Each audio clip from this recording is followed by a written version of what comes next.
all different cells in a different journey. The organs in your body, the cells in your body are all alive. They all possess same consciousness, universal consciousness. However, we are all on a different journey of evolution. As above, so below. As the baby is in the mother's womb, when the baby becomes conscious, there is a world outside of its mother. What does it do?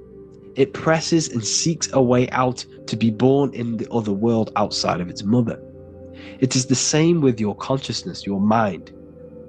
When your mind becomes aware that there is realities beyond the immediate surroundings, it seeks a way out. And this is exactly what I'm doing to you now. I am now expanding your mind and telling you there is other ways of reality. There is other dimensions of consciousness which you can access through inner transmutation, through different ways of thinking, spiritualism, and meditating and connecting with yourself and detaching from external things. We can upgrade our consciousness. Your body is a womb. Why Jesus says you must be born again to see the kingdom of God, because you are born physically and then you must be born again spiritually, awakening your inner consciousness. So like I said, as the baby is in the womb, it's the same principle. As above, so below. You were a baby, you were in your mother's womb, and you figured out there is a world outside of your mother, so you seek to weigh out your mother to be born in another world. It's the same now. You must do this now. This is your spiritual evolution. This is the evolution of consciousness. It's ever expanding. When you die, this is a transition. You must learn to not fear death. This is another part of your spiritual journey. You must master death.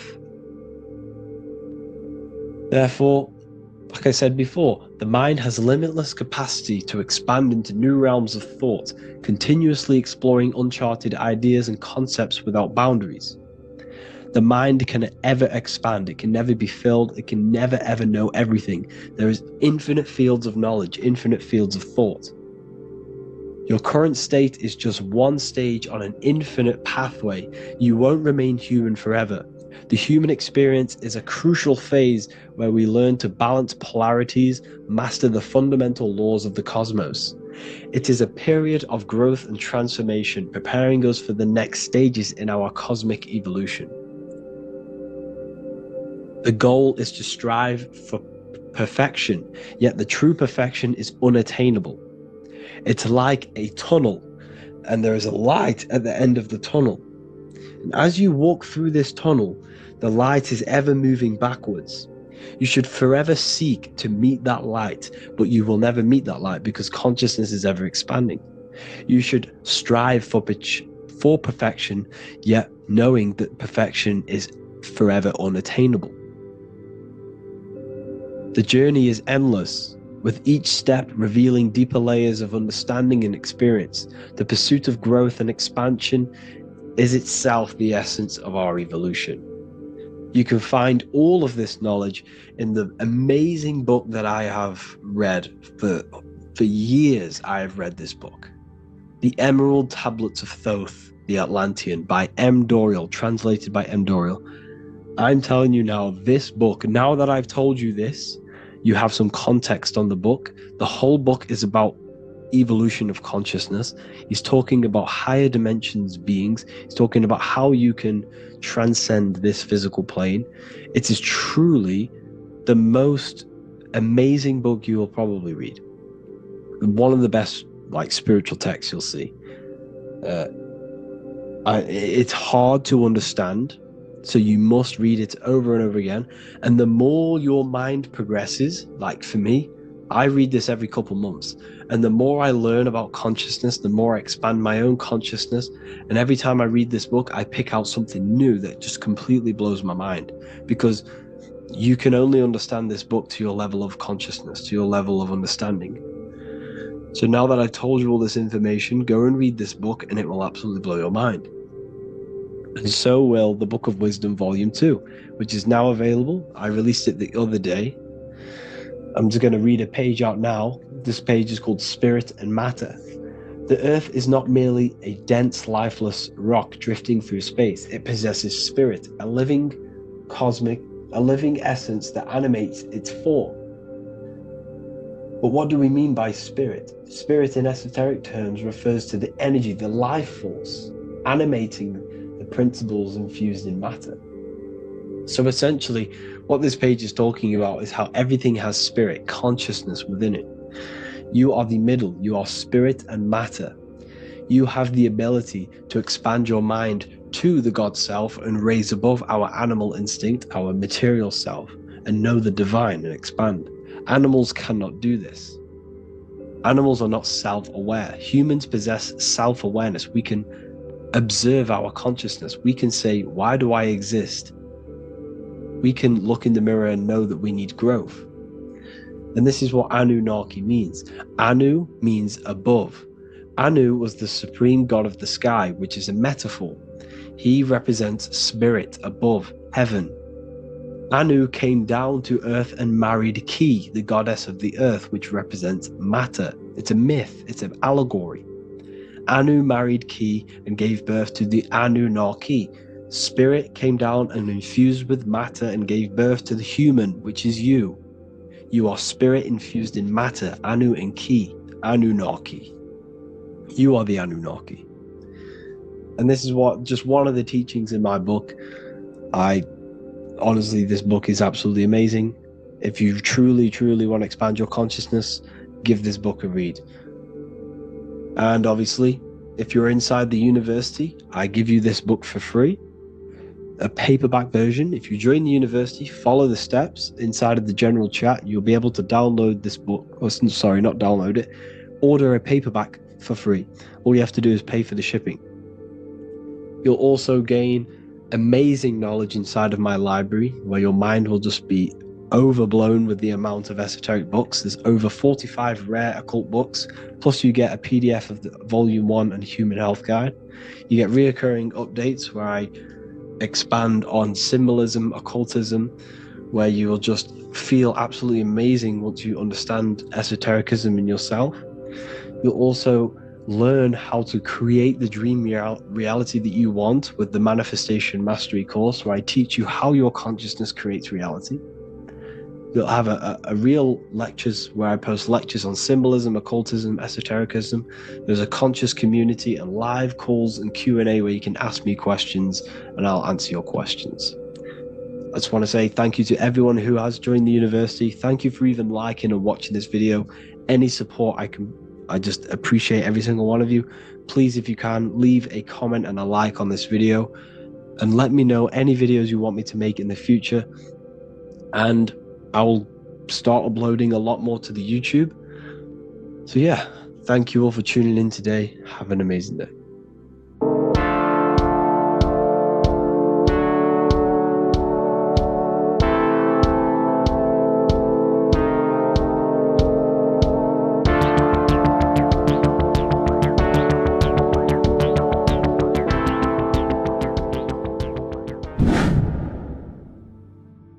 What is good, people? We're back with another video, and today we're talking about the chakras. Let's jump straight into this because I know there's been a lot of requests for this video, so let's jump straight into this. So you have 7 chakras, right? 7 chakras, and these chakras are feeding off your electromagnetic field known as your aura. This is both positive and a negative pole, male and female, right? This electromagnetic field is made out of electric and magnetism, and together they come as electromagnetic. Now, your chakras, the word chakra just means wheel, spinning wheel, because that's what they are. They're spinning wheels of energy. They do not exist on this physical plane. They exist on the etheric plane. Okay? Now, these energy centers are known to regulate your emotions, and each energy center controls the organs and cells in that particular area of the body. So, for example, your sacral chakra will control the cells and organs of your sexual reproduction area. Okay? the navel chakra or solar plexus will control the digestion in your body. Same with the heart, same with the throat, right? So they are like mini brains for each center of your body. They run along up the spine, but notice the crown chakra exists outside the body. It's just above the head. Now, this process of the chakras is obviously the 7 colors of the rainbow, starting from red, which is the lowest vibrational color, all the way to violet, which is the highest vibrational color. This, like I said, these energy centers are feeding off your electromagnetic field. So if these chakras are unbalanced, they are taking too much energy from your electromagnetic field, making it weaker. Now, this is the North Pole. As you all know, the Earth is flat, and we live inside of a giant Taurus field, and the North Pole is the Earth's heart chakra. And this is why the Aurora Borealis, or the Northern Lights, whatever you want to call them, that's why they are green, and they are being emitted from this center point of the Earth, because it's symbolizing the heart chakra, which is green, right? Now, you do work your way up to these. However, this is a Taurus field. You are a Taurus field. You have different layers of this Taurus field, right?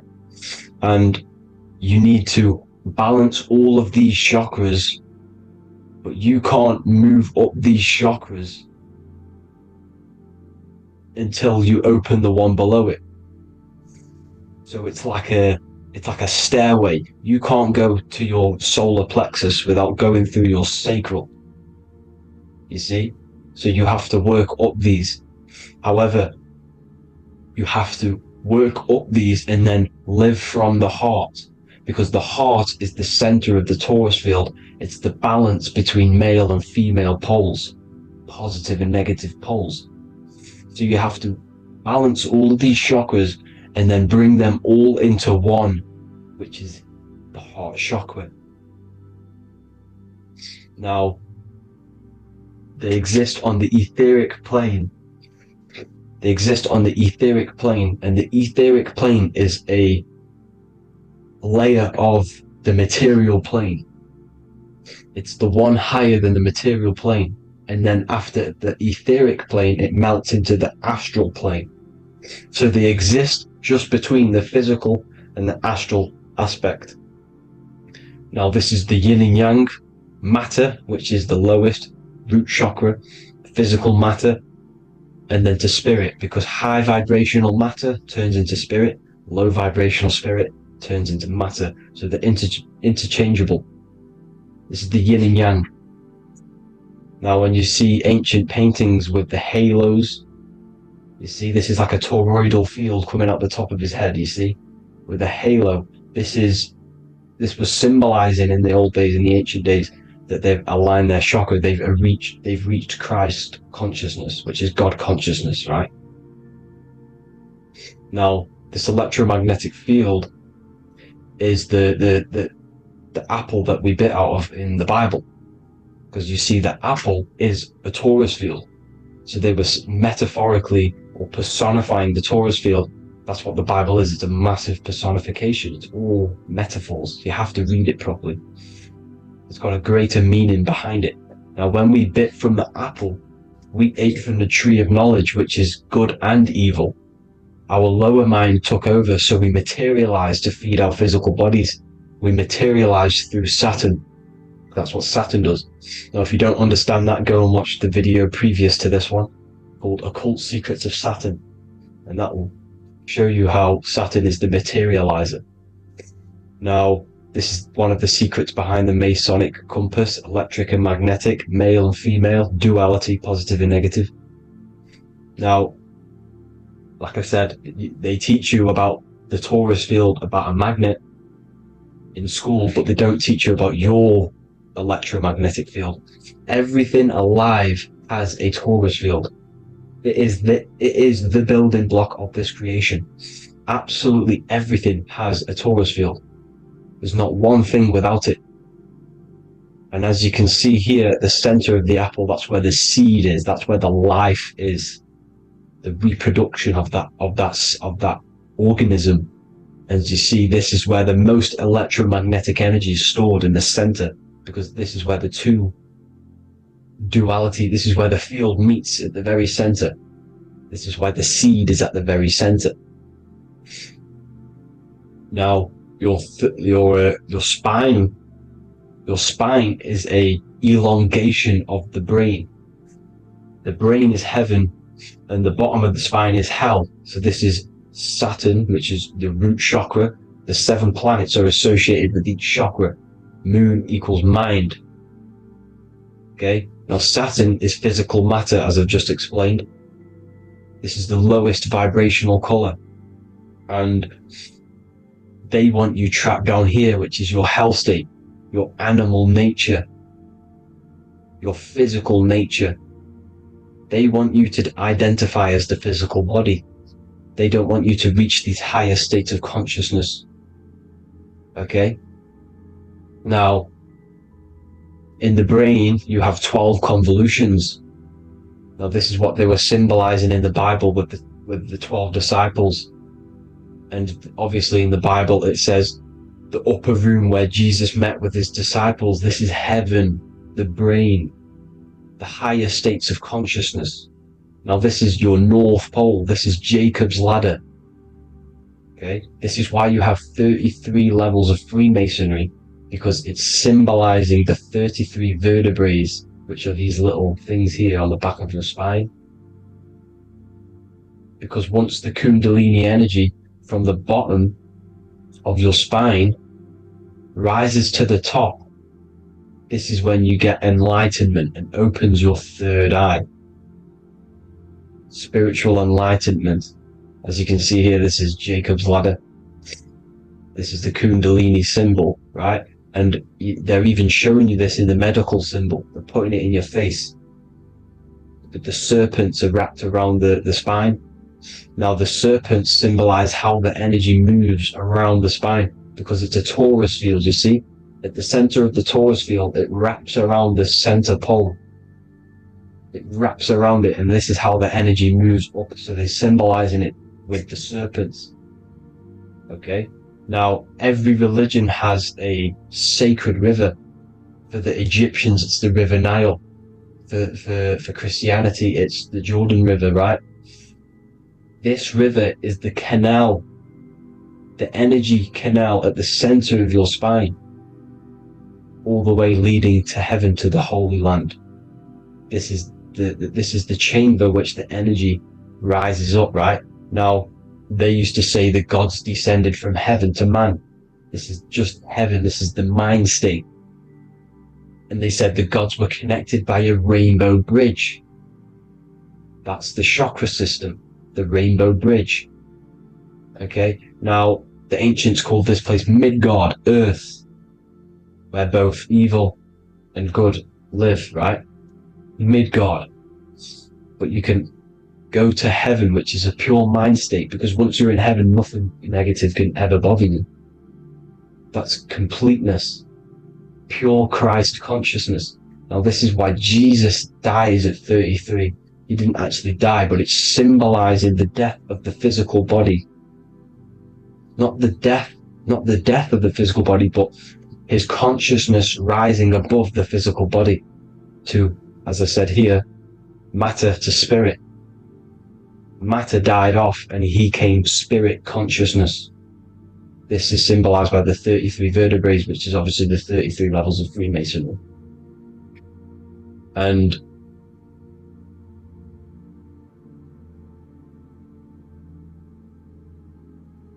now the pineal gland, which is at the very top of this Jacob's ladder, or the River Jordan, the canal, your 33 vertebrae on your spine. This is where the pineal gland sits, right? At the very top, at the center of your brain. Now, there's multiple ways this was symbolized. The Eye of Ra, which is used by the Egyptians. Now, this pineal gland is the seat of consciousness. This is where your consciousness is stored, right? And the ancient Sumerians used the pine cone, hence why it's got the word pineal gland, the seat of the soul consciousness. It produces DMT, dimethyltryptamine, which is known as the spirit molecule. And the pineal gland is wrapped in microcrystals, and we all know crystals transfer frequency and energy. Now, radios use crystals.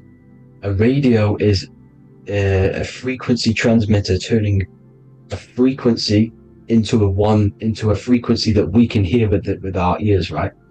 Because all the radios are actually playing right now in your ears. However, our ears can't pick it up, so the radio transmits it into a frequency that we can hear using crystals. So this is the power of crystals, and this is what our third eye is wrapped in, crystals. Now, this third eye is not actually your third eye, it's your first eye. When you're being materialized in your mother's womb, this is the first gland that is produced, and everything's built around it, because it is the consciousness. It is your consciousness. Your consciousness never dies, ever. It's an eternal essence. It lives forever. You never actually die. Only the mortal body dies. Now that's what we call life. Life is abided by time, and time is change, and change is what we call life, because everything's constantly moving and transforming into different things, right? Now let's not get off track. The pine cone is obviously, this is in the Vatican here. The pine cone is symbolized as the pineal gland, pine. And this is the opened pine cone. The opened pine cone means, or symbolizes, the awakened man, the awakened third eye. But the ones here, which the Sumerian gods are holding, these are shut pine cones, symbolizing the unawakened man. But let's not get confused, people. These gods were not gods. They are human beings just like you. They reached Christ consciousness. They are nothing more special than you. They just had the ability to reach Christ consciousness. And obviously their knowledge was far more intelligent than ours, far more advanced than ours. They knew the truth about this reality to the depths. Now, the ancient Hindus had a goddess called Kundalini, which is said that she descended by the means of a ladder or a cord from heaven, which is symbolizing the spinal cord. Now, this is what hickory hickory dock, the mouse went up the clock and came back down. This is all these stories, like Santa as well. Santa comes up and then down the chimney. This is symbolizing the Christ oil. There's an oil which is produced in your pineal gland, right? And this oil travels down the spine. And once it's down on the spine, you must have to raise your consciousness, just like I said with the chakras. You have to raise your consciousness, raise your vibration to heat up this oil and turn it into a gas. And it travels back up the spine through like the serpents up the spine, and this awakens the third eye once it's coming back up the spine and hits the pineal gland. This is the secret behind Santa and hickory hickory dock, because Santa comes down and feeds the presents and goes back up the chimney, and he lives in the North Pole, the positive pole. This is the North Pole, people, and the presence is your sacred oil. This oil, your physical body is the furnace. It's the spiritual furnace, which you have to heat up this oil by raising your frequency and turning it into a gas to rise up this chamber, the River Jordan, to your third eye, right? Now, this is an alchemical process. Your body is the alchemical furnace. It says in the Bible, if therefore thine eye be single, thy whole body shall be filled with light. I shouldn't have cut that out, but that's what it says. The light of the body is thine eye. If therefore thine eye be single, thy eye shall be filled, their body shall be filled with light. This is symbolizing the pineal gland enlightening the body. the spiritual body, filled with light. Now, as I said, they want you kept down here, which is the root chakra, which is your animal nature, which is obviously mind, matter over mind. This is the symbol of Saturn, right? As you say, we're built of body, mind, and spirit, the Holy Trinity. That is the sun, moon, and earth. The sun's your soul, solar. Moon is your mind. Earth, which is the cross, which is your physical body, the 5 elements, right? So body, mind, and spirit. So the Saturn symbol is actually made out of the cross on top, which is the earth, and the moon on the bottom, which is symbolizing matter over mind, because earth is physical matter.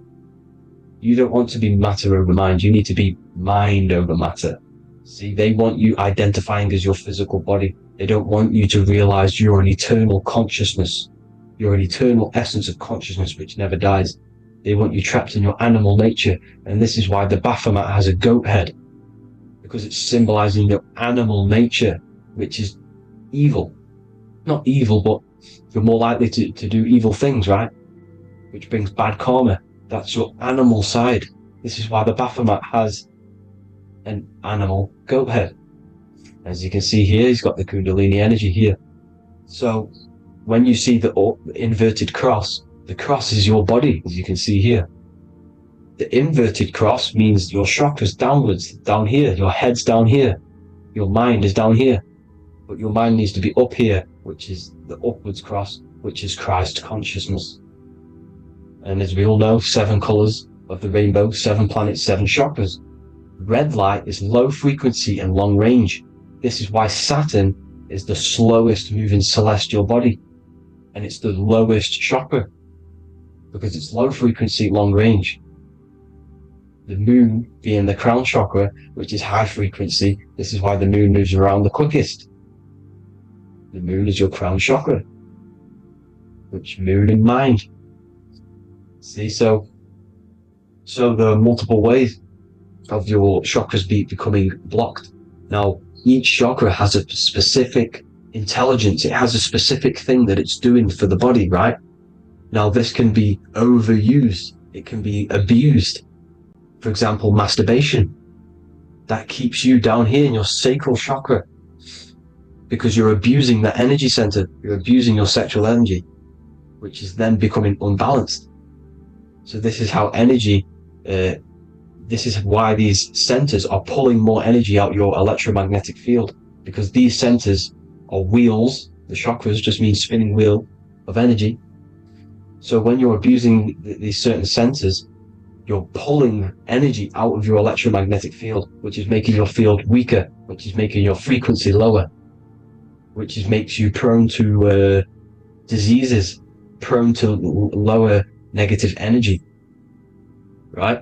So you need to align these chakras. You need to unbalance them. And as you can see here, you can screenshot these to see how they're blocked. I'm not going to go over each one because it'll take me forever, but have a little read yourself. This is why they're blocked. Now, the ancients used to say Aum when they meditated.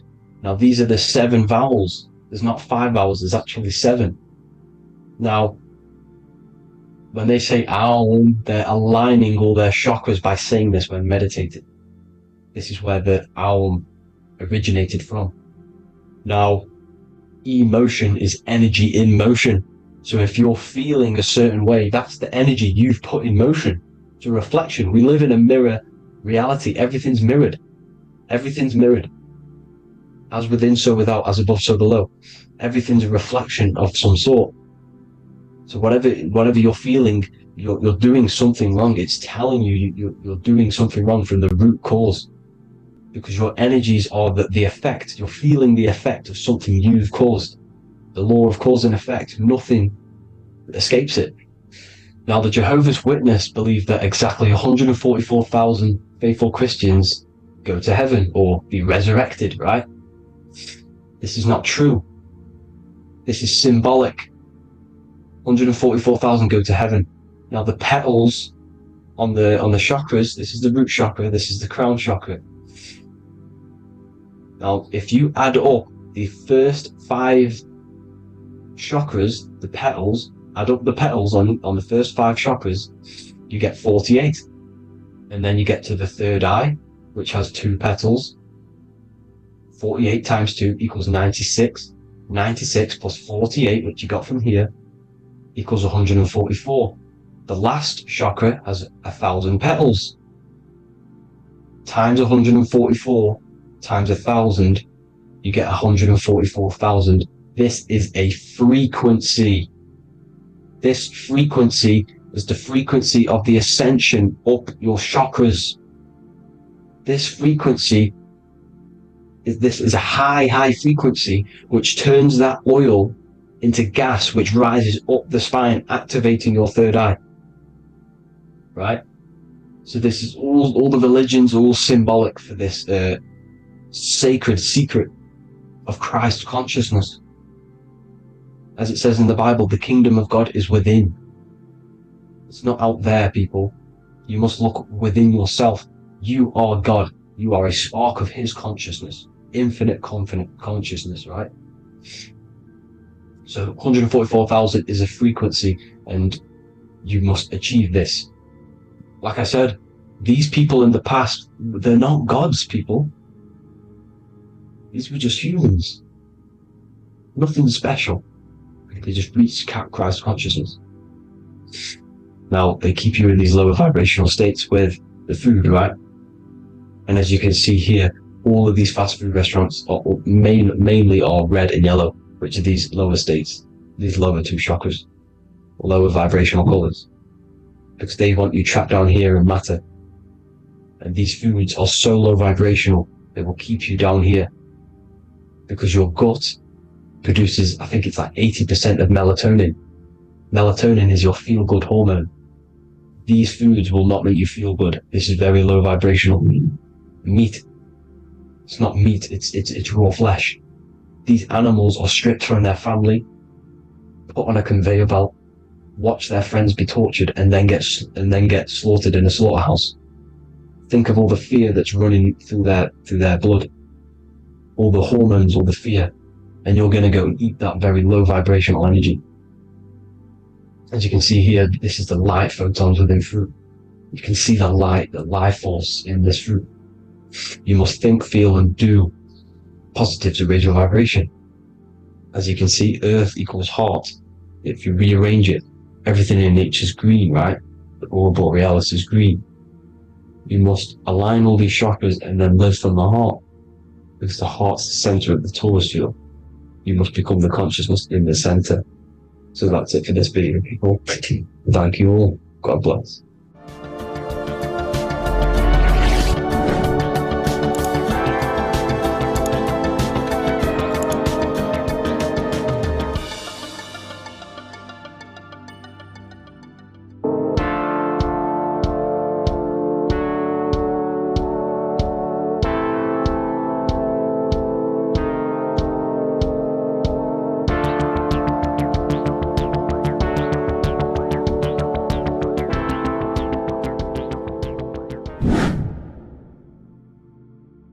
What's good, people? We're back with another video.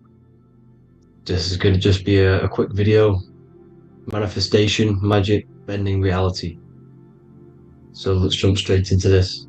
So you have a conscious and a subconscious part of your mind. The conscious is what you're conscious of, what you're actually doing, where you can choose or not. However, the subconscious is the part of your brain which is automatic. So all of the systems in your body, like the digestive system, your heartbeat, these are automatically being ran. And you do not have to tell these systems to do anything. You do not have to consciously tell your heart to beat. It's automatically doing it. And this is what the subconscious mind is controlling. It's like the dark aspect of your brain or your mind. It is the way bigger aspect of your mind. Okay, it controls all the systems in your body. Okay, and this is where all of your programs are. So when you're in it, from your childhood, what you've learned in school, all of these things are being kept in your subconscious. Maybe traumas and stuff like that. So the subconscious is the female aspect, and the conscious is the male aspect, because The male is all about action and doing, and the female is all about creation, creativity, intuition. So you have a right and a left hemisphere of your brain, and these are obviously male and female. The right side of your brain is your female. It's to do with creativity, imagination, intuition, insight. Okay. And this is one of the most important sides of the brain. This side of the brain is the most attacked by the elites, whatever you want to call them. This side is one of the most important, because obviously your intuition is a massive part of reality. And if you don't have intuition, then you lose track of the things around you. You can't consciously feel if things are wrong or right. They don't want you to have intuition or creativity or imagination. They want you in the left side of your brain, which is just reasoning, logic, and basic things. So they just want you to tell you what you want, tell you what to learn, and then that's it. They don't want you thinking for yourself, which is the right side of the brain. So whatever the conscious side of your mind impresses the subconscious side of your mind. So if you do affirmations, for example, if you consciously do affirmations every day, you're reprogramming your subconscious mind. You're impressing a vibration and a word into your subconscious mind, and therefore it will reprogram it. So the male and female aspect are symbolized by the Star of David as well. The male being the upside triangle, the female being the downside, connected all in one, because we both have male and female energy. So every thoughts are electric, which is the male aspect. Emotions are magnetic, which is the female. Each thought creates a wave of vibration in all directions. So think of it like a water drop in a pool, but it going out in every single direction. It's not just flat. And these thoughts have a certain frequency, has a certain vibration. That vibration has a certain frequency. And this affects your aura. Every thought, every emotion directly impacts your aura and the strength of your aura. So if you're angry all the time, your aura in the astral plane will look red. However, if you're happy, it'll be more like blue and green. So it's very important. Your electromagnetic field is created out of your emotions and thoughts, and that affects reality, because you're 60% water, and frequency and vibration create certain patterns and has a certain effect on water. We'll get into that after this slide. So each thought that people are thinking around you, you are actually subconsciously picking up these thoughts, because it's emitting this vibration in all directions. So this is why you can pick up thoughts of other people on the odd occasion.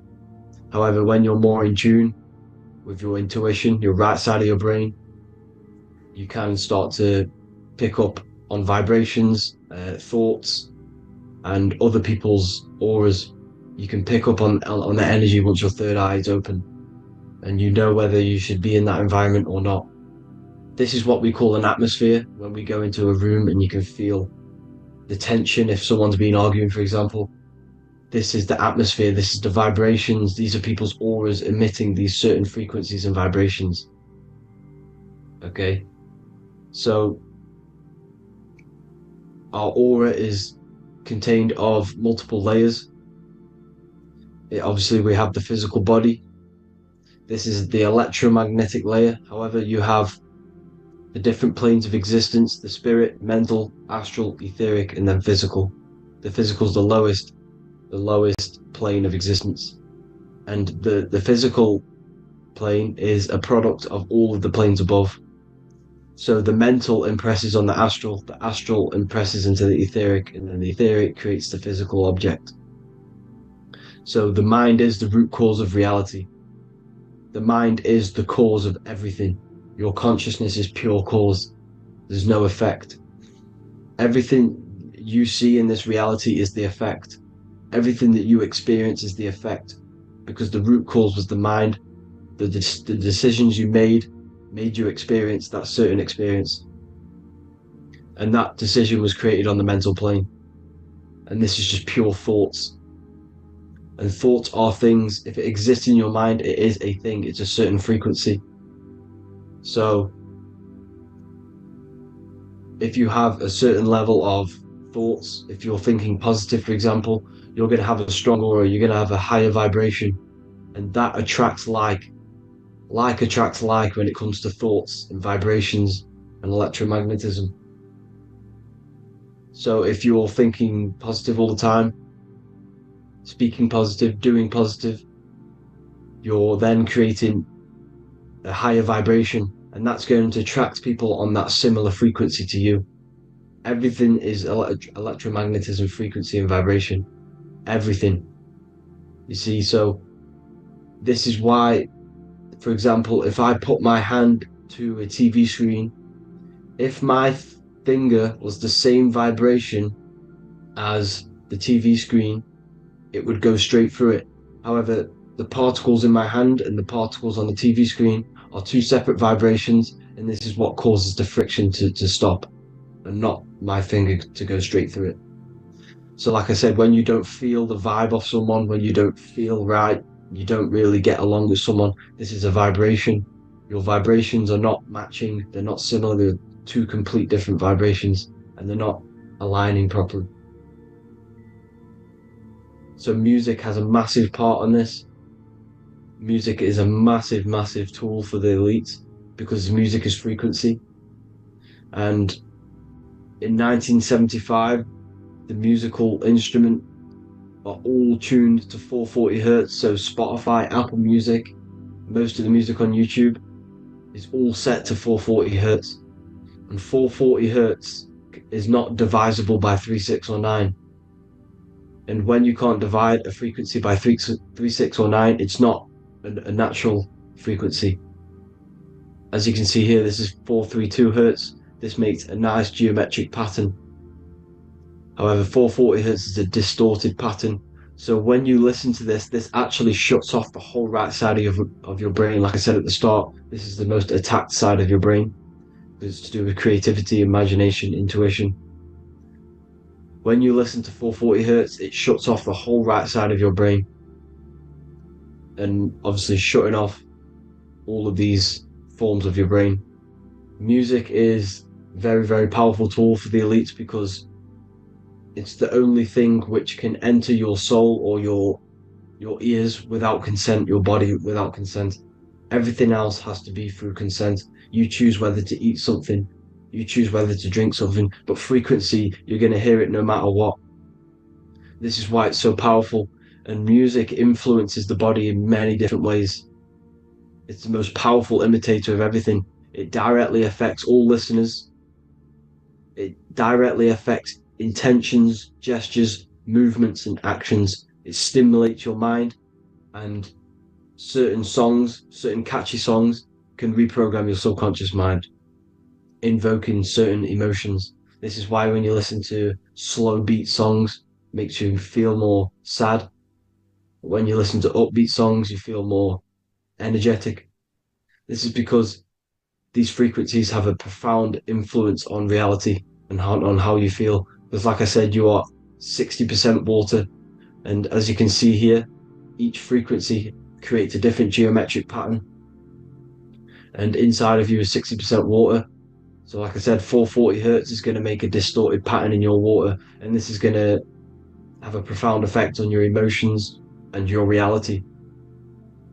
So like I said, health is not just the body. You are made of body, mind, and spirit. You need to look after what you put in your body. You need to look after your spirit and look after your mind. It's very important to keep all these in balance, because once one of these are unbalanced, it affects the other two. So if you're eating wrong, it's going to affect your spirit and mind. If you're thinking wrong, it's going to affect your body and spirit. These are all interlocked. You have to look after them all. So it's very important you understand music. Stop listening to low vibrational music. to be honest, you want to listen to music without any sort of speaking inside of it. You just want pure frequencies, which are the solfeggio scale, like one of these, for example, 432, 528 hertz. These are all good frequencies. It's called the solfeggio scale. And these frequencies make you more in tune with nature. 528 hertz is what the earth vibrates at. So it's very important. And the Rockefellers are the one who changed this to 440 hertz. The Rockefellers, one of the elite families. So if you want to manipulate reality, it's very important to have your chakras aligned and having a high vibration, because the higher your vibration, the more powerful your words and your intentions are on reality. So the lower your vibration, the harder it is to affect reality, because you're on a lower state of consciousness. You want, like I said, you have the mental, astral, etheric, and physical. Everything is a product of the one above. As above, so below. This is what Hermes Trismegistus was saying in the Egyptian days. This is where it comes from. As above, so below. If you affect above, it directly affects below. So like I said, meditation helps on this, helps align your chakras. Think positive, feel positive. Like I said, your feelings are magnetic, your thoughts are electric. So once you combine these two together, you're then creating an electromagnetic frequency, and that will have profound effect on reality. So the law of cause and effect. The law of cause and effect. Every effect has the root cause. Like I said, your mind is the root cause of everything. Every decision you make is having a different effect on reality. Everything happens for a reason, due to the root cause, which is your mind. You choose everything that happens in your life. Okay? So it's very important you understand this, and you constantly make the right decisions, the good decisions, to have good effects on your reality. You have to be very conscious of this law, because nothing escapes this law. This is the law of all consciousness. So think about it.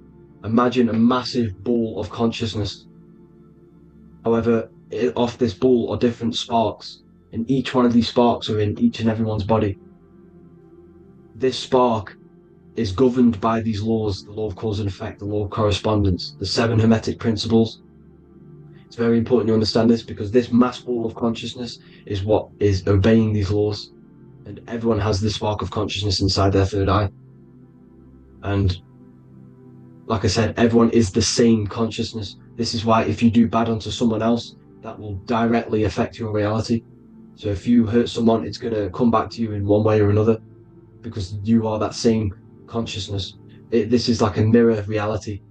As within, so without. Whatever you feel on the inside, you're gonna see that on the outside. You're gonna experience that reality, whatever you've impressed.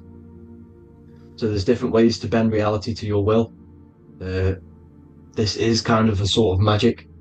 So obviously you have black magic, which is manipulating reality to harm and influence others, or to be very selfish. And then you have white magic, which is manipulating reality for the good of humanity.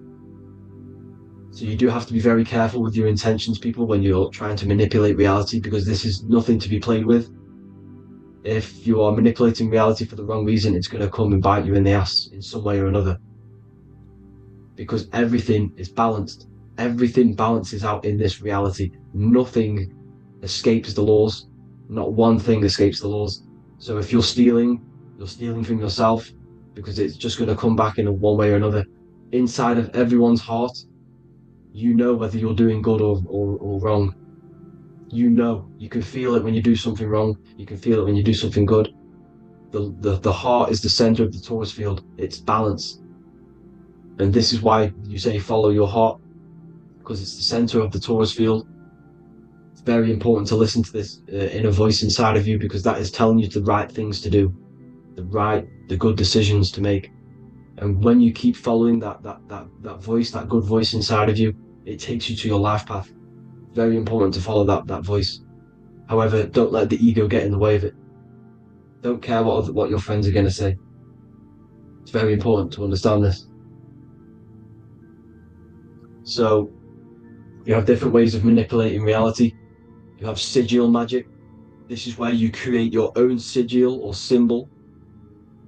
You create your own sigil and symbol, and then you charge it. You behind that symbol you have an intention. So for example, if you want to manifest wealth, you create a sigil which represents what you want. You create that sigil, you draw it out, you charge it, because wherever your attention goes, energy flows. So whatever your attention is, you're sending energy that way. So what you do with your eyes and your hands, you place attention on the sigil. Imagine that it's glowing. Imagine that you're sending energy to the sigil. And then you burn the piece of paper once you've done this. And then after this, you meditate on that symbol. You constantly think about that symbol, because that symbol is the frequency, is the thing that you want to manifest. So that's one way. Or you can just meditate on your reality. So imagine yourself having already what you have. This is what they call a mindset. You must set your mind to the frequency what you want to manifest. Okay? So if you want to manifest wealth, for example, imagine yourself being wealthy. What would it feel like? What would you be doing? Imagine a scene in your mind. Constantly do this, and you're putting out that frequency. Like I said, you must think, because the thoughts are electric, and then you must feel, which is magnetic. Together, this creates an electromagnetic frequency, and this is how you attract things to you. You will attract the certain people to come in your life to bend reality to your will. Okay? Or you've got mirror magic. Stare yourself in the mirror, because a mirror reflects light. It also reflects energy. So you've got to be very careful with what you say to a mirror. You've got to be very, very, very careful, because whatever you send into that mirror is directly sent straight back to you. So if you're thinking negative, you're sending negative energy back straight to you, and that's going to have an effect on your reality. Affirmations are very important, because your words are frequency, your words are vibrations, and each word you say has a certain frequency. If it's positively charged, it's going to affect you positively. If it's negatively charged, because like I say, your brain and your mind is like the director of energy. That's what your brain is, and it directs energy into certain things. You can either positively charge it or negatively charge it, and this brain is creating your reality constantly. It's manifesting your reality constantly in the present moment. So this is what the government knows. The government know your mind is the root cause of reality. This is why they call themselves a government. The New World Order is not being manifested by them. They are controlling the information. They are controlling your perception of this reality. And they know the mind is the root cause of reality. Therefore, if they control your perception of reality and your information, what you believe, you're going to manifest that information, that perception. So we, the people as a collective consciousness, are the ones manifesting this New World Order. You see, so this isn't black magic. They're actually tricking us into manifesting their own their plans, this New World Order. You see, this is how smart these people are. They know how to get around the laws of reality. They know how to bend reality to their will without facing the consequences. They're getting humanity to do it. You see, there is a collective consciousness. As like I said, we all have that same spark of consciousness, right? So as a collective consciousness, we are on a very low vibration at the moment. However, we are waking up rapidly. There are more and more people waking up at the moment, and light always chases away the shadow. Light is a lot more powerful than darkness, you see. So one person waking up has a massive effect than one person being asleep. It has a profound effect, because like I say, the light always chases away the darkness. It's more powerful. The light is always more powerful. High vibrations are more powerful than lower. So that's it for this, people. I hope you all enjoyed. This is a short, quick video. God bless you all.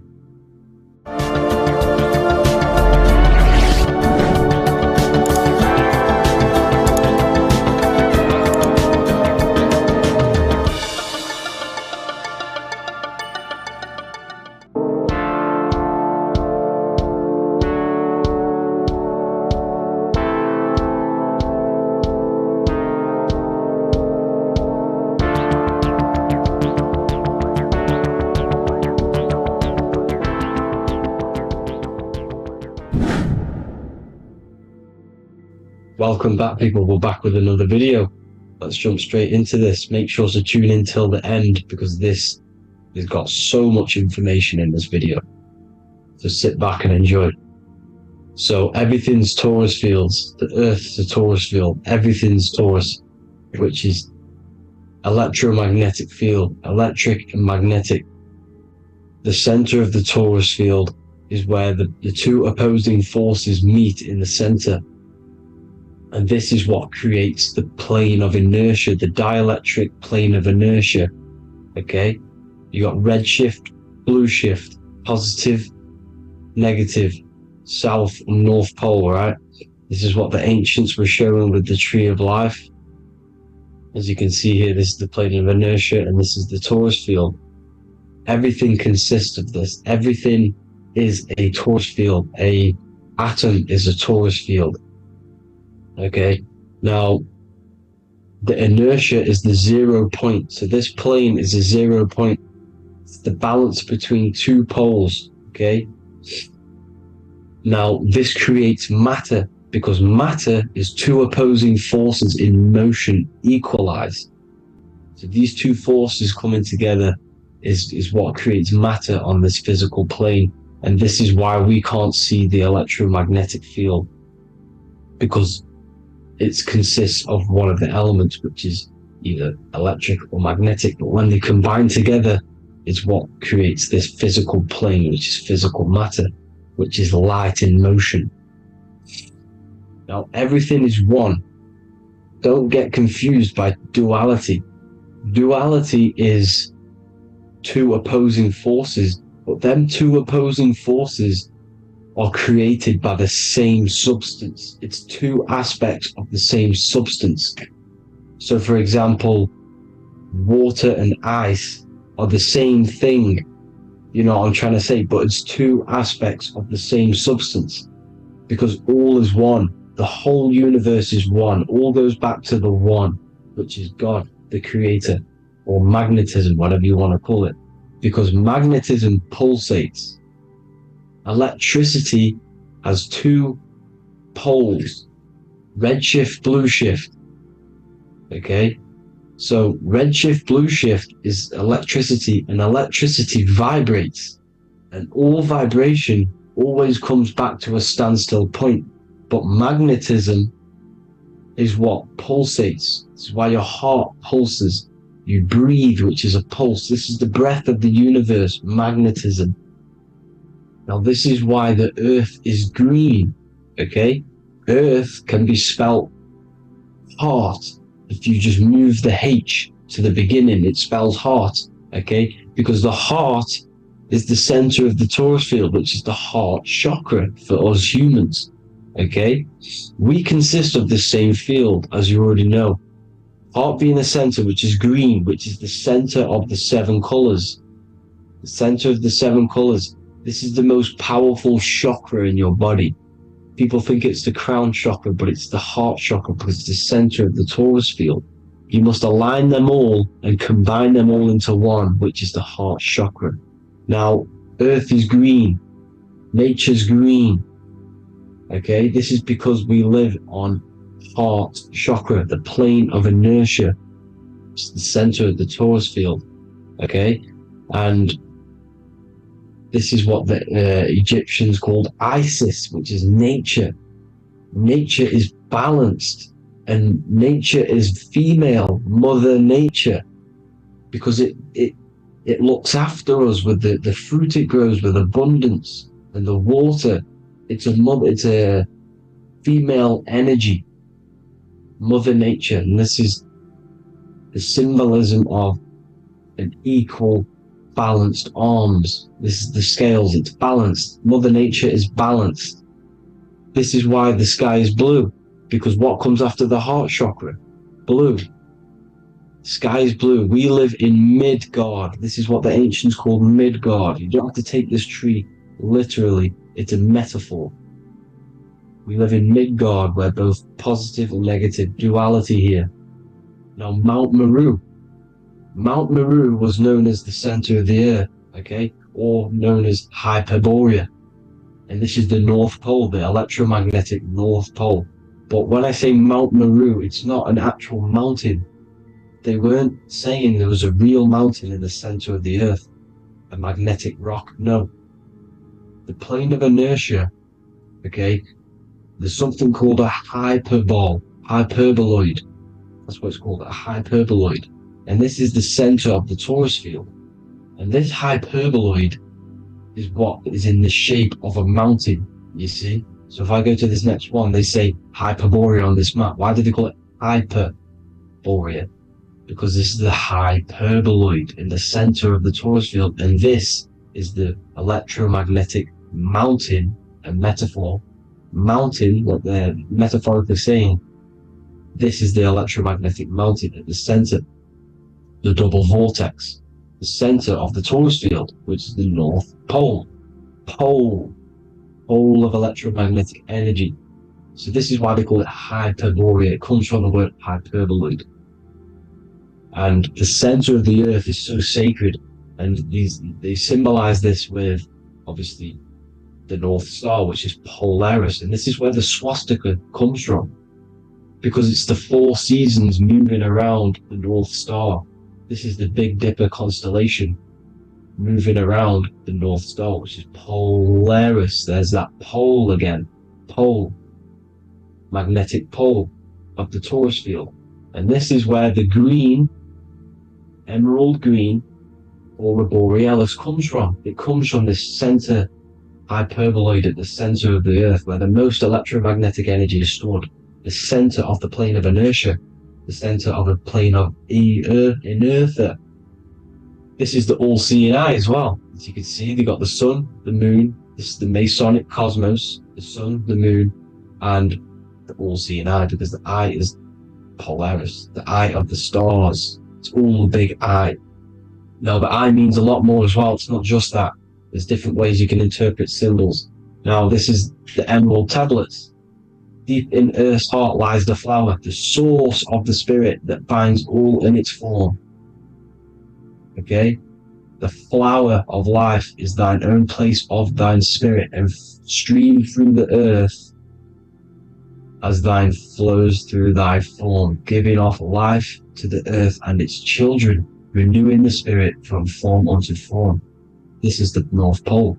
This is what he's talking about. He's talking about the aurora borealis. Aurora borealis. It's the Earth's aura. Emerald green. Heart chakra. Plane of inertia. Green. Earth. Heart. You see? All related. Now, there's many symbolism of this. So much symbolism of the ancients. The 7 layers of heaven. 7 layers of heaven, which are the 7 planets. Okay? These planets are the solar system. It's the solar system because we are the soul. We are the sun, the soul. And we're inside of a solar system, which is the 7 planets. That's why there's 7 layers of heaven. Okay? The rings of Saturn, the rings of the planets are moving around us. Okay? So, this is what the ancients were depicting in their cosmology. Now, this is the Hebrew cosmology of the earth. This is the Mayan cosmology of the earth. You see, it's all an enclosed system. We live inside of a giant Taurus field. All is atum. It's what the ancients said, ancient Egyptians said. All is atum. Atoms are Taurus fields. Don't be tricked by the modern science today with the current model of an atom. It's completely wrong. They're hiding the Taurus field. They're hiding the electromagnetic field, which is in everything. Absolutely everything is in motion, and motion comes from this field. And you see, this is upside down, but this is I think it's pretty sure it's candles, but the 7 candles, the 7 planets, the 7 Elohim. You see? It all goes back to the stars and the heavens. Now, this is how the earth really works, with the stars on the outside of the cosmic egg, and then the Taurus field spinning around the sun and the moon, the positive and the negative charge. The sun gives you energy, the moon takes your energy. The moon controls monthly cycles. Moon is mon. This is etymology. Mon, month, money, demon, monster. Stir is star, moon star. We are all stars. youngster, minister, superstar, a Hollywood star. We're all stars. We come from the stars, which is heaven. Our soul comes from the stars. You see? We are the universe, the image of man made in the universe. We are a microcosm of the universe. The universe is a macro, we are micro. We consist of everything. The body, mind and spirit. The sun, the soul. Moon, the mind. Earth, the body, mind and spirit. We have 12 systems in the body, which are governed by the 12 zodiac signs. Starting at the Aries, which is the ram of God, all the way down to Pisces and Capricorn, kneecap. It all goes back to the stars. We are the stars. We are the universe. Everything is inside of us. Everything. Like I say, the Temple of Solomon, the temple of the soul and man. The soul, the temple is the body. The soul is the soul, and the man is the mind. The temple of the soul and the mind. Body, mind, and spirit. We consist of the 5 elements: air, spirit, water, earth, and fire. We consist of everything. We are the universe. We're made in God's image, which is the universe. You see? Now, everything goes back to the stars. The ancients worship the stars because the stars govern everything. They govern the systems in the body. They govern your life. This is why your zodiac is so important, your sign. Each zodiac has a specific element associated with it as well. Aries, which is the first sign, the Ram of God, the Lamb of God, which is a fire sign. Fire first. F-I-R, this is etymology. The cerebrum, ram, which is in the brain. Aries, the ram, controls the head, the face, and the nose upwards. So it controls the cerebrum. The Torah, which is, I'm pretty sure it's the Hebrew Bible, which is the Taurus. Tornado comes from the Taurus field. You see? Everything's inside of you. It all goes back to the Taurus field, and the Taurus field is everything. Now, like I said, 12 zodiac signs, 12 systems, 12 cranial nerves in the brain, the 12 disciples of the Bible. All symbolic. Have to read the Bible properly. Now, this center, at the center of the earth, right? This is what's stirring the ether, and the ether consists of the 4 elements. Because there's 5 elements. Spirit can be called ether. People call it spirit or ether. Ether is pure potential, pure energy. It's what connects the astral to the physical. It's the dimension between the physical realm, which we're on, and the astral. So it has pure potential. It's pure energy. This is why we say either. I either want to go there or there. It's connecting 2 scenarios. That's what the ether is. It's connecting the 2 worlds, the astral and the physical. The center is like the cosmic womb. There's a black hole in the center. This is the center of the Taurus field. This is the womb of creation. This is the womb of creation. And inside of this black womb are the 5 elements, and everything's being stirred around. Everything's in motion. Light is motion. Everything's motion. Now, like I said earlier, light crystallizes into physical matter. They are the same substance. Spirit and matter are the same substance, but different variations, different aspects of the same substance. Low vibrational spirit turns into matter. High vibrational matter turns into spirit. Or light, whatever you want to call it.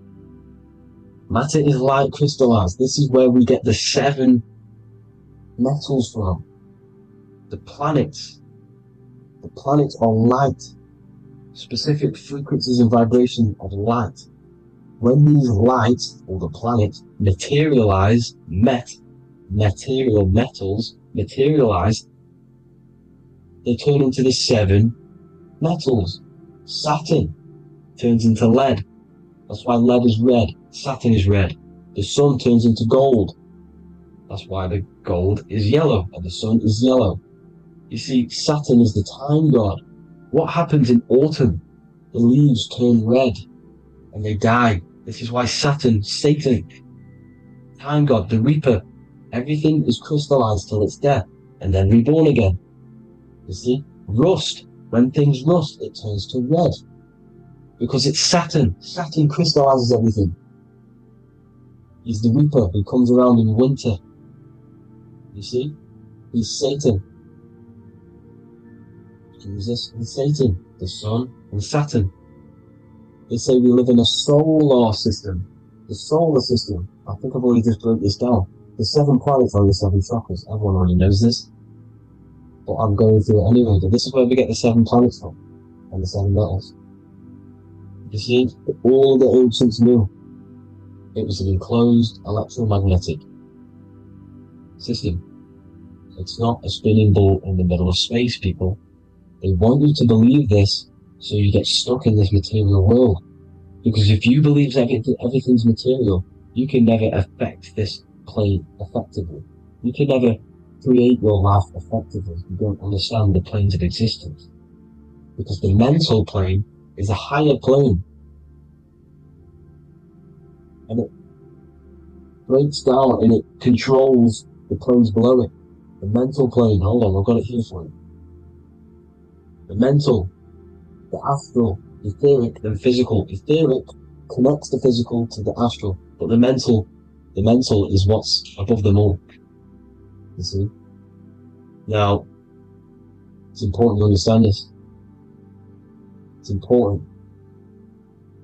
However, the ancients always talked about the enclosed system. Only NASA, which is introduced around the Roman times, not NASA, but the globe Earth was introduced around the Roman times. Okay? By these Masons. These Masons introduced this because they wanted to take over the minds of the masses and control them. These people worship the physical realm. They know how it works. They know the ins and outs of it. They know how to do the magic. They know how to do it all. They understand it all.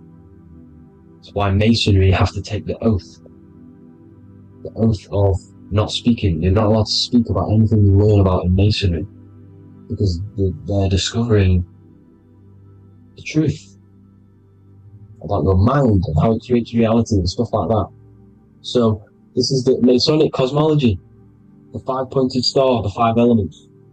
The checkerboard for duality, positive and negative. The 2 aspects of every substance.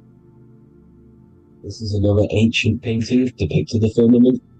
The stars inside the firmament. The sun. You see, the ancients worshipped the sun because it's so important for sustaining our life. It's the only reason we're alive is because of the sun.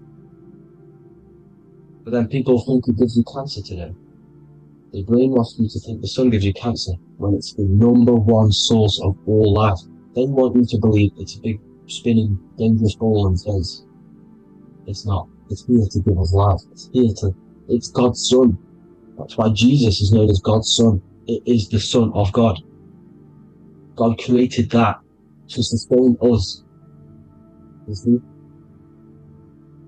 So it's important you understand the true cosmology of where you are, because if you don't know where you are depleted of all of your morals. You're depleted.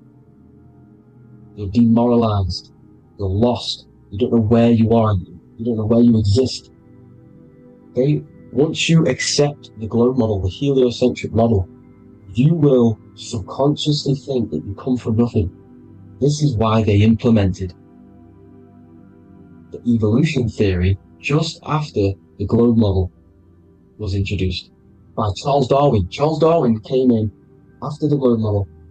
He's a Mason, he was another Freemason, and implemented evolution where we came from monkeys, because they want you thinking less of yourself so they can manipulate your mind. You see? They want to manipulate your mind, and they have done since you got here. Since you came through that portal, you were manipulated from that day to believe this, believe that. The true cosmology, the truth will set you free. You will understand things better. You will feel better in yourself when you know the sun is here for you. You'll feel better in yourself that you know that you didn't come from a monkey. You were created as a human, a manifester, a creator. You're so intelligent. Your mind is amazing. You can manipulate matter, mind over matter. See? Thank you all people for tuning in. Tap in with yourself. Love yourself. Find the truth. Spread the truth. Nothing dies. Nothing in this creation dies. Everything's energy. Everything's light. Light can never die. You're a light being. That's why it says Hu. Hu man. Hu is light in Hebrew. Or Latin. Either one of the two. You are light.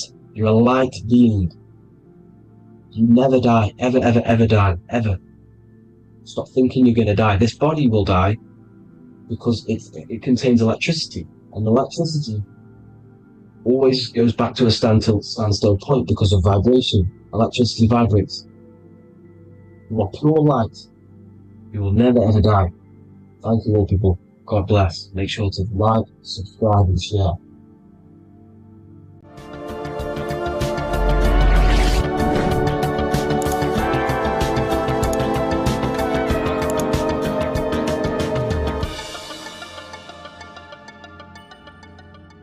Welcome to Revival of Wisdom.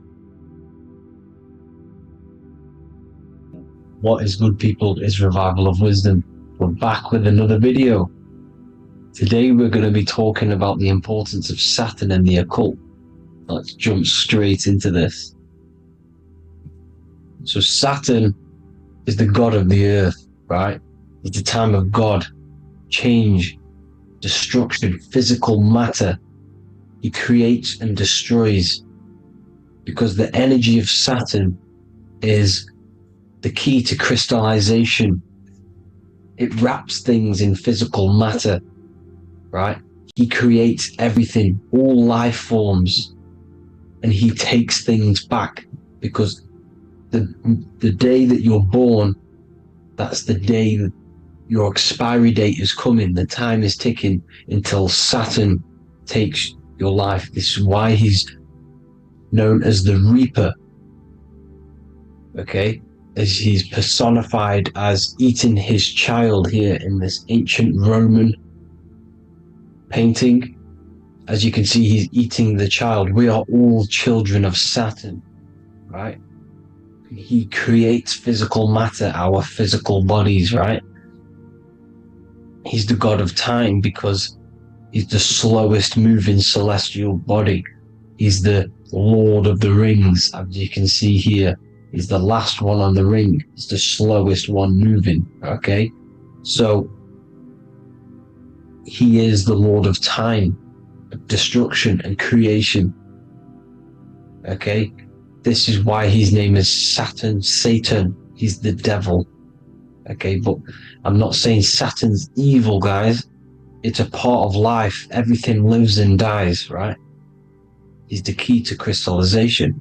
Now, as we have the clock here, our god Saturn, or Chronos in Greek, just means time. He's also the god of time, as I've already said. 60 seconds in a minute, 60 minutes in an hour, 24 hours in a day. Add 2 plus 4 equals 6.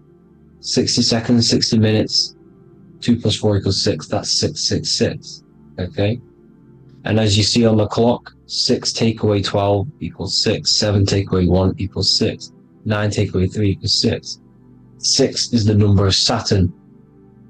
It's associated with Saturn, right? He's the god of time, of justice.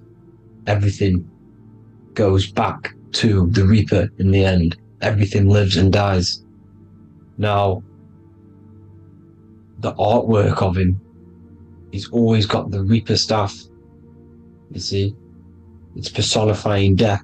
Now, when you see this, the Romans were not saying Saturn was a real person, a real god in human form. No, this is personification. This is what the ancients always did. They personified, just like the Bible. It's all personification. So the personifying Saturn eating its children because it eats, it's the Reaper. No one can escape the Reaper. No one can escape death. Now, Saturn is 666. which is in the Bible, the number of the beast, right? The number of the beast, Satan, 666, right? So on the North Pole of Saturn, you have a hexagon which makes a cube, right? Now this hexagon, when you join up all the corners, creates the six-pointed star known as the Star of David, right? In the Jewish religion. Now, as you can see, the six-pointed star has 6 points, 6 mini triangles, and a 6-sided hexagon. That makes 666. And also, your Saturday is named after Saturn, the 6th planet, the 6th day of the week, and has a 6-sided polygon in its North Pole. That's also 666. Now, this Star of David, this symbol goes back thousands of years, and it originates from Saturn. It's not the Star of David, right? It originates from Saturn. It symbolizes the physical and spiritual aspect combined into one, which makes us humans, right? Also symbolizes the male and female combined into one. These two sacred energies create the human. We consist of both male and female energy, also known as the Seal of Solomon. And we all know, if Solomon was a real person, he talks about communicating with 72 demons. He could apparently, in the text, he could communicate with 72 demons, and this is sorcery. This is black magic. Now, this symbol is associated with hexing people. When you place a hex on someone, that is a form of witchcraft, which a hex is just a curse. When you're cursing someone, this is black magic. Now, the black magician would stand in the middle of the symbol and cast his spells onto other people. Now, this symbol is obviously on the $1 bill, twice on the $1 bill. And it's very, very ancient symbol, and it originates from Saturn. And let's keep going. So the cube. So I've just said how you see the cube on the North Pole of Saturn, right? The cube is limited. It's a 3D shape. It symbolizes limitations to the physical 3D dimension, the third dimension, the physical realm which we are in. Now, as you can see, the color associated with Saturn is black, right? Black is infinite potential. Black is the creation of all things. Before there was light. Light is born out of blackness, darkness, okay? Now, black is physical matter. And as you can see, the black cube, black symbolizing physical matter, the cube being limited, as the physical realm that we are in is limited. It's not like the fourth dimension where everything can exist in a thought. The third dimension is limited, right? And this is what Saturn is. It limits you to the 3D 666. Your body limits you to your physical body. Now, these black cubes are placed everywhere. As you can see, Australia, Denmark, Manhattan. There's one in New York. As you can see, the Apple have a cube. The Nintendo GameCube. Trump Tower is a black cube. This is worshipping the energy of Saturn, the god Saturn. Okay, it's not a god, it's a celestial energy. However, it rules over Earth because it pretty much created the physical realm. Now, as you see, when you go to a funeral, you wear black, a black suit symbolizing Saturn, which is the color associated, black. And as you see in Mecca, they walk around the black cube in rings. As you can see here, they're stood around in rings, like the rings of Saturn. the Mercedes symbol. You probably wouldn't notice that, but yes, it's Saturn. And when you graduate from university, you wear a black cube on your head. This is all symbolizing Saturn. Okay? Now, as you can see, the Jews here have a black cube on their third eye whilst they pray. Notice how he's shutting his eyes into blackness, darkness, and he's wrapped around a black strap around his arm. This is symbolizing the wrapping of physical matter, of how physical matter wraps things into existence. And as we all know, the Star of David is a Jewish symbol. So he has the black cube and the Star of David, right? So all of these religions are secretly worshipping Saturn. Okay, this is all Saturn worship, Kronos, the god of time and destruction, the physical reality. Now, as you can see, it's symbolized everywhere in all major corporations. Pepsi, internet, that's obvious. NASA, of course, NASA. NASA means to deceive in Hebrew. Universal, Walkers, that one's so obvious. Nike, Toyota. So many different ways they symbolize it. You either see the rings of Saturn or the black cube, as I just showed you here, the Nintendo and the Mercedes, right? It's absolutely everywhere. Now, they also use 666 to symbolize it, as I've just broken it down to you.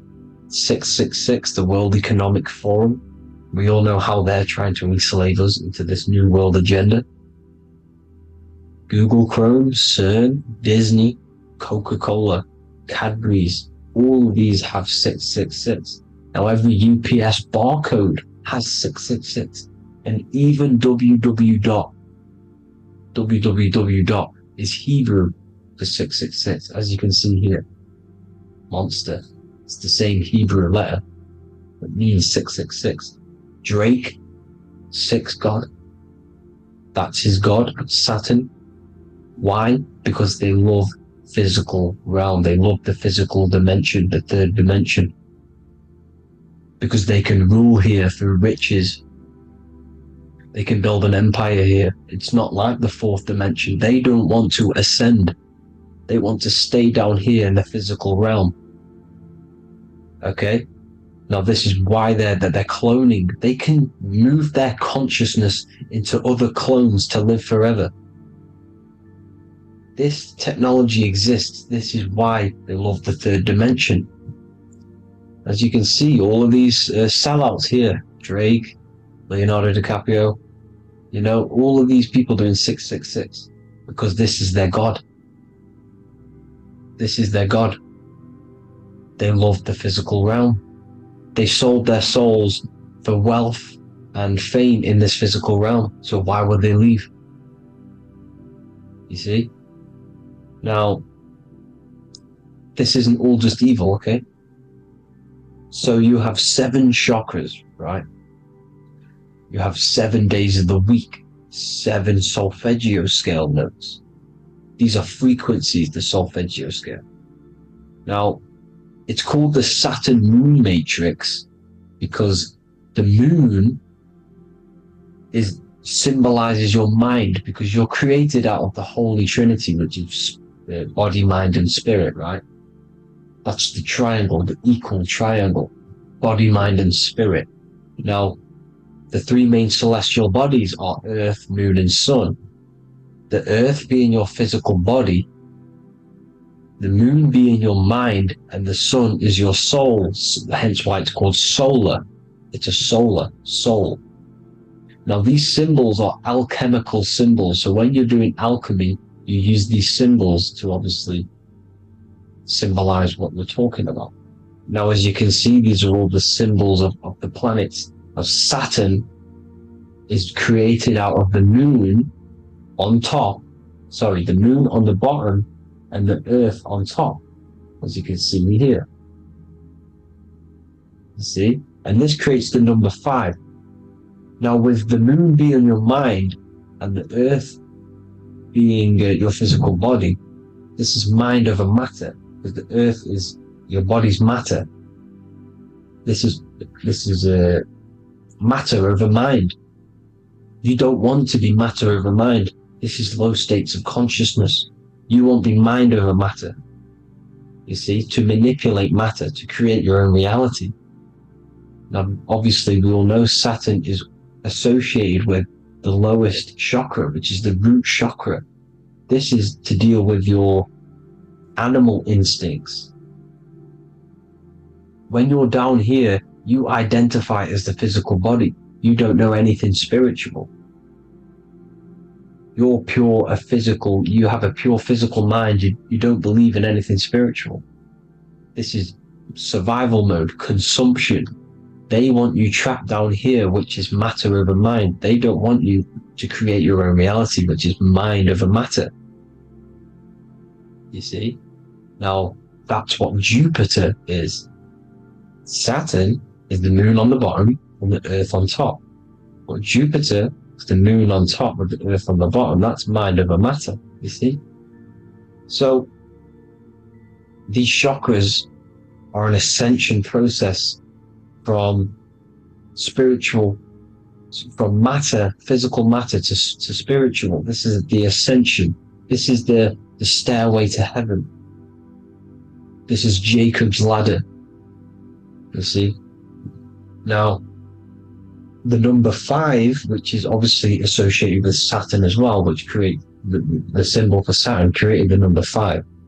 You have 5 senses, 5 elements, 5 physical elements. As we all know, Saturn crystallizes everything into physical matter out of the 4 elements. 5 fingers and toes, 5 points of man. Okay, the number 5 is the number of justice. Saturn holds things back. He restrains things from you, makes you learn the lesson. Now, 666 is not all evil. 666 is the atomic structure of carbon, of the carbon atom. 6 protons, 6 electrons, 6 neutrons, right? We are carbon-based life forms. All life forms are based on the bonding properties of the element carbon. Because Saturn crystallizes everything into physical matter. Now, the Masons symbolize this with the checkered boards. They have the black square, which is obviously matter, as I just said, the black cube, and spirit is the white square, because white is eternal light. White and light, you see? Black is physical matter. Now, this is what we are. The point of our soul is to transmute from matter to spirit, but these are interchangeable. This is the constant cycle between spirit and matter, spirit and matter. High vibrational matter turns into spirit. Low vibrational spirit turns into physical matter. You see? Now, we are carbon-based life forms. This is what 666 is, the number of the beast. Well, when I say we, the physical body is the beast. It's the animal. It's the carbon suit to operate in this physical dimension, in this physical realm. See? It's the vehicle used to operate in this physical realm. But your mind isn't from this physical realm, you see? The brain is the physical manifestation of the soul. Okay? So, as you can see here, the spine is an extension of the brain. Everything goes back to the brain. This is literally what your physical body is. You see, this is the nervous system, and everything reports back to the brain, and everything's controlled from this control center. And this spinal column, at the top of the spinal column, is your third eye, which is known as the pineal gland. And this is the seat of consciousness. It's the center of consciousness. That is your true self, pure consciousness. This body is just a physical body. This body is mortal. This body runs out, but your consciousness lives forever. They don't want you knowing this. This is why they keep you down here in your lower chakra. They want you to believe everything is just physical. They don't want you to believe in the spiritual side of reality. Because this way they can manipulate you, right? They want you matter over mind because they know your mind creates reality. They know your mind is the root cause of reality. You manifest your own reality from the inside out. So this is why they control your perception of reality. They control your information in order to manifest their new world order. You, who are ignorant to knowledge and wisdom, you who are ignorant are manifesting their agenda because you accept their information and their perception of this reality. Now, this is why they tell you the globe model, the heliocentric model, to trap you into physical matter. Now, if you understood about this true form of this realm, you'd understand that there's a spiritual side behind everything. The spiritual side, something has to exist. The root cause of reality is higher planes of existence. It happens in the mind before it happens on the physical plane. You see? They don't want you knowing this. They want you matter over mind, which is the symbol for Saturn. Moon over Earth. The Holy Trinity.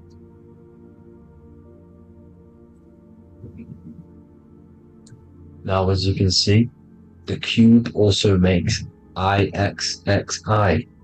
This is Roman numerals. This is Roman numerals, and when it's translated from 9/11. Yes, 9/11. This is the secret code of the One World Order. The two twin towers, when the two become one. Okay, when the two become one, this is how you reach the higher states of consciousness, the physical and spiritual. Now, as you can see, the 9/11 memorial are two black cubes.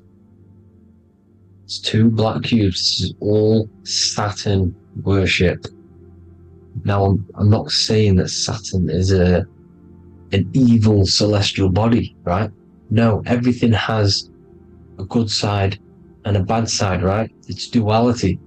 The spirits of Saturn on the dark side are the most evil demonic spirits. Now, these are the spirits that these are invoking through these rituals, right? Yes, 9/11 was a massive ritual. It's a satanic ritual, okay? Now, we all know Elon Musk. Elon Musk is coming with the mark of the beast. And English gematria, this equals 666, right? 666, as I said, is the number of the beast. You are the beast, your physical body. You see how the Bible twisted things up to make things more confusing, right? But it's there. You just have to have the knowledge to be able to read the Bible properly. As we all know, we had this virus. I'm not going to say the name because I'll get flagged. This virus adds up to 666 because this is all part of the New World Order. It's all part of keeping you in this physical dimension. Okay? Now, as you can see here, Novus Ordo Secularum on the back of his shirt, on Elon Musk's shirt, this is also on the $1 bill, Novus Ordo Secularum. This means New World Order.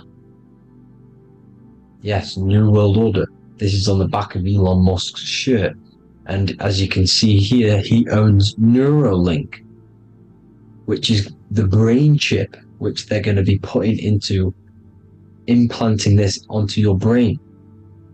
This is the New World Order to connect you and merge your consciousness with AI. Neuralink and Meta, he owns Meta as well, which is the metaverse.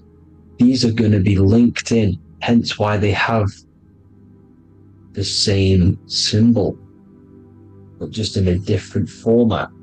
It's the infinity symbol. And the infinity symbol comes from the Taurus field, as you can see here, your electromagnetic field from around your body.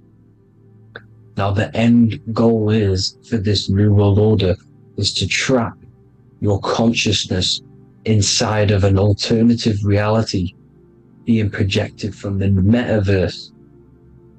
Because the metaverse will be the reality, Neuralink will be the brain chip inside of your brain, projecting your consciousness into an alternative reality while they harness your energy of your physical 666 body. Now this stuff gets real deep, people. Now this is the end goal of the New World Order, is to connect you with AI. This is why they're trapping you and keeping you in these lower states of consciousness in the Saturn associated root chakra, so you don't find out about the spiritual side of reality. Because if you knew the truth of this reality, you wouldn't connect to AI. You see, you have the power within you to travel to other worlds, the astral plane, for example. You travel to different worlds when you are sleeping. Okay? They want you to know it's just a dream. However, their end goal is to trap your consciousness and feed off your energy, spiritually and physically. Okay? I don't know why these people are just pure evil. As I said, evil love bondage. They love the physical dimension. They don't want to ascend to other realms. These evil love the third dimension. This is why evil spirits will inhabit bodies, exorcisms, because they miss being in the physical realm. They miss it. Evil love bondage. So this is why they're cloning and putting their consciousness in clones to stay in this third dimension, to stay as further away from the source as possible. Okay? This is why they're doing it, and this is how it's all linked in. So I hope you all enjoyed this video. Hope you gained some wisdom. Please feel free to join the Telegram, and please leave a like and a subscribe. Thank you all, people. God bless.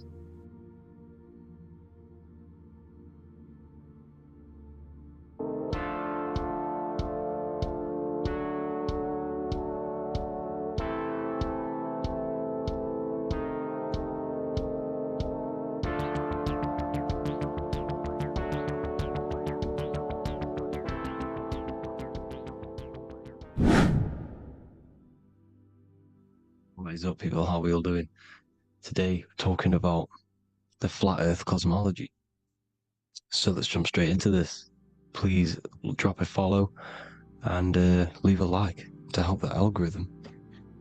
So we live in a Taurus field. Everything's made out of Taurus fields. And every Taurus field has motion. It's what it is. It's the motion of energy. And every Taurus field has a center, which is the black hole. It's a womb of creation. It's counter space.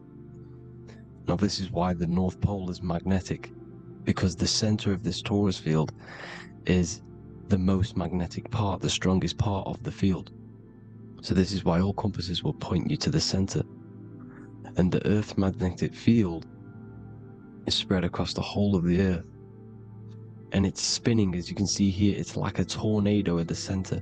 And this tornado is the force which is spinning the sun and the moon around us. You got the sun, the moon, Polaris, just like in the Masonic cosmos here. The sun, the moon, Polaris, the all-seeing eye.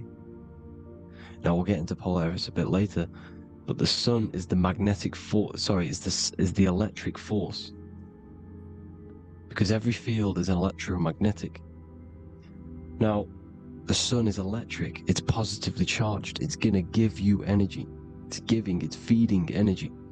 The moon is more magnetic energy, which is taking your energy away from you. And this is why you become sleepy when the moon comes out, because it's taking away your energy. So these two forces is the balance. It's the yin and yang. It's the balance. Everything in this creation is balanced, because the Taurus field is the earth is the plane of inertia, the 0 point within the field, because physical matter is a result of two opposing forces equalized on the plane of inertia. And that is where matter crystallizes into physical results. And this physical plane is the plane of inertia, planet Earth. And at the center of this plane is the black hole, the womb of creation. And outside of this black hole gives birth to light. So the Taurus field is constantly rotating, going into counter space, the black hole, and then out of counter space gives birth to the white hole, white light. You see? So it's going around, black hole, birth again, black hole, birth again. And it just keeps going around. It's an infinite cycle of energy. And this is where the infinity sign comes from. This is the motion, this is the force which is creating everything to spin inside of this circle. Okay? And it's making the stars spin. It's making the sun and moon spin around us, around this center point. Now here you see Horus and Set putting their feet inside of this dome. This is the royal arch, the arch of the dome above us, which is like you see in the Masonic cosmos, the royal arch of Freemasonry. This is the dome above us, the firmament that the Bible talks about. You see, they're putting their feet in because Set symbolizes the moon and Horus is the sun. Horizon, Horus. Horus is rising, the sun. So they're both putting their feet around the center magnetic pole, which is the pole, North Pole. And above the North Pole, you have Polaris, the pole of electromagnetic energy. You see? And this is how we get the sun and the seasons. Because the sun, for us, when it becomes summer, it's on the Tropic of Cancer. Then it spirals outwards, going out and out and out, then goes to the Tropic of Capricorn. That's winter for us. Then it comes back in and creates summer again. So it's constantly spiraling around this center magnetic North Pole. You see?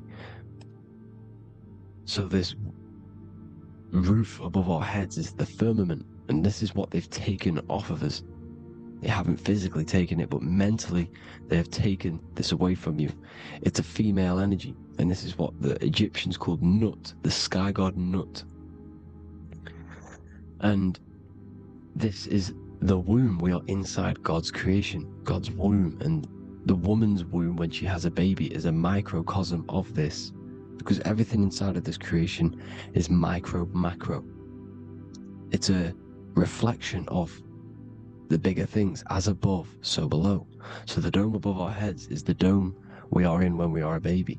And you can see the sacred geometry of it is the exact same. It's the dome. And when we are inside of the womb, the woman, the sacred maker, which is the M, the Masonic M, this is the G-male symbol. The Masonic M is maker, mason, matter, male. She delivers the male, you see? She delivers the male because it's the maker, the female, the magnetic. The woman is magnetic in nature, the male is electric in nature. So when we are in this womb, the female, we are being fed by the center umbilical cord, by the center of the mother's stomach. We're connected to the center of the woman's stomach, just like we are when we are in the earth. The center is where the aurora borealis is being emitted from, the electromagnetic aurora borealis, the northern lights. This is our spiritual umbilical cord, connecting us to counter space, connecting us to the realms beyond this world. Because at the center of every Taurus field is counter space. And at the center of the earth is our spiritual umbilical cord, and this is the Earth's belly button, as you see. As above, so below. We had a physical umbilical cord. We have a spiritual umbilical cord, and this gets cut when we die, when we're cut away from the physical reality. You see, here's the ancient Egyptian tablet showing this female. You can see the hair, it's a female above us, because the female energy is nurturing, helping, looking after. And that's exactly what the dome is. It's protecting us. It's the Ark of the Covenant, the Ark covering us, you see. And this is what they've taken away from us. By you believing in space, it completely destroys the idea of this being a sacred creation. They've taken the roof off your head, whether if you believe in space, you believe that there's chaos, there's planets, there's asteroids about that could kill us at any moment. But this isn't true. They've made you fear your own creation that you're inside of. They've made you fear what's above you. You see, and it's to hide the power of astrology, the power of the lights in the firmament, which are constantly flowing through the ether. These powers which are above us are sending rays down to the earth, which are influencing our psychology and how we behave. And this is what astrology is. It affects human consciousness. It interacts with our consciousness. And there's a different energy every day because the planets are in different houses, different alignments. And this is, we'll go into this a bit deeper later on. So the world tree, this magnetic north pole, the pole of electromagnetic energy, was symbolized as a tree, the great tree at the center of the earth. You see? And this tree is symbolized everywhere. You can see here how the center person, this Egyptian person, is holding up the sky. This is the North Pole, the hyperboloid, at the center of every Taurus field. And this tree was in the Mayan cosmology. This is an ancient depiction.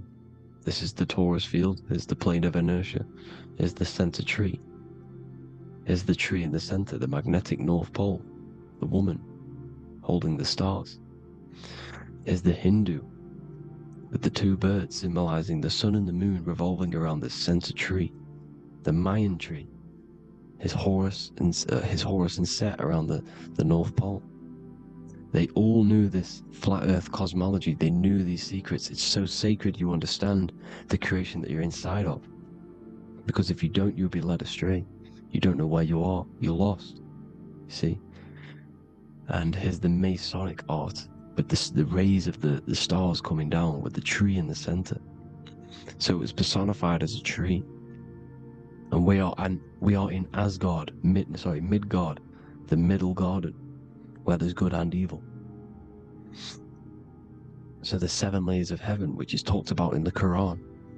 Each planet has a different layer of the firmament, and this is the 7 layers of heaven, and these are our 7 layers of the energy centers in our body.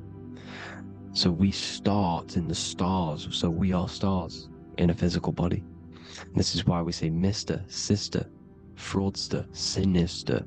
Stir is star, and we are in the stars, and our star descends into the soul system, not solar system.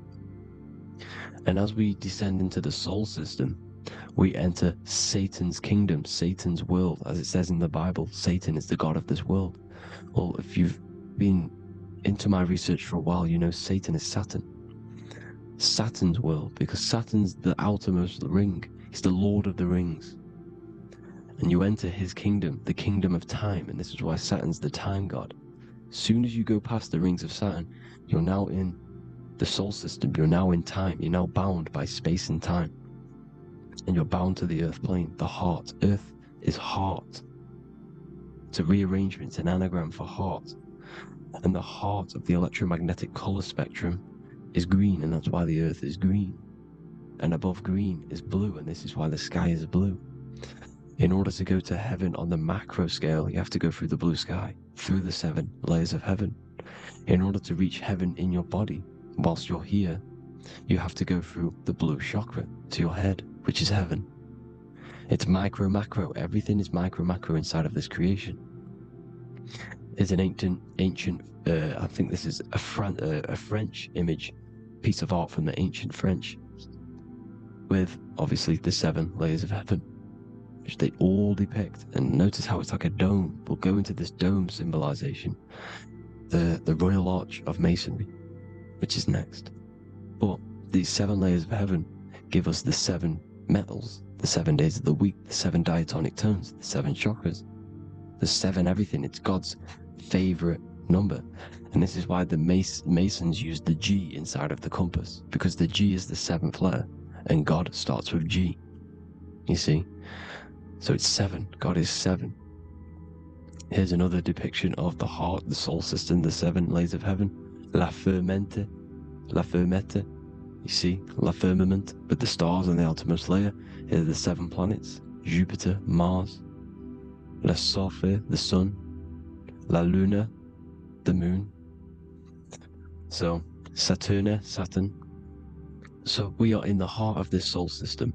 In order to ascend, we need to ascend up our chakra system, reach 144,000 hertz. God consciousness, the God man. You have to unfold God man, master of the mind, mastery of the mind.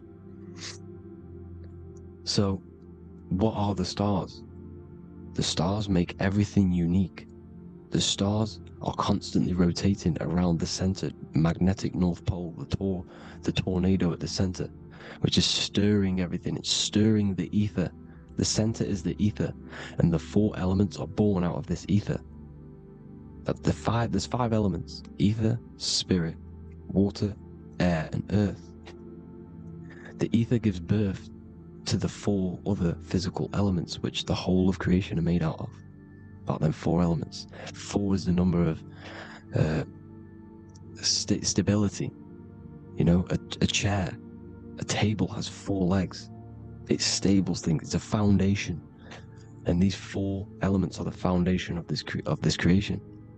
You see, and this magnetic North Pole is stirring this, and the 4 vibrational states of the ether are the 4 elements. Now let me get back to the stars. I just wanted to give you that.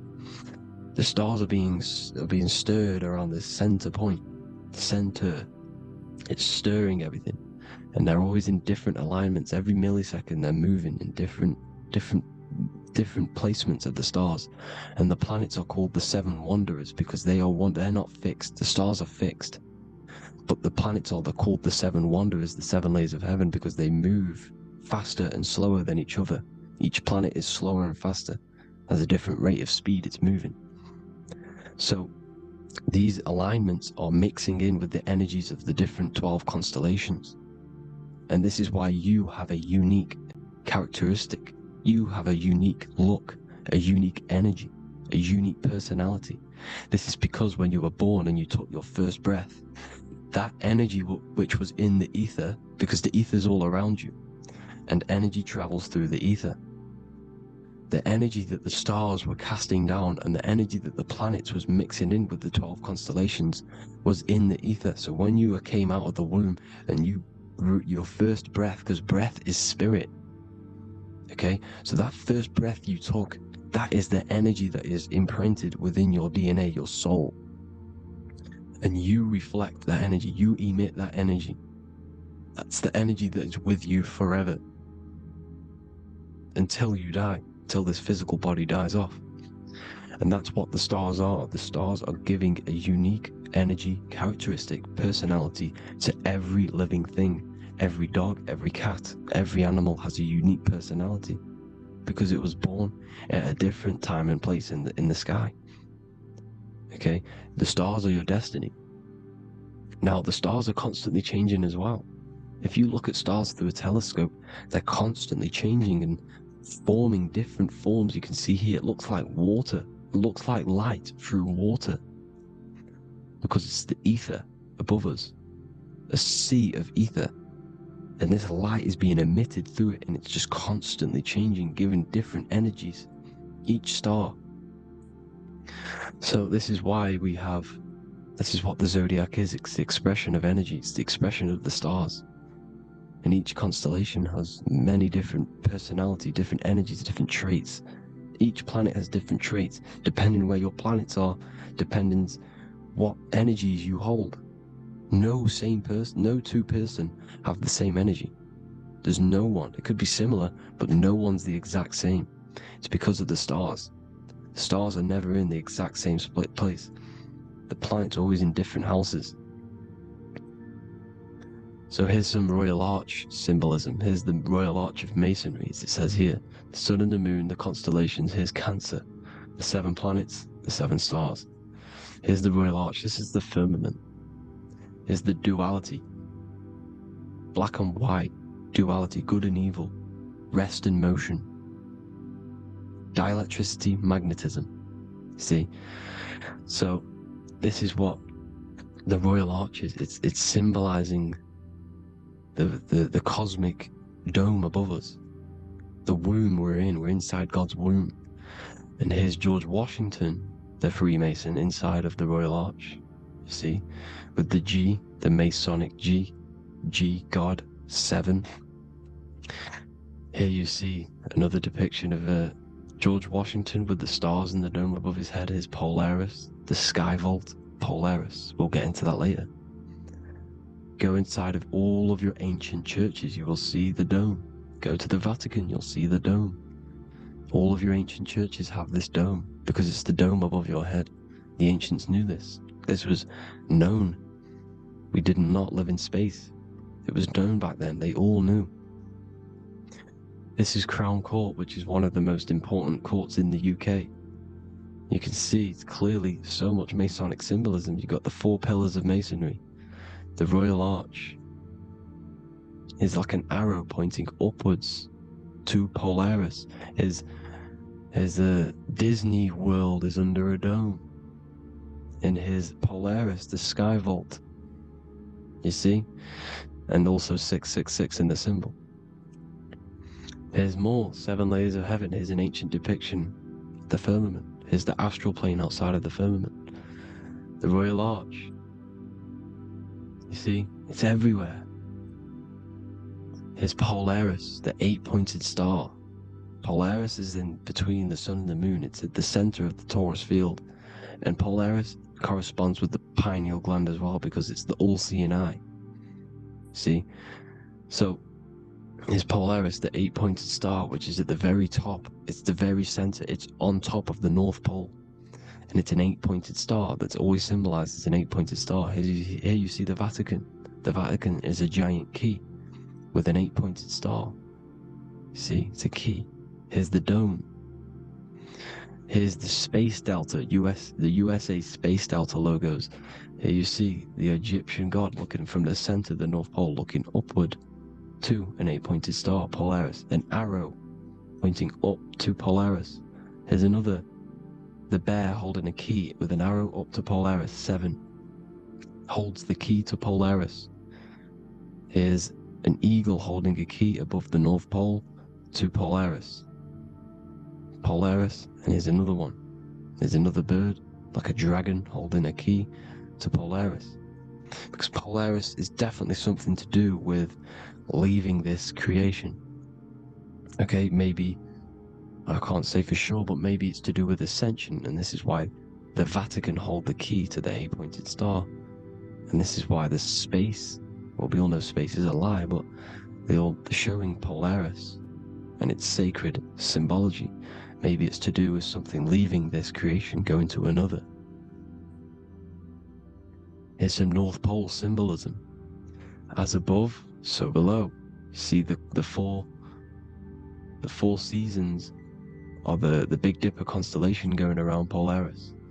This is Polaris, this is the Big Dipper constellation, and this is the swastika. This image gives us the swastika, because all the symbols we use are created in nature. They're created somehow in nature. This is how we get them. As above, so below. This is the map of the North Pole with the 4 rivers, looking like the Big Dipper constellation. It's the Masonic, there's the ancient cosmology with the 4, you see the 4 islands, Mayan cosmology, 4 islands. This is the alchemical symbol for Earth, 4 sections. The windows, because the center of the North Pole is a window to another dimension. The 4 lucky 4-leaf clover, which is supposed to be lucky. It's just, it's truth in plain sight. And here's Hitler looking at 2 flat Earth maps. So this swastika has been used for thousands of years, thousands and thousands of years. And it's symbolic for the most sacred land on this plane, the North Pole. Shambhala. Do some research on Shambhala, people. It's a it's a Hindu mythology about the sacred lands at the center of the earth, and it's known to be full of enlightened beings, and it's all symbolized at the center. You can see their paintings of Shambhala. It's all at the center, the North Pole, and it's known to be the most godly place ever, because it takes you to a portal to the higher places. And maybe this is something to do with Polaris, connecting you to this sacred land at the very center. But anyways, people, thank you all for tapping in. Hope you all learned something. Have an amazing day. Please follow, subscribe, like, all the links in the description for the courses, the PDF. Please have an amazing day. God bless.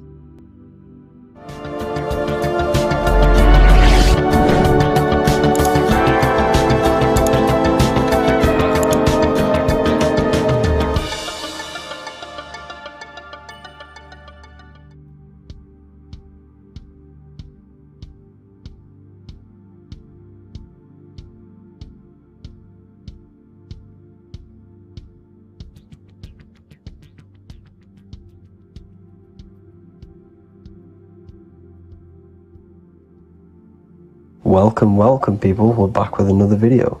I will now be keeping track of my YouTube and trying to upload every week. In this video, we'll be talking about the chakras. The chakras are the 7 attributes of God, and they are the 7 planets. These are literally vortex portals within us that connect us to these, which controls the cells and organs in that particular area of the body. For example, it's literally a mini brain for that area of the body. Each chakra has a vice which you need to turn to a virtue in order to climb up through the system. They work like a stair, turning matter into spirit as you descended from spirit to matter. Saturn is Satan, that's why it's the lowest chakra, and that's why the devil is red, because red is the lowest vibrational color. When you are in these lower states of consciousness, you are in your animal nature. This is your physical side of your nature, and you are mainly being driven by your animal instincts or your ego. Moving back to your higher self or your spirit self is not an easy process. It takes a while.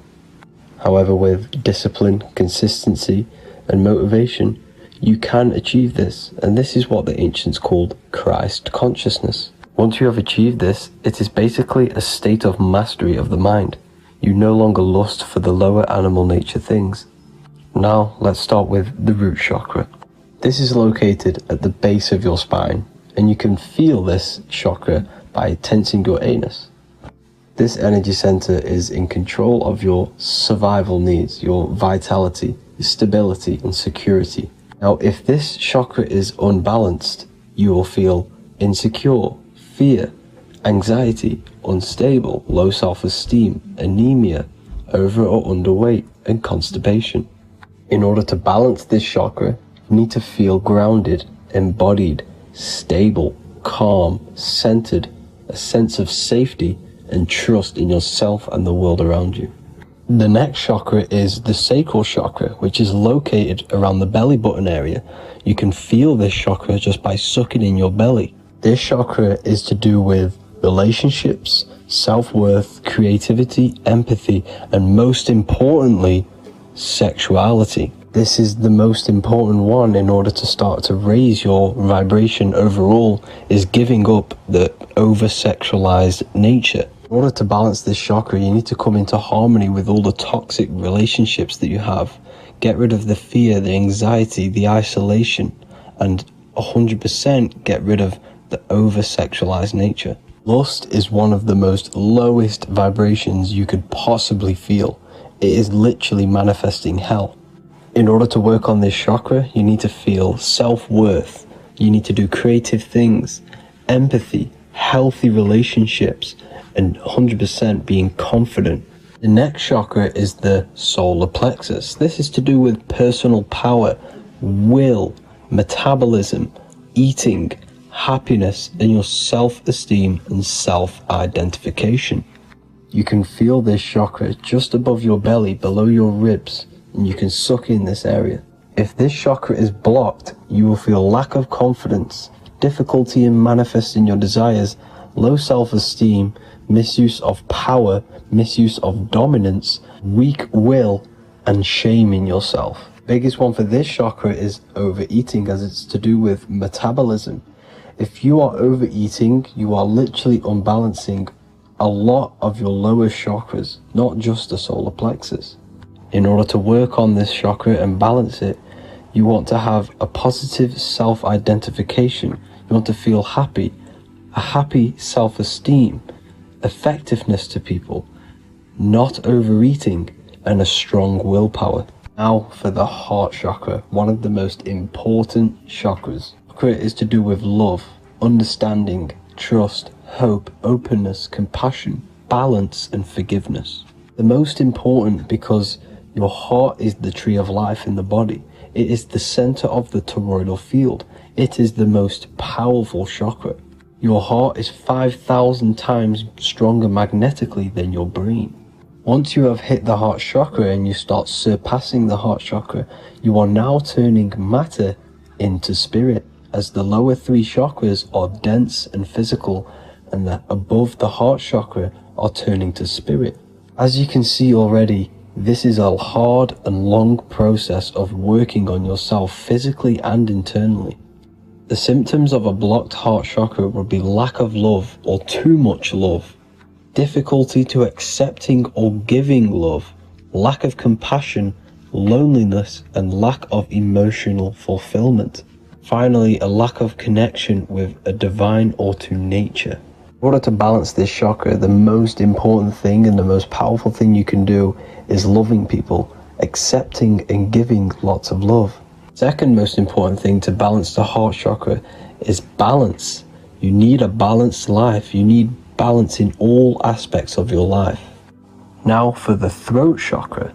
This is a very important chakra as it's to do with communication. A symptom of this being unbalanced is a lack of self-expression and putting on a front all the time, acting with the ego. In order to balance this chakra, you need to constantly self-express yourself. You can't be putting on a front. That voice inside your head, you have to let it come outward. Don't just block it off with a wall. Self-expression will lead to you gaining friends who actually like you for being you, and not these fake friends that you have to put on an ego for. In order to balance this chakra, you need to express yourself, express the word that's within you. Don't be lying to people, don't deceive or be deceptive. The next chakra is the third eye chakra. This is starting to get very advanced and you are coming very close to spirit. Just before we head on, I want to announce the PDF is now available, containing all the presentations I've ever made, all into a condensed 38-page PDF. The link will be below this video for you to access. And if you want to learn how to create reality using your mind, how to attract your desires, how to get out of the situation you are in, the link will also be there for the Manifestation Mastery course. Now for the third eye chakra. The third eye chakra controls the pineal gland, which is your first eye. It's to do with your psychic abilities, channeling, telepathy, astral travel, visions, and connection to the higher self. You need all of the chakras aligned to get the full potential out of your third eye or pineal gland chakra. For example, if you're astral traveling and you fear something, you will be instantly shot back to your body. So you need to master all of the chakras before you go on and try and do these higher spiritual activities. Symptoms of the third eye chakra being blocked is lack of imagination, lack of vision, lack of concentration, blocked or clouded intuition, can't see the big picture, and especially overly reliant on logic and intellectual thinking. A good way to work on this chakra is imagining things, vision things, trust your intuition at all times, always follow that inner voice. Cut out the tap water which contains fluoride. Fluoride blocks the pineal gland. And cut out all junk food, because all of this is affecting your pineal gland. When in meditation, you want to focus your eyes and your attention to the center of your head between the two eyebrows. This is where the pineal gland is located. This will help and awaken the pineal gland over time when you keep doing these meditations. Finally, for the crown chakra, this is to do with universal consciousness, all-knowing, enlightenment, cosmic connections, the God source. This chakra is blocked by being cut off from spirituality, plagued by the senses, being tricked into the five senses and being tricked into thinking you are the body. In order to work on this chakra, you need to feel grounded. You need to know yourself, your real self, the voice within you. Have common sense, have specific decisions that you're making, be very direct. Now we've got out of the way all of the chakras, I can now introduce methods and meditations which will help you unblock them spiritually. When meditating, you want to get into the present moment in a nice, comfortable position. Bring yourself to the present moment by saying, I am here right now, nothing else matters. Keep repeating this over and over with your eyes open or closed. After a couple minutes of bringing your attention to the present moment, you can now start to breathe in through the nose deeply and breathe out through the mouth slower than you breathed in. Place your attention on the chakra that you want to balance. Think of a high vibrational emotion like love, and think of this while placing your attention on that chakra. You can do this exercise every day for 10 to 20 to 30 minutes. The longer the better. Another practice you can do is by chanting the Bijis for each chakra. They are here starting from the root chakra all the way to the crown chakra. Or you can chant the 7 vowels. There are not 5, there are actually 7. A, I, A, O, U, M. A, I, O. This is the proper way of pronouncing the 7 vowels. These are so powerful because these are the only things that exist. It is literally the sound of God.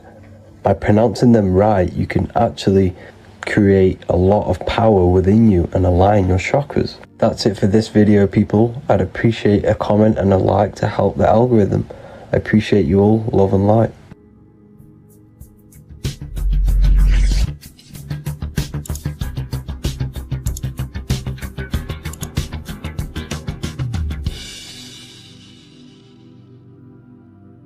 Welcome to Revival of Wisdom. This video is going to be about the flat earth and the breakdown of the whole cosmology. I'm going to be digging very deep. I've got a lot of pictures and images to show you, and a lot of dots to connect. So let's start with the Freemasonry art. So this artwork we have here is the Freemasonic cosmology, as they know and believe. So what is it symbolizing? Obviously have to start off with the 4 pillars representing the 4 corners of the earth. The 4 corners with duality. You see, there's everything on earth. There's good and evil. Good, evil, positive, negative. Good, bad. This is the checkerboard. This is what it symbolizes. Okay. Obviously, we have the sun, the moon. The sun gives you energy. It's the anode. The moon is the cathode. It's the opposite. It takes your energy. So therefore, you become sleepy when the moon comes out. You see, everything on Earth, everything in the universe is balanced. There's complete balance, symbolized by duality. There's always 2 opposites. We have the all-seeing eye, and obviously 7 stars representing the 7 planets, but not planets as in we know planets. They're not physical spinning balls of gas. They are energies, they are lights emitting from the realm above this realm. They are lights through the firmament, through the electromagnetic field. So let's go through that again. The four corners, duality, positive and negative, cold, dry. Everyone on Earth has an opposite. Everyone, there's two. Okay, and then we have the sun, the moon, the 7 planets, with a 5-pointed star. What's the 5-pointed star? Of course, it's the 5 elements: spirit, water, earth, fire, and air. Okay, that's what the 5-pointed star is symbolizing, the 5 elements of Earth. And then, most importantly, we have the compass. The compass is very, very important, hence why it's in the center. The compass is symbolizing many, many things, and one of the most important things, but we'll get into that after. We have a boat with water outside of the Earth. So we have a boat on water, symbolizing the waters separated by the firmament, the waters above, separated by the firmament from the waters within the firmament, the Earth. So this is what it's symbolizing. So the compass, what's the compass? This is where the compass comes from. The Polaris, the most important star there is, because it's in the center of Earth. The sun, the moon, and the black hole, black sun. Because all creation comes from center, the seed center. Okay, but we'll get into this after. But also, this is a very important Masonic symbol because they use this symbol a lot. This is one of their main symbols, hence why Neil Armstrong has the Masonic ring with the compass on it. The people who supposedly went to the moon, which obviously they faked to push this globe model, because the globe model is based upon fear. Because the globe model, if they can sell you the globe model, they can sell you anything then. You don't know where you actually are. The globe model is to push fear upon the masses, because the globe model means there's not enough resources. There's also risks of asteroids hitting the planet. There's also risks of space extraterrestrial invasions, global warming, asteroids. You see, this is all the fear that they can gain of selling you the globe model. Okay, because they don't want you to know that this is an intelligent design. And also, they're hiding God, the creator, the source. This is why they are satanic. They are opposites. They are lefty, Lucifer, right, righteous, godly.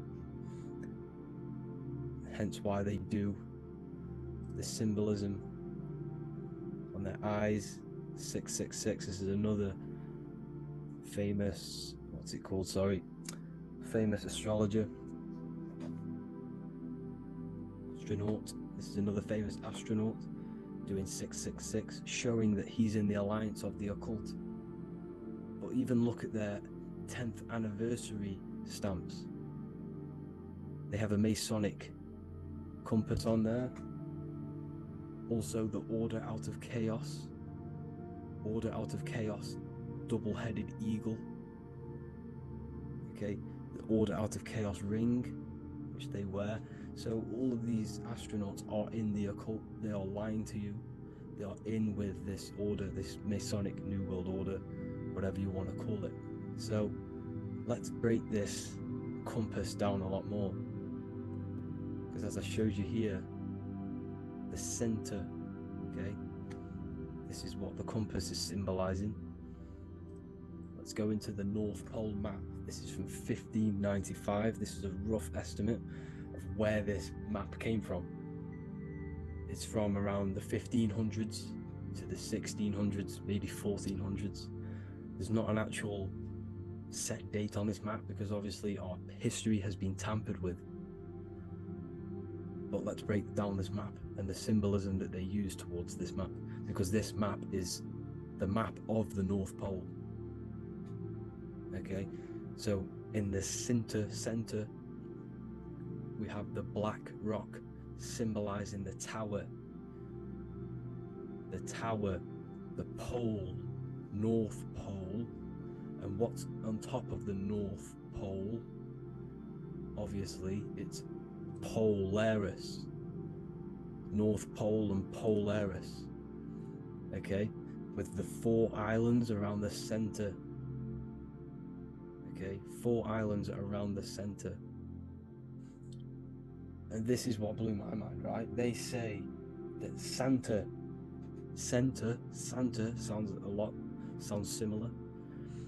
And if you look at this pole that's pointing to the North Pole, you see this line here. So this is obviously from the 1600s. What color is Santa? He's red and white. Just like this map pointing to the center is red and white, and Santa comes from the North Pole.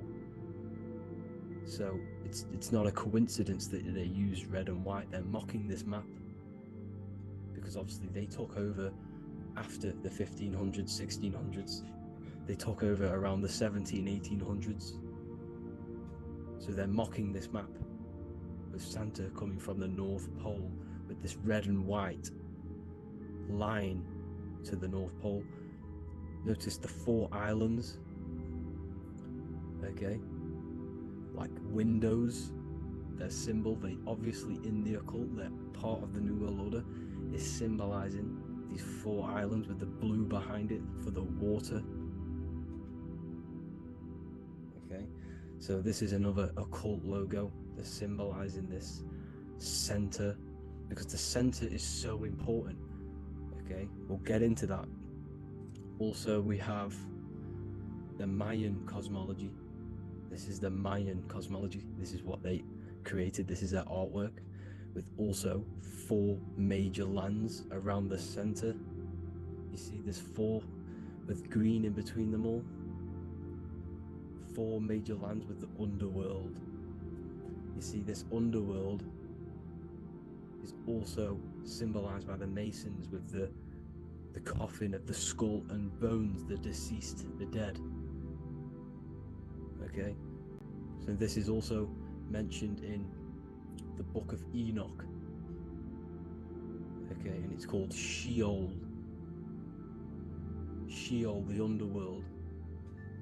Okay, and in the book of Enoch it says all spirits of the dead go to these hollow places, that they are wait until their appointed time of judgment. And it also says in the book of Enoch there are 4 hollow places underneath. 4 as above, so below, representing the 4 islands. As above, so below. That's why that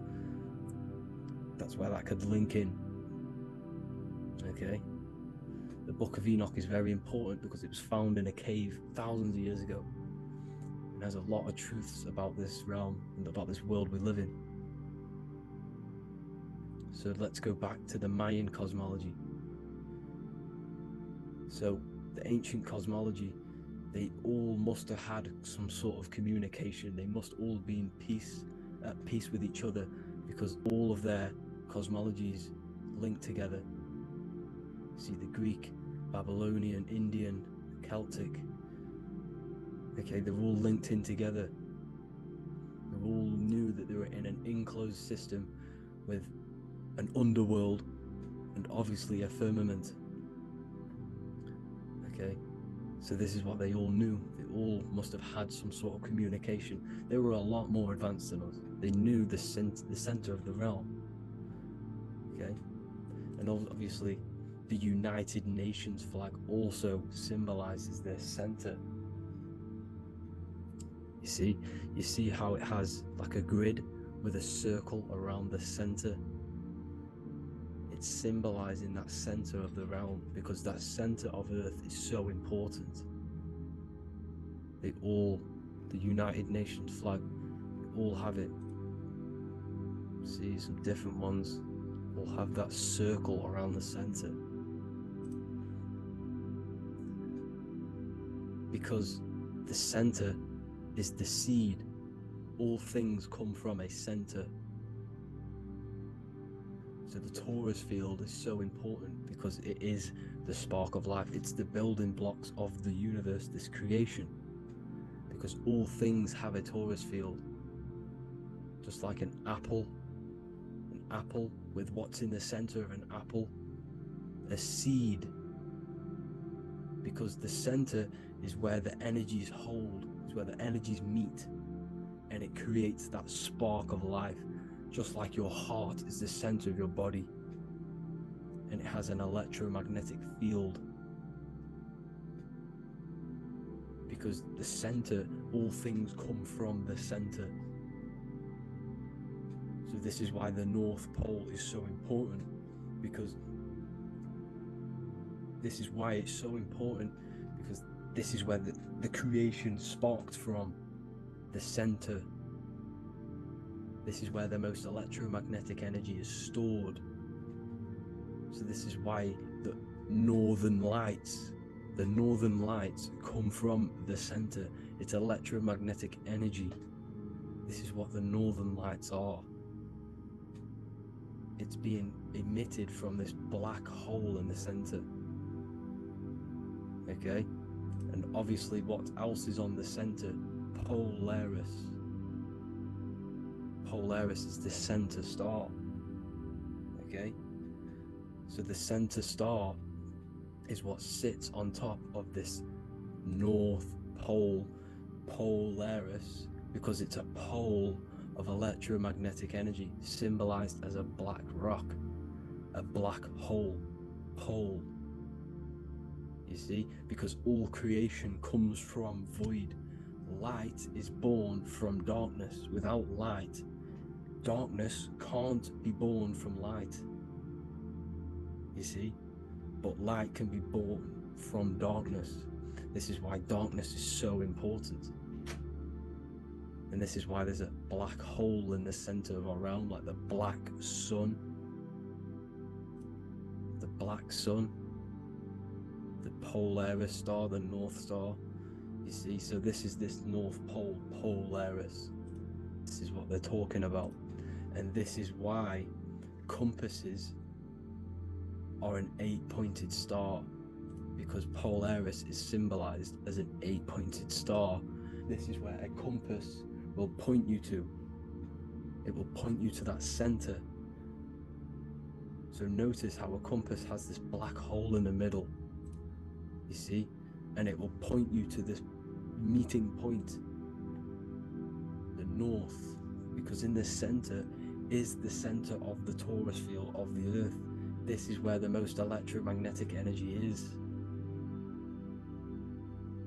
You see, everything gets sucked into the black hole. Okay, this whole reality is being projected from that center point, just like your eyes suck in light. It's a black hole.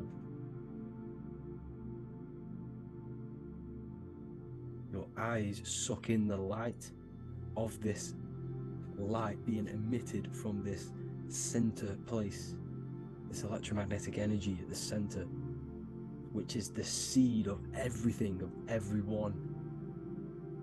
You see, just like an apple has the seed in the center in darkness, because in the center of the apple it's dark, it's black, it's pitch black, but that's where the seeds are, that's where the life is.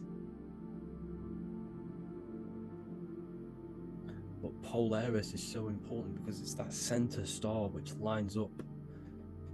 It is the pole, it's the top of the pole of the Taurus field. So Polaris would be here at the very, very top. And this is where the compasses point you to. And this is why the Star of Ishtar, the 8-pointed star of the Sumerians, also talked about this 8-pointed star, and it's called the Star of Ishtar. Okay, and who is Ishtar? Ishtar is the goddess.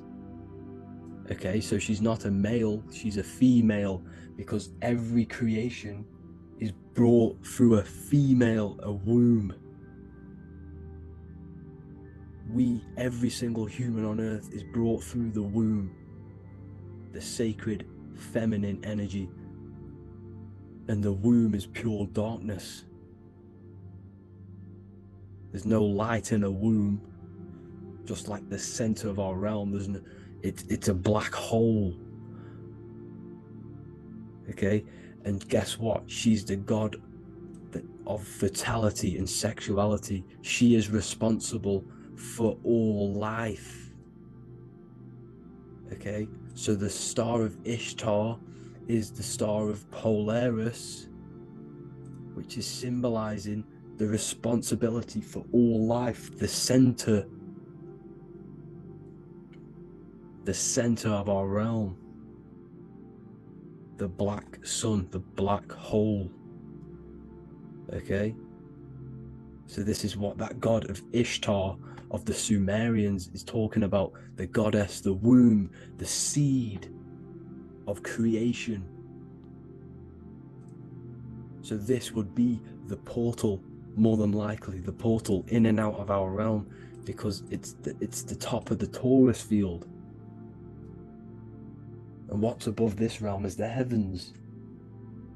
So this is where you get sucked in from the heavens. Your soul gets sucked in and brought onto this plane of existence called Earth.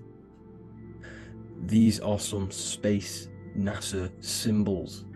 Look how much Polaris symbolism there is, and notice how it's at the center. You see this circle? This is like a half circle, and at the center is an 8-pointed star of Ishtar. It's the same thing. It's Polaris. It's at the center. And notice on some of these, look, this one is a bear holding the key and an arrow pointing to the Polaris star, so that they hold the key to Polaris. Another one with like a demon holding a key to the what? Polaris on top of him.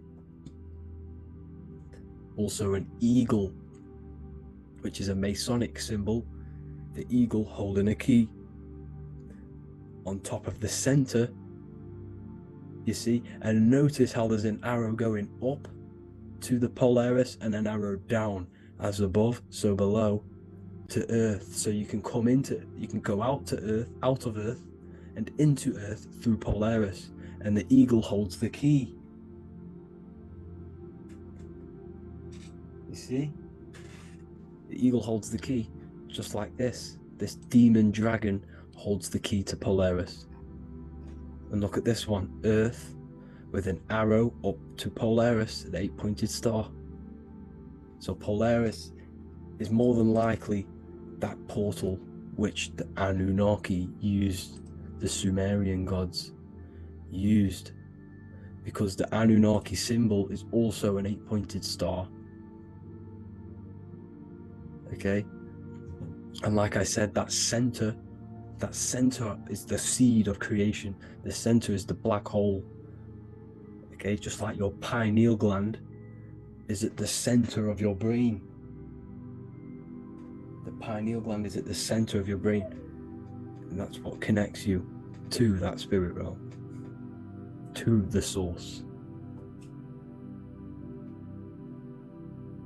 That's it for this video, guys. Thank you all for tuning in. I hope you all learned something today.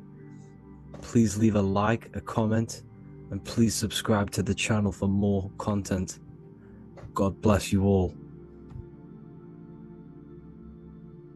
Welcome to Revival of Wisdom.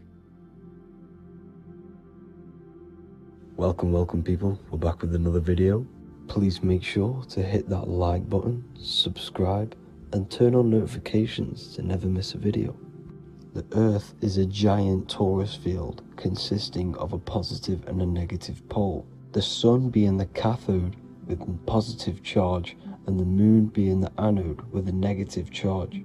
This is why the Sun rules over the day, giving you lots of energy, and the moon taking your energy from you, making you go to sleep. Now, the plane that we live on is called the plane of inertia, and at the center of this plane of inertia is the North Pole. This is where the two electromagnetical energies meet. Now, this is where the most electromagnetic energy is stored. This is why all compasses will point north, because it's the most magnetic place in this reality. So the sun and the moon is spinning around this center point, which is stirring the ether of this reality and making everything move in circles, meaning this is a cycle. Everything's recycling itself. It's an organic simulation. The ancients also knew about this sacred land at the center of this reality, known as the North Pole. As you can see on this map from the 1500s of the North Pole, you can see 4 islands around this center black rock. Ancient civilizations like the Mayans, the Buddhists, and ancient Chinese also depict these 4 islands. The endless symbology of these sacred lands at the center has been going on for thousands of years.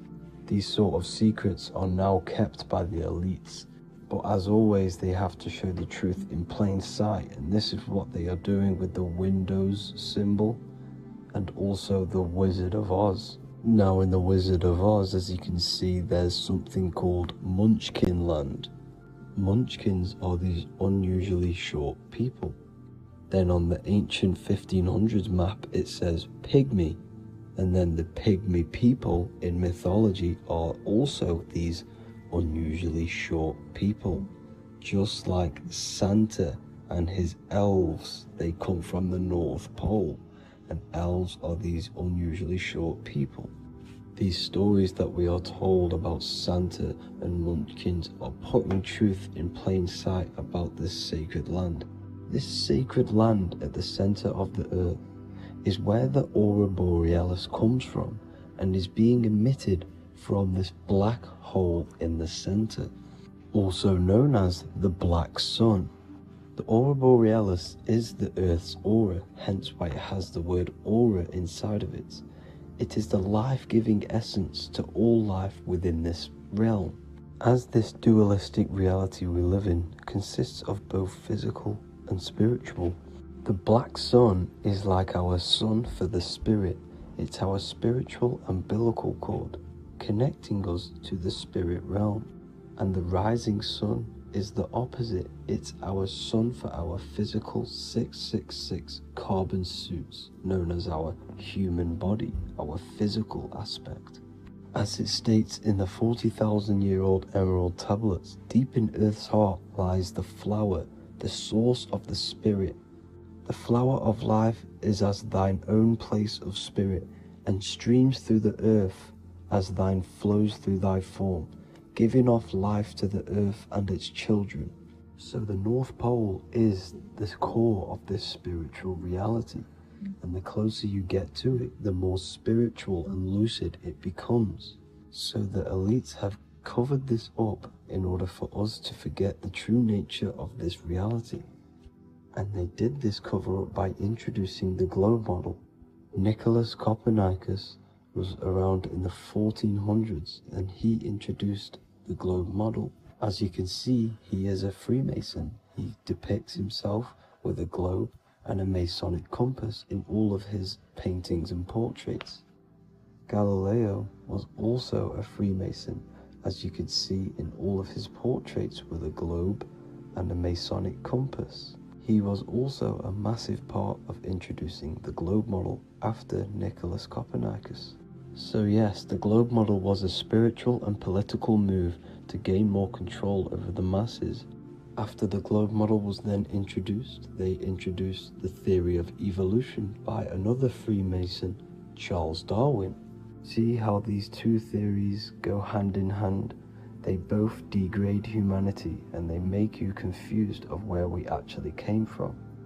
By hiding the true form of this divine creation and hiding the true power of each and every one of us, they maintain control over the masses. Now this is order out of chaos, known to be the 33rd degree slogan of Freemasonry.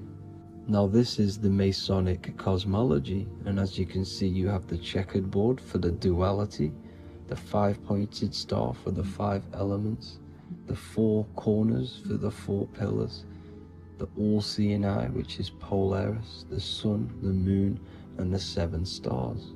So even Freemasons are taught the flat earth cosmology and the true form of this reality. Now the true nature of the sun, the moon, and the earth is shown and reflected through the Masonic compass.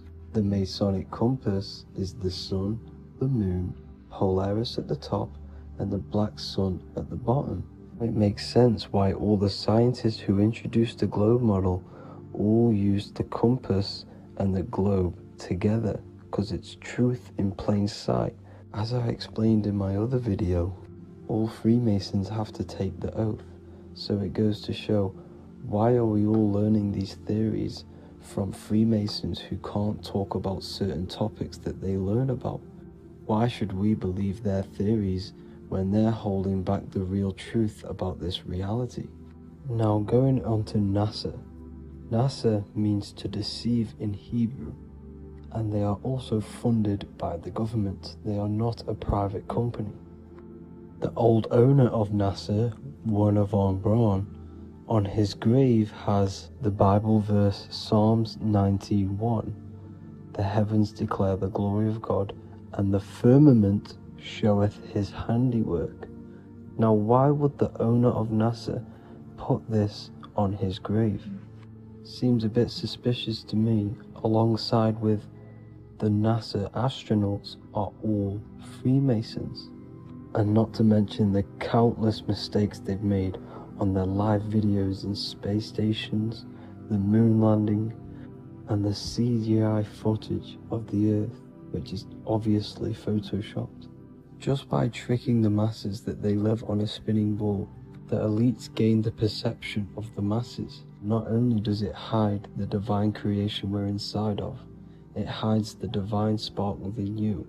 It hides the creator, the source. And by believing in space and we live on a spinning ball, it makes people come to the interpretation of that we are a coincidence and we do not have any purpose. And of course this is false. When you come to realization that we are all a divine creation and we can create our own divine life in this reality, life becomes more sacred and you start to enjoy little things. The elites want you to believe everything exists only in the 5 senses. They want you constantly looking outside of yourself because they know that will keep you on lower states of consciousness. Now this brings me to our next point. By tricking the masses into the heliocentric model, the elites started to advertise aliens in the movies, in cartoons and magazines in the late 1940s. Now this is subconsciously programming us about aliens and extraterrestrial threats, which then they can use to their advantage. And this is something called Project Bluebeam. They are more than likely going to fake an alien invasion to push this 2040 agenda, which is for one government and one ruling currency. That's it for this video, guys and girls. Hope you all enjoyed. Please make sure to leave a like and a comment. God bless you all. Welcome to Revival of Wisdom. Welcome people. We're back with another video. Please make sure to hit the like, the subscribe button, and turn on notifications to never miss a video. The Vatican is a giant key from a bird's eye view, and it also contains an 8-pointed star. The Anunnaki Sumerian gods also depicted this 8-pointed star. The sky god Anu from the Anunnaki also uses the 8-pointed star for his symbol. And even Freemasons depict an 8-pointed luminary with a ladder and a key. This is symbolizing the key to ascension up to the 8-pointed star, which is Polaris. Polaris is always depicted as an 8-pointed star. Polaris is the standstill star at the very center of our realm, which is perfectly aligned with the North Pole. The Earth is a giant Taurus field, and at the center is where the most electromagnetic energy is stored.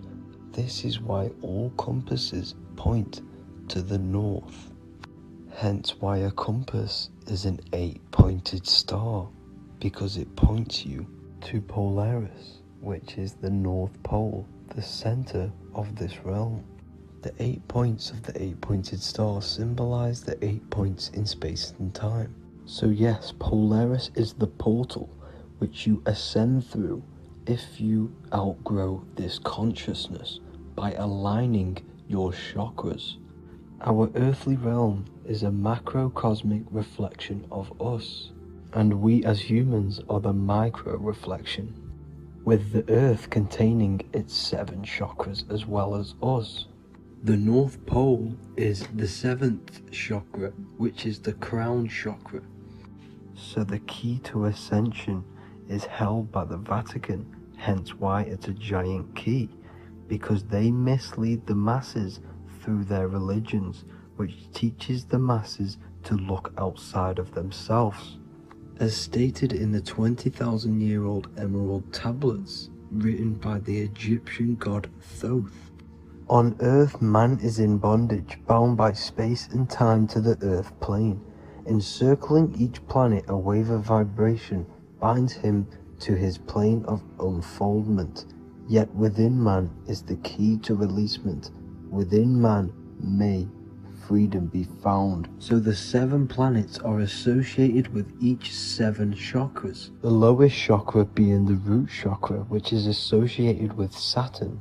This is why the elites love Saturn and reflect it in all of their symbols, because the chakras are an ascension of spiritual principles, starting from the material and ascending up to the spiritual, the crown chakra. However, evil love bondage, and they are trapping souls in the physical realm by stopping and provoking the ascension process. They do this by abusing the energy of Saturn, and Saturn is associated with the lowest chakra. The lower 3 chakras are associated with survival mode, which keeps the consciousness in a constant state of fear and only aware of its surroundings.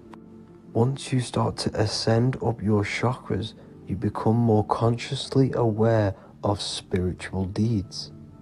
And this is the process of returning back to your true spiritual form. Going back to Polaris and its connection to Ascension, Kanye West symbolizes this on his music video 24.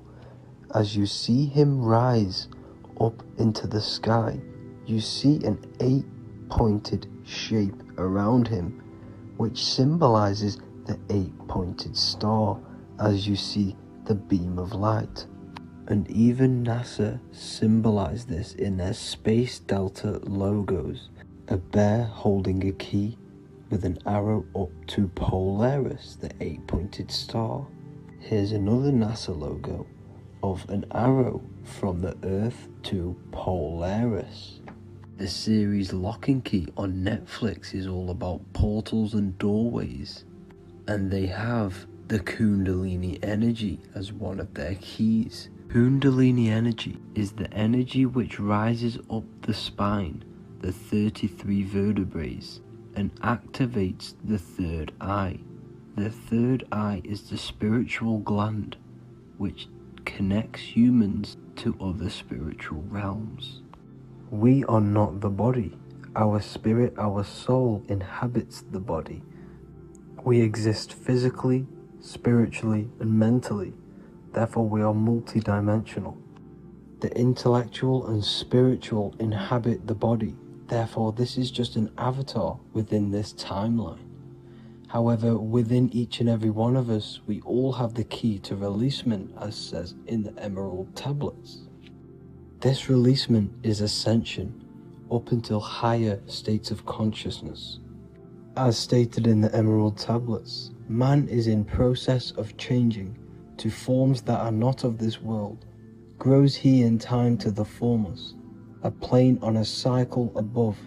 And another one saying, man is a flame bound to a mountain, but we in our cycle shall ever be free. Know ye, O man, that when ye have progressed into the cycle that lengthen above, life itself will pass to the darkness, and only the essence of the soul shall remain. That's it for this video. I hope you all enjoyed. Please feel free to leave a like, subscribe, and comment any subjects you want me to talk about. God bless you all.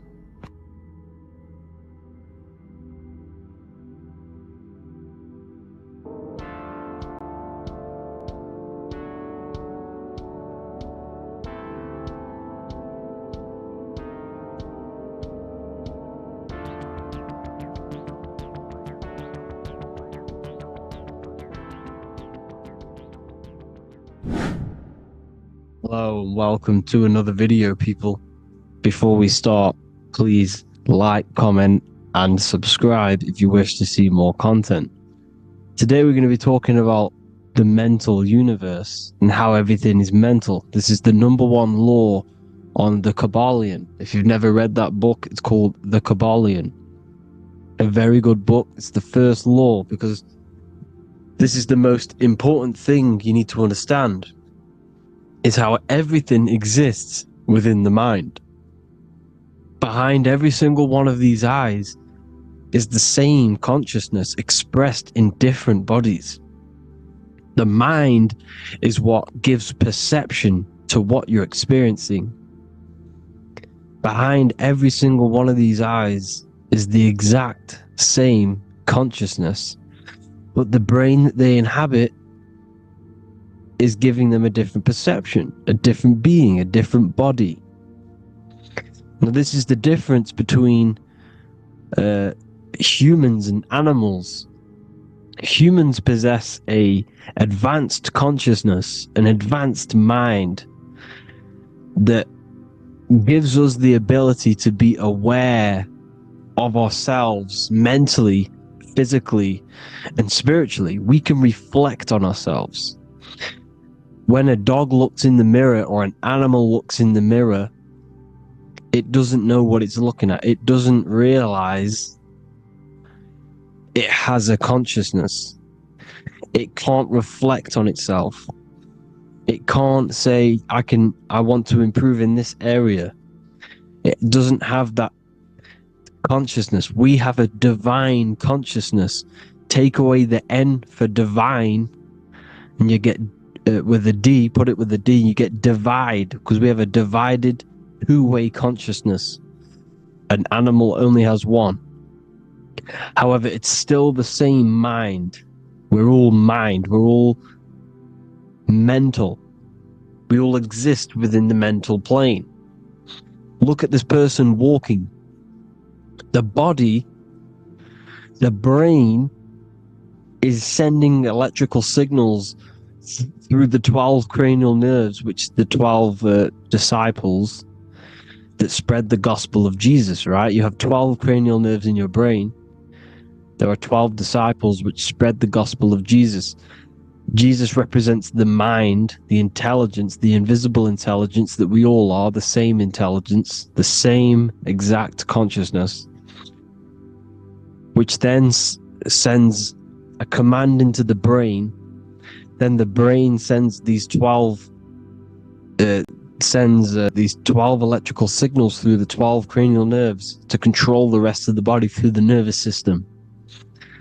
This person walking is not, the body is not walking. The mind is telling it to walk. And the brain is it's a supercomputer which is decoding these demands given to it by the mind. Because the pineal gland will have something to do with the ether, because the ether is physical and non-physical. The mind is sending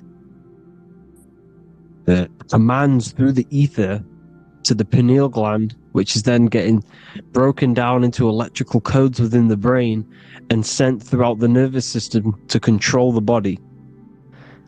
And this is why in the Sims simulation, because the body's the simulation, it's a false reality. It's the fake reality. It's not the real you. You are formless. There is no form. But the third dimension is a dimension within your mind. Matter, mind, light is all a product of your mind. It's all in the mind. Now, this is why the Sims has this green little diamond on top of the head. Because this is you. This is your invisible intelligence controlling the character. Okay? It's controlling the character. And this character is in the world. Your consciousness isn't in the world. The world exists within you, but the body is a vehicle for that realm that you land in. When you have a dream, your mind transcends this body into another body, duplicates your body into another universe, unite. Unite is one. We're all one. It's all one universe, expressed in many different ways, infinitely. And the vehicle that you land in is the body to operate in that realm. This is the all-seeing eye, as you see here. The eye, this is all the intelligence. This is the ball of consciousness, God, expressed in different bodies. We're all this same one in different bodies, as you can see here. And this intelligence is expressing infinitely throughout the universe. An infinite universe.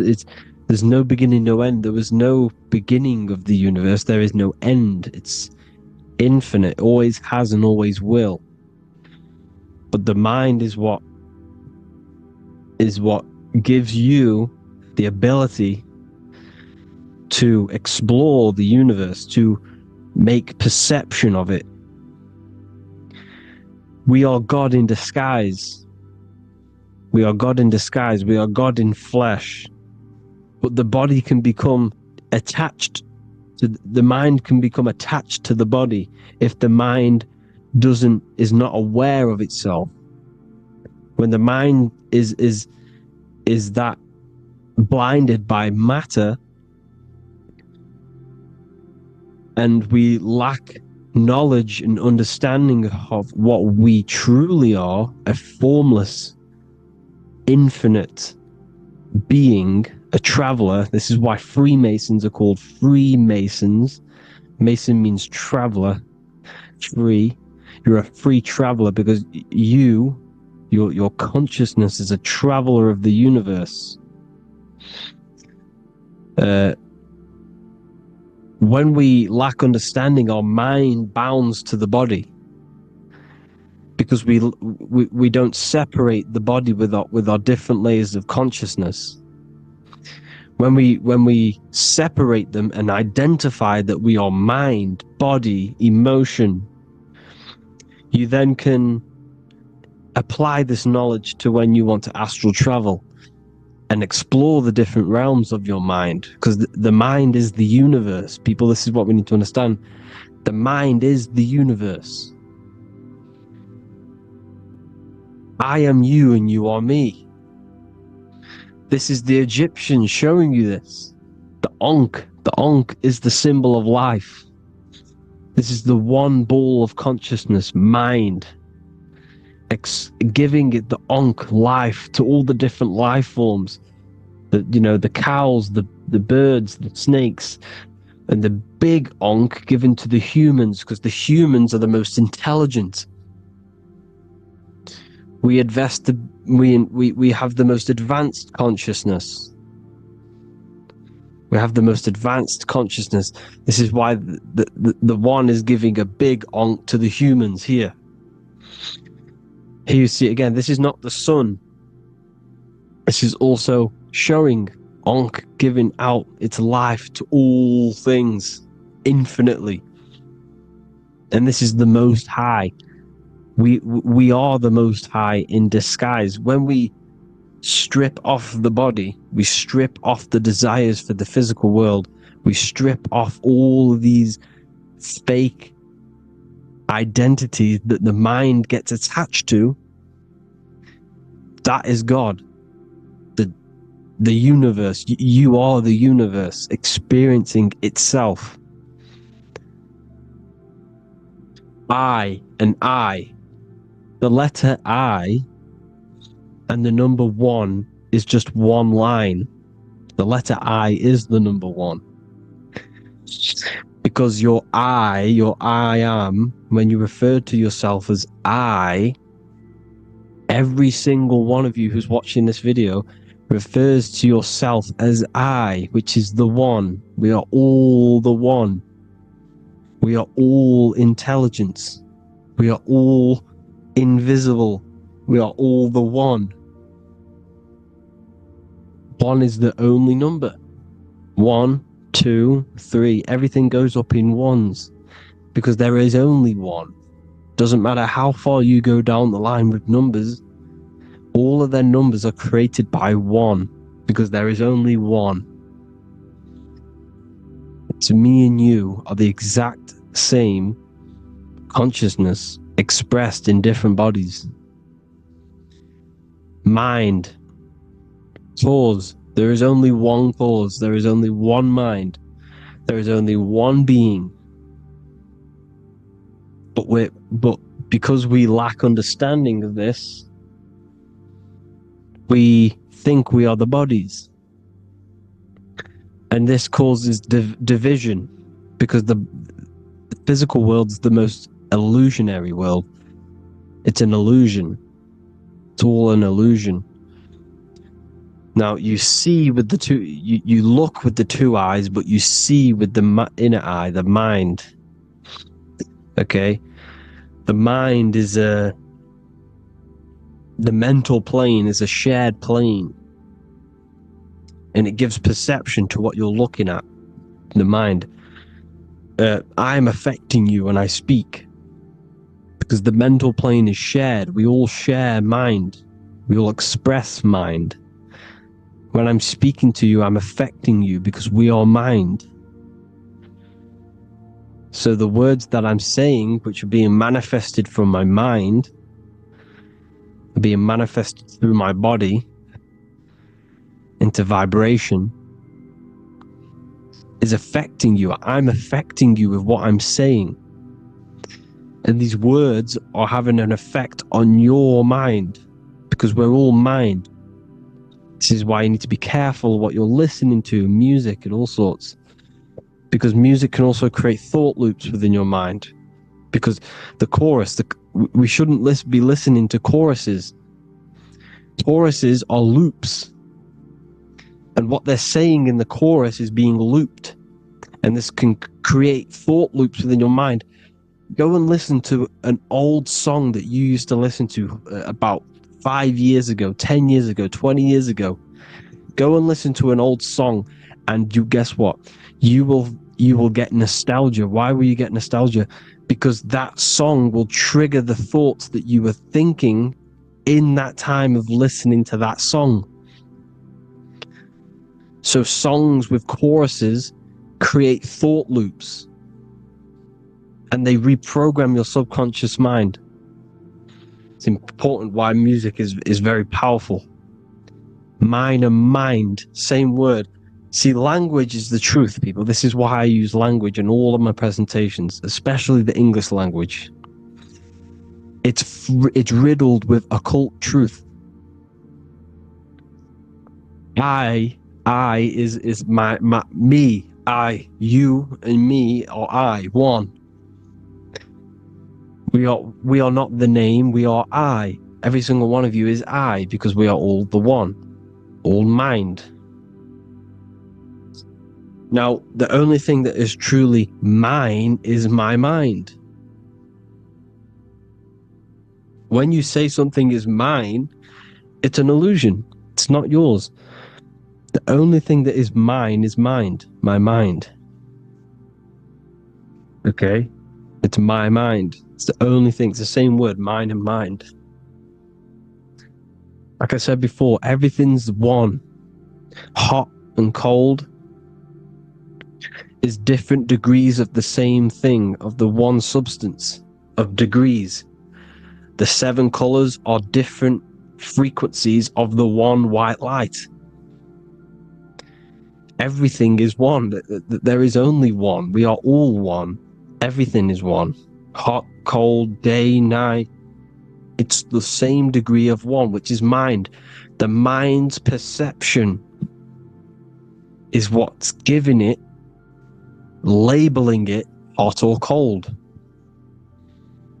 The mind's perception of colors is what is giving it red or purple, hot or cold. There is only mind. The mind gives things perception. There is only one, that is mind. The conscious and the subconscious mind.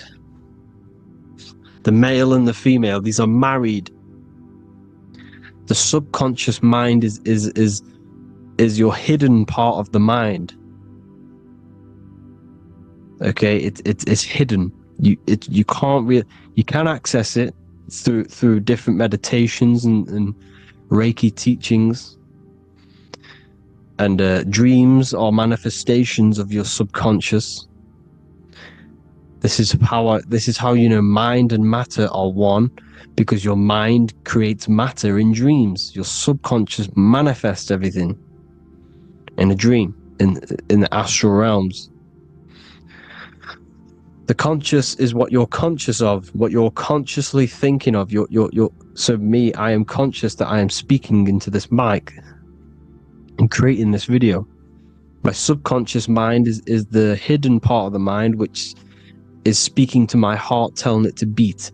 It's telling my food to digest.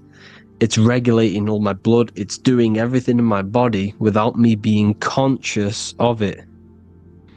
Without me being conscious. The subconscious is the feminine. The conscious is the male. The Bible, of course. Proverbs 12:4. Helpful, not helpful, an excellent wife is the crown of her husband, but she who brings shame is like rottenness in his bones. In the same way, husbands should love their wives as their own bodies. He who loves his wife loves himself. You can take that physically, you can take that literally, or you can take it metaphysically. See, the Bible's written in such a way where you can take it as your level of realization. He who loves his wife loves himself. If you love your subconscious, if you love yourself, you speak good about yourself, because your subconscious takes everything literally.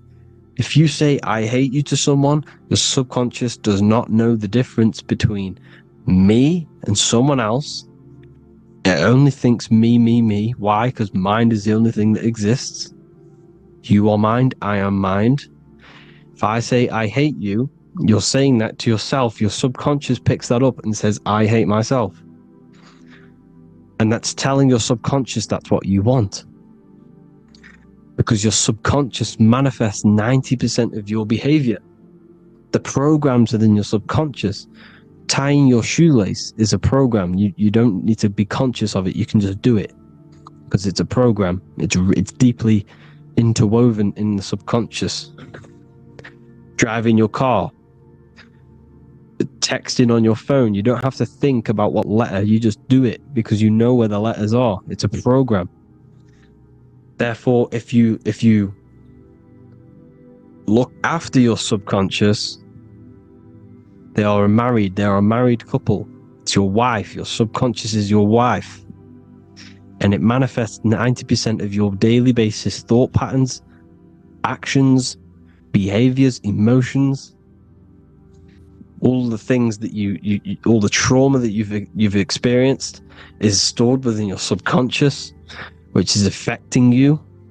So let's say you were in a car crash 10 years ago, and you had a really traumatic event, you really hurt yourself, and you had a very, very, very strong emotion that you felt of pain. That will still affect you today. And why? Because it will manifest into your behavior. How? Well, You'll be cautious of what cars to go in and who. You'll be cautious because of that event that stood within your subconscious, because of that feeling you felt was so painful and so strong. It's still manifesting into your behavior today.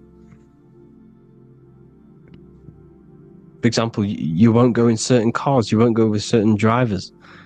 The subconscious stores everything, all your memories, the programs, and everything.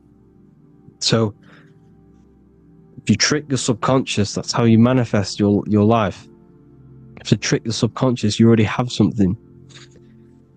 And therefore it will manifest into your life, into your behavior, thoughts, and actions. This is why the golden rule is to treat others like you want to be treated. Because I am you and you are me. We are all subconscious. We all have subconscious. Whatever I do to you, I do to me. Because my subconscious picks that up and thinks I'm speaking to me. Mind is very powerful. Whatever I do to you, I do to me. Treat others like you want to be treated. The golden rule. That is the only rule we need in this realm, in the universe.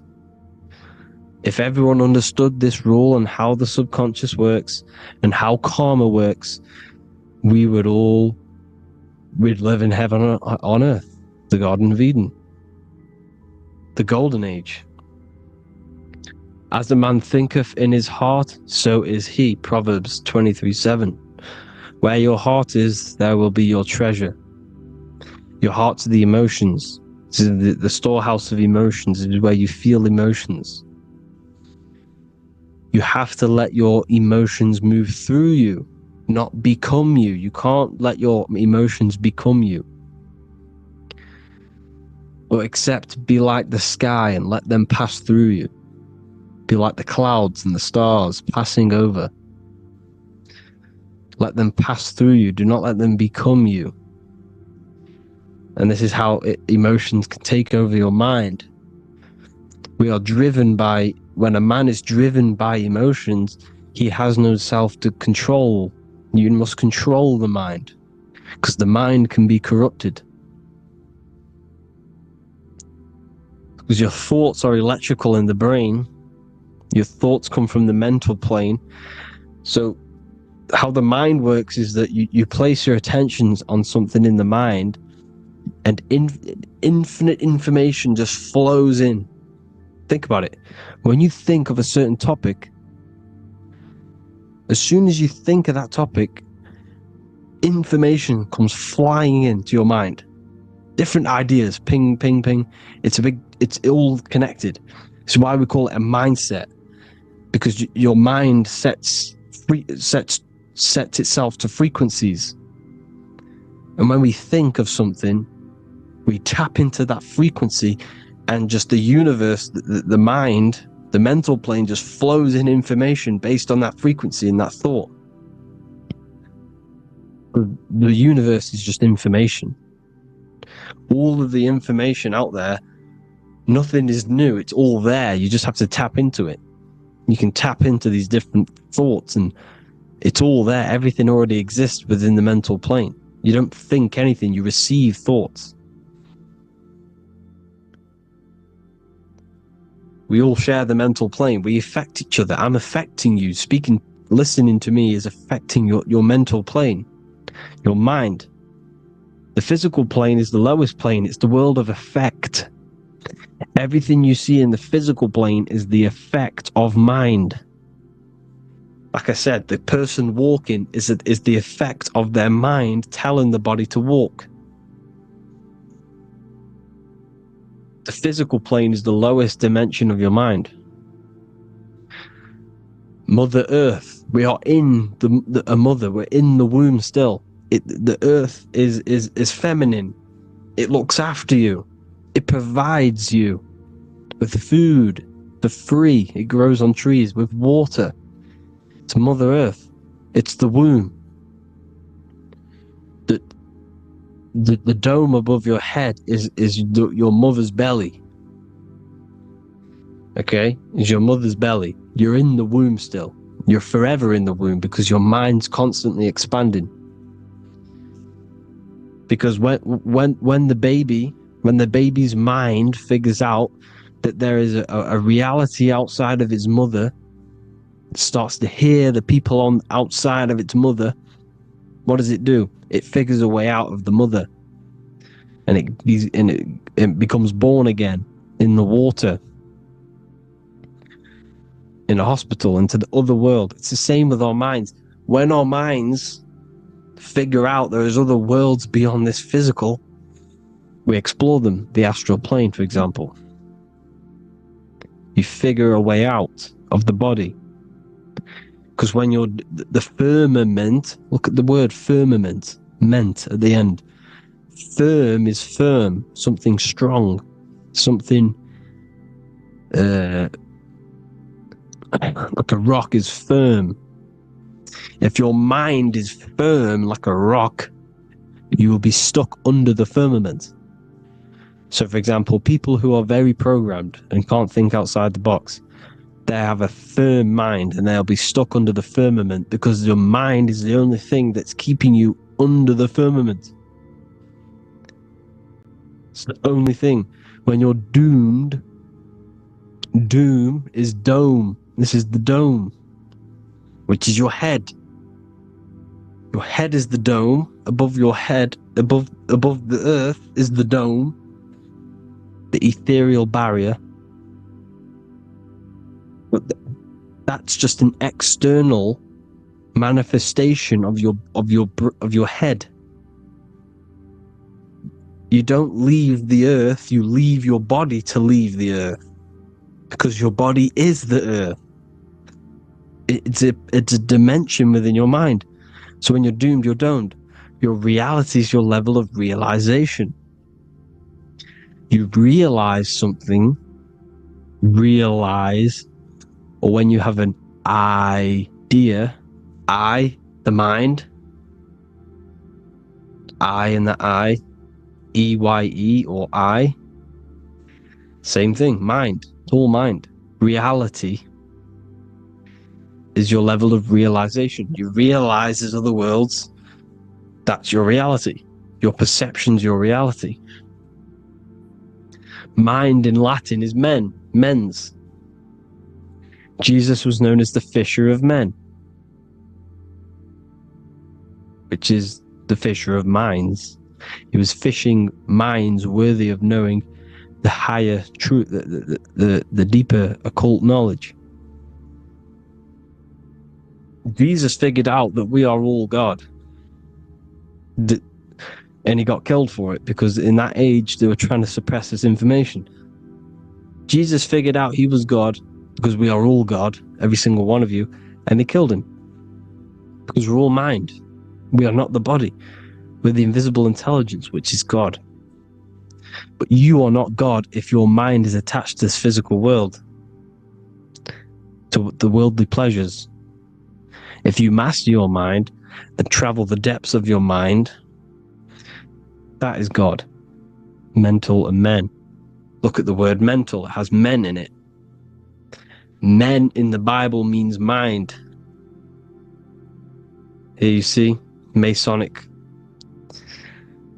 Masonic symbol with the eye, the mind. Looking over, everything is the one. Everything comes from the one. Look at all the lines coming off it, giving its life to all of the life forms. Down here on the bottom, you have duality, black and white. Up here, you have singularity. One and the two. Unification and division. The lower self is divided into the left and the right. So the Bible even says, I forgot what verse it is, but it says, it's better to go through life with one eye than to have two and be cast into the fiery abyss of hell. I'm not sure what verse it is, but you can research it yourself. It's better to go through life with one eye, to be unified. Unified consciousness. Dimension. No-brainer. No-brainer. The language tells you the truth, people. Dimension. The dimensions are in your men. your mind. Entertainment, entertain the mind. Disappointment, it's all in the mind. Environment, the environment that you are in is a product of your mind. Within, rearranged spells high twin. Within is your mind, and your external world is mirrored from the decisions you make in your mind.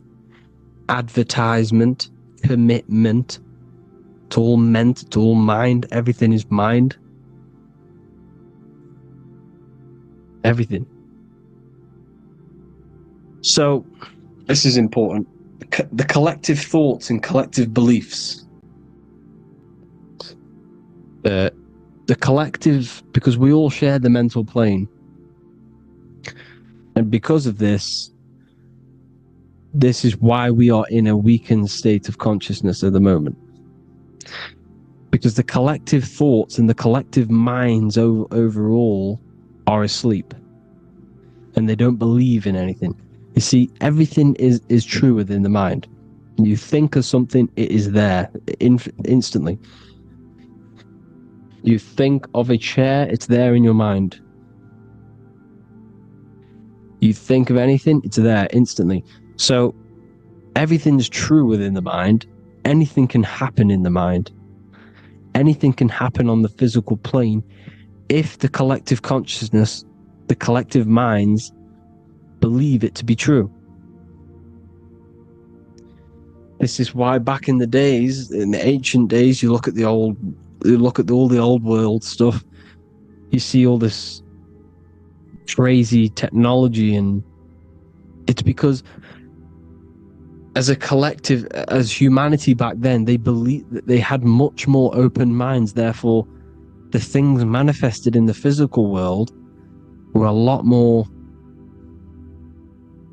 out of the box, so to say, compared to today. For example, magic is not as powerful today because the masses don't believe in it. It's still powerful, don't get me wrong, but if the masses believed, or if everyone knew magic could be real, because it is, anything's real in the mind, it would be a lot more powerful. You see? So and what they're trying to do is create a hive mind worldwide. They're trying to make one religion, an external god. What happens when you worship something external? You give energy to it, because where attention goes, energy flows. Where your mind gives attention to, energy goes there. And when we all believe in external gods and give our worship and our power to these external things, we all give energy to it, which will manifest as a demon in the astral planes. It's a hive mind. They're trying to make a hive mind to summon our energy. Trying to summon our energy. And it through mind, through collective thoughts. The hive mind. They want one religion, one government, one currency, one belief system. And that will create a hive mind, which will limit our consciousness, which will limit what we can do in the physical world. Because if everyone doesn't believe in certain things, it cannot happen, because it's all in mind. Mind is so powerful. I am you and you are me. I hope you all enjoyed this video, people. If you haven't already, join the Wisdom Academy. The Wisdom Academy, we have many occult lectures just like this one. Also, we have just launched Mindwave Hub.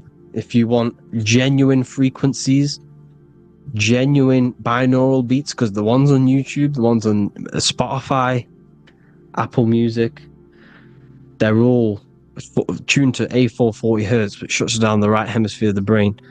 If you want to gain access to your true consciousness, your mind, you need to balance the two hemispheres and balance the chakras. You can do that externally by listening to binaural beats. If you want true frequencies, true binaural beats to hemisync the chakras, hemisync the brain, to gain access to the different dimensions of your mind, well, you can gain access anyway, but it's going to help you if you're trying to learn this. Join Mindwave Hub. The link will be in the description. Listen to the binaural beats, meditate to them, listen to when you go to sleep. They'll massively benefit you. Thank you all, people. Hope you had an amazing, lesson. Hope you learned a lot. And please subscribe. God bless you all.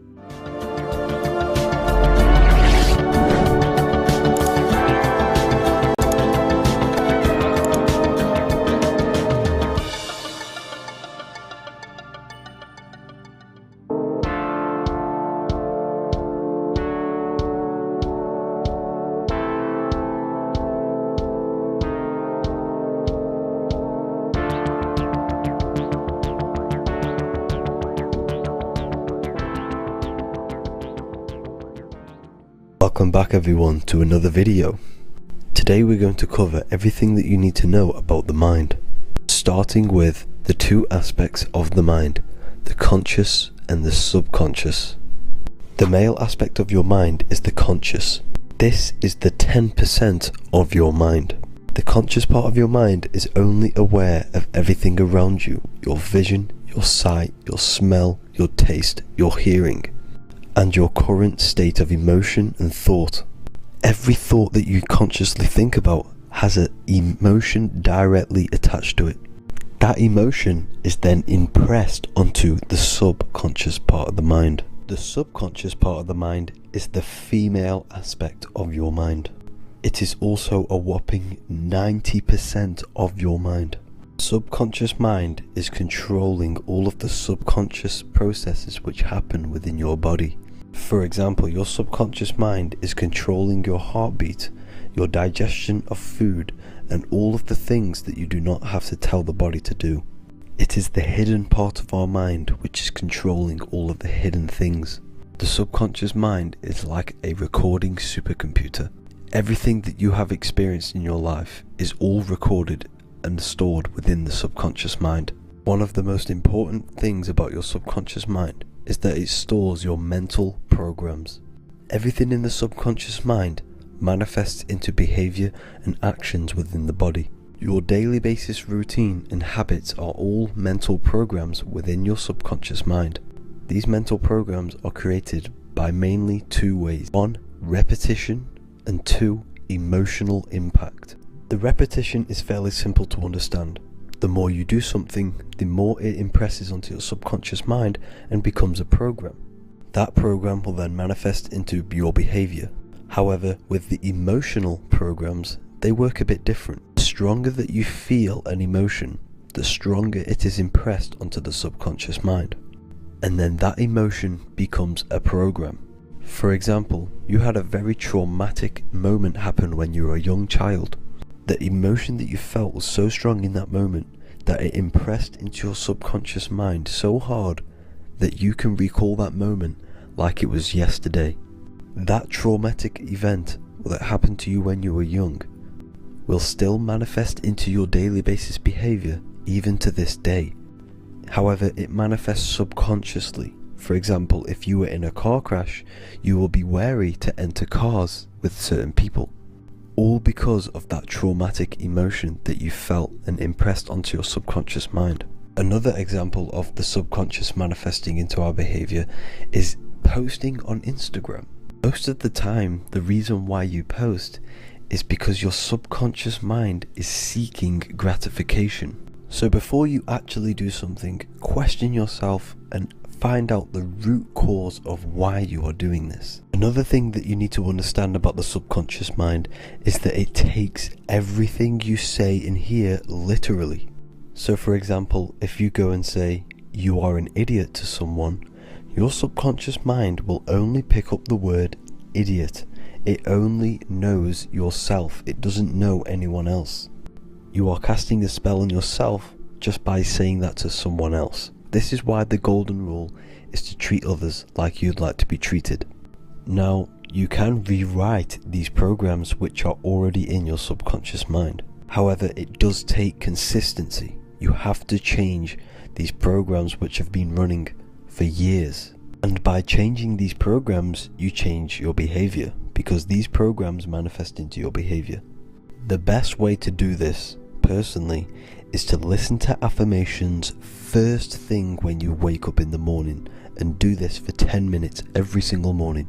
Then at night time, you want to think and feel that you are becoming the reality that you desire. The more that you feel this reality, the more it will become a program and impress your subconscious mind. For example, you're trying to gain financial freedom.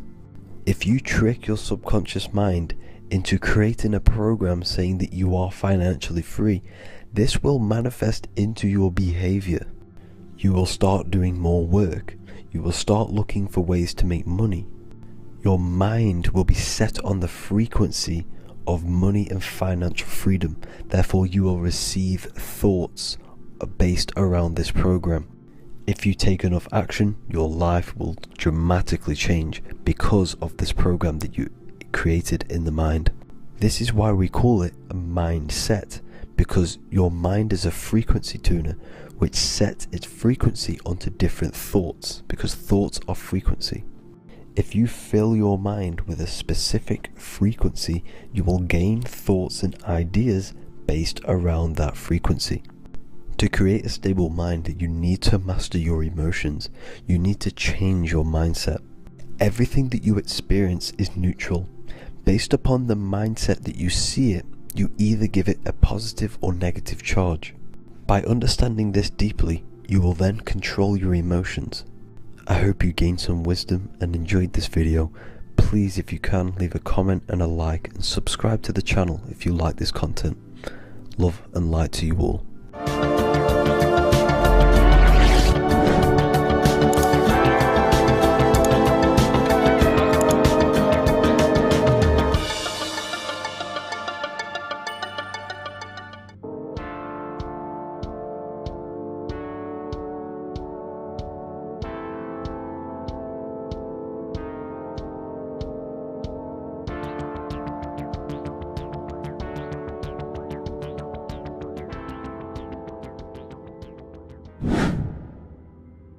The earth has become a realm in order to trap souls within, so that they can harness our electricity, our energy. Even the Bible is talking about how this realm is controlled by the wicked one in John 5:19. We know that we are the children of God, and that the whole world is under the control of the evil one.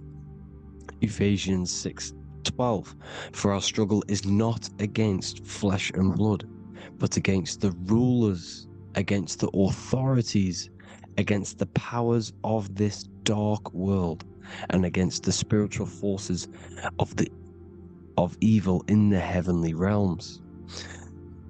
So the Bible is telling us that this is not the only world. There are other worlds, there are other realms that we can go to, considered as heaven. Heaven being a higher realm where there is no evil, no darkness. This is a midpoint realm where there is good and evil. Now, we're going to explain how the soul trap is how it's working, and how your soul is being harnessed for its energy, and how you are tricked to come back to this realm after death. What you need to understand is first is that you are the invisible intelligence behind the physical body. You are the mind and soul. The soul is the true you, the good you. It is pure love, pure bliss, eternal, never dies. The mind can be corrupted though. The mind is the intelligence of the soul. It is invisible. It has no true form. The intelligence inhabits the brain. The brain is the computer to control the electrical machine called the nervous system, which is choice, program, and action. You are the invisible intelligence behind the body, and this will prove it even more. You do not even see into the external world. You are seeing an image produced by the brain, because the light is being sucked through the retinas of the eyes. The image is produced in the visual cortex at the back of the brain. What does this mean? This means that we are the consciousness in the center of the brain, in the pineal gland, that is experiencing the program being ran by the central nervous system in the brain. This is the sigil of Lucifer. Lucifer in Latin is Lucy. Lucy is light in Latin. Lucifer is known as the light bearer. This is how the eyes work, people. It's not a demon or a devil. The sigil for Lucifer is how the eyes work, and how the left eye is controlled by the right brain. The right eye is controlled by the left brain. There is a crossover. It's the same with the body. The left side of the body is controlled by the right brain. The right side of the body is controlled by the left brain. There's a crossover with our hemispheres in the brain. Now, this empty chamber in the center of the brain is where this universal cosmic, which is the seat of our invisible intelligence. You can see it's an empty chamber. Our consciousness, our intelligence is not a physical thing. This intelligence is the true voice inside of your head. This is why your head is heaven, your heart, the throne of God.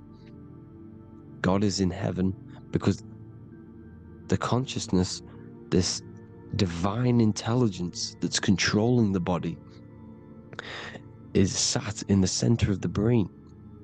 The brain is taking commands of this invisible intelligence. When you the heart, the legs, the arms, it's all in the center of the brain. Now, if you meditate deeply, you will find that you are beyond the mind. You are the being, the program being ran by the central nervous system in the brain, because you're not seeing into the external world. It's an image, it's a simulated image produced by the brain and the central nervous system. You do not experience the external world. You do not feel the external world. You feel electrical impulses on your nervous system. Your nervous system is decoding what you are feeling. So the only thing that you truly feel is the electrical impulses on your nervous system. This is why the nervous system is the tree of knowledge of good and evil, because it gives your invisible intelligence, your mind, the knowledge of good and evil.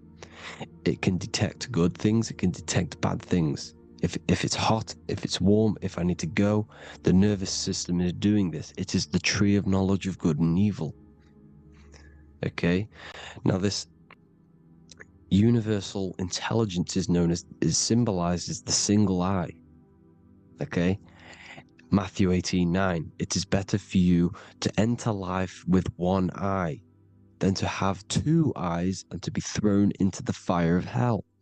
What does this mean? It's symbolic, it's metaphorical, people. It is metaphoric. Your universal intelligence is the single eye, the one eye. It's the balance between the two poles, between the left and the right, the good and the evil. It knows the right thing to do all the time. This is our inner guide. The inner self is the inner guide. And when you are operating your life off duality, using your two eyes, you'll be thrown into the fire of hell, lower states of consciousness. Because you're split. You need to live in oneness, even, balance. Matthew 6:22, the light of the body is the eye. The light of the whole body is the eye. You are a light being. Human. Hue means an attribute of a color. Man is the word manifested. We are light manifested into physical form. Depending on your vibration is depending on what color that you are vibrating on, which is a hue, a human. If therefore thine eye be single, thy whole body should be full of light. Again, it's talking about the single eye, oneness, completeness. When you balance the hemispheres of the brain, we'll go over that later. But anyways, the body is the earth. This is what we need to understand, people. The body is running the simulation of the body. During death and astral projection, we leave the earth. This is how it works. The body is the vehicle for the earth, for this realm. Everything exists within our mind. You have the soul, mind, and body. The soul is the observer, the watcher. It's different bodies. This is the serpent, which means knowledge, which is the mind, wisdom. And this is the body. Soul, mind, and body. Brahma, Vishnu, Shiva. The mind is the bridge between the soul and the body. So what do I mean? When you astral project, you are using your mind to project your awareness, your observing consciousness outside of the physical body. The mind is the projector, projecting consciousness. By using your mind, you can project your consciousness outside of the body, which is known as the astral realms, which is known as walking on water. Jesus was never walking on physical water, people. It's metaphorical. Believing the physical body. The water is the ether, which is the veil between the physical and the astral realm. It's fluid substance. It's on either side. It's physical and astral. The ether is the fifth element that they hide from us. Why? Because they're trapping you in the physical. They are hiding all of these realms. Etheric, astral, and mental. People think their mind is their brain. It's two separate dimensions. These are completely different dimensions. The mind is way more intelligent. The mind is formless. There is no form to the mind. You can think anything you want. You can manifest anything you want within your mind. It is not a physical object. The physical realm is being controlled by the mind. Everything's being controlled by the mind. Everything exists within the mind. This is why the Egyptian says the universe is mental. So when we project our consciousness outside of the physical, we go to the astral. The ether is the water that Jesus is walking on. This is the veil between the physical and the astral world. The word together has ether within it because it joins the two worlds together, together, the astral and the physical. The word either is ether because the ether is on either side, physical and astral, physical and spiritual, physical and non-physical. In the astral realm, the mind can manifest anything we want. We incarnate to restrict our minds. This is why Saturn, if you go and watch my video on Saturn, how Saturn is this simulation, okay? Our minds can manifest anything we want in the astral plane in the click of a finger. However, when we incarnate in matter, we now have to labor for our manifestations. This is why Saturn's known as the great teacher in astrology, because he teaches you a lesson. When your mind incarnates into matter, it's teaching your mind a lesson, the knowledge of good and evil. This is why the Bible says, you shall be gods and know the knowledge of good and evil. When you incarnate here, you have to know the knowledge, you need to know the knowledge of good and evil to become a god. Okay? Now, the square is the physical plane. The triangle's the ethereal plane. The circle's the eternal plane. The circle has no beginning, no end. It's eternal. The physical plane is the square. It's limited. The square is limited. The cube is the geometric shape which gives rise to matter. Now, the term think outside the box has truth in plain sight. You have to think outside the box to project your consciousness. Use your mind to project your consciousness outside of the box, the physical plane, into the astrals. The astral realm is the realm of the stars. Above us is the stars. Through the stars is the astral plane. This is why astral has the word star within it. The devil is the de-veil. When you sell your soul to the devil, quote unquote, it's metaphorical. The devil exists in the physical plane. It's the lowest state of consciousness. The de-veil, you de-veil yourself into the physical when you are the devil. the Unveil, the ethereal plane. Now, we also know what the famous symbol of the all-seeing eye, right? The all-seeing eye with the eye in the triangle. Look at the Masonic artwork showing you the triangle above in the sky. This is symbolizing the ethereal planes. The eye in the triangle symbolizes your invisible intelligence, your mind, which has the ability to see on either side. Because the triangle's the ethereal plane, the eye is your consciousness, your intelligence, and this intelligence has the ability to see in the physical plane and to see in the ethereal planes, in the astral planes. This is why it's above the earth, it's above the ground, because it can see here, it can see in the heavenly realms. Now, the stars are, well, this is known as heaven, the realms of the astral planes. This is some quotes from the Emerald Tablets of Thoth. Out of the darkness ye must rise upwards, one with the light and one with the stars. Man is in process of changing to forms that are not of this world. Grows he in time to the formless, a plane on the cycle above. So there's other worlds. The Bible's telling you there's other worlds, there's other realms. Know ye must become formless before ye are one with the light, the astral light above, which shining through the stars. Not of the earth are ye, earthy, but a child of the infinite cosmic light. You are the invisible intelligence controlling the physical body. The body's not you, it's the vehicle that your soul lands in when your mind projects your consciousness into that realm. Free from the body, I flashed through the night. Unlocked at last for me was the star space. Wow, that's powerful. The star space, the astral planes. This is what it's talking about. We are all a star. We descended from the astrals, which is the star. We are all a star. Look at the ancient paintings of Jesus' birth. It's the star beaming his consciousness down into the physical plane.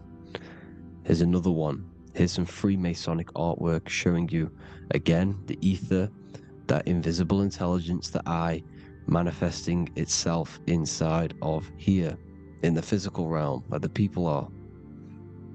You see? It's the same here. This is Jesus. Here's the bird symbolizes the Holy Spirit, your invisible intelligence, descending into the waters, the ether, the ethereal, everything. The ether's the base of all physical matter. Here's Truth in Plain Sight. Mr. Bean, the famous TV program in England, in the UK. He begins the program like we all begin the program for falling from the stars. He falls down with a beam of light. And this is Truth in Plain Sight. This is false. The aliens don't exist. They're a lie, alien. But this symbolizes the star beaming our consciousness. And when we die, this star will suck us back up. Just like this UFO is doing. It's Truth in Plain Sight. So, this is some more Freemasonic artwork. Going from duality to singularity. Sun, moon, masculine, feminine. Right hemisphere, feminine, left hemisphere, masculine. The consciousness in the center, the balance point. Here's another, more Freemason, the left and right hemispheres, the light of the body. This is why light's coming off it. Because it's light, it's pure light. The blazing star. The stairs go from the checkered board, the duality, up to oneness, in between the sun and the moon, the masculine and the feminine. This is symbolizing going into oneness. What did the Emerald Tablet say? You've got to balance in the two hemispheres so that you can gain, because when the two hemispheres are balanced, you can gain a more deeper connection with your invisible intelligence. Same with the chakras. When the chakras, the seven seals in the Bible, These are 7 seals, because when you conquer the 7 chakras, when you balance the 7 chakras, you then gain a more deeper connection with your internal self, because your mind is not filled, it's not being ran, it's not being dominated by these 7 deadly sins, the 7 seals, the 7 chakras. These are 7 energy centers which are concealing our true form. Balance makes us have a stronger connection with our true cosmic intelligence. Heaven is even. This is why Jesus is pointing at the heart. The even point is the heart. You got to balance the chakras and live from the heart, because the heart is the earth. You're in good and evil. The body manifests the lower and the higher self. The higher self is in the higher parts of the body: wisdom, intuition, expression. The lower self is in the lower parts of the body: sex, food, and power. This is how they are trapping your soul, people. Like I said, the mind is the bridge between the soul and the body. So by tricking the mind, not giving it the right knowledge, and keeping the mind stuck in the lower 3 centers, thinking about power, food, and sex, this is low vibrating energy. It's going to keep your mind addicted to the physical realms. Okay? This is why you need to go even, balance, heaven. Okay? I will explain the soul trap in a second, how it fully works. But I'm telling you all the science behind it so you can understand.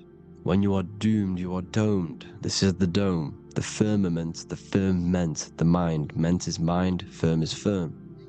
A firmament is doomed under the firmament. You must have a loose mind, an open mind, to expand your consciousness beyond the stars, beyond the ethereal barrier. You have to vibrate higher than this world. Your consciousness must be expanded more than the physical plane. You need to learn how to astral project. You need to learn how to leave the body, how to operate outside of the body, so that when you do leave the body, you will have recognition, you will have knowledge, you will have practice. But this is as above, so below. The woman's belly is the earth. It's as above, so below. It's a microcosm of the macrocosm. We are the children in the womb. We are the people in the earth being ready to be born into the heavenly realms. As above, so below. It's a microcosm, macrocosm. Everything is in everything on a bigger and a smaller and a larger scale. Now, when the baby figures out that there is a world beyond its mother, what happens? The baby starts to move around and tries to get out of the mother. Because once it starts to hear the external world, starts to hear people, it's going to wonder, what's outside of why am I in here? What's outside? So the baby will force its way out of the mother. It's the same with our minds, as above, so below. When our minds figure out that there are other realms beyond this world, we will seek a way out. This is the womb, the Mother Earth, Mother Nature. It's the mother. We're in the womb. We can be born out of this world, which is being born again in the Bible. When you are doomed, you are domed under the dome, under the firmament, the firm mind. The firm mind will keep you under the firmament. Due to the law of polarity, there has to be other realms. There has to be. Because the law of polarity works in this world, and it will work on every scale possible. Its universal polarity means that there are other realms polarizing this realm. There is a hell, there is a heaven. There is a midpoint, which is Midgard, which is the one we are in now. Earth, heart. Earth is the heart. Heart is the center, good and bad. the balance between good and bad. Mind realizes other worlds, you will seek a way to them worlds. It's that simple. The soul trap is to keep you stuck in this physical body, which is the earth. This body is the earth. It's running the program, like I said at the beginning. It's running the simulation that your consciousness is experiencing. You are an electromagnetic being, and you're hidden in a cage, your rib cage, and you're stuck in cells, a prison cells. Look, you're in cells. We produce electromagnetic energy. Your soul produces this energy. And by trapping your consciousness inside of this physical realm, they harness this energy within the astral realms. They're using you to manifest demons, because your mind creates demons through emotions and mental thought energy, which is a whole nother video. I can make a video on that. You're manifesting everything for them because they're trying to create a hive mind. This is why they want everyone to believe in one belief system, one government, one belief system, one religion, because they're creating a hive mind. This hive mind will manifest and be summoned within the astral planes, because the mind manifests the astral plane. The astral plane is the realm of imagination. The mental plane is the realm of just thought alone. The etheric plane is the energy. The physical plane is the matter. So all of our minds together are manifesting these demons within these subconscious realms, the astral. Now, how are they keeping you stuck to this realm? Well, when you die and you're stuck in your lower three chakras, okay, when your mind and soul detaches from the body, which is the earth, when you leave the earth, you're still going to have these mental addictions to the food, the sex, the materialism, the phone, the cigarettes, everything. This is why they get you addicted to everything possible. The TikTok, the YouTube, they get you addicted to as many things possible. Because when your mind is addicted to these things, and when this mind leaves the physical body, you're still gonna have these addictions. Okay? You're still gonna have these thoughts. And you will be manifested into the lower astral realms because you're thinking materialistic, you're thinking negative, because your level of realization was your reality. You are manifesting hell on the earth. When you leave the body, you're going to manifest hell in the astral planes, which means you'll be vibrating on the very low, which will put you in the lower astral realms. So guess what? You're going to come back. You're going to come back into materialism. You're going to reincarnate. Because you haven't prepared for life after death. You must detach from the external world. Okay? Moon is mind. The sun is the soul, the earth is the body, the moon is the mind. This is why we say lunatic. In your mind, you have a specific mood. Moon. Money, M-O-N, is the moon. Money exists in the mind. They get you addicted to the money. The Bible's telling you this. Do not conform to the pattern of this world, but be transformed by the renewing of your mind. It's telling you. Of this world, but be transformed by the renewing of your mind. Who knew that the Bible was this deep? Matthew 16:26, what good will it be for someone to gain the whole world yet forfeit their soul?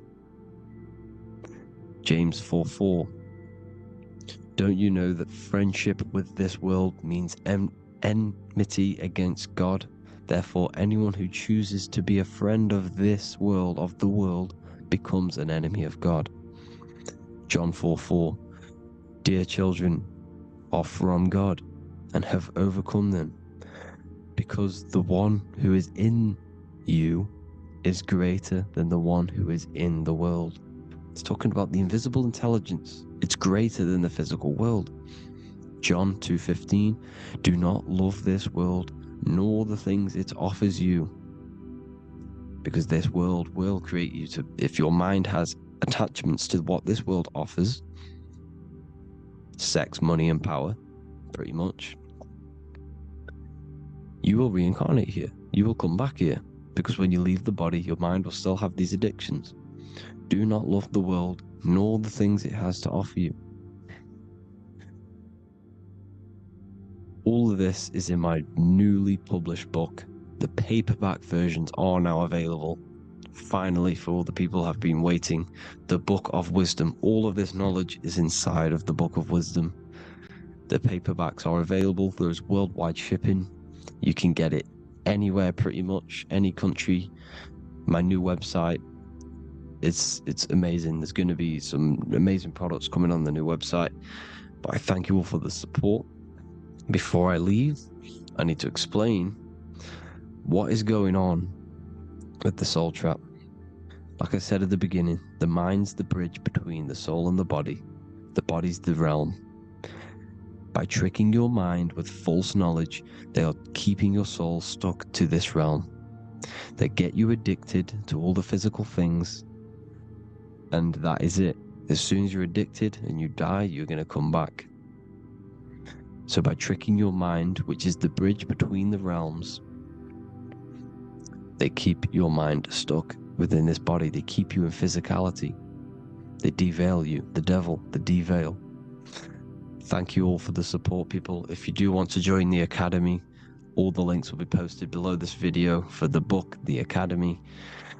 Thank you all for the support, and have an amazing day.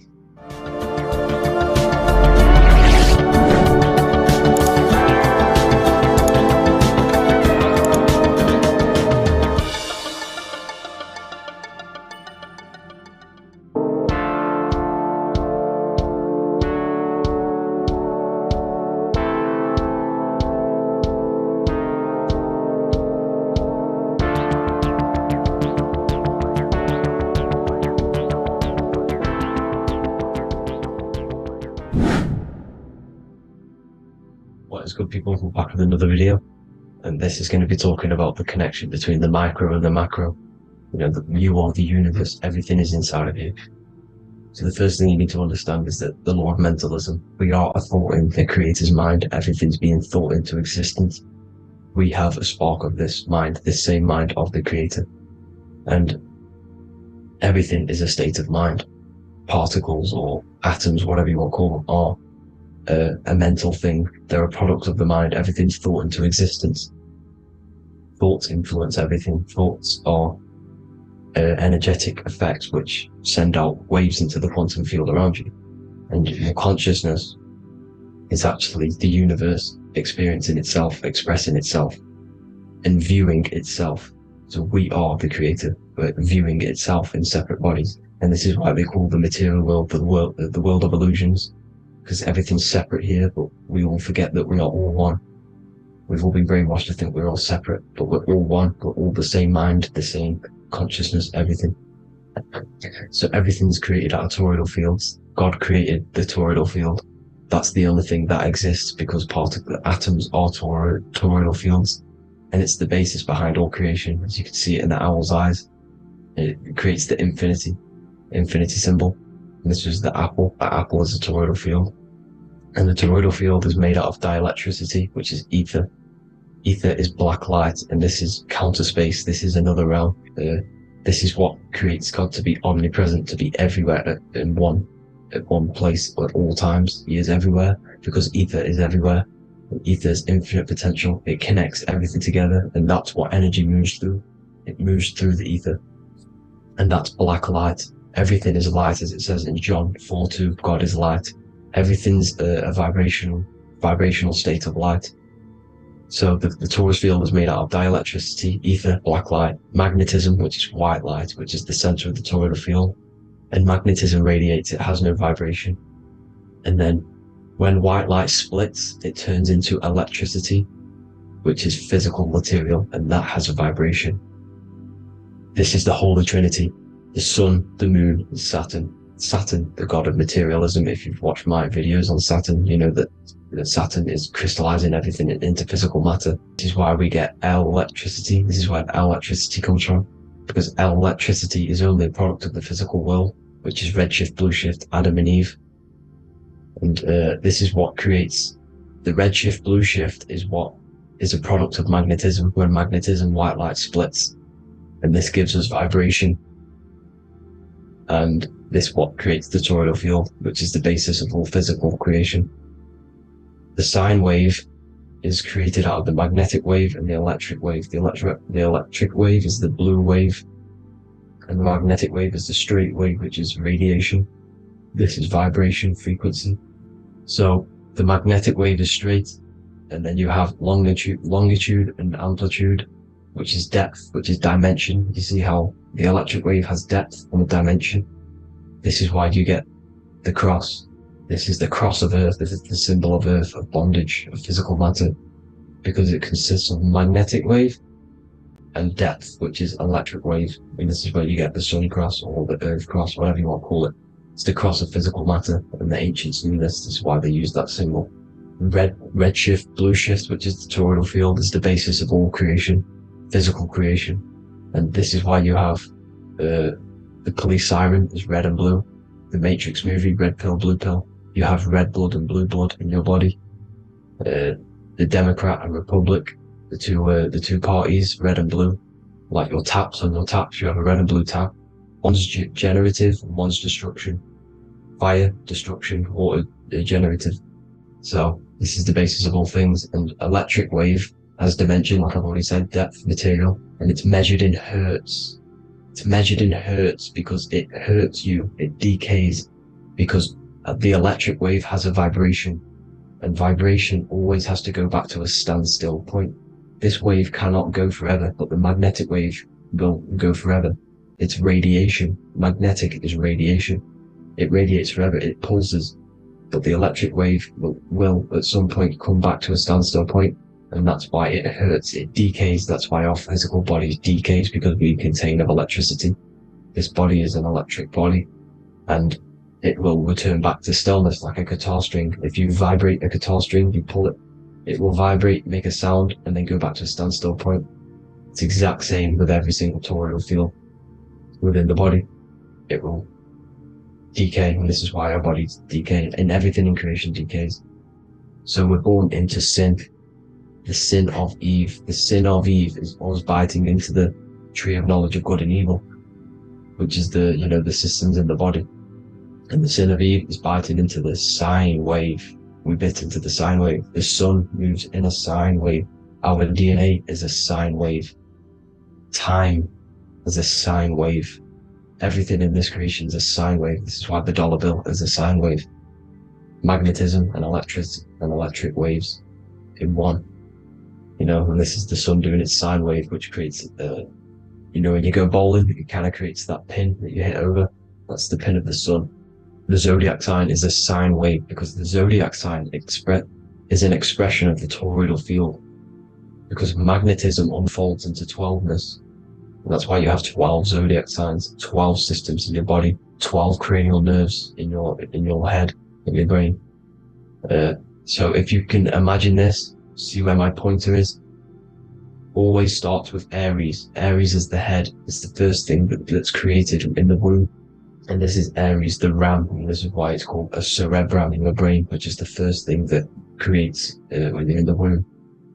And what's the element of Aries is fire. Fire is the first element.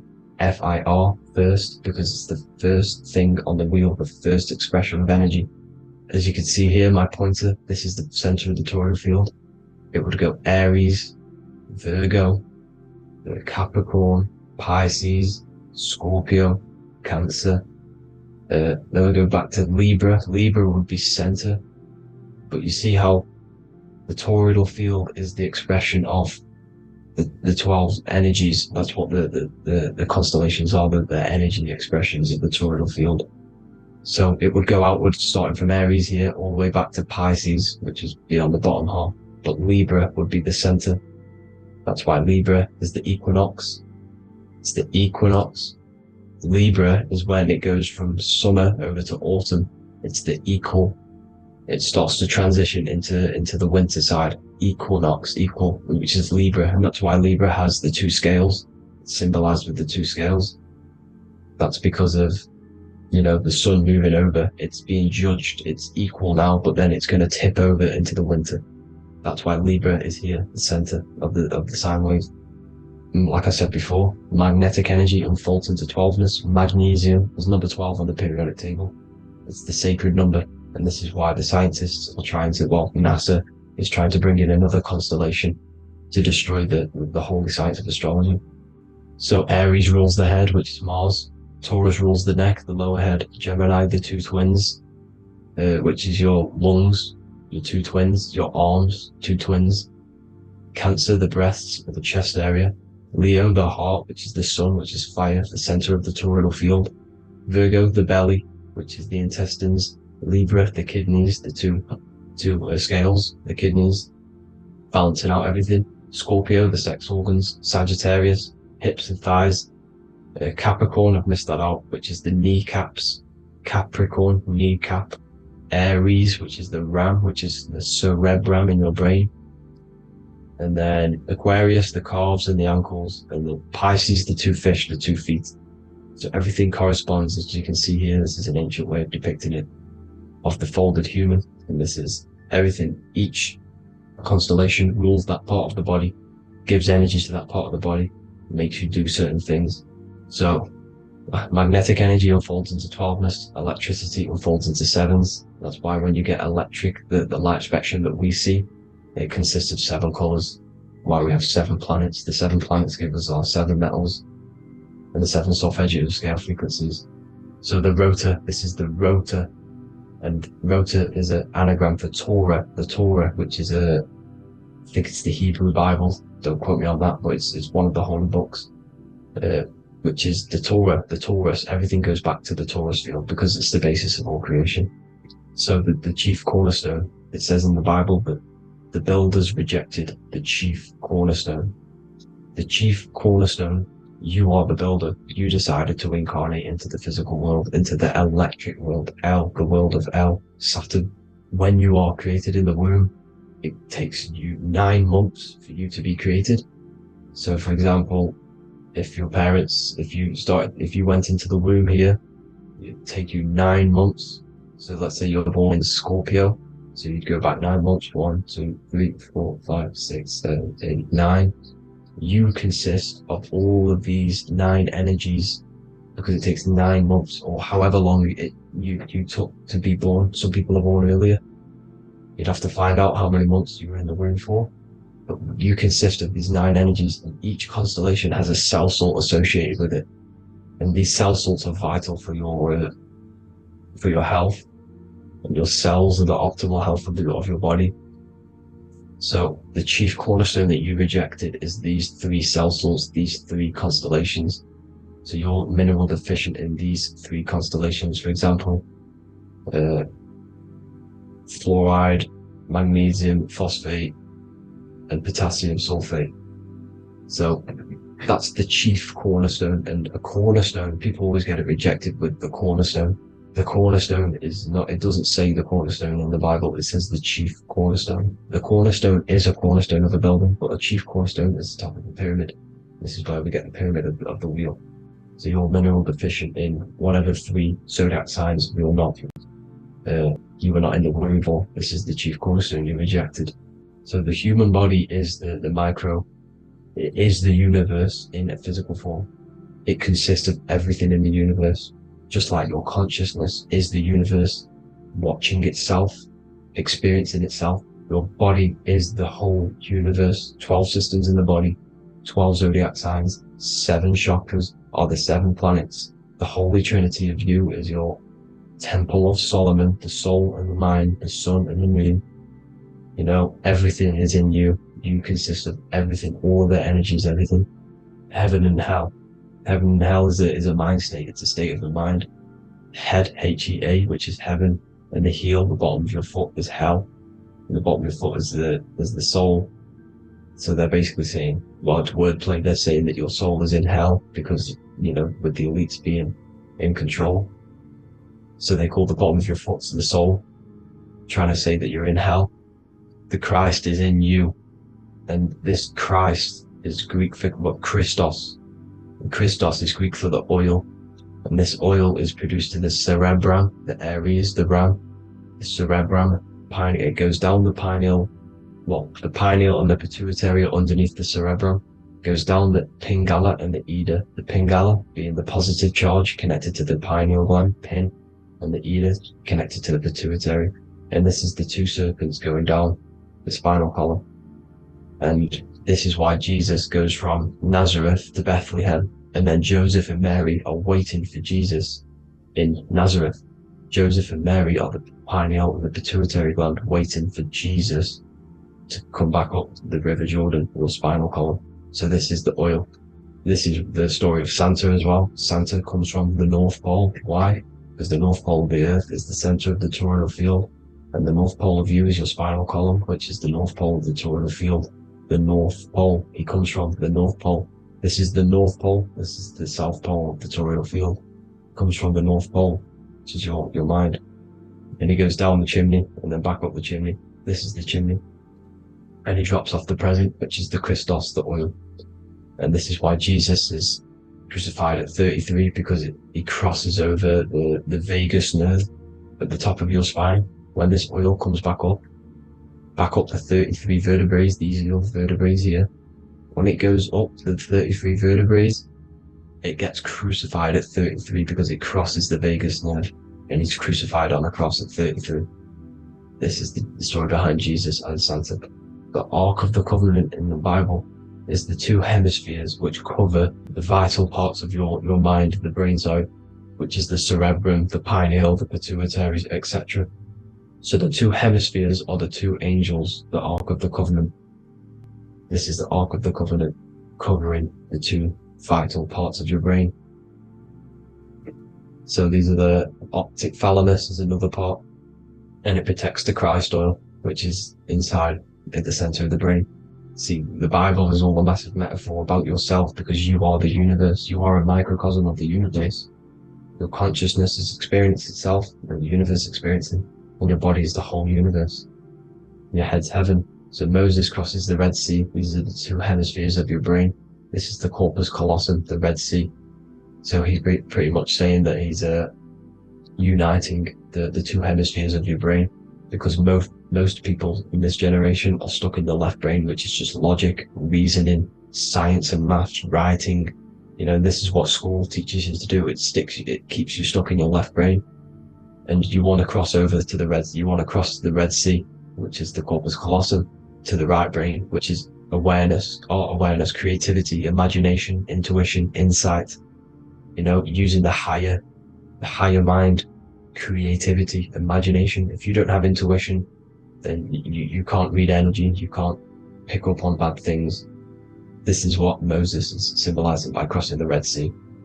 And it's also the upper room where Jesus met the 12 disciples. 12 disciples are the 12 cranial nerves in your brain. It doesn't just represent the 12 zodiac signs. The 12 disciples symbolizes many different things. Because like I said, energy the universe consists of 12ness. So you have 12 cranial nerves in your brain, and that's the 12 disciples as well. And they want you stuck in your left brain, which is the five senses, materialism. So they say in the Bible that Satan blinds the mind. Satan is Saturn. If you've watched my videos, Satan is Saturn. And you consist of the whole Trinity, which is the sun, moon, and earth. The soul, moon, the soul being your sun, the solar, the moon being your mind, the earth, your physical body. And Satan blinds the mind. Why? Because we enter a soul system. This is a soul system, not a solar system. And Saturn is the Lord of the Rings, which is the outer ring. When your soul enters the soul system, your soul starts to materialize, it hits Saturn. Why? Because Saturn starts to materialize you. You take on the 7 virtues, which are the 7 planets, which are your 7 chakras. And to get out of this soul system, you must get out of your lower nature, your animal nature, which is lust, desire, greed. You know, the number of the beast, 666, which is Saturn, Satan.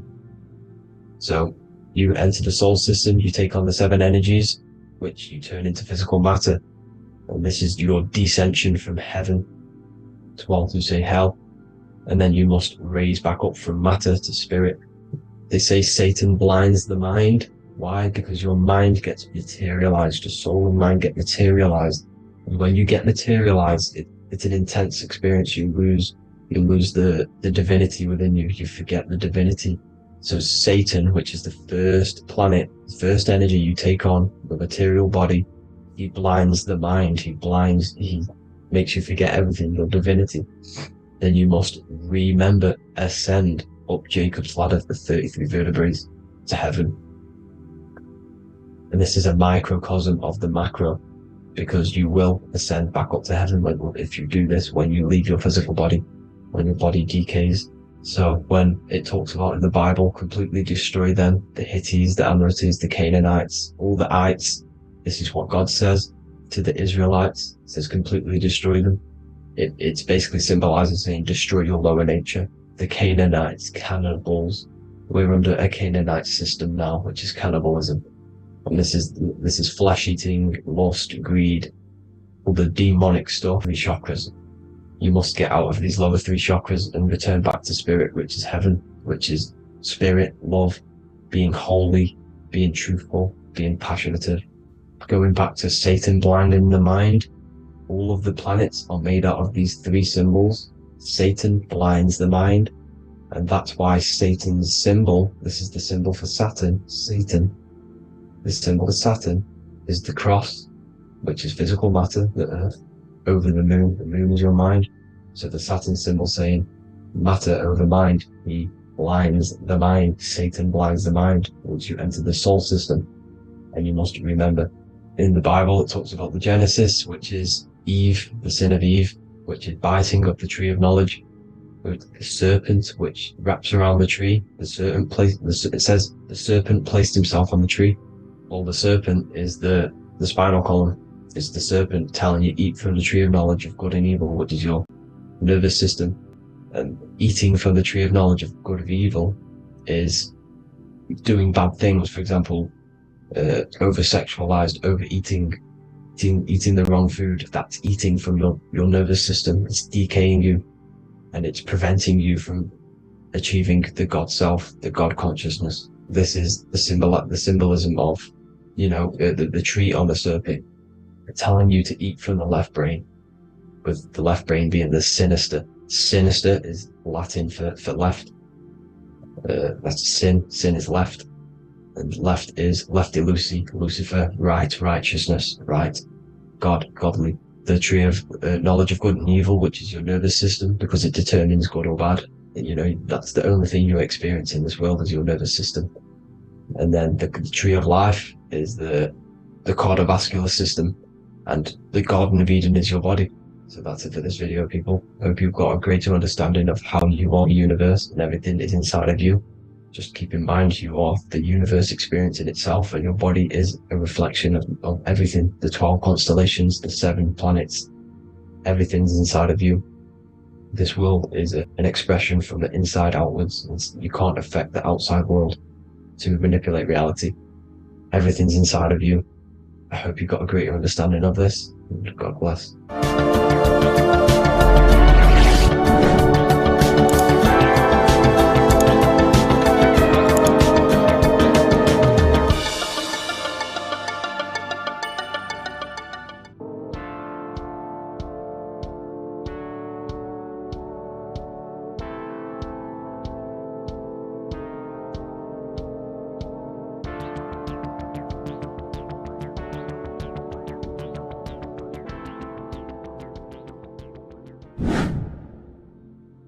How are we all doing, people? It's Revival of Wisdom from the Wisdom Academy. Today we're going to be breaking down God, consciousness, and the higher and the lower self, and how to overcome the lower self. Now, the first thing you need to understand is that you are the invisible intelligence within the brain, within the body. This invisible intelligence is known as the mind. But you are not the mind, you are the observer of the mind, which is the soul, the invisible entity. The mind is your intellect, your intelligence. Now, the mind is it's hard to put this in words, but the mind is something that gives you the ability to explore the universe. And this inner self is the I am.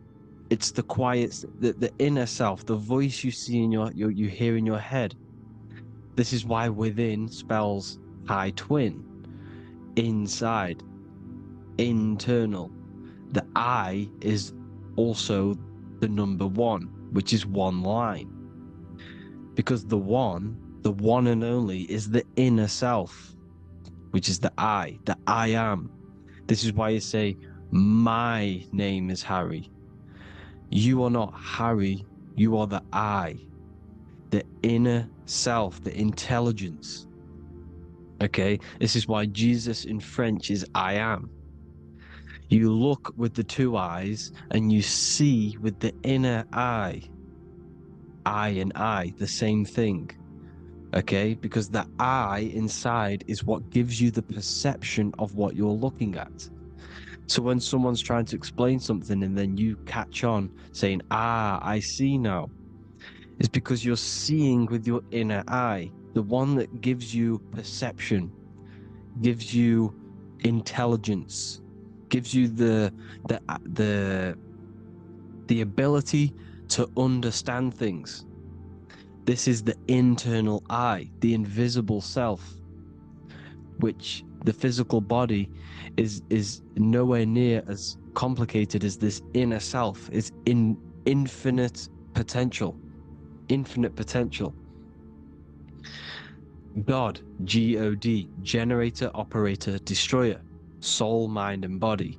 Brahma, Vishnu, Shiva, the Father, the Holy Spirit, and the Son. They're all... the reason why you see God is always a triad is because it represents yourself. Your invisible intelligence is God. Me and you are the same invisible intelligence. We are the invisible intelligence experiencing the program being run by the central nervous system and the brain. I always say this in my videos, but I have to, in order for you to understand the things that I'm going to say later on in the video, you need to understand this concept, is that you are the consciousness experiencing the nervous system, the tree of knowledge of good and evil, which is you here. You would be in this invisible intelligence right here in the center of the brain. Now, this is why the ancient Christians show God is in the brain. This is the brain stem. This is the brain. This is also the brain stem and the brain. The brain stem and the brain.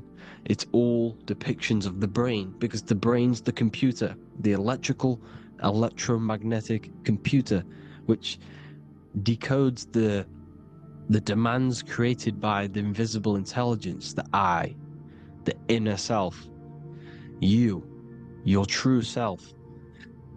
The person if you observe what someone moving, this is going to sound, but if you observe someone walking, it's not the body. The body's moving, but the thing telling it to move is the invisible intelligence.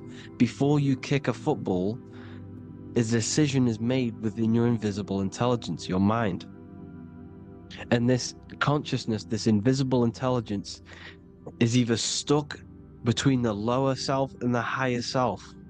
Okay? When the invisible intelligence, meaning the true self, identifies itself with the physical body, it will trap its mind within physicality. This consciousness that we have is either operating in the lower self or the higher self. It's either feeding the material body or it's feeding the spirit. Okay? But because we are physical and spiritual, we need to be even. We don't want to be meditating all day long, because we do have a physical body as well whilst we are here. We are playing a game in physical matter. Okay? Now, the reason that you incarnated here is to learn a lesson, because the mind can manifest anything it wants within the astral planes, within the world of imagination. It can manifest anything it likes, but it incarnates into matter, into this game, so we can understand labor, because anything in matter you have to labor to manifest. But in the astral, you can manifest at the click of a finger. You come here to learn the knowledge of good and evil. And your consciousness, I came out a bit off topic there, but your consciousness is experiencing the lower or higher self. The lower self is manifested in the lower parts of the body. Sex, food, and power, the lower three energy centers. These centers are like mini brains. You are literally thinking with these centers. And when your mind is stuck within these lower centers, you'll think, have you ever heard the term of thinking with your penis, or thinking with your, you know what, as a man? Even females maybe, but mainly this is a boy saying, you're thinking with your penis. This is a truth, it's truth in plain sight. You think with these energy centers. When you're living off the lower three centers, all you care about is sex, food, and power. Eating, sleeping, and greed. Power's kind of like greed. Now, when we move up to the higher parts of the body, when we live our life within the higher parts of the body, this is considered heaven. Love, expression, intuition, and wisdom. This is what we need to be aiming to do, moving out of the lower half of the body and living our life within the higher self, the higher parts of the body, thinking with the higher energy centers, thinking with love, expression, intuition, and wisdom, spreading love, expression, intuition, and wisdom to others. Heaven is even. This is why Jesus is pointing at the heart chakra, always pointing at the heart. Earth rearranged his heart, because in earth you're manifested as a physical being. You're in the heart, good and bad. You need to be balanced between the good and bad. Because love can be a demon too. That's a whole nother video, but love can be a demon. Now the seven chakras are known as the seven seals in the Bible. When the Lamb opened the seventh seal, there was silence in the heaven for about half an hour. This is a verse from the Bible. The Lamb is Aries, which is the higher brain, the cerebrum, Ram, Aries. Because when the Ram opens the seven seals, you enter the kingdom of heaven. Because these chakras seal your invisible intelligence. They seal your true self. You are behind these seven seals, your true invisible self, your true consciousness. Because behind these seven seals, you do not think about anything materialistic. Your intelligence is not material. It's not physical. It's not from the physical world. It does not desire the physical world. The body is the beast. The body's the animal, the lower self, which can corrupt our intelligence. It can corrupt the intelligence. Okay? Now, we need to balance these chakras so that we gain a deeper connection between this intelligence and the brain. Because when there's a strong connection between the brain and the intelligence, your body and the intelligence, you have a strong connection. Therefore, you can manifest what the intelligence is saying at all times. Meaning, when, for example, your higher self, this is intelligence, the higher intelligence is always speaking to you. It's always guiding you. It's always telling you the right thing to do. You can feel it when you're doing something wrong. You can feel that you're doing something wrong, because this higher self, this intelligence knows what it needs to do here. And when there's no connection between the body and this our intelligence, our true self, when we strip away, when you close your eyes for long periods of time, you will figure out you are this invisible, infinite, creative being. There's no words that I can't describe what it is, but it's the voice inside of your head that you can feel when you close your eyes. You are this being inside of the heaven, because this is heaven, this intelligence. And when there's a strong connection between the body, you can manifest everything it's saying. When everything is balanced, when you're no longer thinking with the lower centers, when they're all balanced, you're not thinking in particular with every center, you balance them all, you can manifest everything it says. Your body will act out what the intelligence is always saying. This is God in the brain, the intelligence, trying to touch Adam, representing the lower self. This is why they're not touching. Notice how Adam is resting, but the intelligence is always reaching out, stretching, symbolizing metaphorically saying it's guiding. I'm always reaching out. The intelligence, your intelligence is always guiding you. It's always reaching out to you. But Adam is ignorance of it. The lower self is ignorant of it. And that's why he's so relaxed and God is so stretching out. Because at our highest self, that when you think of when you want to better your life, that highest true version of yourself is God. When you're manifesting this, your highest self, this is God. Your truest form, your most perfect form, that is God. Your highest version of yourself, that is God. Emotions are not what you've been taught. Emotions are not something that should be reactive, okay? You should not let the emotion be you, except that you should experience them instead of letting them become you. You need to understand there's a separation in our consciousness. You have the soul, which is the person who is observing your thoughts. When you think a thought, who's the one observing that thought? The soul, you, the I am, the I, the inner self, the one and only. And inside of every single body, inside of me, inside of you watching this video, there is this same intelligence that is inside of me, inside of you. And it's the exact same intelligence, experiencing a different body. And this is what we mean by the universe is mental. We are all sharing the same ball of consciousness in a different body. The animals, the fish, the cells, all expressing this one consciousness.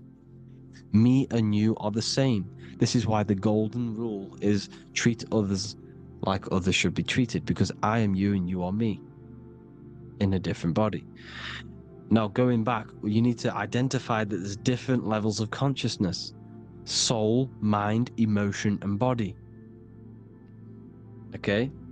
Your emotions are on a separate layer than the body, the mind, and the soul. So when you identify there's a difference between all of these, you do not let them become you. You do not let your mind rule you, because your mind can be corrupted. Your soul is the one that is pure good, pure love, but your mind can be corrupted. Okay? Your emotions can be corrupted. The body can be corrupted, but the soul can never be corrupted, only layered on top. You can only throw piles of programs within the subconscious, layering the soul down, but deep down inside of every single one of you, there is a loving being.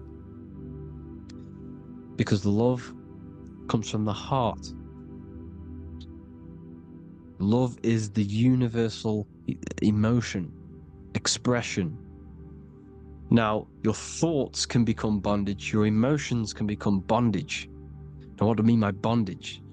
By conquering the lower self, we need to conquer our own mind, because the mind is what's manifesting the lower self. When you're thinking with the lower half of the body, when you're becoming your emotions, you need to experience the emotion, not become the emotion. Do not let the emotion become you. Do not let your thoughts become you, because your thoughts are tools. that you can manifest. Your thoughts are the idea. Your emotion is the energy that you can use to manifest that thought. Your emotion is energy in motion, emotion. You use emotion to manifest, to feel as if you already have the thought. Therefore, you become that vibration. Therefore, your emotions are actually a creational force that is given to you to manifest things, because you're a human, a manifester. You're here to manifest things. You're a creator. You are a god. Your inner self, your intelligence, your I am, the one and only inside of you, the inner self, the quiet one, the one that's deep, deep down, the invisible intelligence, is it's creating things all the time. All the time. Speak no evil, see no evil, hear no evil. This is the astronauts, they're Freemasons, but they understand this because thinking, seeing, and hearing can corrupt your mind. And when you have a corrupted mind, you'll have a corrupted subconscious. The subconscious will manifest into the body, because 90% of your behavior comes from the subconscious mind. So you got to speak, see, and hear no evil. But sin, what is a sin? To overcome our lower self, to overcome our lower self, the 7 deadly sins are not something that goes against an external God. A sin is something that goes against your inner guide, your inner conscience, the inner self that's always speaking to you. It's always telling you the right thing to do. A sin is something that goes against this inner guide. And this is why you can feel something where you can feel you're doing something wrong. Because the inner guide is speaking constantly. And when you commit these 7 deadly sins, which are 7 internal states which keep your invisible intelligence bound to your physical body. Because evil, right? Evil love bondage. This is why they stay in this realm and they control this realm, because they love the bondage of the body. They like matter. They want to stay in matter for eternal life. They don't want to ascend back into the heavenly realms, where you do not have a physical body. You can explore the universe within the astral planes. They stay bounded to the body, bounded to the 3D construct of the physical world. They have greed, lust, envy, gluttony, wrath, sloth, pride. They want all of this. And if you want that, that's okay. But deep, deep down, you don't want that, because your soul is always telling you the right thing to do. Your soul knows what to do to get out of here. It needs to detach from the external world. Detach from all of these 7 internal states which bound you to your lower self, your lower centers. That's what a sin is. You know, you have a left and right brain. The left brain is always analytic. The right brain is metaphorical. So the right brain is producing a holistic view of reality. Now, what do I mean? And not view, perception.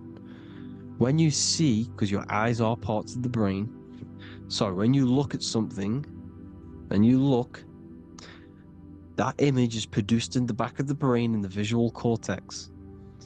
And then the right brain produces a perception, a holistic, it breaks down what you're seeing into a holistic image, a holistic perception. So for example, if you're in a woods, the right brain sees the whole woods as one big woods. The left brain is breaking that perception down into individual trees, branches, and leaves. So the left brain's to do with duality, the right brain's to do with wholeness, unified. The left brain's dualistic, analytic. This is necessary so that we can break pick things up and manipulate them and break things down. We need the left brain, we need the right brain. I'm not saying any of them's bad, but the left brain, sinister in Latin, means left. Because when you're left-brained, you see everything in dualistic. You see everything is dual, when everything's actually one. We need to be focusing and strengthening our right hemisphere. I'm not saying sit in the right hemisphere all the time, but we need to be strengthening our right hemisphere. And this is why left is sin and right is right. Because when you focus on the right hemisphere, you see the holistic perception of creation. The right hemisphere sees humanity as one unified consciousness. The left hemisphere sees everyone as individual persons and egos. Because the left hemisphere is dualistic. And this is why the Bible says, cast the net onto the right side of the ship and ye shall find. John 21:6. What does that mean? Cast your energy, cast your perception into the right hemisphere of the brain, and ye shall find unified consciousness. You shall find your higher self, the one and only. If then you have been raised with Christ, seek the things that are above, where Christ is seated at the right hand of God. Wow. Powerful. What does this mean? Seek the things that are above, where the Christ is seated at the right hand of God. God is your consciousness, your invisible intelligence between the two hemispheres. The right hand of God is the right hemisphere. Seek the things that are above the heart. Love, intuition, expression, and wisdom. Seek the things that are above the heart, the higher self, the higher part of the body. Because when you seek the things of love, expression, intuition, and wisdom, you create a strong aura. You attract the same frequency. And this frequency is heaven, God. This is the Sumerian artwork showing the Lamb.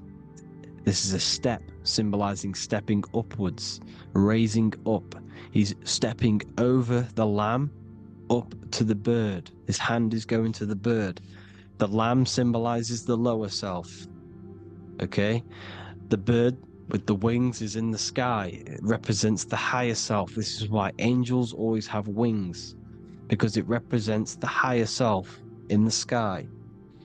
The lamb is a ground animal, symbolizing the lower self. He's stepping over the lamb to the bird, his higher self, his invisible intelligence.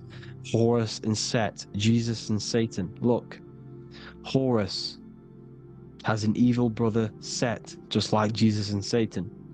Horus is a bird, higher self. Set is a ground animal, lower self, which is the devil and the angel on your shoulder. You see? The right and the left hemisphere.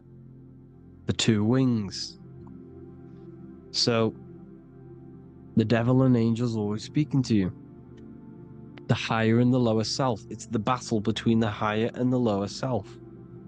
Between the invisible intelligence and the physical body, because the body's the one that wants the sugar, it wants the pleasure, it wants the sex, it wants the porn, it wants all of the materialistic things, it wants the 7 deadly things. Okay, it wants this. There's a battle between the higher and the lower self, your intelligence and the body. This is why you need to become balanced, so that there's a deep connection between the body and the invisible intelligence, the I am. You need to master your mind with discipline, and you gain a connection between the brain, the body and the intelligence. Resurrection, transmuting sexual energy. Okay, this is important. Res is Resh, which is Hebrew. The early Hebrew Resh symbol is the head. This is the head. Resh, erection. Erection is a sexual stimulation. Resurrection is rise-erection. You got to raise your sexual energy up the base from the spine to the head. This is the Christ, the Christos. There's a psychophysical germ, psychophysical oil produced in the brain every month. Go and watch my other video on raising the chrism. Okay? And every month there's this fluid produced in the brain, which takes 2 trips, because one's produced by the pituitary, one's produced by the pineal, magnetic female, magnetic and electric charge. And it takes 2 trips down the spine to the solar plexus, the bread of life in the Bible, or Bethlehem in the Bible, because the River Jordan's your spine. Goes down to Bethlehem. It gets born in Bethlehem, just like Jesus.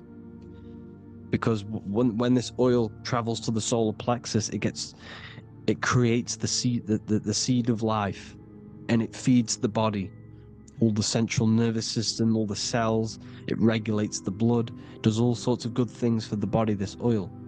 Now, when you save your sexual energy and you raise your resurrection, you awake the Christ, you raise it from the solar plexus or the sacrum bone up to the brain, you activate 100% of the brain, and this is the true resurrection of Christ. Instead of wasting the energy and giving away your sexual fluids, because behind the fluids is the energy. So when you release that fluid, the energy is out there. You've released the energy. Your sexual energy is the most potent emotional force a human could possibly feel. Same with any animal or anything. The sexual urge, the sexual emotion is the most powerful, potent emotion that you can feel. It takes over the whole body. When you feel sexually aroused, it takes over everything because it's so potent. And when you fight the serpent, when you fight the sexual energy, which is shown here in the Egyptians, the cat cutting off the head of the serpent, or Hercules fighting the serpent, or in the Greek mythology fighting the 7-headed dragon, the 7 chakras. The serpent is your sexual energy because it symbolizes your Kundalini. When you fight it and you transmute this energy, instead of releasing it, instead of acting sexually on it, you can transmute the energy, transfer it from the solar plexus up to the brain. You can do this with other tasks. Instead of releasing it, instead of raising it from the solar plexus to the brain, you can use it for other things. So for example, you want to think critically. You can use it for critical thinking. You can use it for going to do exercise. You can transmute sexual energy into anything. But you can do this, you can raise the sexual energy, and you can use this energy to push the cerebrospinal fluid from the solar plexus up through the spine, up the 33 vertebrae to the brain, and it'll activate 100% of the brain. And this is the resurrection of Christ. Jesus was never dead. Jesus was never rose from the dead. It symbolizes the Christ, Jesus Christ. Christ is Christos, which means oil in Greek. The resurrection of the Christ, the Christos, the oil. When it activates 100% of the brain when it's raised, and it can regulate all the systems, it can regulate all the blood, it can regenerate the body. And this is the true Antichrist. They don't want us doing this process. The Antichrist is not against Jesus, it's against the fluid in our body that makes us live hundreds and hundreds of years and makes us live as gods. This is the true resurrection. And when you fight the serpent, you fight your sexual urges, your sexual emotion, the most strong emotion that you could ever feel. You can do this process. And this is the true secret of transmuting sexual energy. Because when you transmute the sexual energy, you can become a god. And this is why Hercules is fighting the serpent. Notice how the serpent is low. He's reaching down to it. It represents the lower self. Because the lower self wants the lust. It desires sex. The body desires sex. There's a fight between the higher and the lower self. But when there's balance, there's even. Heaven is even. When there's evenness between these, this is the kingdom of heaven. This is when heaven is on earth. So at our highest levels of ourselves, the highest level of our intelligence, this is God. God is something that we manifest. We need to achieve Christ consciousness by battling the body. There is no battle outside of the physical body. It's an internal battle. Jesus and Satan have been externalized. Nothing exists outside of you, because I explained in the beginning how you are the consciousness experiencing the central nervous system. Therefore, there is nothing outside of you. It's all internal. Jesus and Satan have been externalized. Why? Because it's business. The church is a business. It's all a business. They've created these figures to be historical when they're not historical. The Bible's not historical. It's all externalized. It's called exoteric, when the truth is esoteric, internal teachings. So anyways, people, balance the chakras, balance the two hemispheres of the brain, balance the conscious and the subconscious. Balance is perfect, the yin and yang. You are spiritual and physical. You live in day and night. You need to be balanced. Oneness. Seek oneness. And this is the true kingdom of heaven. And when we all realize that we are all the same intelligence, the same consciousness expressed in different bodies, when we all realize this, we all realize we're all one. Doesn't matter what race you are. It doesn't matter what race you are, where you're from, your nationality, because none of you are actually from here. None of you are from the physical world. You're manipulating the physical world through the physical body. You are the I am. We all have a soul. Every single one of you has a soul. We all have souls. The reason why they say some people don't have souls is because they're trying to suppress your mind. They don't want you to know that you have a mind. That sounds crazy, I know. But a lot of people haven't realized that they have an infinite intelligence called a mind. And behind that mind, if you can observe your thoughts, the person who is observing the thoughts, you have a soul. Everyone has a soul. Don't listen to all these people saying some people don't have a soul, some people do. We all have a soul. Every single one of us. So anyway, you need to break the lower nature of yourself. At our highest levels, we are gods. Our intelligence, our universal intelligence, the I am, the intelligence that's inside of the brain, is God. Our minds are being corrupted within believing that you are the body, and by the result of this is a society like today,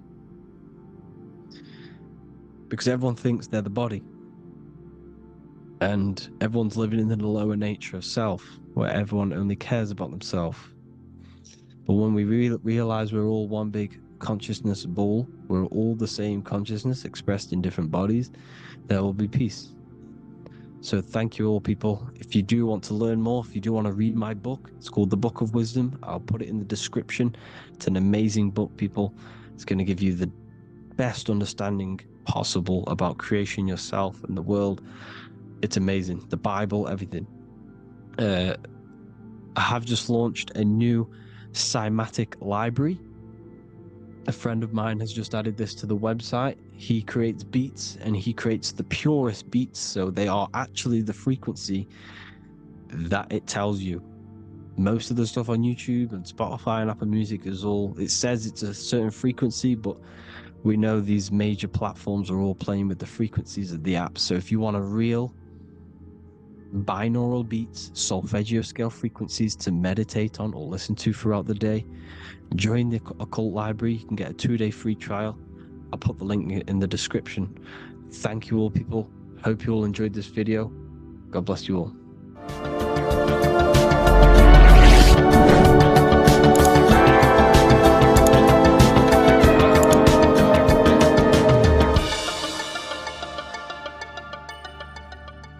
Welcome to Revival of Wisdom.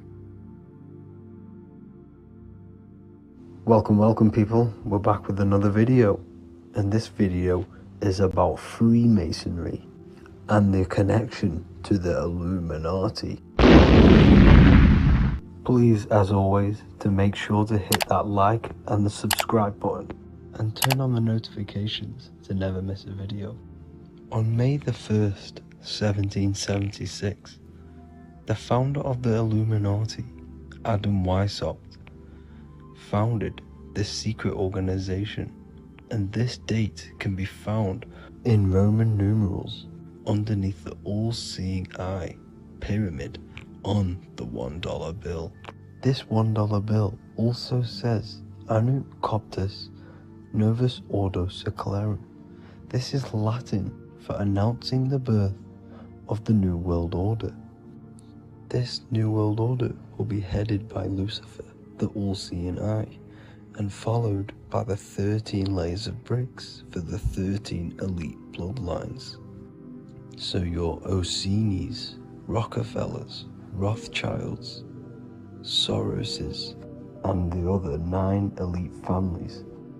So when Adam Weishaupt created the Illuminati, he made it consisting of high-level degree Masons, French and Latin philosophers, and many more powerful people to all become one society. So this is why you see Masons using the same symbol of the all-seeing eye inside the pyramid. But not all Freemasons are part of this Illuminati secret society. As the 33rd degree Freemason Manly P. Hall said in his book The Secret Teachings of All Ages, Freemasonry is a fraternity within a fraternity, an outer organization concealing an inner brotherhood of the elect. So what he's saying here is that Freemasons have to go up the degrees of Freemasonry, and once they hit the top, they either get elected or not into these secret societies like the Illuminati, Skull and Bones, and Knights Templar. So when you see celebrities doing this one-eye symbolism, either covering one eye, doing the triangle, or doing 666 over one eye, this is showing and reflecting the symbolism of Freemasonry. They have taken the oath to never speak on anything they learn about Freemasonry. Duncan's Ritual of Freemasonry book states the oath they have to take, quote, I ... of my own free will and accord, that I will hail, ever conceal, or never reveal any of the secrets, arts, points of Master Mason's degree to any person whomsoever. All this most solemnly, sincerely promise and swear. Now, this is what happens when they break the oath, stated in this book, quote, myself severed in two, my bowels taken from thence, and burnt to ashes. So this states that Freemasonry comes first, before any law of the land. It has the right to kill you if you break your oath. This is the hand gesture they have to do every time they enter the ritual room inside the Masonic lodge. This is the cutthroat symbol, showing you and reminding you of the oath and what will happen if you break it. Now in this book, Richardson's Monitor of Freemasonry, it states, if you break your oath, binding myself under no less penalty than to have my throat cut across, my tongue torn out by the roots, and my body buried in the rough sands of the sea. If they do not decide to kill you, This book states this by pointing him out to the world as an unworthy vagabond, by opposing his interest, by dearranging his business. In other words, they have the power to frame you and destroy your reputation to the world and destroy your business if you break this oath. So yes, they do kill to keep this truth hidden, because this truth of this reality is what keeps them in power. They have the ability to manipulate people because people do not know what manipulates them.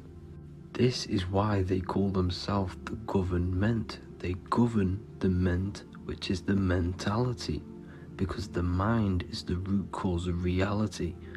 They control what you perceive to control what you manifest. By knowing the truth, you are set free, and you no longer need no controller above you. So this is why they are willing to kill and do whatever it takes to keep the truth concealed within these high-level degrees of masonry and these secret societies. However, going back to Manly P. Hall's book, it states, part of the symbols are displayed here to the initiate, but he is intentionally misled by false interpretations. So this is saying even Freemasons are intentionally misled and told lies to conceal the truth, to make sure the truth is hidden in the high degrees of masonry. So that's it for this video, guys. Thank you all for tapping in. Please leave a like and a subscribe. God bless.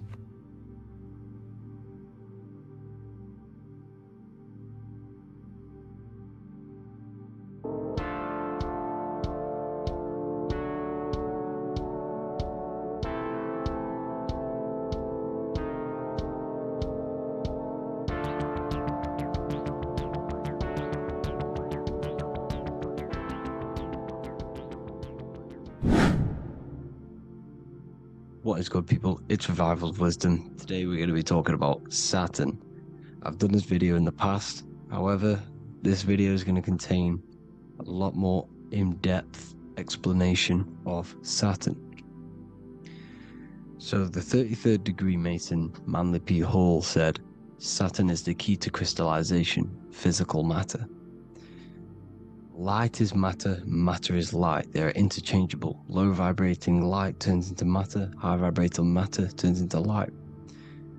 And Saturn is the god of this world, this physical world. He crystallizes light into matter. This is symbolized as the Masonic checkerboard, matter and spirit, matter and light, light and matter. He's also the god of time, destruction, justice. He creates and destroys, because all things in time die. He creates and destroys you. So, because we live in this physical world, which is the electric world, this is why we say electricity, because it comes from the root word of El, Saturn. They used to call Saturn El, E-L. This is why we used to say Elohim is God. The real god of this world is Saturn, but it's being hid. This is being hid. Jesus is Saturn. All of this is Saturn. It's all Saturn worship. It's the real god of this world, So, physical matter is a result of two opposing forces equalized on the plane of inertia, because everything is created out of electromagnetic Taurus fields, toroidal fields. And these two poles equalize on the plane of inertia, which gives you planet Earth, plane of inertia. The plane of inertia is what Saturn is. It's the ring around the center of the plane of inertia. Thank you to Walter Russell saying, physical matter is a result of two opposing forces on the plane of inertia. This is what Walter Russell says, so please check out his work. He's got many books, many books on light and electromagnetism and stuff like that, so I advise you to check him out. So the Taurus field gives you the binary code 0 and 1, the female vagina and the male phallus. This is the code for this world. Saturn crystallizes physical matter. Now Saturn is the most outermost layer of the 7 layers of heaven, where it says in the Quran, it says, Allah, it is He who created the 7 layers of heaven. Saturn is the outermost layer. He's the top. He's the most high. So when we say the most high, we're referring to Saturn. He's the most high before the firmament, So Saturn is the god of this world. He's the Lord of the Rings. He wears the crown. The crown is the rings. Crown, Kronos. So the planets are luminaries. They are lights. They are beings. They are energy, conscious energy. And we're in the heart of the solar system. Saturn is the outermost layer. He is the one of this world. He's the god of this world.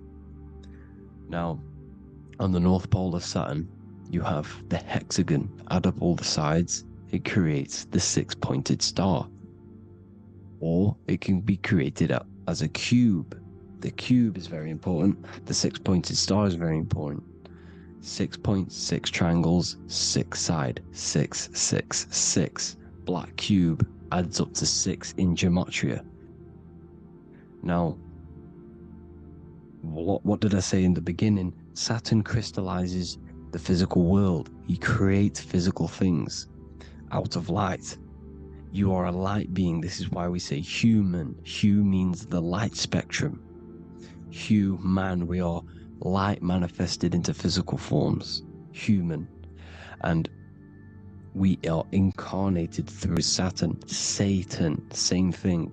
The number of the beast is 666, and the 666 comes from the 6 points, 6 triangles, 6 sides of Saturn. 666. We are all known as carbon-based life forms. Carbon, the atomic structure of carbon, is 666, 6 protons, 6 electrons, 6 neutrons.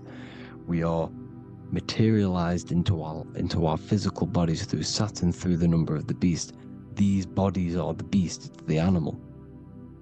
The divine, the Christ, is the consciousness within, because you're a physical, spiritual being combined into one, hexed into one. Hexagram. This is a hexagram. You're hexed into physical matter, spirit and matter, light and dark, combined into one. Now you contain of the mark of the beast, the mark of your body. Your body's the beast. It says in the Bible, Satan, who is the god of this world. This world. There are many different worlds, but this world is run by Saturn, and it says that in the Bible. Saturn is Satan. It's the same thing. And look at the crown of thorns are wrapped around the heart. The soul is in the heart. The mind is in the brain. The soul is wrapped around the rings of Saturn. You're wrapped in physical matter. This is what it's showing you. This is symbolizing the rings of Saturn wrapping you. And the cross on top is the cross of the cube. The cube, the black cube of Saturn, unfolds into a cross.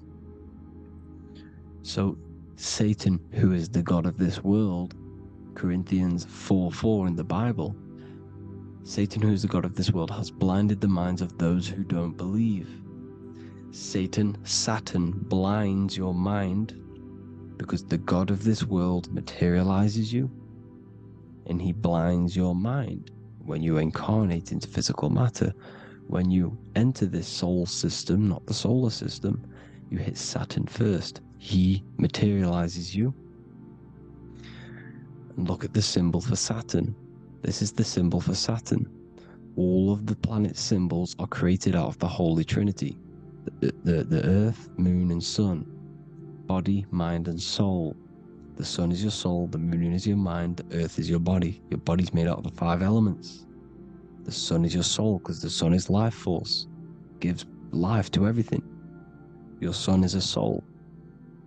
Your soul is the sun of your body. The moon is the mind. The moon is the moon of your body, the mind of your body. Intelligence. So all of the symbol of the planets are created out of these. The Saturn symbol is created out of the Earth cross, matter, and the Moon crescent, moon, mind, matter over mind. This is why Satan, who is the god of this world, has blinded the minds of those who don't believe. He blinds your mind. Look at the symbol, it's showing you. The Saturn symbol is matter over mind when it should be mind over matter. So we descend into a soul system, into our 666 Saturn carbon suit bodies, and we are matter over mind. Then we have to move up the spine to go back up to spirit, to mind over matter, where you manipulate your own reality.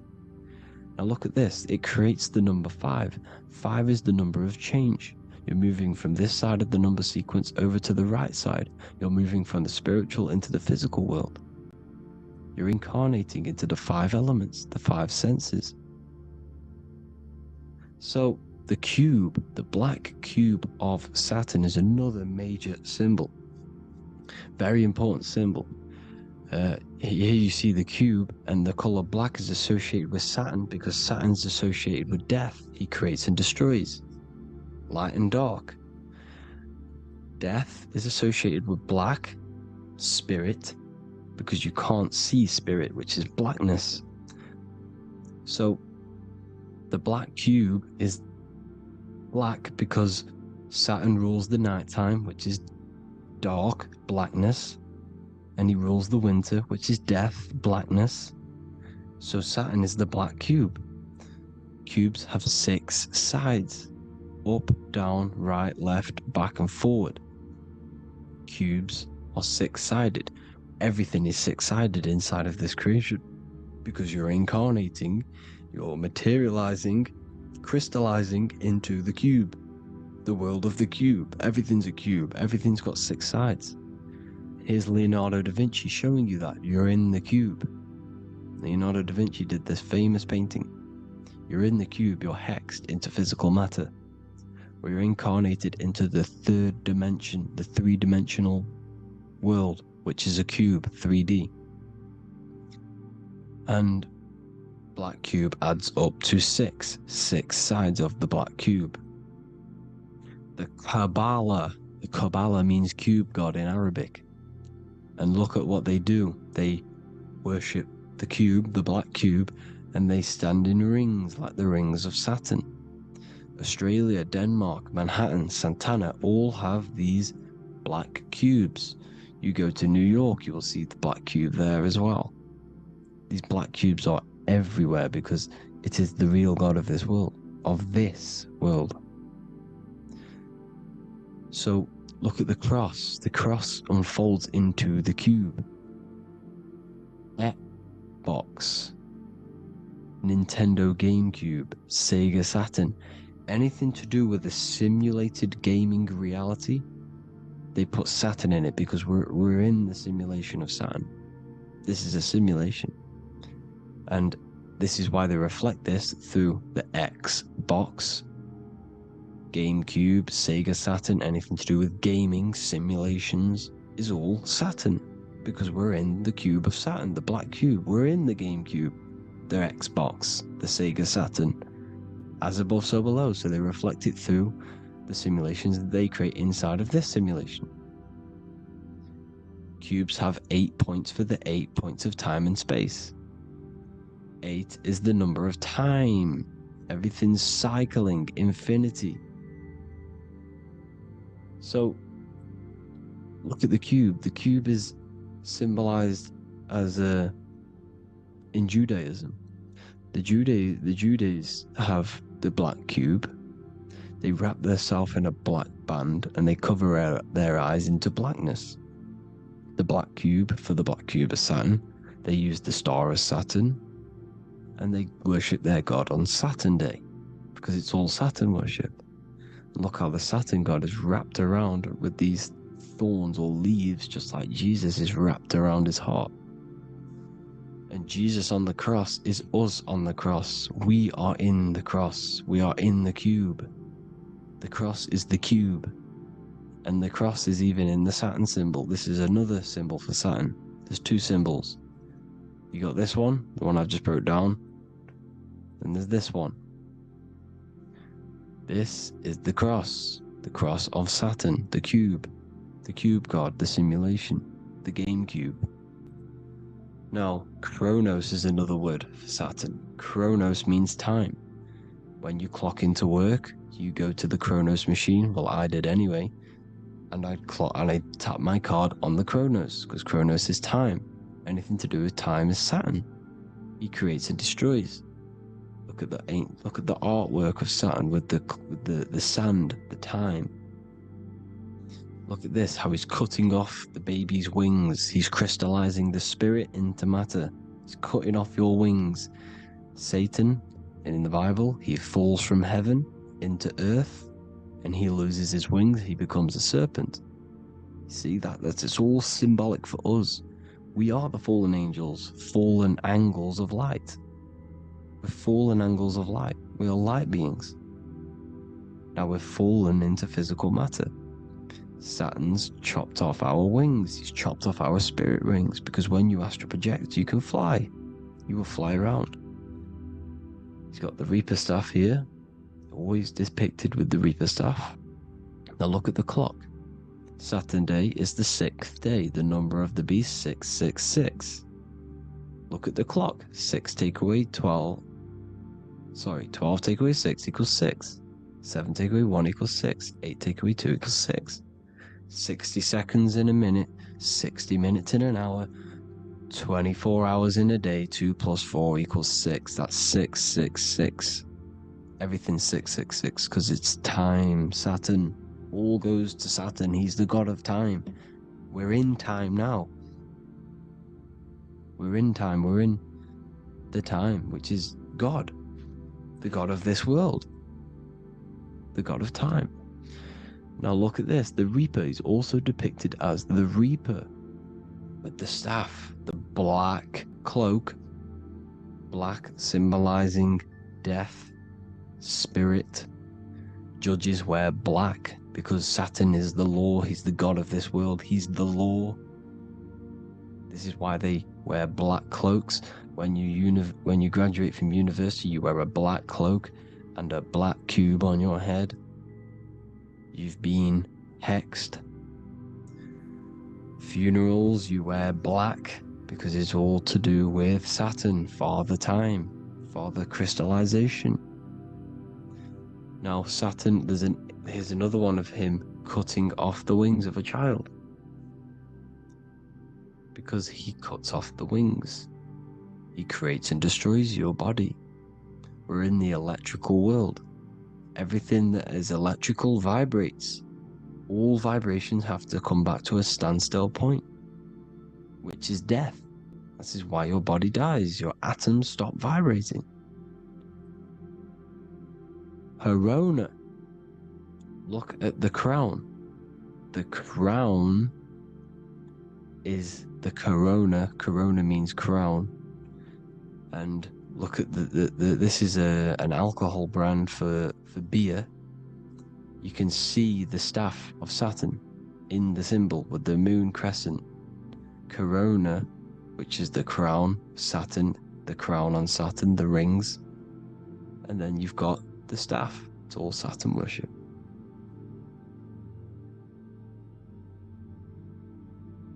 There's the black cubes of 9/11. 2 black cubes. This was a ritual for Saturn. It's all ritualistic. And look at the Star of David, the Star of Saturn. It's not the Star of David. Creates IXXI, the sigil of Saturn. IXXI means 9/11 in Roman numerals. 9/11. It's all a ritual for Saturn, and they have the 2 black cubes of Saturn. Now look, XX, there's more symbolism of Saturn now. We're going deeper. XX is more symbolism for Saturn. The sigil of Saturn is XX, as above, so below. Same with the Star of David. You split it in the middle, as above, so below, as above, so below. XX, this is a Knights Templar, Cross of Lorraine. XX, Knights Templar, High Order of Masonry. They all worship Saturn. Well, Saturn's the real god of this world. X Eon with the XX, XXL magazines, which is all to do with famous rappers and stuff like that. When you die, you put XX on the eyes because it's Saturn. He's the Reaper. Is Jesus with the XX crown with the thorns around his heart, around his soul, with the cube on the top, the cross cube. Lil Uzi Vert with the XX Cross of Lorraine. Jay-Z with his alcohol brand, XX Cross of Lorraine. The X Factor with the rings of Saturn. All Saturn worship.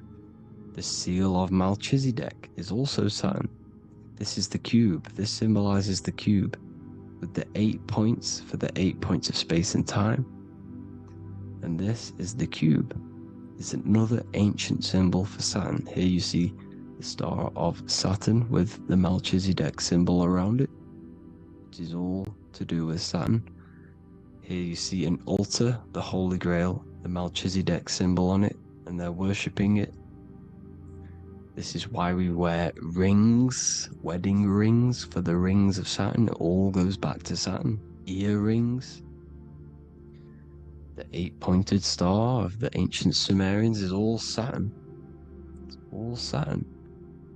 So the ancients, the symbols of Saturn goes on forever. It's in all of the major corporations. You can see it everywhere, the rings of Saturn. Toyota is an obvious one.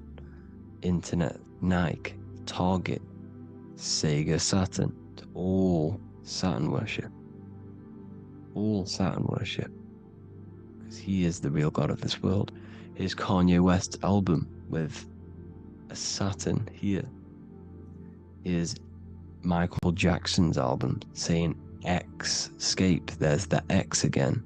The X, escape. You have to escape this reality. Maybe that's what he's pointing at. Here you see it on the dollar bill. The star of Saturn. Here you see it again on the dollar bill. So that is it for today's people. I hope you all gained some insight on Saturn.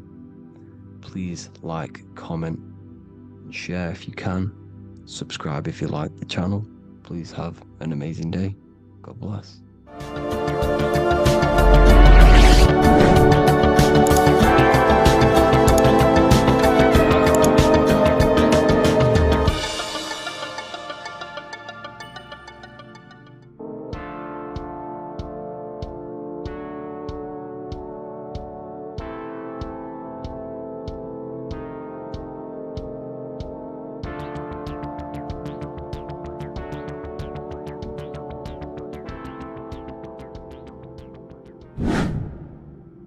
Welcome back, people, to another occult lecture by Revival of Wisdom.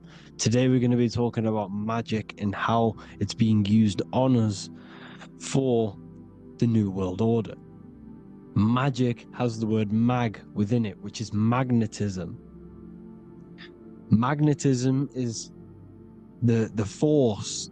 Magic is influencing forces, natural or supernatural forces, and using it for a certain agenda to gain something out of it. Now, magic is not what everyone's being thought. It's not some sort of fantasy thing. It's actually very common, and we all do it, whether you believe it or not. Magic is all to do with the mind. As I said, always say in my lectures, your mind is what creates matter. Your mind is what creates your external world.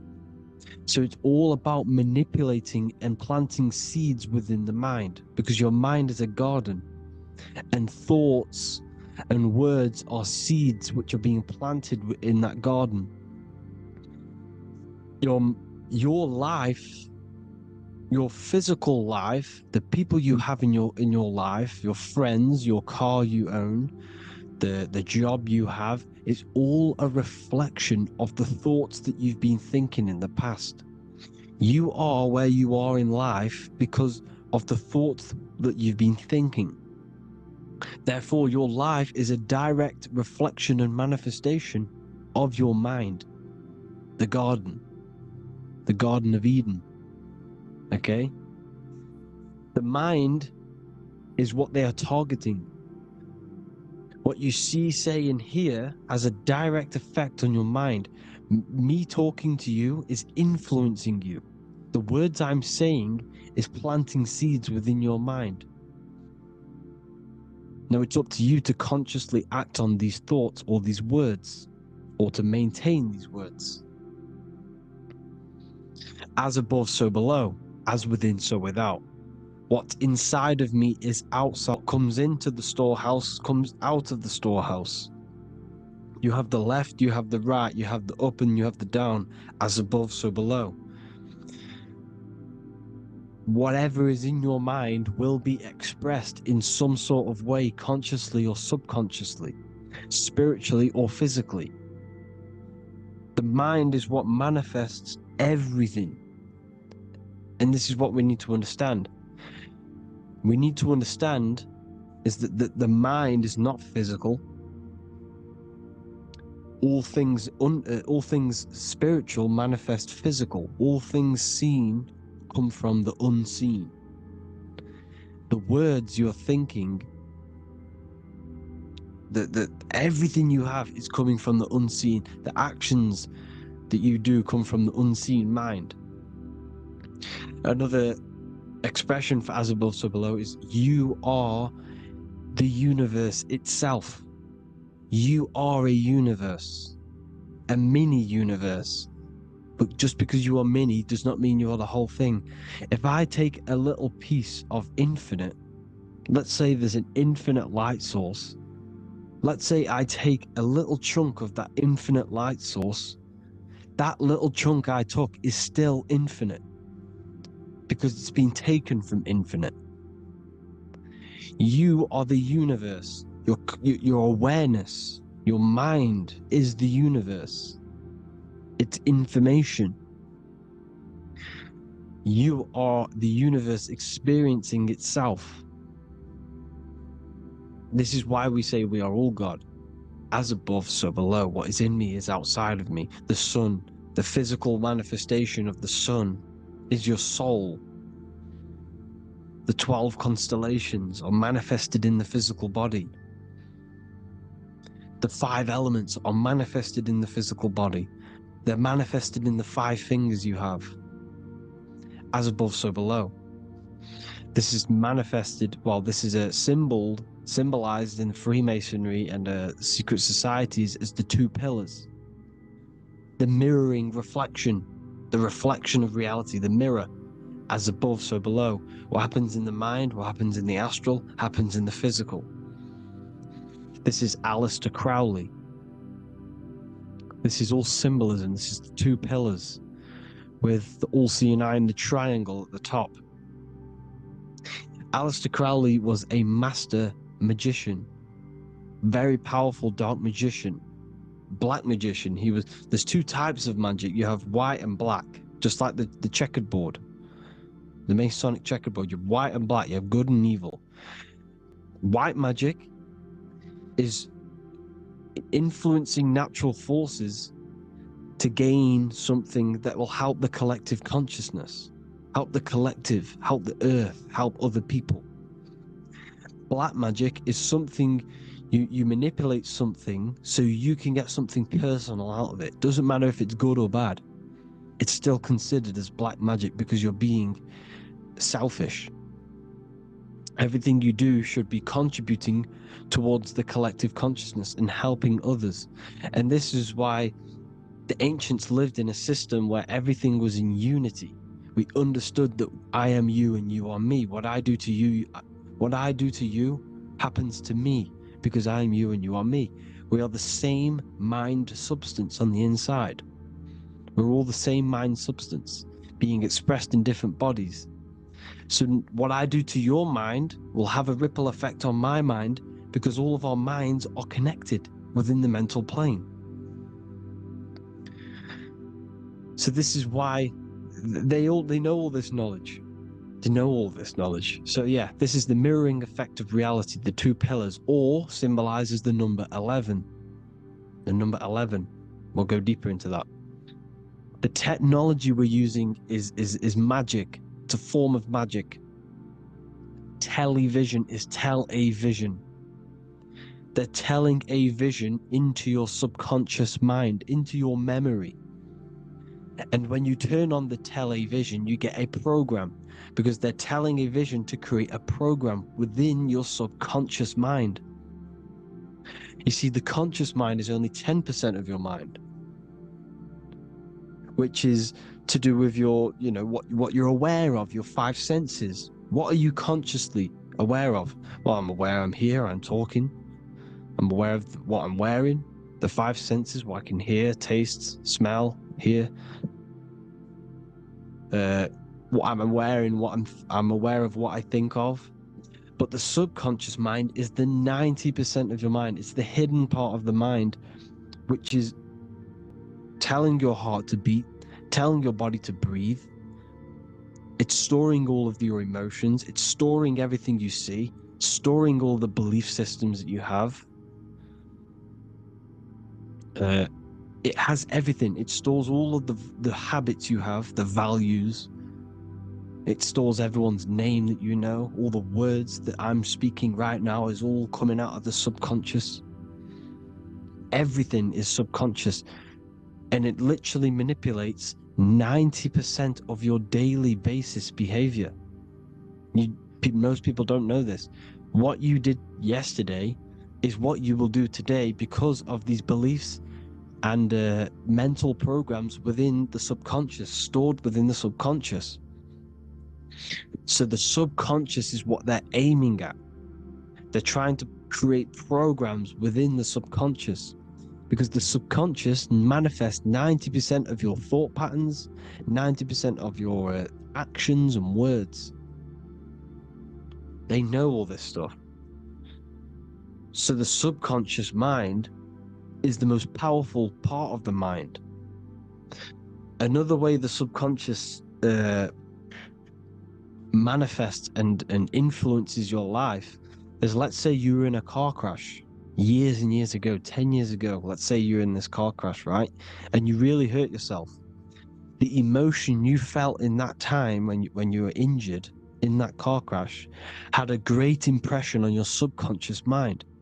You see, the stronger you feel something emotionally, the stronger impact it has on the subconscious. You can remember and recall that moment, and very vividly, because of the impact it had on the subconscious. For example, you become that terrified of cars that it manifests into your life today, that you are wary to go in certain cars. You don't want to go in cars at all, maybe, because of that moment that stored within the subconscious. And it will manifest into anxiety. It will manifest into not going into cars. It will manifest into depression, maybe. These things, these emotional, very emotional, traumatic events have a great impression on our subconscious, and they control your life. This is why you need to meditate and let go deep within yourself and let go of these internal, deep emotions that you may have repressed and keep pressing down and ignoring. But you need to address it and let go of these subconscious impressions you have, which are controlling your life, like anxiety, depression. All of these things are stemming from things that are stored within your subconscious years and years ago, more than likely. Broadcasting. They're casting spells to a broad audience, to news, north, east, west, and south. They're casting spells. No, if you watch the news, everything's red. Breaking news in red writing or the red background, everything's red. Why? Because red's the root chakra, which is all to do with survival. They want to stimulate this root chakra because they want you down there in survival mode. They want you in survival mode because you're easier to control. They control out of fear. And not only they're casting these spells as if because most of the things they cast in the news hasn't already happened.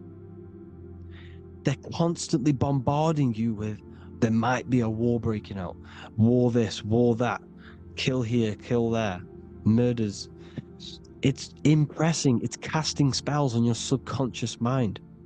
So when the event does turn up in real reality, in physical reality, you're less emotional, you're less surprised. You're not as surprised because you've already heard it before. Your subconscious has already heard it all before. If you never heard of a war and then a war broke out, you'd be going crazy. So they subtly program your subconscious mind through the words, because the words they say is impressing your mind.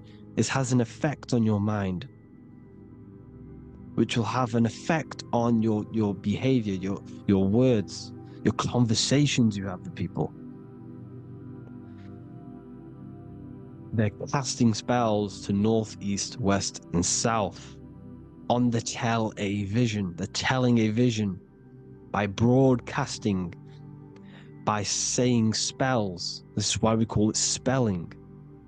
Even the word, listen, the words we say cast spells. Bless. Oh, bless you. That's be less. The subconscious mind only picks up literal things. You see, when I say bless you, your conscious mind picks that up as, oh, thank you, you're blessing me. But your subconscious picks up as be less. You see? Because the subconscious it has no filter. It's just, it is what it is. Everything is factual in the subconscious. Therefore, if I call you an idiot, your subconscious, my subconscious will think I'm talking to myself and calling myself an idiot, and it will take that as true. That is truth. Everything is truth within the subconscious. And the subconscious manifests your behavior. The devices this is the biggest one. Black scrying mirrors. Device, the devil's vice. The device. Okay? Black scrying mirrors, black screen is scrying. Black scrying mirrors were used to communicate with spirits within the astral plane in the medieval times. They're still being used now by black obsidian mirrors. And look at your phone, it's a black mirror. And there's some sort of, I'm not saying this is facts, but personally I believe these are portals for spirits and ethereal entities to come into your life, to come into your surroundings. So this is the next big thing. The TVs, your iPhone, your iPod, all black mirrors. And mirrors are very, very powerful. Even just a normal mirror. Mirrors have an effect. Whatever you say into a mirror, what you say is energy. And when you say something into a mirror, you're saying it into yourself. It's an infinite cycle of words of energy, because it's being reflected infinite times. When you say something into a mirror, it has a massive effect. You're saying it directly into your eyes, into your mind. So what you say in a mirror should be said with precaution. Never say anything negative into a mirror, because mirrors are very, very powerful ways for you to reprogram your subconscious mind for the good. You can say very positive things into mirrors and it will reprogram your subconscious mind. Okay? Manifesting is all magic. It's all magic. Everything is magic. But consciously doing it is what they're doing. They hid this knowledge. Your phone is magic. It manipulates your mind. The iPhone. Okay? See, magic isn't all of this with wands. See, Harry Potter, okay, that was created to give you this perception of a mystical and amazing form of magic with magic wands and all sorts of stuff like that. Yes, that stuff was true when the collective conscious minds were on a higher level and our belief systems believed in these things, because the universal mind, all of our minds contribute to reality.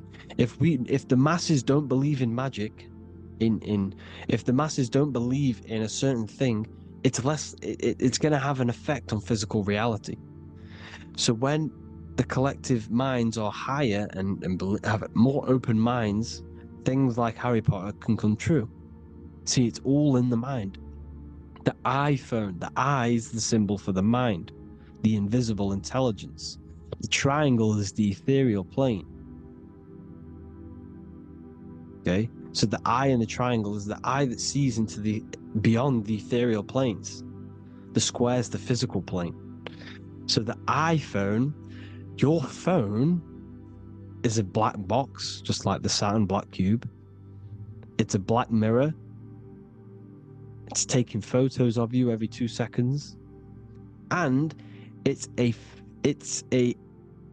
your mind. Your mind is in that phone.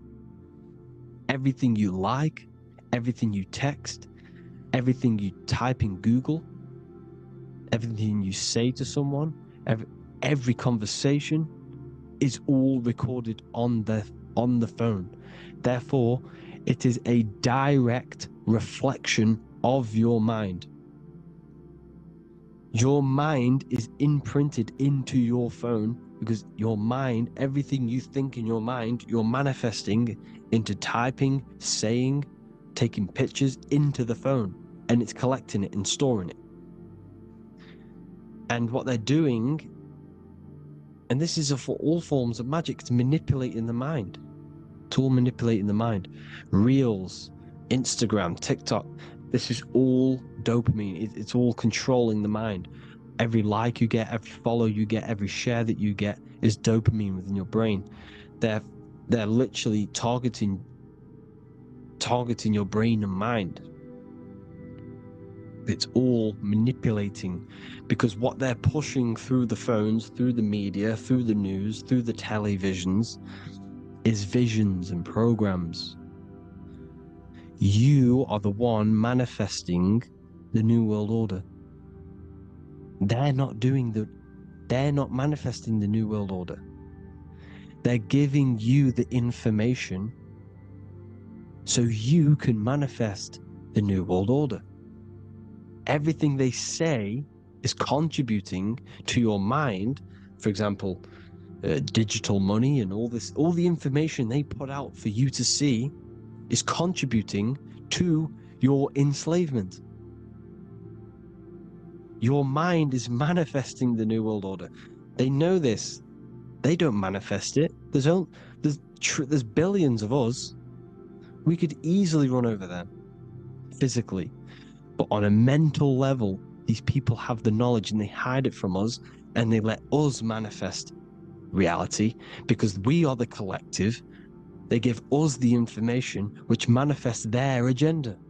It's all magic through the phones, the media, the television. So your phone is a manifestation of your mind. It's a record of your mind. Hollywood, holly tree, holy tree. They used to make wands out of holy trees, because it was the most holiest wood, the best for casting and transmitting energy. So they used holly trees to cast spells. That's what Hollywood is. And in Hollywood, they have the red tear, the blood drop next to the Hollywood sign, because it's all satanic. They're all black magicians. They use Hollywood to cast the spells through the music, through the films.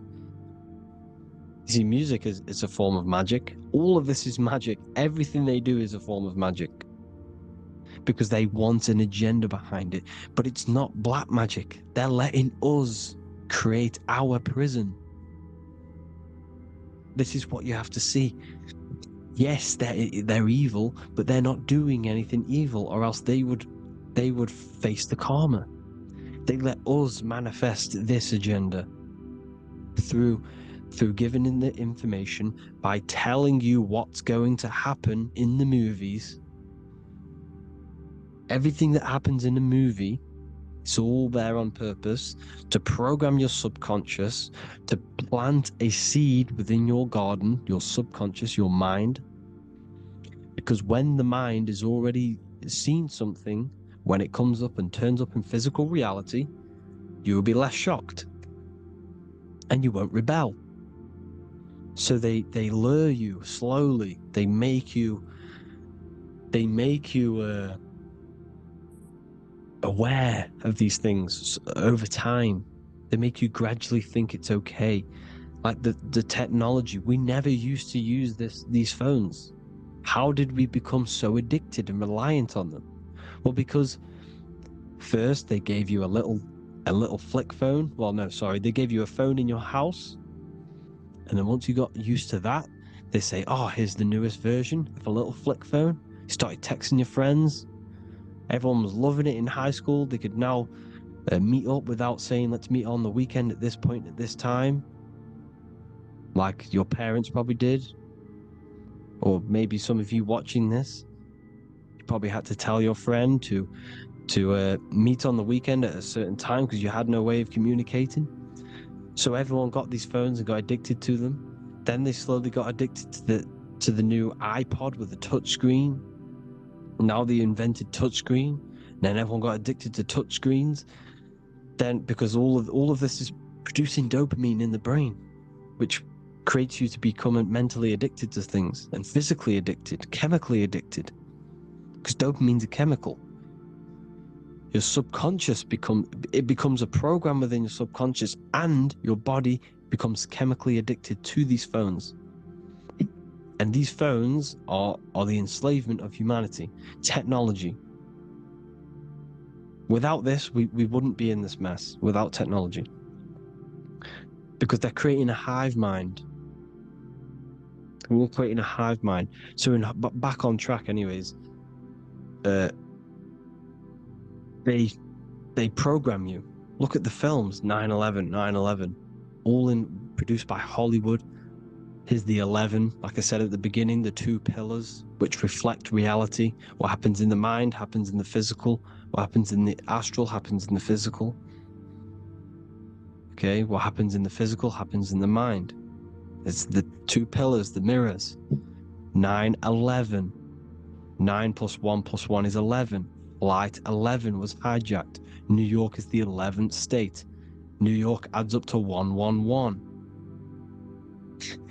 This is not a coincidence. It's all a form of magic. It's a ritual, energy harvesting ritual, because your mind produces energy. Your mental attention produces energy, and they're feeding off this energy in the astral plane, these demons. Music is the most powerful. Personally, I think the music is one of the most powerful forms of magic they're using. Okay? Music is hypnosis. It puts your brain in a hypnotic state. It influences your electromagnetic field through vibrational energy. It reprograms your subconscious mind. Why do you think you remember the lyrics? You see, your subconscious stores all of the memories. Remember, the subconscious manifests 90% of your behavior. So therefore, the music you're listening to is manifesting your behavior. You wondered why some people wonder why they have drug addictions and they can't get out of violence and they can't get out of all this negative mind space. It's because the music they're listening to is creating a negative mind space. The words you listen to have plant seeds within your mind. So the reason you remember the lyrics is because that song created a program within your subconscious. Yes, that is what happens. You can use magic to reprogram your mind, but you can use music to reprogram your mind because it's all forms of magic. It's using natural mental energy forces to manipulate the physical reality. You manipulate your mind, you manipulate reality, physical reality. Okay? So the music, another very, very big one. When you turn on the radio, it's just all talks about alcohol, drugs, and sex, because they want you down in the lower three chakras. They want your mind attached to matter when it's mind over matter. Your mind's not physical. You see, the word spirituality is the new trend. It's not about your spirit. It's not about your spirit. It's about your mind. It's not about, spirituality and looking after your spirit. And they've got you focused on your spirit. Why? Because they hide your mind from you. You see, a lot of people think their mind is their brain, but the mind is everything. There is no physical reality without mind. You can have a brain. Imagine if you had no mind but a brain. It wouldn't work. The mind is everything. The mind controls your avatar. It begins in the mind before it happens in the brain. Then the brain manifests through the body. The brain's just an electrical computer. So that, they've got people scared, or do I have a soul or not, and all this stuff. Listen, if you have a mind, you have a soul, because you are not the mind. This is why everything is sort of an illusion, because beyond the mind is your soul. But what is the soul without a mind? You can't have a soul without the mind. But if the mind didn't exist, the soul doesn't exist. You are the person listening to your mind. I shouldn't say person, because you're not the body. You're the entity behind the mind. But if you didn't have that mind, you couldn't understand what you even were. You would just be an observer who couldn't think. So yes, we all have a soul. If you have a mind, you have a soul. Everything is mind. Everything has mind. Mind creates everything. God is mind. And they're manipulating your mind through TV, your phone, every little thing. The school, it's all about the mind, people. Control your mind, you control your reality. Just the last thing, here you go. Aleister Crowley, the Dark Magician, Kanye West doing the exact same thing because they're implementing magic in the music. Here's the Beatles with Aleister Crowley in the background. Bet you never noticed that. Aleister Crowley was influencing music and placing magic within the music to influence the subconscious. This is what Baal worship was. This is why they killed children. They sacrificed these children. Why? Well, because in order to ascend, in order to raise your consciousness internally, godly, by being good, God, or being in order to be good and raise your consciousness and to get something in the physical world, you have to sacrifice yourself. And what do I mean by that? In order to raise your consciousness and ascend, you have to sacrifice the lower nature of yourself. You've got to abstain from having sex to retain your sexual energy, to transmute it, or staying away from negative, poisonous foods like meat. So, staying away from blood. We shouldn't be consuming other animals' blood. We should be keeping our blood pure. We are humans. We shouldn't consume chicken blood, chicken germs. We are the most divine creatures on this creation. We are the most intellectual creatures in this creation. Therefore, we should keep our temples pure. We are not animals. If you want to associate yourself with an animal, go out in the wild, go and find a wild boar, and go and try rip its guts out with your bare teeth, because you can't do it. You're not a cat. You're not a carnivore. Okay, So in order to ascend, you have to kill and sacrifice your lower part of yourself to ascend up to your spirit self, your mind self, the highest version. And the elites don't want to do this. So they sacrifice other things like babies to kill them, to exchange their life over to the astral plane, so these demigods in the astral plane can give them something in return in physical. They don't want to sacrifice their lower self, so they sacrifice other things for exchange, for physical pleasure. But the godly person sacrifices their lower self for their higher self to do good and ascend. So this is what all the Baal worship is, people, and this is why they're doing it. Hope you all had an amazing lecture. If you haven't already, go and get the Book of Wisdom for more information. You know, I don't go into dark stuff in this book, because all I do is enlighten people in this book. You can get it in Spanish, English, German, Italian, and French. Worldwide shipping. You can get the PDF or paperback. Or there is also a new one called the Human Health Guide 2.0. It gives you a list of all the foods, grains, oils, and nuts, you know, everything that's alkaline and positive for the body and not man-made and hybrid.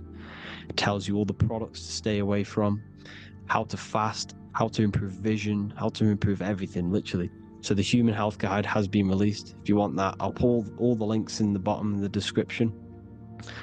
Hope you all enjoyed the lecture, people. God bless you all.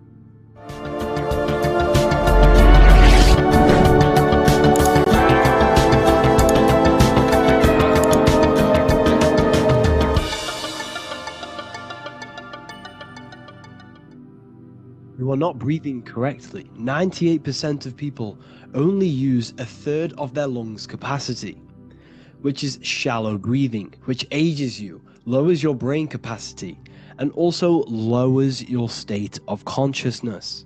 So it's essential that you breathe consciously on a day-to-day basis, because this is what truly elevates your consciousness. I am going to give you the key for you to raise your consciousness just through breathing alone. Such a simple thing, but yet the most effective way for raising your state of consciousness and becoming more spiritually and mentally advanced.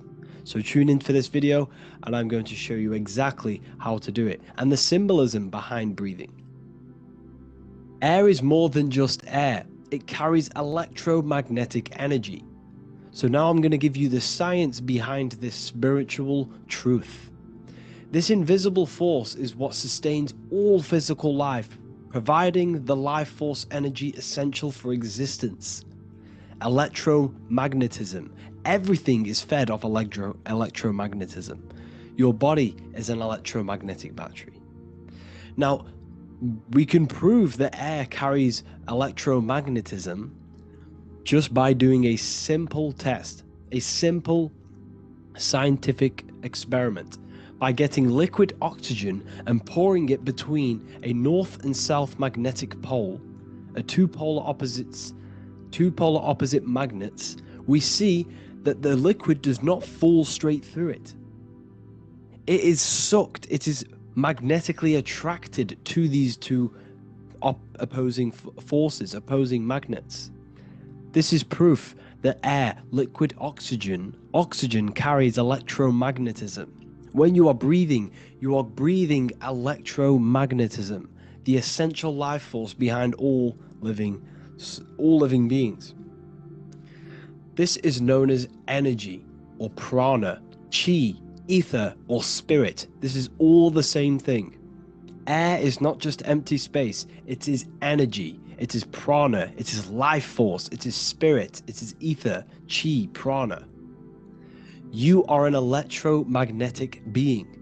Your consciousness is in direct correlation with your electromagnetic aura or biofield around your body.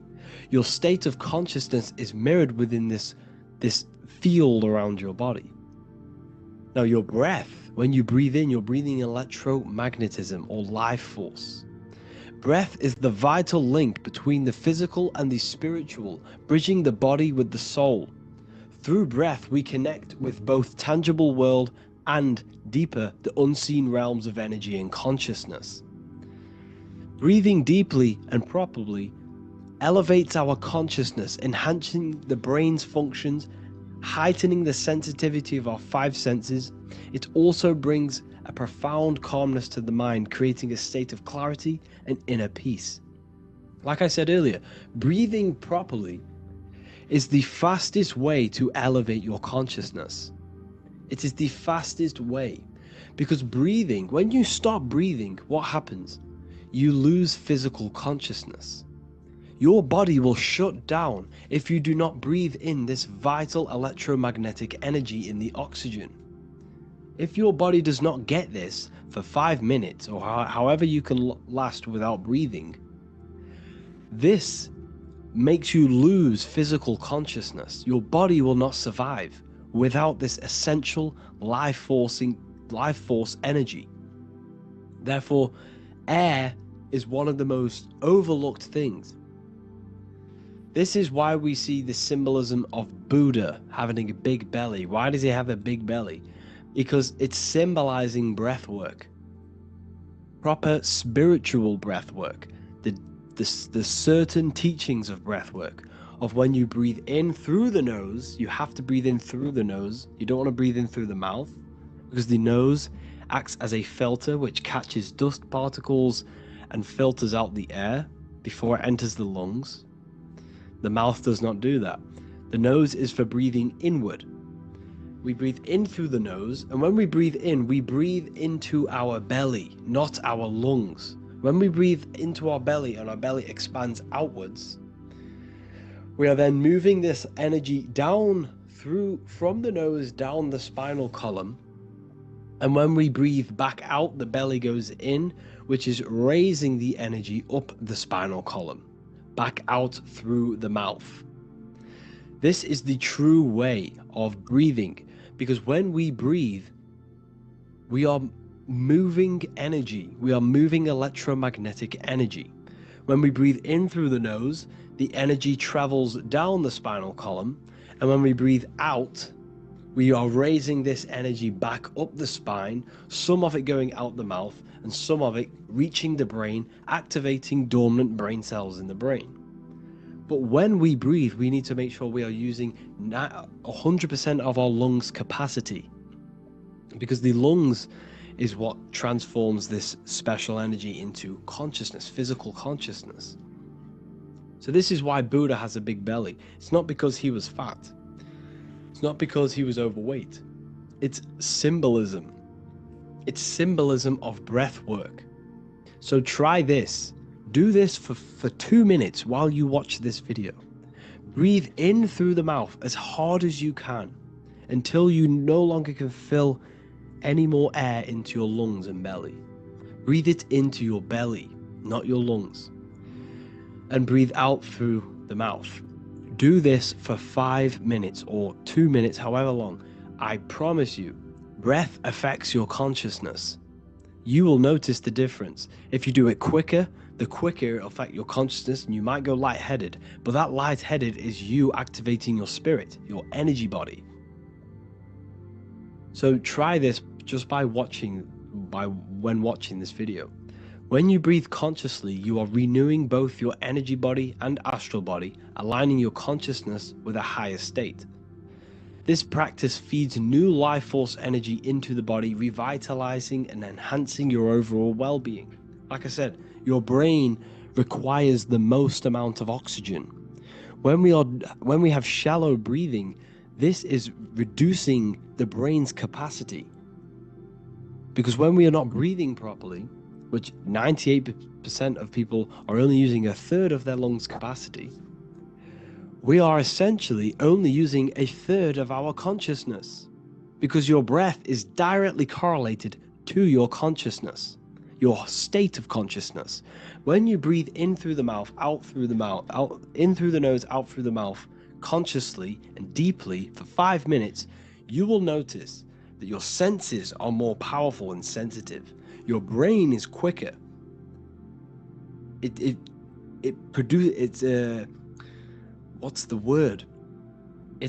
processes information quicker.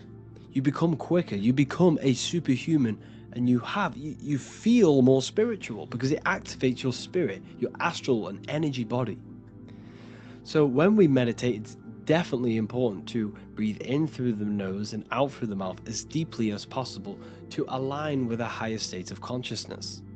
And this is the easiest way to separate your consciousness from the body. When you breathe in deeply for long periods of time, while meditating, while taking no thought, when no thought is present and you gain a rhythm of deep breathing, this is the gateway. This is the gateway to opening your consciousness. Because when you stop thinking, other aspects of your consciousness can open up.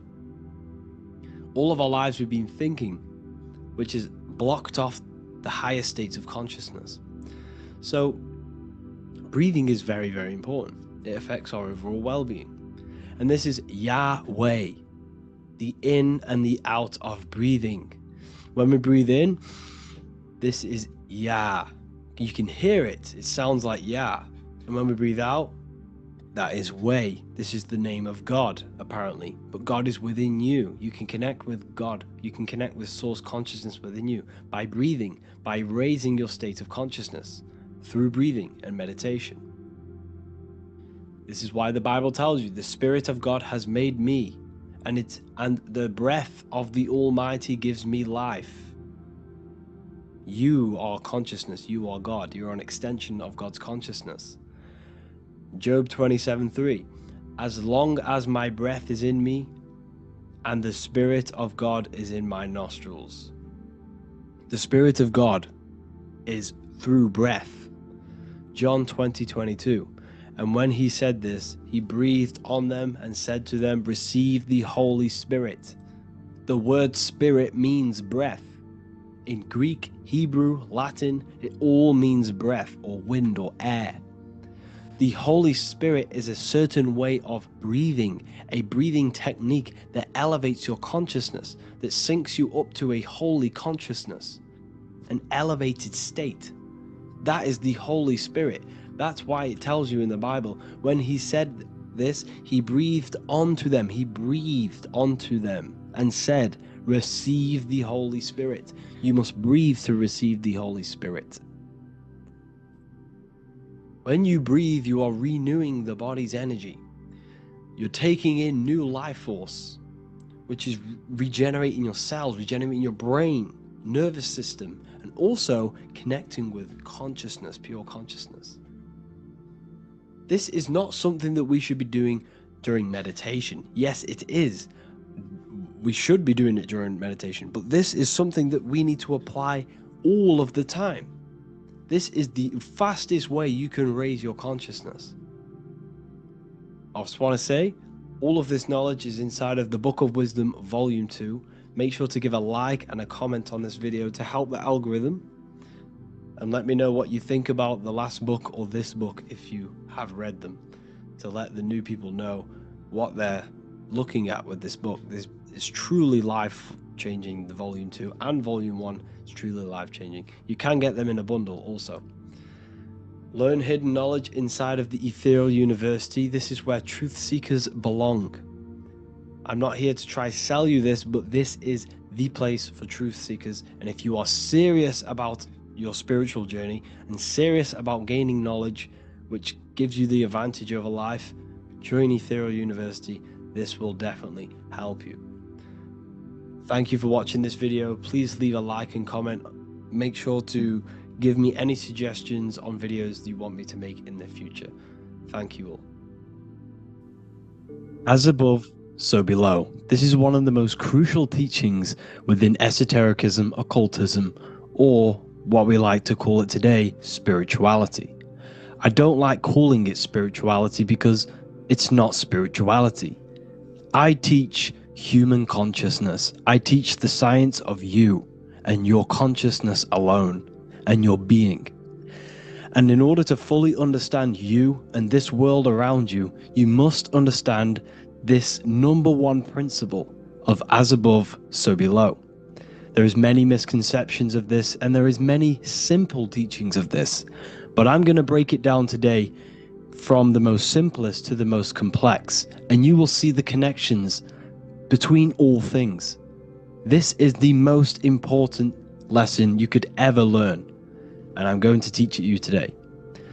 So what you must understand is, with the term as above, so below, it applies with everything you see in this world and about yourself. We have something called the macro, which means the bigger scale. On the bigger scale, we have the whole earth. If we look down from the sky on top of rivers, this is what we see. We see this tree pattern. Then on a smaller scale, we see trees have the same pattern. Then we look even closer. We're going smaller and smaller into the leaves of the tree. We see the same pattern. Then we go even more micro into the human brain and look at the human brain cells, and we see the same pattern. This is proof this is a fractal universe, and everything is in the micro is reflected in the macro.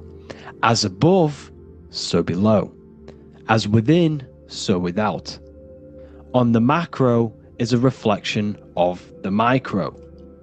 So now that you understand this, we can go a bit further. A yearly cycle of spring, summer, fall, winter is a macro. A micro is a daily cycle. So a day is a mini year. The summer is the midday. Autumn is the evening. Night is the winter, and spring is the morning. This is a macro, a reflection. We have a miniature cycle of the zodiac every single day. And this cycle is also reflecting the cycle of life and death. We live, we are born, which is the spring. We live, which is the summer. We then age, which is the autumn. And then we die, which is the winter, and then we are reborn again. This is the cycle of life and death, and you do this every single day. You see, death is a macrocosm of sleep. This is why we say sleep is the cousin of death, because you die every single night. You do this process of life and death every single day. As above, so below. What's in the micro is in the macro.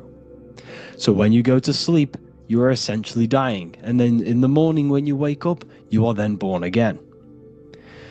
This is a fractal cycle that we live in. Everything in this whole world is fractal. Everything applies to as above, so below. We have the sun, we have the moon, we have the day, we have the night. We have the life, we have the death. We have the conscious, we have sleep. As above, so below. We have the conscious mind, because now we're diving into as within, so without. As above, so below more refers to the external world. As within, so without is referring to your inner world and the outer world. What you must understand is about yourself. You exist in two realms. You're an individual. The dual nature of you. You exist in two realms at once. You have an inner world of your thought, emotion. This is the inner world that no one else can see but yourself. And you have an outer world with a physical body which everyone can see. So you exist in two worlds. You have the inner voice, you have the outer physical voice, which I'm speaking to you with now. But I also have an inner voice, which no one can hear, only but me. So you exist in the light and you exist in the darkness. The sun represents your external self, your physical, conscious mind. The moon represents your shadow self, the inner self, the psyche self. The spirit self. There is an as above, so below. The sun is within you. The moon is within you. Everything is within you. Now that you understand as above, so below, what is your body? Your body is a miniature earth. Let me repeat, your body is an earth. Your body is the earth. Okay? Because like I say many times in all of my videos, you are not in the world. The world is you. You are the universe. Your brain is a computer creating this reality. What you see with your eyes is produced in the back of the brain called the visual cortex. You don't look into the world, the brain produces the world. The body produces the world. When you touch something, you're not actually touching something. This is the electrical nervous system. When you touch something, what you feel is actually electrical signals on your nervous system reporting back to your brain. Therefore, when this body dies, you leave the earth because this body is the earth. Okay? As above, so below. You have the mental plane, the astral plane, the etheric plane, and the physical plane. This is essential for understanding reality and the teaching of as above, so below. Everything in this material plane began in the thinking mind. For example, the microphone I'm speaking into, the phone you're watching this video off, or the laptop or iPad. Where did this begin? It didn't begin in the factory. The first ever place this item begun was in the mind of an individual. The invisible realms of mind is where all physical things and physical items begun. Essentially, this physical plane is the effect of the thinking mind. This world is the world of effect. It's the world of outcomes. When you see something, it is already manifest. It is already being manifested. It is an effect. And in the effect of the cause, which is the thinking mind. Therefore, the mind creates thoughts, which is the mental plane. Then after thoughts creates imagination, which is the astral plane. These two are spiritual. They are non-physical. So spirit kind of means non-physical. Then you have the physical planes, the etheric and the physical plane. As above, so below. What happens in the mind is manifest on the physical plane. Like I said, the phone that you are holding, it was a thought, and then it brought down into a physical reality. As above, so below. You change the mind, you change your reality. Your environment, the word environment has ment in it because your environment is mental. So now that you understand this, so what is the world around you?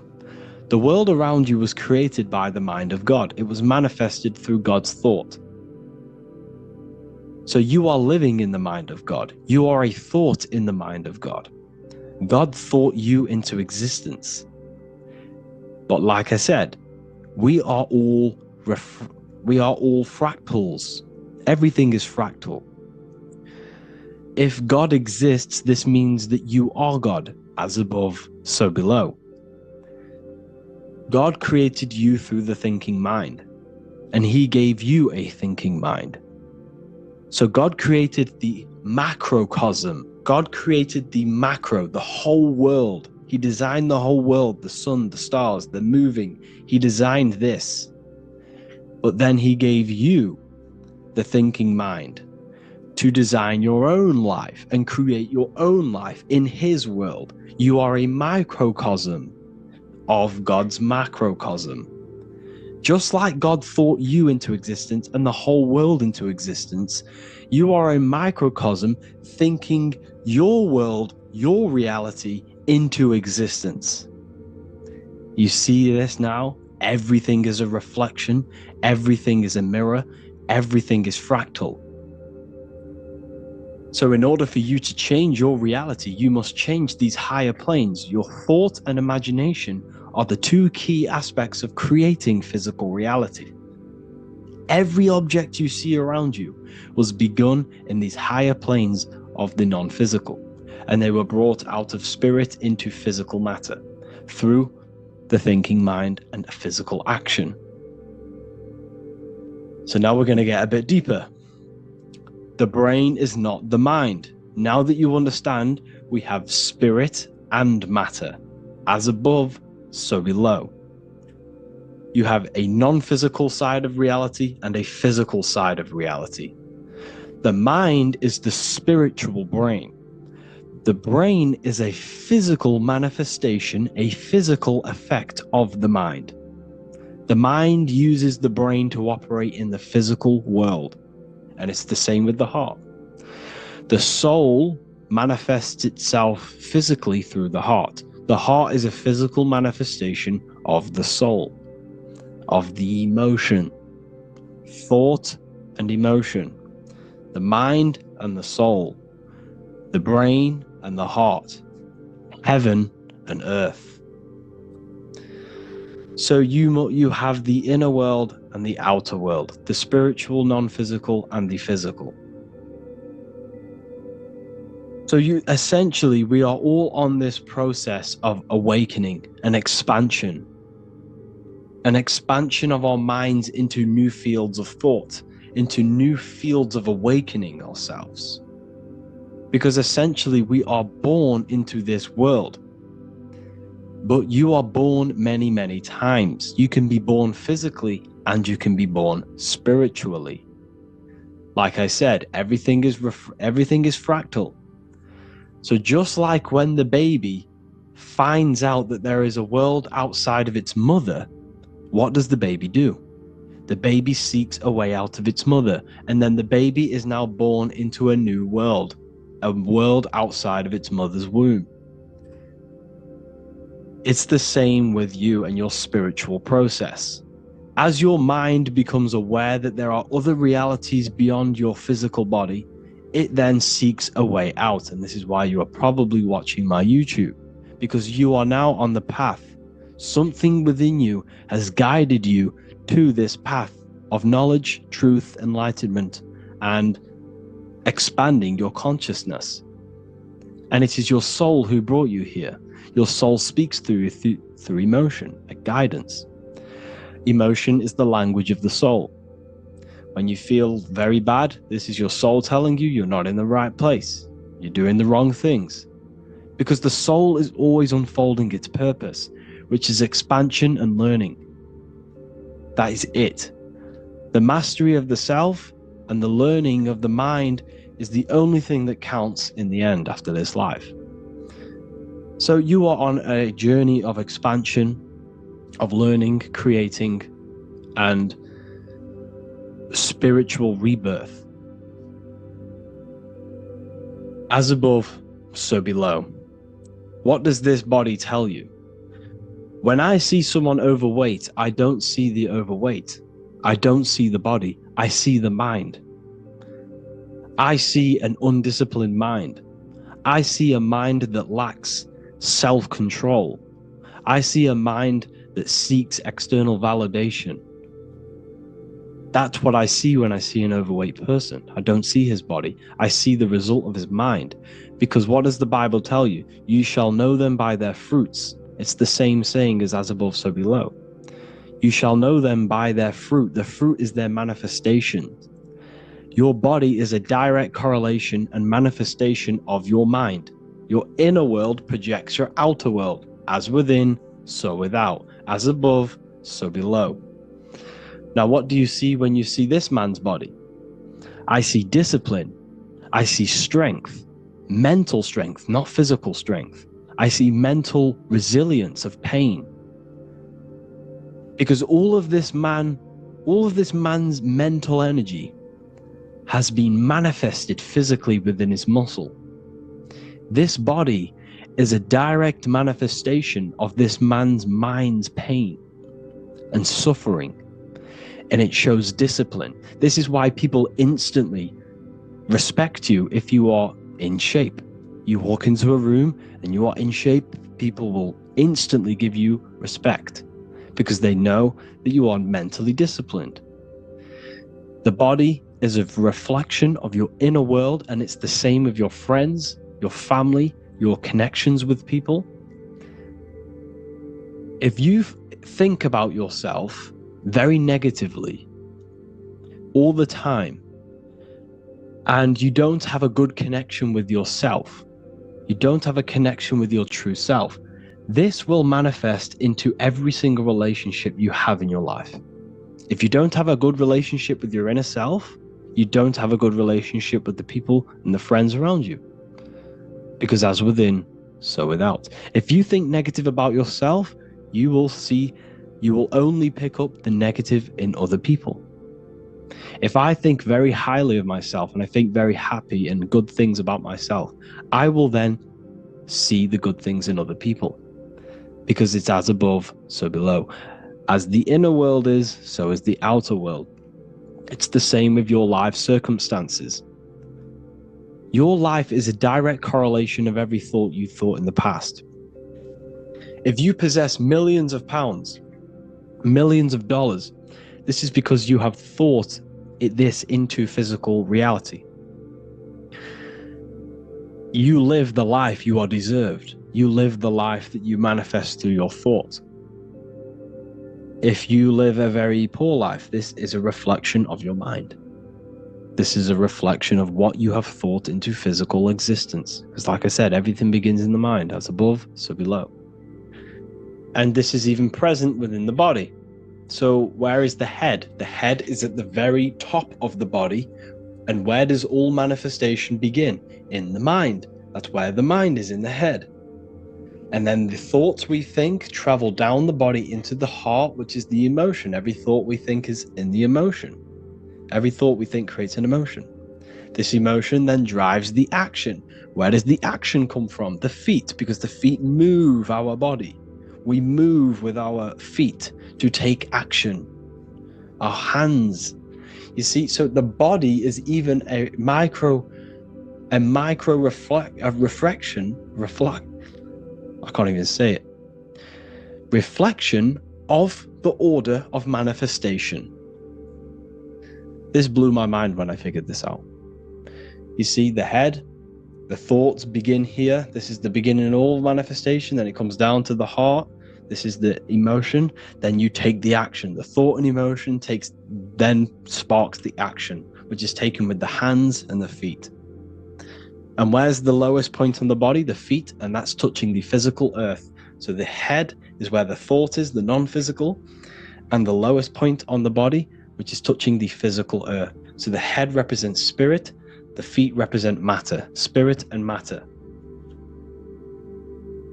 Your room, if I walk into your room and I see a messy room, I don't see the room, I see a messy mind. The room is a reflection of the mind. If you have a messy room, this is your mind. It's an externalization of your unsorted mind, undisciplined mind.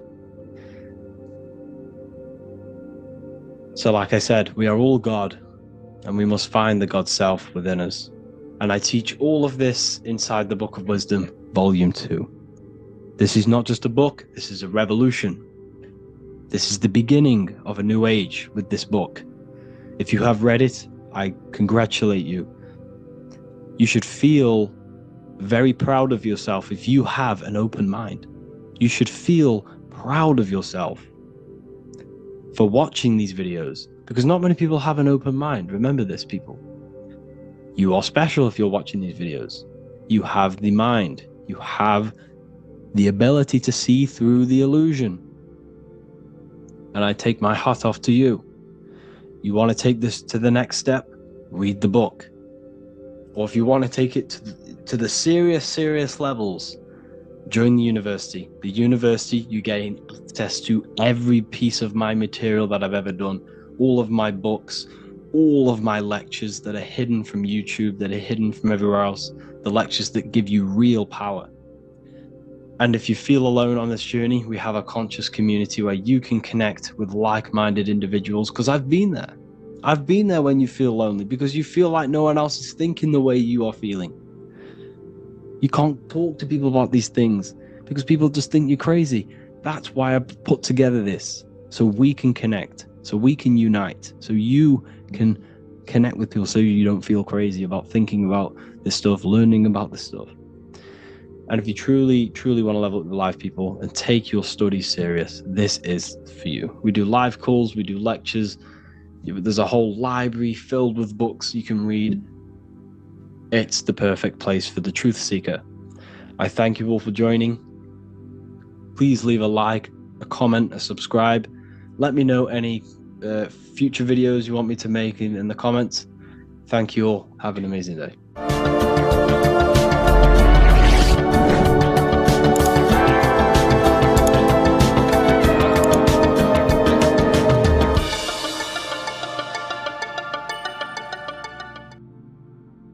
You don't just have a physical body.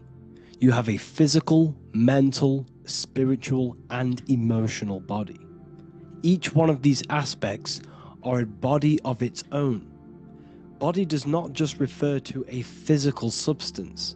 You have a mental body for thinking, an emotional body for your emotions, a spiritual body for your energy in your astral form, and a physical body to encapsulate all of these. Each 4 of these aspects are essential for the human experience and essential to balance. Now, today we're going to be syncing the 4 aspects of your consciousness with the 4 seasons and the 4 elements and how this ties into the Bible. So we have 4 physical elements. We have 5 elements in total. Spirit being the most important, but spirit is pure invisible. We have 4 physical elements. We have air, fire, earth, water. Earth and water are feminine. Air and fire are masculine. Air and fire are active. Water and earth are passive. The air corresponds with the mental body of consciousness. This is where your intellect, this is where your communication, this is where your thoughts, intuition all comes from.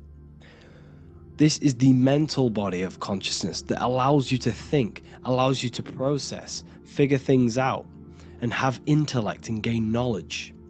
This is your intellectual aspect of your consciousness, located in the head region. We have a fire nature, a spiritual nature. This is our astral body. Our astral body is all to do with the subconscious realms, the higher realms of consciousness. This is the body that allows us to be free from the physical body. Our spirit is more of our energy. Water is our emotional body. This is what allows us to feel things, that allows us to gain intuitive feelings of conscience. So emotion allows us to understand what is right and what is wrong. When we feel something bad, we know that this is wrong. When we feel something good, we know that we are doing good. Emotions are a creational force that allows us to feel certain things to bring them into existence. Our emotional body is a creational force and should not be reactive, and they should be controlled. Most actions are stemmed from emotions. Actions bring thought into physical existence. Emotions are the driving power. They are what drives your actions. The thought, then the emotion, then the action. Earth is your physical body. This is your physical state that allows you to take mind and emotion into action, into fruition, into physical matter. This is what your physical body allows your consciousness, your soul, to interact with the physical world and bring things into physical existence. The physical body, the physical world, is an outcome and an effect of the thinking mind. All physical substance comes from the thinking mind. The pen, the phone you're holding, the microphone I'm speaking into, all began as a thought in the thinking mind, then it was brought into physical reality. Earth is the most dense. So it goes in this order: body, emotions, spirit, mind. The higher you go up, the more lucid and fluidic it becomes. The lower you go down, the more dense and dull it becomes. Air is the mind, fire is the spirit, water is the emotion, earth is the physical body. So this is why you are a microcosm. You have these 4 things within you. You contain of these 4 elements, which correspond to the 4 bodies of your consciousness, the 4 bodies of the soul. You are the soul. You are the spirit. So this is why in Theologians 4:17 it says, caught up together with them in the clouds to meet the Lord in the air. You don't meet God or the Lord in the physical air, in the clouds. This is clearly a parable. A human being cannot go up to the clouds and meet a mystical man in the clouds. This is obviously a parable, a metaphor. The air is your mind. You must raise your consciousness beyond the body, beyond the emotions, beyond the spirit, and enter in the mind during meditation, turning the mind inward to connect with the Lord. The Lord is the highest aspect of your consciousness, the one that exists beyond the physical body, beyond your emotions, beyond the thought. So you meet the Lord in the air, in the mind. The mind represents the air. This is why in America there's a saying called an airhead. You're an airhead. This means that you are stupid, or you don't think, or you have nothing in your mind. You have nothing in your head. When someone's very stupid, you call them an airhead, because air represents the mind. The air is elevated. The air is invisible. The mind is totally invisible to the human eyes. It is a metaphysical substance. In fact, it's not a substance at all. It's so fluidic, it's everywhere. The mind can be everywhere at all times. It can be anything. Nothing is impossible within the mind. Now, this is synced with the 4 seasons. The 4 seasons represent the 4 aspects of human consciousness, the 4 bodies of your consciousness, the 4 bodies of your soul. The sun is your soul, okay? And the sun travels around 4 seasons. Summer, when the sun is the most hottest point. Autumn, when the sun starts to move away from the hottest point. Things start to die. Then it goes to winter. This is when everything dies. This is when things enter in within itself. This is when darkness occurs. Then spring. This is the reignition of the sun. This is when the sun starts to bring back the warmth back to the summer. You have 4 seasons which correspond to the 4 bodies of consciousness. Fire is the spirit. This is when you are passionate. This is when you are taking action. This is when you are fiery. The sun is blazing. You're taking action. You're very passionate. You're very spirit. You're in the spirit. Autumn is water, emotion. This is when you start to become very reflecting. This is when you start to feel emotional, because in autumn there's lots of water. This represents the emotional body of consciousness. Winter is the mind. This is air. Winter, what happens in winter? Everything enters within itself. The leaves die, the trees die, everything dies and goes within. This is the mind. The mind is the darkness, remember. You close your eyes to enter within the mind. The winter represents meditation. In the winter, what do people do? They stay inside of their house. They research more. They read more books. They become more intellectual. They think more in the winter because we are so we're stuck inside. So we're more reflective. We're thinking more. We're more communicative. We're more intellectual. In the spring, this represents the earth, the body. This is when we start to come out of the mind and we awaken to the body, and things start to grow again. The plants start to grow. The earth is growing again and reborn again. This is the body. This is when you become more active in the spring. And then the summer, back to the summer, we then take action on these thoughts and these thoughts that we gained over the winter. Essentially, this is just a massive cycle. And this is a daily cycle also. The nighttime is the winter. The morning is the spring. The midday is the summer. And the evening time is the autumn. This is a microcosm. We have 4 bodies of consciousness. You are the sun. You are the soul. And the soul has 4 bodies: summer, autumn, winter, spring. Emotion, air, body, spirit. Sorry, emotion, mind, body, spirit.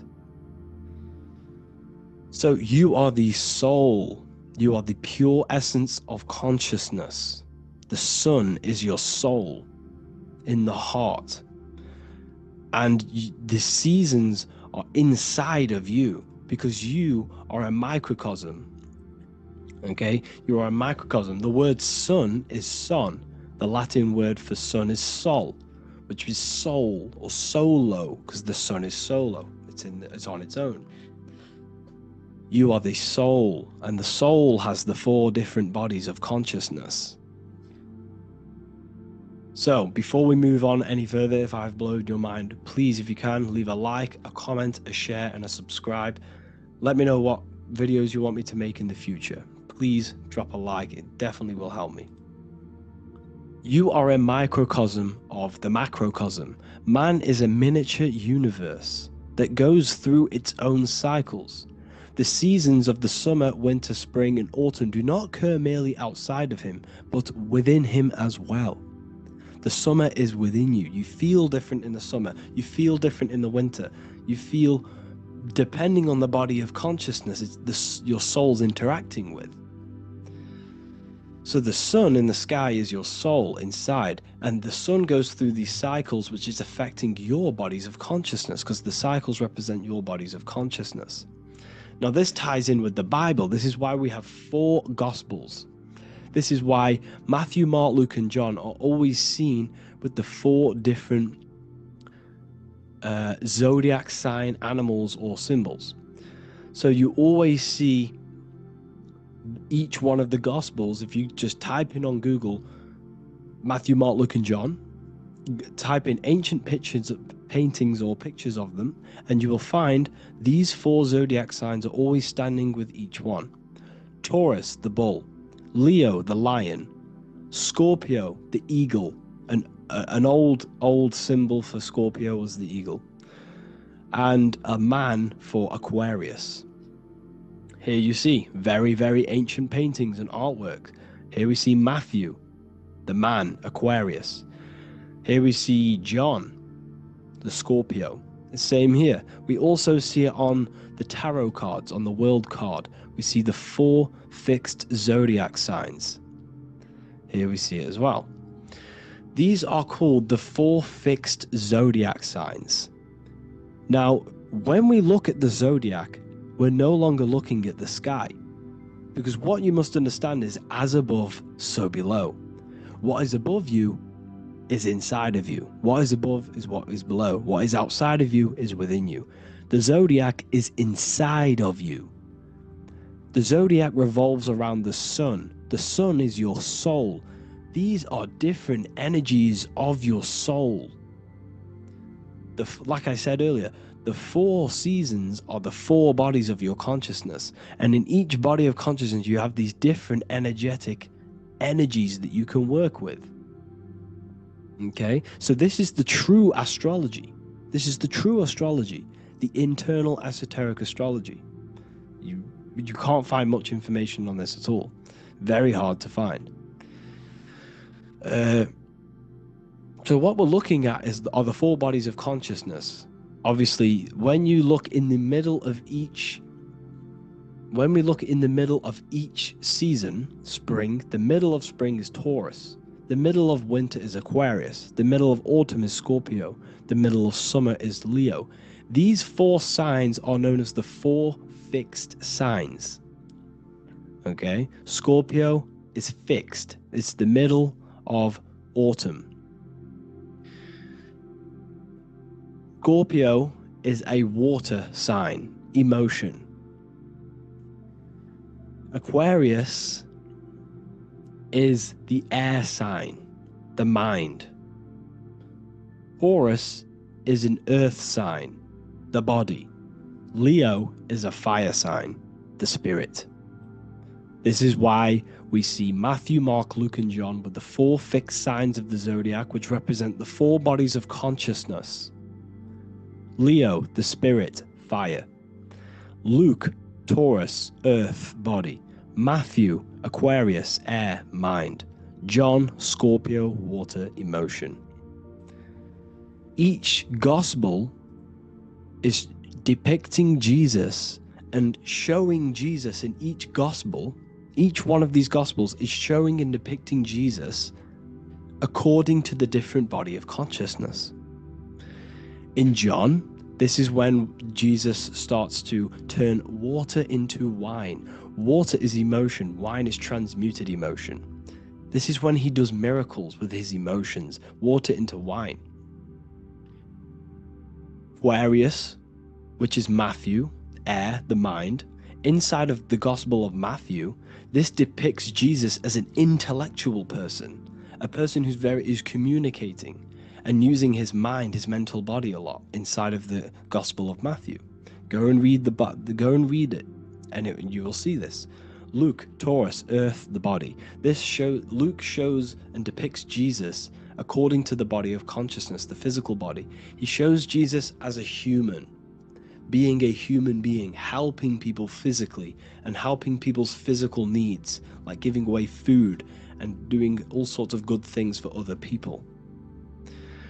Leo, Mark, inside of the Gospel of Mark, this shows Jesus as a spiritual teacher, a passionate person who is taking action. Each gospel is showing Jesus according to the different body of consciousness, and Jesus represents you, the sun. That's why it's called the Son of God, the light of the world. Jesus represents your soul, and your soul has these four gospels, the four bodies of consciousness, the four fixed signs, the four elements, and the four seasons. These things all correspond to your consciousness. So this is Leonardo da Vinci showing you the exact same thing. Jesus is the I am, the sun, the soul, in the middle, on his own. Luke, spring, earth, body. There are 3 people in each group. There are 4 groups, and there are 3 people in each group. 1, 2, 3. 1, 2, 3, 1, 2, 3, 1, 2, 3. Fall, winter, summer, spring. These are according to the 4 bodies of consciousness. Here we see Aries, which rules the head region. He's on the head of the table. Gemini, he's holding up the 2 hands because Gemini rules the 2 hands, the 2 arms. Gemini is the 2 twins, which is the 2 arms and 2 hands, and the 2 lungs. Here we see the beginning of summer, which is Cancer. You see the big knife here. Cancer, him here, this grey-haired guy, holding a knife for the crab. Cancer, they pinch. You have a knife, symbolizing the crab. Leo, the middle of summer, showing dominance. The sun is very dominant. He's got his elbow on the table, showing dominance. Virgo has no Adam's apple. Cancer here is pointing at this woman's neck, saying there's no Adam's apple. This is Virgo, the virgin, the only woman. Jesus, the sun. This is Libra, the balancing. He's holding his arms out, balanced, showing the balancing of the sun, because when the sun enters Libra, the sun is balanced between winter and summer. So it's balanced. This is all astrology, but this is internal. Okay? This is Ezekiel's vision. Ezekiel had a vision in the Bible, and he saw the face of a man, the face of a lion, the face of an ox, and the face of an eagle. The eagle is Scorpio, the ox is Taurus, the lion is Leo, and the man is Aquarius. He saw the throne of God, and he saw the different bodies of consciousness. This is all symbolic for the different bodies of your soul. So when we look at the zodiac, we are actually looking at a map and the energies of our soul, and the energies of our bodies, and the energies of our consciousness. This is what we are looking at. Each zodiac is an aspect of our consciousness and an energy that we can work with and that we must purify. Balance and purification is essential. Imagine playing a brand new video game. Let's say a brand new video game came out and you had to play it. What happens when you play that game? You don't know the controls. You cause chaos in that game. You can't really run properly. You can't do anything properly. You're getting destroyed by other people who are playing that game. It's the same with your physical body. When you are born, You must learn how to play the game. You must learn how to balance the mind, learn how to balance the spirit, the emotions, and the physical body. We must balance and purify each body of our consciousness. We must look after our physical body with our physical health by eating physical, electrical food like fruits and veg. We must look after our minds by being conscious of what enters our eyes, enters our ears, enters everything. Whatever enters our five senses is affecting our mind, our mental health, our environment, mental. We need to look after our thoughts, control our thoughts by purifying our thoughts, only positive thoughts. Then we must purify our emotions, feeling only gratitude and love and not feeling these negative, dull emotions. Then we must look after our spiritual body through meditation and looking after our spirit. But remember, when we look after our mind, it all begins in the mind. Each body of consciousness is interlocked with the other. If you have an unhealthy body, you have an unhealthy mind, spirit, and emotions. If you have an unhealthy mind, you have an unhealthy body, spirit, and emotions. If you have an unhealthy emotions, you have an unhealthy spirit, mind, and physical body. They're all interlocked. You must balance each one of them. Look after your physical body, look after your thoughts, look after your emotions, look after your spirit. But remember, the mind is the most powerful one. It's mind over matter. Once we look after the mind, once we start to control our minds and control every thought we think, this will then turn into discipline in our physical body. Because once we learn how to discipline the mind, we learn how to discipline what we eat, we learn how to discipline what we feel, we learn how to discipline our spirit. This is all interlocked, but work on the mind first. Work on the mind first. All of this knowledge is inside of the brand new Book of Wisdom, Volume 2. This is a revolution of human consciousness. If you've read it, please leave a review down below. If you've read Volume 1, leave a review down below. This is the next revolution. I don't see this information anywhere. This is the next revolution of human consciousness. And of course, if you are serious about this and you truly want to gain enlightenment and join an amazing community where you can connect with me on live calls, lectures, the Manifestation Mastery course, you can gain access to my library with over 45 PDFs plus my books. And if you do join the university, you can order a Volume 2 free of charge. All you have to do is to pay for shipping. If you truly take your knowledge serious and you want to take advantage of life, join the university. This is where truth seekers belong. Just want to say thank you all. Please leave a comment. Please leave a like. It's going to help me a lot spread this knowledge to the world. And yeah, share this with a friend and subscribe. Thank you all.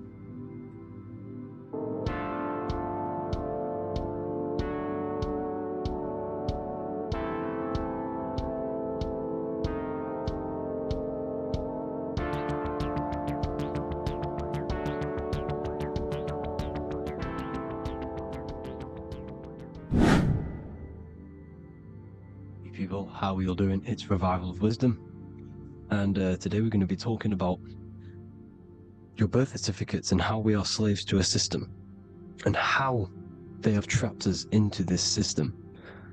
Okay, so the first thing you need to understand about this system is there are two types of laws. You have the law of water, which is Admiralty law, and the law of the land.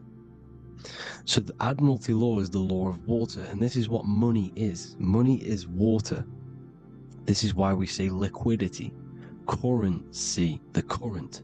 A current is water, something moving through something. Cash flow. And this is why banks are called banks, because a river bank is on either side of the water, and it directs the currency. You see? So money is water. And as you can see here, Ripple, the cryptocurrency, Ripple, water Ripple, and they're building a bridge over water, overseas, international banking with cryptocurrency. So money is water, and this has specific laws about water, but water is the same everywhere, you see. What the difference is with the law of the land is that you can have different laws in different lands. I can't do certain things in the UK that people can do in America, for example. You see, that's the law of the land, but the law of water is the same because water is everywhere. Now, this is very important to understand when it comes to, you know, these birth certificates. So, Pope Gregory, this is where we're going to start off. Pope Gregory in 1582 took the Orthodox Eastern sunrise calendar and changed it to his own Gregorian timeline, not a calendar, a timeline. This timeline was copyrighted by Pope Gregory under the name of the Vatican. So the Vatican owns the timeline that we are using today, 2023. They own it. They own the title of this Gregorian calendar. Okay? Therefore, anyone who is born under this copyrighted timeline, not calendar, they are subjected to Rome because Rome owns the timeline. They have a patent, a copyright for that timeline. What is on our birth certificates? That timeline. We are born underneath, we are subjected to the Vatican. This is why all birth certificates go to the Vatican. They own every single birth certificate. Okay? So when we use this timeline, we are subjecting ourselves to this timeline, okay, which the Vatican has a claim over. This calendar or timeline is set to sunset, not the sunrise, which is associated with death, darkness, and the moon, lunatics. You see, so this is a sunset calendar timeline. Okay, this is now, they've changed a couple things, right? They say that the new year is January the 1st. Okay? When we know this is in winter. January is winter, which is associated with darkness, death, the death of nature. So this is a death cult, people. These people are evil. They're so evil. The Vatican. And this is why we use April Fool's Day, because April is in Aries, and Aries is always the start of the zodiac. This is why Aries rules the head region. 12 zodiacs, 12 systems of the body. Each zodiac is associated with each part of the body, and this is why Aries is the head, cerebrum. But we're not going to talk about it in this video. But yes, that is what April Fool's Day is. They're putting it in your face. April Fool's Day is the real start of the year, when the sun starts to rise again, when the risen Savior is resurrected, when it's born again. This is when the Jews celebrate the Passover. This is when the Christians celebrate the resurrection of Jesus, and they eat lamb. The Jews eat lamb because we're in Aries, the new year. The sun is now born again, our risen Savior, the light of the world. So yes, this is what April Fool's Day is. It's the first day of the year, which they changed. Pope Gregory changed. So you need to understand is that you are in the womb. You are inside of a ship, because every ship, literally a ship, every ship is female.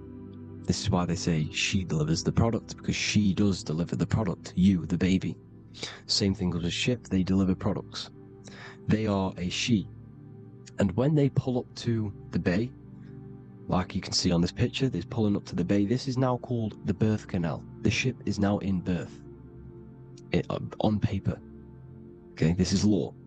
And when they pull up, you know, they tie up to the bay, and now they get a certificate of manifest certifying all of the products which are on the ship and what they are bringing into that nation.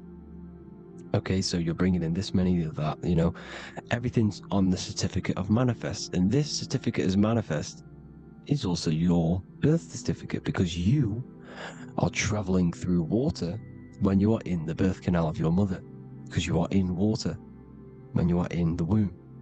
And you travel through the birth canal And when you arrive, you get a certificate of manifest with the name, how many, the quantity, you know what, that's your birth certificate. Okay? And this is what it is. We are a well, we're not a corporation, but we represent a corporation, which is your name in full capital letters. That is your corporation. You cannot physically tax a body, but you can tax a corporation. This is why we get charged. This is why we get taxed, because it all goes down to the corporation which our name represents, which we are subjecting ourselves to. We are my name, I am subjecting myself to this name, and that name has a corporation which I represent, which I subject myself to. You see, this is how we are attached to this straw man, this character that they have built on paper. So it's a character which is on paper. This is what we represent. So when the woman gives birth, she delivers the baby, and then she has another substance. Now I'm going to break down how they attach this name to us, how they do it. Okay, our mother is carrying us the product in the womb, the water, and it goes, for example, it goes from the United Kingdom into a state-owned, corporate, federal-owned hospital, which is government-owned. She does not declare the package when she enters the building. Aha, so keep that in mind. When she delivers the package in the federal territory, she does not declare the package either when she leaves. Therefore, there is no evidence that we exist when we arrive. On paper. On paper, there is no evidence that we came into the building or left the building. We have not been declared. So we do not exist on paper at this point. When the woman gives birth, she delivers the baby, and then she has another substance, which is called the afterbirth material.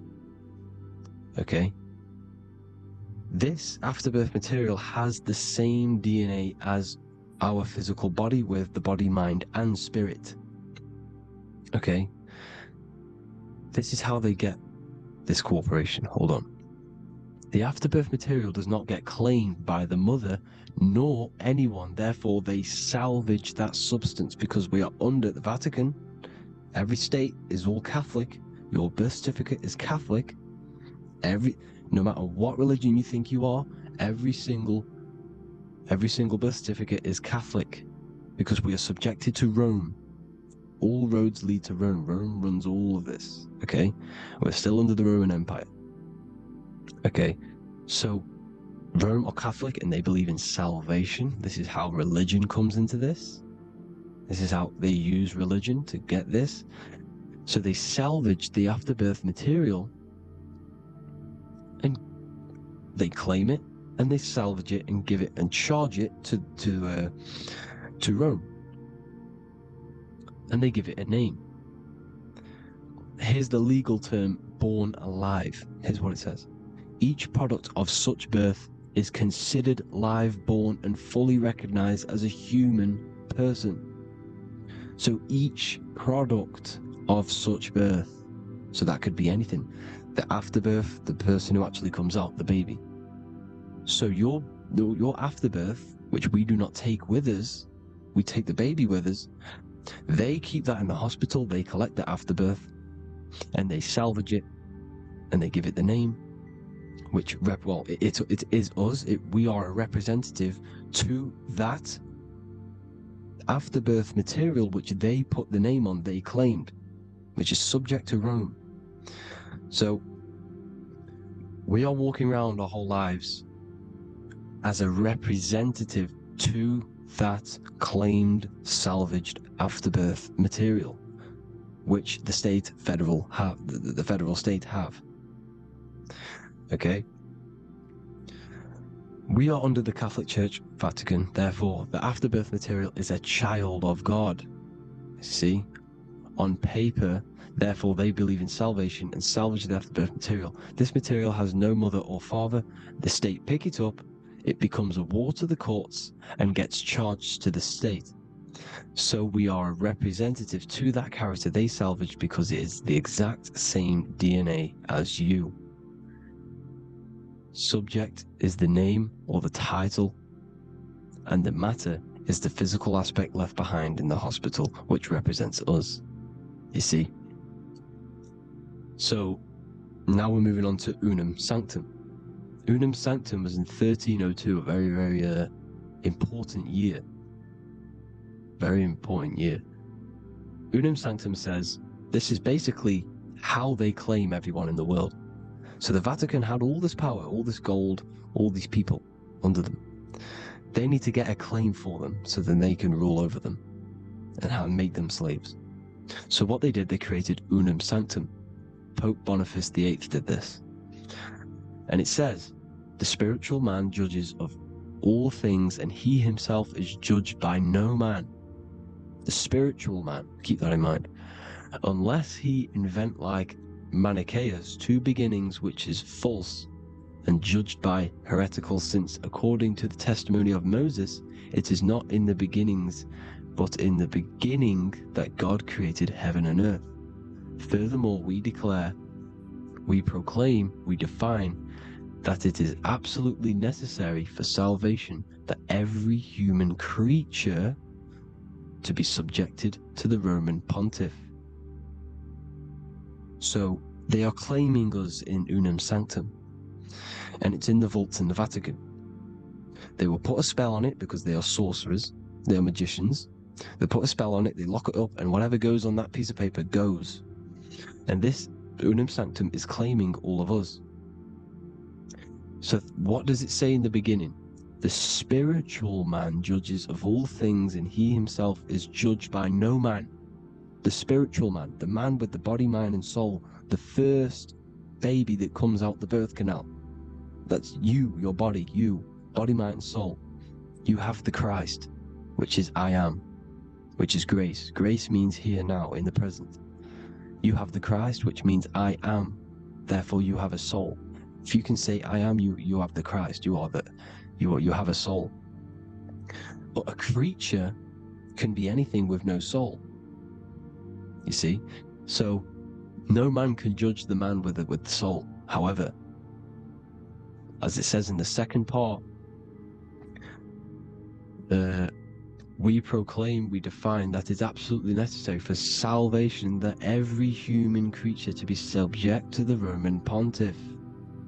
So they are subjecting the afterbirth, not the man with the body, mind, and soul, but the afterbirth to the Roman pontiff, to the Roman Catholic Church.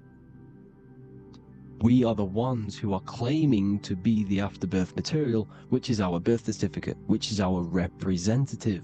We represent that because it is our DNA. This is how we are stuck. We are stuck because we represent this DNA, which is on paper, recorded. You see? So we, being untaught, uneducated in these subjects, we are subjecting ourselves to this system, to this slavery. Because we just want to live. We just want to live happily. Just peaceful. Think about it. Where's all this coming from? Where's all this war, all this killing, deaths coming from? We just want to live. It's coming from the Catholic Church, these evil death cult, which has subjected us, which has used us as slaves, and we are still slaves, and it's just going to get worse and worse and worse. So this is how we have subjected ourselves to be the slaves to this system. It's a lot to take in, and there's a lot more deeper stuff which goes into this. I'm just going over the surface. I'm going quite deep, but there is little details that I still need to learn myself. But this is the general how that we've been stuck to this slave system. So we are batteries, okay? This is why we get charged. When you go in a court, you get charged, okay? Because you're a biological battery. This is why cities look like motherboards, because we are feeding energy to this matrix, Okay? When we look outside of ourselves, when we give power to so-called Jesus Christ, worshipping idols outside of ourselves, where attention goes, energy flows. We are feeding the matrix with energy. By looking within, placing your attention within yourself, you are taking back your power. Because the I am is Christ. The you, the soul, is Christ. It's God. The awareness is God. Okay? However, we are subjecting ourselves to this system. We're subjecting ourselves to this system. And the feeding of our energy. So what we need to look for the future is that, think about it, with the end goal is to change our DNA, is to literally make us robots, transhumanism slaves. This is why we have smart cars, smartphones, smart watches, smart meters, smart cities, and all of this is going to be connected by the smart grid, which is 5G. This is why 5G is rolling out. 5G is going to connect all of these technologies to one. It's like a big net system. And you know why they're doing this? It's because all of this is going to be connected through AI, through this 5G, and that 5G is going to be controlled by the elites. So you say anything wrong, you do something wrong, you say the wrong thing online, they'll turn off your car, they'll turn off your phone, they'll turn off your smartwatch, they'll turn off your TV, because it's all going to be connected and controlled by the smart grid. And this is what the Great Reset is, people. But they're going to trap us inside of these 15-minute smart cities, so we can't leave the area, because they're going to use climate change as a tool to enslave us to not travel because of so-called climate change and the fumes that we are putting into the air, which is all BS. They're doing this to push these new cities, to push all of it. But listen, they're trying to get inside of your body. The only way they can do that is to get you addicted and using this technology. First, they got on the body with the smartphone. Well, first of all, we use the technology. We get used to it with it in our hand. The next step for them was to get on the body, which is the Apple Watch, as you see down here. They have now successfully got onto the body. The next thing is to get inside of the body. This is the brain chip. You see how they've slowly lured their way in, slowly got you addicted to this technology, got you dependent on this technology. And what they're going to do is that they're going to mold society to be dependent on the brain chip. So in order, for example, if you want to go and pay for food, you're going to have to get a chip to pay for the food, because it's all going to be digital money. And that digital money will be connected to the chip, and you'll need the chip to pay for things. You see? So this is how they're slowly transhumanizing us. These phones, these apps, these things which are all we are all using, was created by Freemasons. Mason means traveler, because they travel the depths of the mind. They understand human consciousness. They understand the brain. They understand the mind. By the deepest root cause, they understand it. This is what Masonry is. It's the occult. So these technologies is designed by these people. This is why they're so addictive, because they understand how it works. They understand how to get people addicted, because they understand human consciousness, the brain, the body, and the mind. So this is the advantage Freemasons have over us. And these secret societies, which have gone through the orders of Freemasonry and progressed onto these secret societies, which are the evil side, because I'm not saying Freemasonry is evil, okay? the societies which they go beyond Freemasonry, because you can go beyond the 33rd degree into these secret societies, and they use this knowledge for the bad, to enslave people.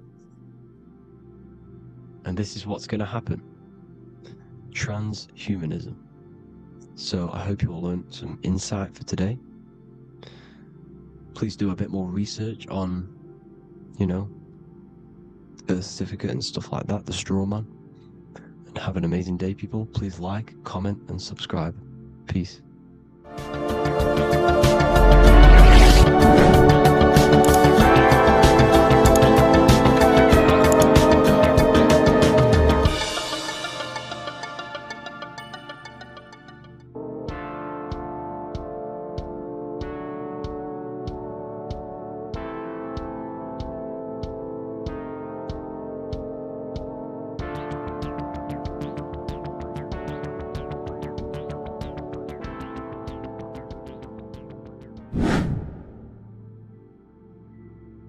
How are we all doing today, people? It's Revival of Wisdom, and today we're going to get real deep.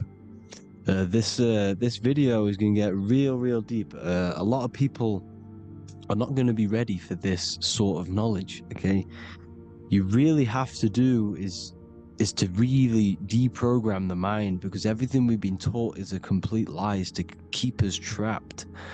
Okay, this is really advanced knowledge. Now, let's get straight into this. All of the ancients depicted other worlds, and they called this place Midgard. Midgard is the mid-garden, the middle garden. This is why the Masonic symbolism on the floor is always a black and white checkered board, symbolizing the polarity here, the good and bad, because we're in the middle garden, the heart. Earth rearranged spells heart, because we're in the heart of this system, or whatever it is, a super quantum computer, whatever you want to call it, simulation. Now, in the Quran, it talks about the 7 layers of heaven. All of these ancient artworks are depicting these different layers of reality. Okay, and look at the Egyptians here with the boat outside of the firmament. Boats travel on water, and this is exactly what the Masons are doing. So they're still using the same symbols. Why? Because it's the same knowledge, just hidden. The Egyptians have the same knowledge as the Freemasons. It's just hidden.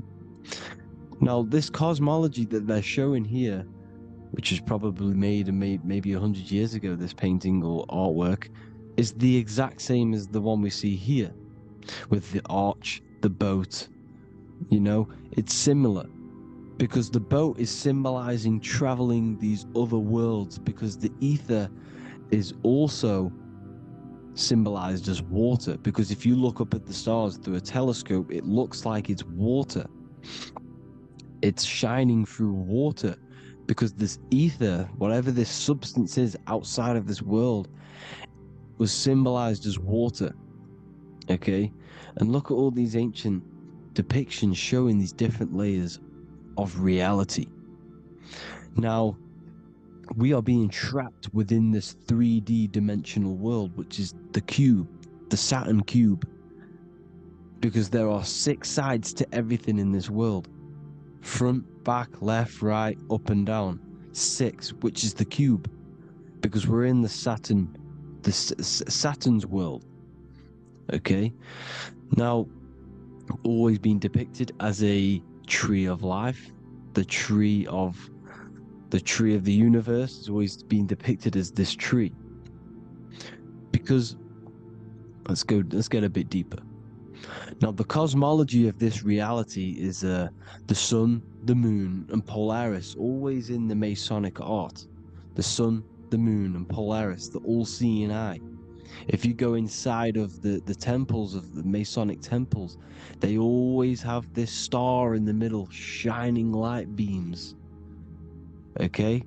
Look here. The light beams coming from the big star in the middle, which is Polaris. This eye is God. It's God's light shining down from his abundance. Now, when you astral travel, you will see this big ball of light above you, and this big ball of light is God. But you cannot travel towards it until you are pure. It doesn't work like that. You have to become formless. You have to become pure before you can become one with the light. In all these Masonic artworks, it's all depicting the star in the center. This star is Polaris, because Polaris is the way out of this place. And this is why you see the stairway to heaven all the way up to the light beam, the light source. What does it say in the Bible? God is light, because everything is made out of one substance, and that substance is light. And it symbolizes the eye, because God is an eye. All things that are alive have an eye. And we all say, I am. We all see these realities through eyes. God is an eye. He's the all-seeing eye. He sees all things at all times. And he is projecting this light. And this light comes down to create all the different levels of the worlds. And this is what the two pillars symbolize the number 11. 11, the number 1, is just a vertical line. It's the one. It's a 1 point. 11 symbolizes the mirror nature of reality. Everything's mirrored, as above, so below. Now, the 11 also symbolizes openings, doorways. And as you can see here, an opening to the all-seeing eye. And you see here again, an opening to the stairway all the way up to the light. This light is the light of God in the astral worlds, beyond this world. Now, Polaris has also been symbolized as the UFO. They put the truth in plain sight. So you know in the films how the UFOs suck people up. That's what Polaris is doing. If you ascend beyond this world, if you do not ascend beyond this world, you will be reincarnated in this world. The whole thing is to outgrow this consciousness to the plane above. And I'm not just making this up. I'm going to be bringing in scriptures after this. But you can see with the Christmas tree, we always put a high, big star at the center, at the top, which is the star of Polaris, which is exactly what the Masons are doing here. The star at the top. And it's on top of our Christmas trees. And all of these symbolize the other stars, because Polaris is the most high star. And all the other stars are wrapped around the firmament lower than Polaris. And that's exactly what the Christmas tree is. And it's a triangle. It's a triangle, just like light beams travel from one point in the triangle, just like the all-seeing eye. It's a triangle. The light is coming from one point and sending its rays downward. You see, it's kind of like you see here with the water. And the lower you go, the darker it gets, the more evil it becomes. And this is what the ancients would call hell. Now, this all-seeing eye is Polaris. And below Polaris is Mount Meru, the North Pole, the magnetic North Pole. The Tower of Babel, which is in the Bible. The etymology of the word Babel, Ba meaning spirit, which gives the ability to move the soul through the worlds, which is that's the ancient Egyptian description of the word Ba, meaning of the word Ba. You have the Ka, the Ba, the Ak, but the Ba is the one that gives the ability for the soul to move through the worlds. Your soul can't speak into a world without incarnating into it. Now, the Tower of Babel symbolizes Mount Meru because it's the word Ba is the spirit which gives the ability for the soul to move through the worlds. The Tower of Babel is the magnetic North Pole, Mount Meru, which gives the ability to move through these different worlds. And you can see the ancient Tibetans always showing this depiction of these different worlds coming from the center. Because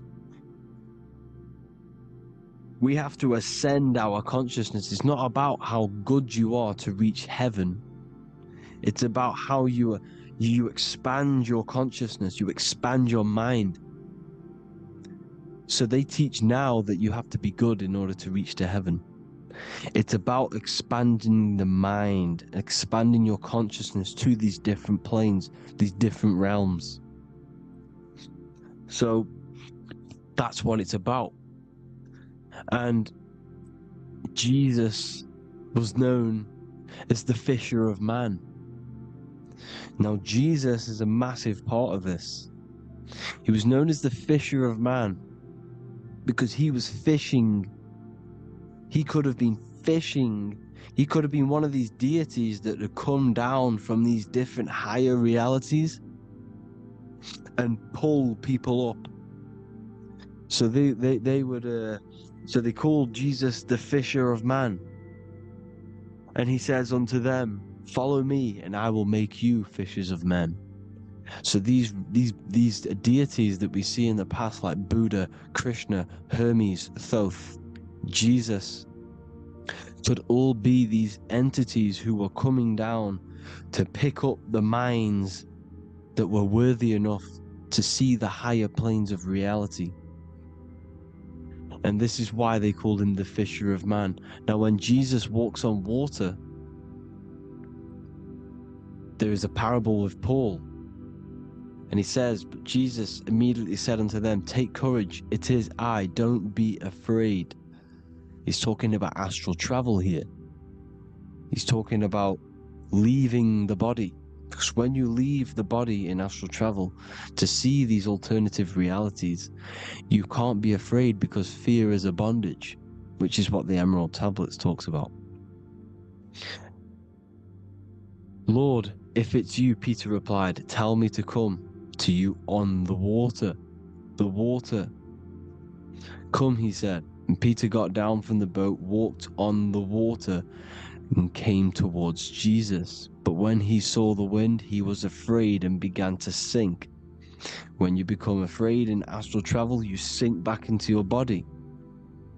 Lord, save me. So this is talking about Jesus pulling people up into different realities. And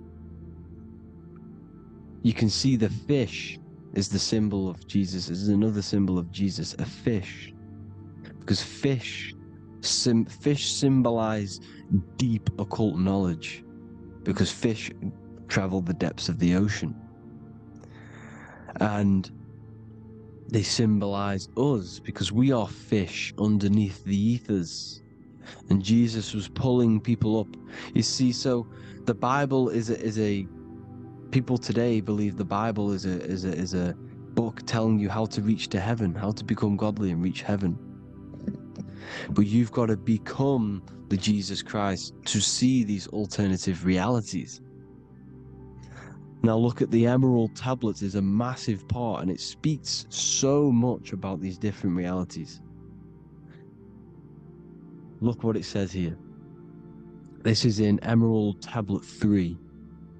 Then in my heart grew a great longing to conquer the pathway that led to the stars, which is exactly what the Masons depict in all of their art. Look, the ladder to the stars. And then he goes on to say, years after years I sought after wisdom, seeking new knowledge, following the way, until at last my soul in great travail broke from its bondage and bounded away. Broke from the bondage of the body. Free was I from the bondage of earth men. Free from the body, I flashed through the night. The stars. The stars are a massive part in the astral world. Each star is a different reality. And the true astrology is the star that you came from. You came through a star to reach this, to reach here. There is a reason why you are here. There's a reason why you have the personality traits, because your soul came from a specific star. This is why we call them stargates, because they are gates in and out of this reality. And Polaris is the way out to the higher worlds. Now look, far into space, my soul traveled freely into the infinite circles of light. Beyond knowledge were some planets and great gigantic beyond dreams of men. Then he goes to say, lift up your flame from out of the darkness, fly from the night and ye shall be free. Lift up your flame. Your flame is your soul, because it has to be lifted up out of the darkness. This is the darkness, this world, this body is the darkness. Because it's a bondage. You need to break free. You need to learn how to astral travel, people. You have to learn this. If you want to get out of this world, you have to learn how to astral travel and see the other realities. Traveled I through space-time, knowing my soul at last was set free, knowing that now I must pursue wisdom until at last I pass to a plane hidden from knowledge, known not to wisdom, extension beyond all that we know. So he's talking about he went to a place where we cannot even comprehend here, a place that is not even known to Earthmen. He's telling you he's ascended out of this world to the planes that are beyond. And it says here in the Emerald Tablets, man is in process of changing to forms that are not of this world. Grows he in time to the formless, a plane on the cycle above. Know ye must be one, ye must become formless before ye are one with the light. The light, the same light that I was talking about, the Masonic light, with the triangle, God, the one source. Ye must become formless before ye are with the light. Formless, you have to leave the body. You have to leave the body. You have to gain the ability to leave this body and travel to these other worlds. Now, it says here, not as man am I, for free have I become of dimensions and planes. In each I take on a new body. In each I change my form. Know I now that the formless is all there is of form.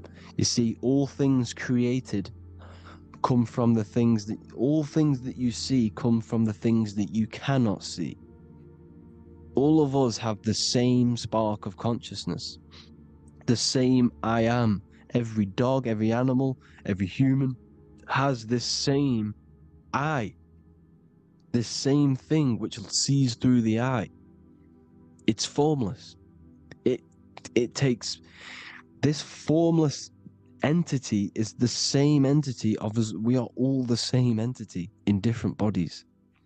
And this entity it was represented as the flame, the cosmic flame, which is inside of all of us. And this is why the Masons depicted your spine as a candle or the Holy Grail. You would either see this or a candle with a flame on the top, because the Holy Grail is your consciousness, which is on top of your spine, which is the candle. Now, Jesus, Thoth, Buddha were all these deities which were coming down to lift people up because they were fishermen of men. And he would lift you up to the higher worlds, out of this world, to the ones above. Now Thoth, you can see him here, he's leading the way. He's holding someone and he's leading the way with knowledge and power. He was leading the way to other worlds, out of this world. There's no point trying to change this world. This world will stay the same. It will stay the same. You have to get out of this world. And that's what they're telling you. That's what they're keeping you from. They're keeping you stuck within this thin layer of reality. So what the Masons are doing, they have the ability to astral travel. They're living not stuck and bound to one reality, but living within the different layers of reality. And this is what Morpheus was doing in the Matrix. Morpheus was going into the Matrix to go and get Neo, which is exactly what Jesus was doing, pulling up people out of this world to the ones higher. And that's exactly what Morpheus is doing in the Matrix. If you haven't watched the Matrix, go and watch it.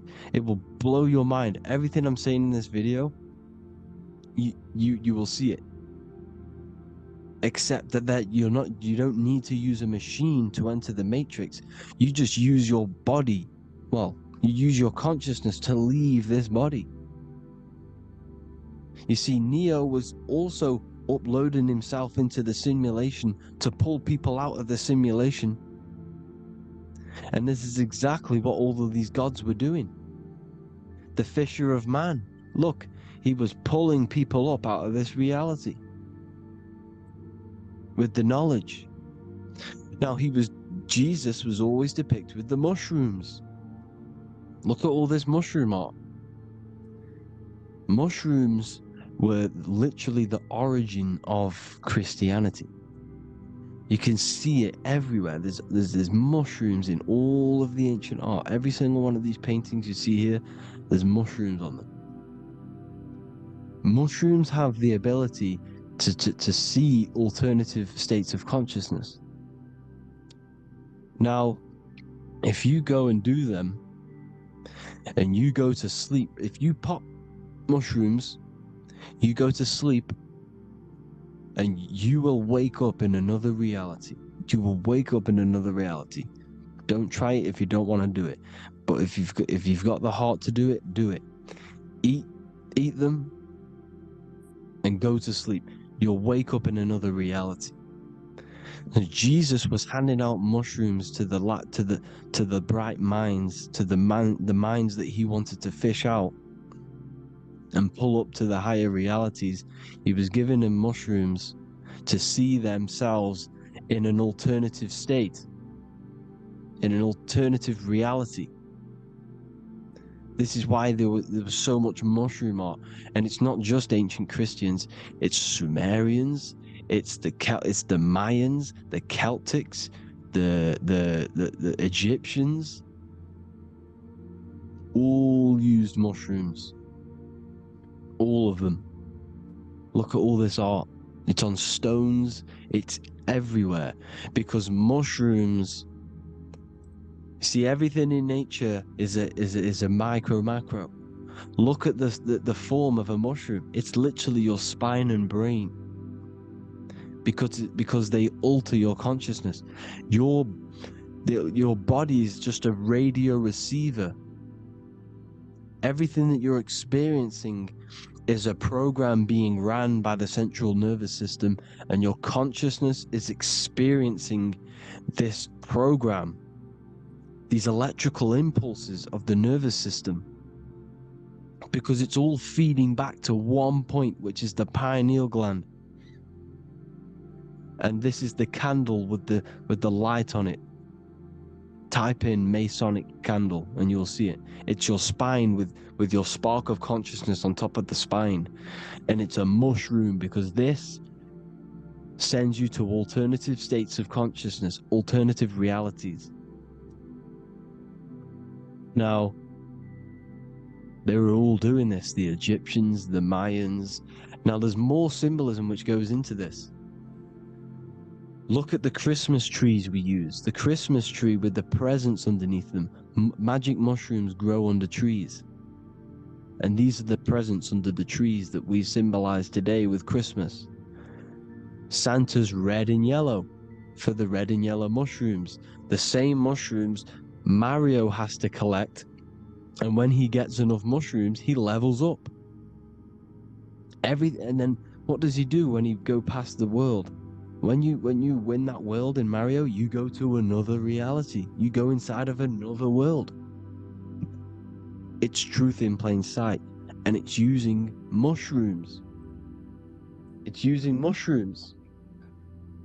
Everything, all of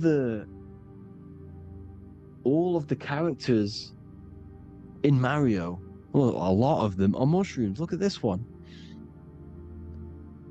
The presents, black, yellow, and red and white. Red and white mushrooms. And the bow on the top is the mushroom head. That's a bit of a reach, but you know, the symbolism never lies. Is what you need to understand. And it's as above, so below. Now look at the Sumerians. The Sumerians were also multi-dimensional beings. Okay, look at how they have the double faces. They had 1 foot in this reality and 1 foot in another reality. And look at this one, a double-headed god inside of like a portal. You see? Because it's, and look at these with the wings, the astral travel. Birds, ancient birds symbolize the soul. Because the soul is a bird, it flies to different worlds. It flies around the cosmos. And mushrooms gave you the ability to see these alternative states of consciousness, these alternate realities, because you exist in infinite realities. You exist in infinite realities. Now look at the 33rd degree Ordo Abkeo badge. That you get this badge when you become a 33rd degree Freemason, and it's a double-headed eagle. A double-headed eagle. And you can see this in Sumeria first. Sumeria have the same symbol, a double-headed, bird. You can see it here as well. And the Masons are still using this symbol today. And when you become a 33rd degree, 33 vertebrae on the back of your spine, above the vertebrae is your consciousness, and it's a double-headed eagle. One reality in one, you become a multi-dimensional being in the 33rd degree. And I've heard many interviews of Masons say it becomes Luciferian. You see, they speak in code. These Masons can't tell you about what they learn about, but they will speak in code.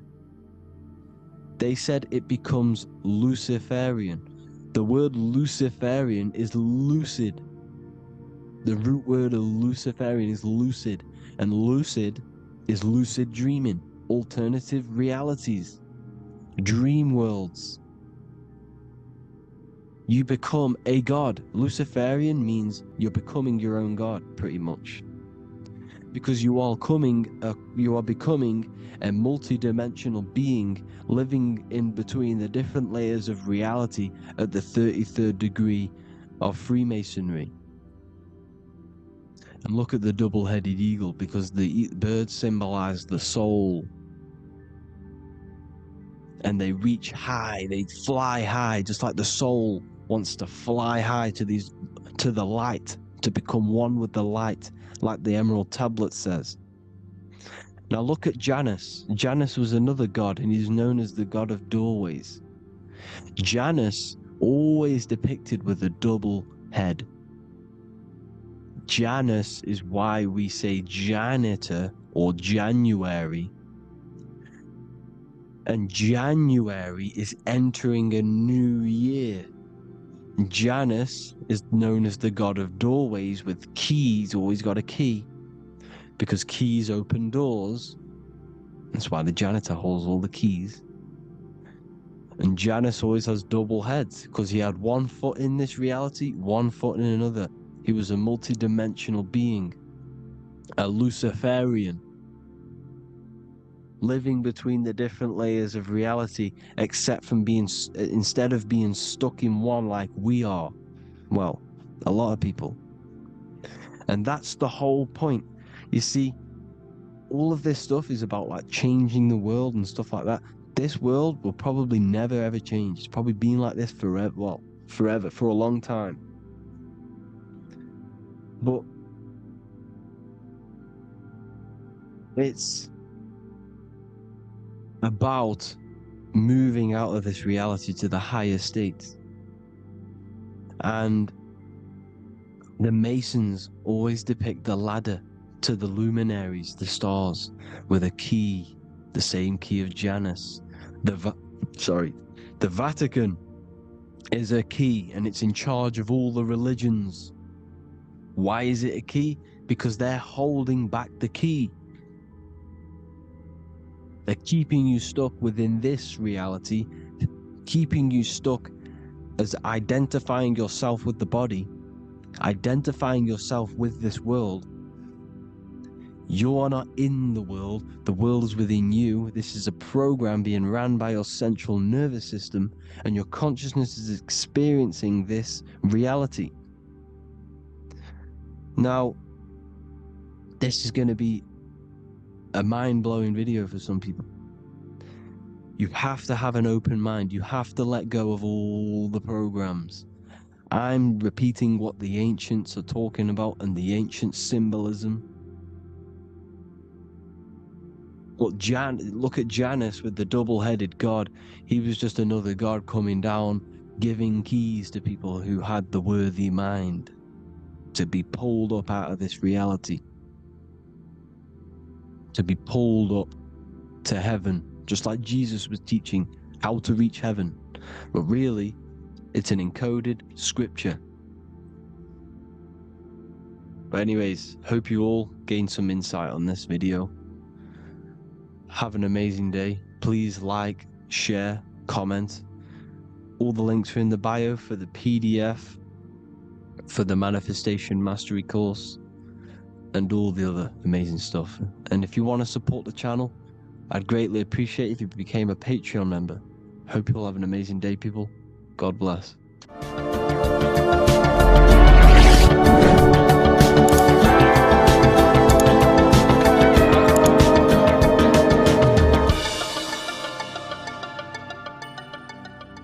Welcome to Revival of Wisdom. Welcome people, we're back with another video. In this video we're talking about how Jesus Christ and Christianity is all sun worship. The Holy Bible of Christianity is not meant to be taken literal for history. It is a story and has lots of metaphors. Starting with the symbol of the cross of Jesus. This cross originates from this ancient cross of the sun. This symbol has been used for thousands of years, way before Jesus was a thing, in Europe, America, Asia, and all around the world. In fact, this symbol is still being used by Christians today, not knowing it represents the sun. This is a 4,500-year-old artifact, a golden plate with an equal-armed cross found in England. The gold to symbolize the sun, and the equal-armed cross for the 4 equal seasons of the year. So this is why in the Bible you have Matthew, Mark, Luke, and John, symbolizing the yearly cycle of the sun and the 4 equal seasons. Also in the Bible, Jesus is referred to as the light of the world. So yes, Jesus represents the sun. He is a metaphor for the sun. Hence why in all of these pictures and images and paintings of Jesus, there's always a sun behind his head, and some even with the sun cross behind his head. Jesus also has 12 disciples, which represent the 12 zodiac signs and the 12 months of the year. This is the Last Supper by Leonardo da Vinci. As you can see, the sun, being Jesus, is in the center, because the sun is in the center of the zodiac signs. There are 4 groups which symbolize the 4 equal seasons. Each group contains 3 people symbolizing the 3 months and the 3 zodiac signs in that season.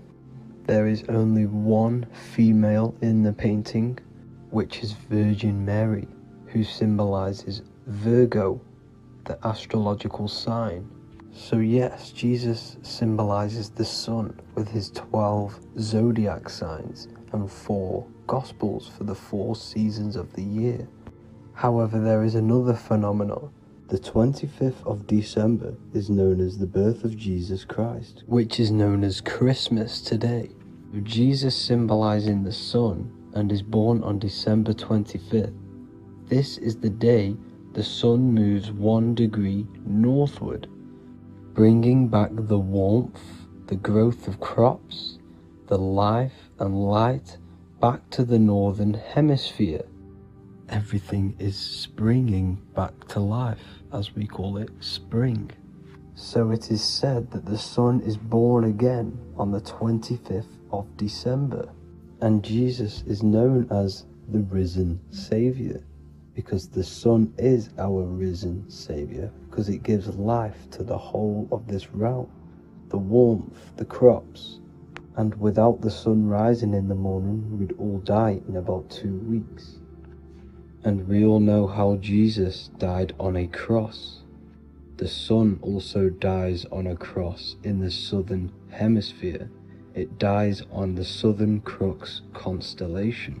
And on December the 22nd, 23rd, and 24th, the sun remains in the same position. So the sun dies for 3 days and it is born again on December 25th, when it moves 1 degree northward. And this is when the sun is born again, or resurrected, just like Jesus. Constellation Virgo is prominent in the spring sky in the northern hemisphere. So therefore, the sun is born a virgin, Virgo. And as you see in this image, you see Virgin Mary holding the sun. Us as humans do not own the sun, so therefore God owns the sun. So yes, the sun is the Son of God, and this is what Jesus is symbolizing. And just how Jesus sacrifices himself for humanity, that's what the sun does. The sun gives out all of its energy so we can live. There are many other Bible verses which represent Jesus as the sun. Now in Matthew 8:23-27, his disciples are in a boat and there is a massive storm. Jesus is asleep, meaning the sun has not arose. And the disciples say, "Save us, Lord, we are perishing." Quote, "Then he rose and rebuked the winds and the sea, and there was a great calm." End quote. Now this is a metaphor for the sun rising and calming the storm, because in the ocean, when the sun is down, that's when there are great storms. The worship of celestial bodies go back thousands of years, and it's called astrotheology, and it can pretty much be traced back to all ancient civilizations. Now going back to the ancient Egyptians, the god Horus, the god of war, and he symbolized the sun in the morning. Ancients used to say that he walked over the sky in 12 steps. Yes, this could symbolize the 12 zodiac signs. It also symbolizes the 12 hours of daylight. So we have 12 hours of Horus, but now they've rearranged the word to hours. Horus and hours. And when the sun rises, Horus rises, we say horizon, which is Horus is rising. That's the etymology of horizon. Another Egyptian god called Amun-Ra was known as the god of all creation. He was the first god of them all. Amun was also a sun god. Therefore, after every Christian's prayer, they say Amen, sending their prayer through the sun to God. So this all goes back to the worshipping of the sun. Sun worship was around way before the Romans. However, in the Roman times, their sun god was called Mithra. Mithraism was the main religion before Christianity came into play. Mithra was the son of God. He died on a cross and he was dead for 3 days and resurrected, just like Jesus. So the Catholic Church was not made in heaven, it was made by the Roman Empire. They mixed all the sun religions of Judaism, Mithraism, and other Arabic religions and combined it into one, so Caesar, the Roman emperor, could gain his own religion. So yes, Christianity was a political move to gain more control over the masses, because it was a worldwide government at this point in time. So here is a Sumerian helmet with the rising sun symbol. And then the Romans also used this rising sun symbol on their armor. So sun worship has been going on for thousands of years, and it still goes on today. However, with all the programming and the low IQs, today we do not get the full interpretation of the Bible and these stories from the past. And Christians and other religions are all brainwashed to not question their religion and not realize their true origins and where they come from. I do advise you all to do your own research and come to your own conclusions. However, I'm just pointing out the facts and connecting dots. People, how we all doing? Today we're going to be talking about the different planes of existence, the occult side of the world, the things they don't teach you in school. And of course you can only find that on this channel, so welcome. So you need to understand is that your consciousness moves through these different planes of existence, these different states of consciousness, which make up all of you. Okay? They are all interlocked planes. They are all interpenetrated into each other. They are all one. They melt into the plane above and below. You see? Each plane is a product of each plane. As above, so below. Now, the higher you go, the more fluid, the more dreamy, the less dense it becomes. The lower you go, the more denser it becomes, the more solid it becomes. The lowest plane is the physical plane, which you are obviously aware of. You are inside of the physical plane now. But while you are in this inside of this physical plane, you are indeed inside of all these other bodies which you have not awakened yet. You have to awaken these different bodies. You have these bodies. Okay? It's like a ripple effect. And the center is the most dense, the most solid. This is Earth, heart, the heart of the ripple. And the lower you, the further you go out from the center, the more dreamy, the less fluid, the more fluid, the more less dense it gets until you're one with the all. You see? And this is what it's like. This is what this system is. It's like a ripple effect. Now, let's jump straight into the planes. First, you have the physical plane, made out of 4 elements. Five elements.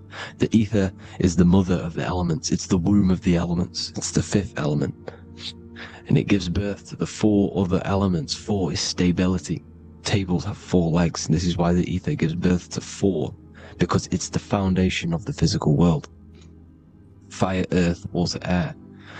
They are not pure. Each one of the elements melts into the other one. For example, earth and water both share cold.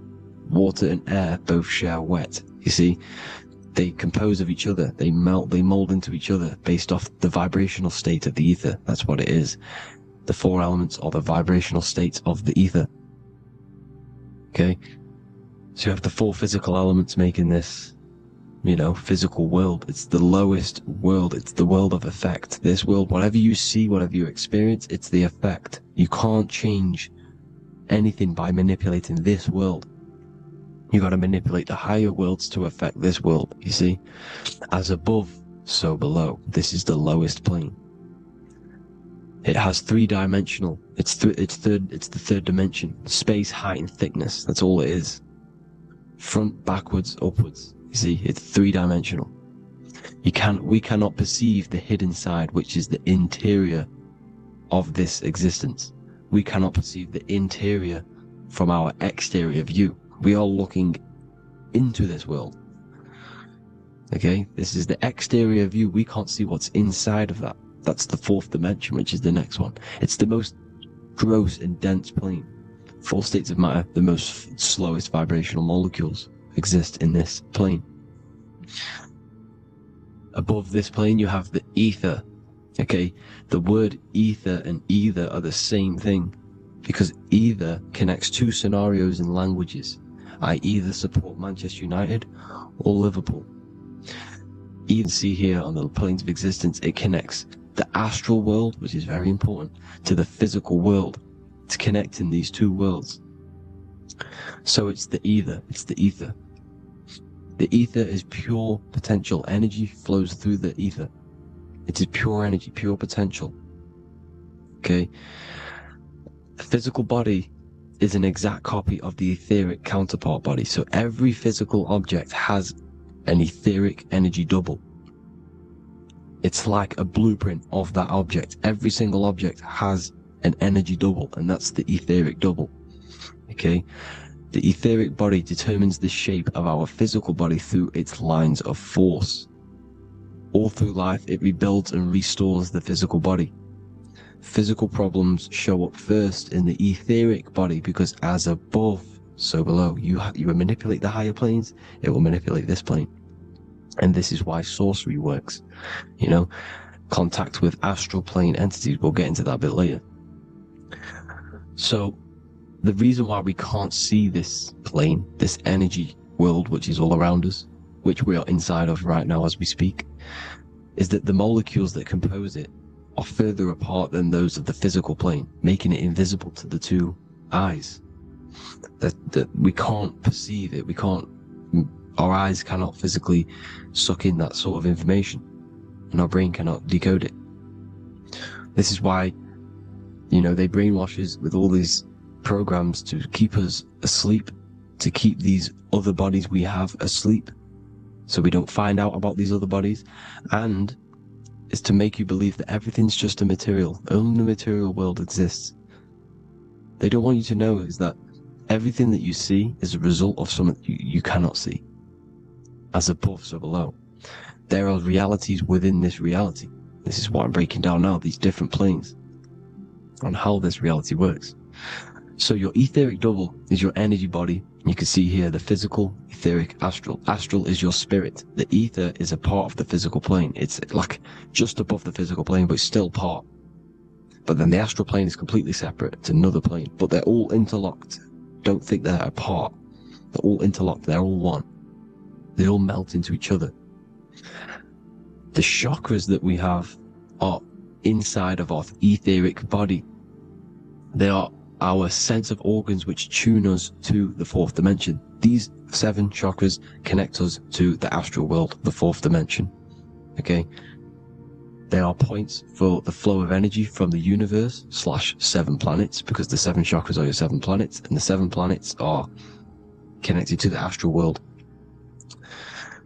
They are feeding these 7 senses in our body. They connect us to the universe, to our etheric counterpart, and then to us, supplying the physical body. Because the energy comes from above. As above, so below. These 7 senses, these 7 etheric chakras, are being supplied with energy from the universe, the 7 planets, the solar system. Then it supplies the physical body. You see? So the ether is very important, and this is, you know, that the ancients understood the science of the ether, and they could, you know, harness free electricity from it, because it's all around us. The ether is all around us, and this is what they were doing. They were harnessing free energy using the ether. The astral plane, the fourth dimension, very important plane. Very, very important. We've all been there. Every single one of you has been there. Okay? The fourth dimension is unseen of what we see. It's the interior of the exterior that we see. We see the third dimension, but we cannot see beyond what's making this third dimension. This is the fourth dimension. Okay? It's the dream world. This is where you go when you dream. Okay? This is where you go when you dream. It's the place of disembodied spirits or ghosts, entities, whatever you want to call them. When you hear ringing in your ears, that is not tinnitus. That is an entity around you. Okay? That is an entity around you. The fourth dimension is where thought forms exist. Mental images. Thought forms as in what you see in your mind when you think of an image, because the mind is the highest plane of existence. Mind is the highest plane of existence, and it manipulates all of the planes below. So it goes the mental plane, then the astral plane. So the thought is in the mind, the mental plane. That just the thought alone, no image, but then the form depiction, the thought form exists. It manifests in the astral plane as a sort of image, an entity, a living conscious being. So this is why thoughts are things. You see, thought forms exist within the fourth dimension. So when you imagine something, when you are, for example, right now, look into your hand and imagine there's an apple in your hand. If you can see that, you are seeing into this fourth dimension.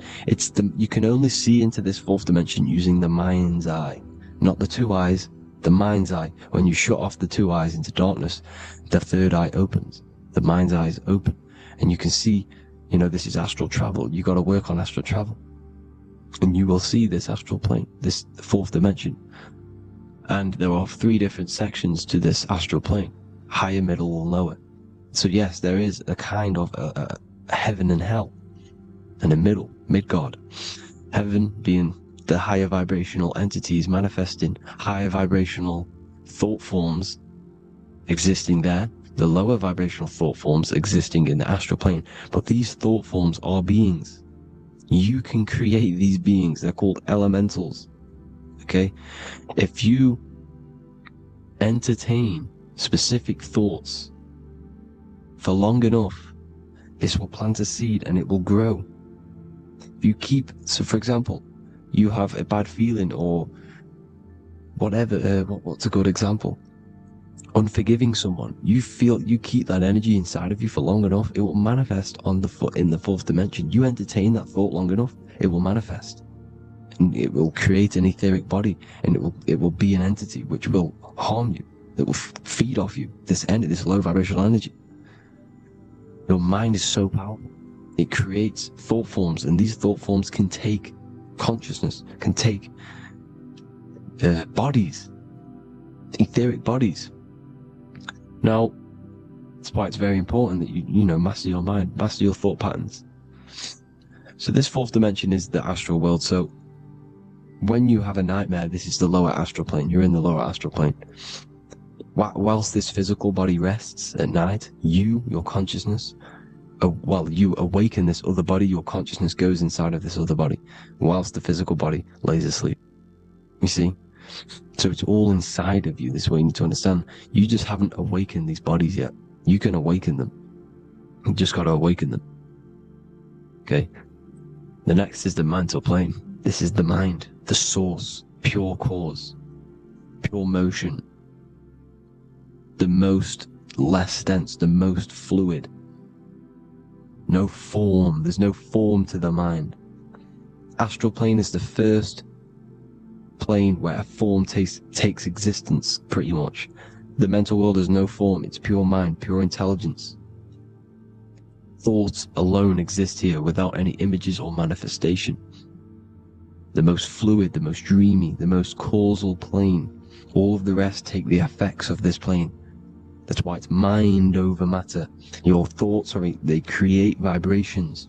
Each vibration is vibrating on a specific frequency, which creates mental images, creates effects down here on this physical plane. This is why it's so important to master your mind. Master what you think. Master your mind. It's the hardest thing to master. You could conquer the world, but it's probably harder to conquer your own mind than to conquer the whole world. I can promise you that, because the mind can play tricks on you. You got to listen to that inner guide within you that will constantly manifest the good things. So anyways, people, hope you learned a lot from this. Please work on trying to activate these other bodies. I will maybe do another video on trying to activate these bodies if you wish. Please comment down below if you would like to see that.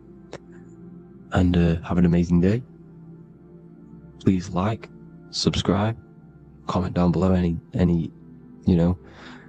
video ideas you want me to do, any information you want me to spit. Thank you all. Have an amazing day.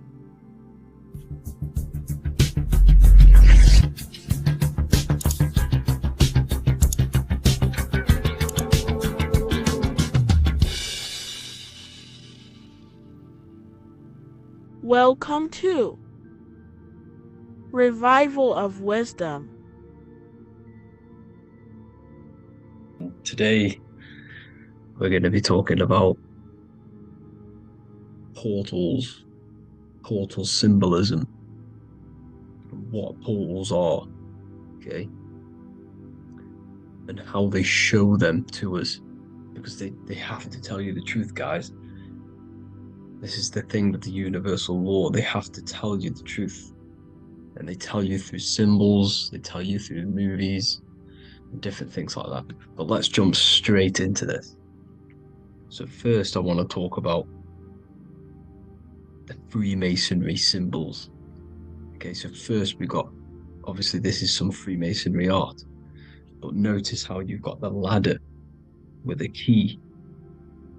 Okay, so this is ladder symbolism with a key. So maybe this is talking about ascending.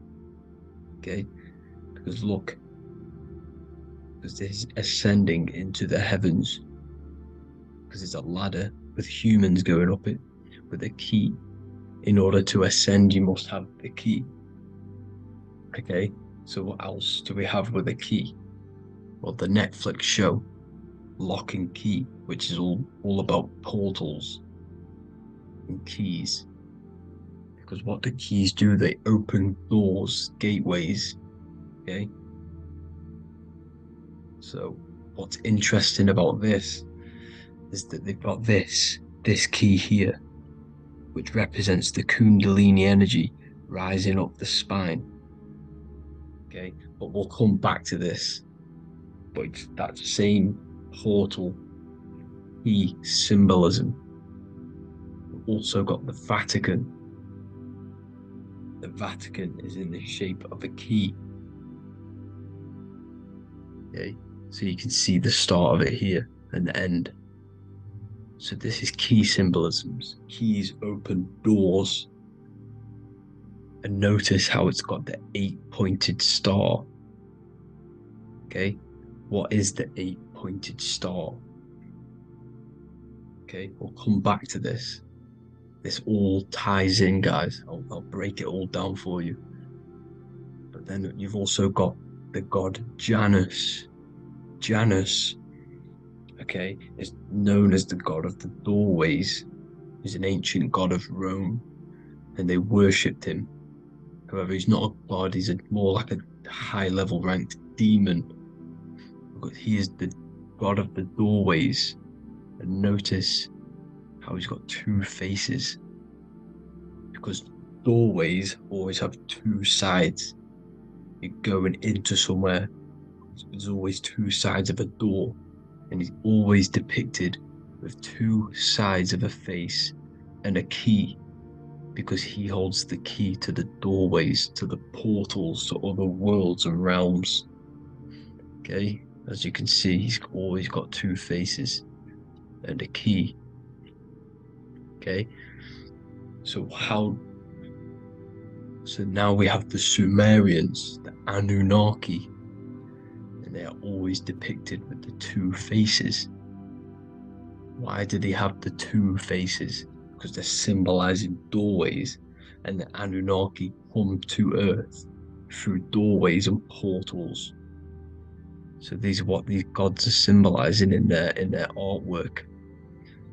But they always have the 8-pointed star. Okay, what is the 8-pointed star? You see how they always have, look, let me try to find another one. It's the 8-pointed star. This 8-pointed star is Polaris.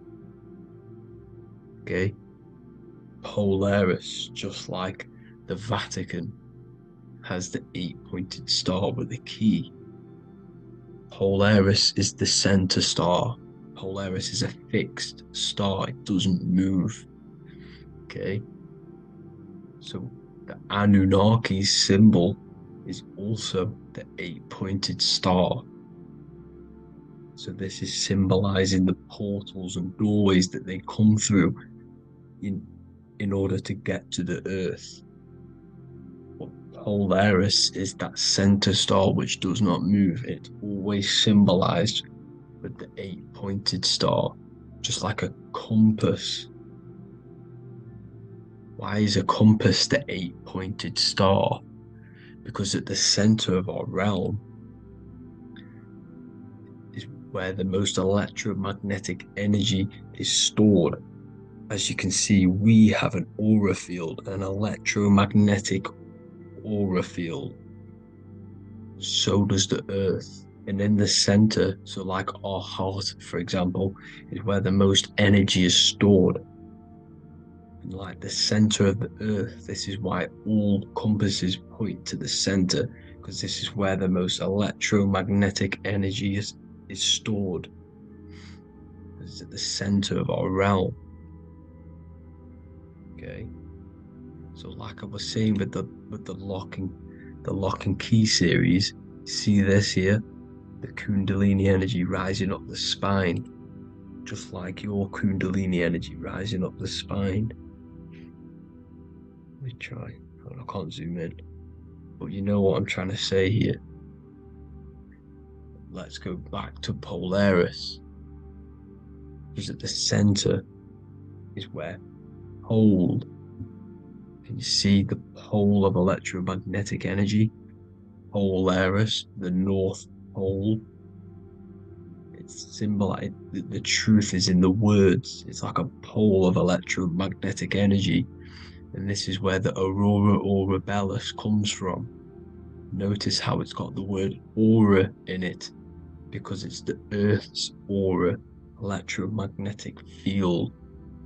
Just like you have an aura, also known as the Northern Lights, because it's coming out of this center hole in the center of our realm, where the is what the aurora borealis is, or the Northern Lights. It's just electromagnetic energy, and it's symbolized through our symbols, the original O, okay, because it's like a pole through the middle, Polaris.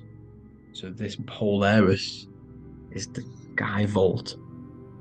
It's the portal into this realm, because this is what the Anunnaki are always talking about, always symbolizing with the 8-pointed star. And just like a compass is the 8-pointed star, pointed to the center, to Polaris. Okay. See here on the Sumerian tablets with the 8-pointed star again.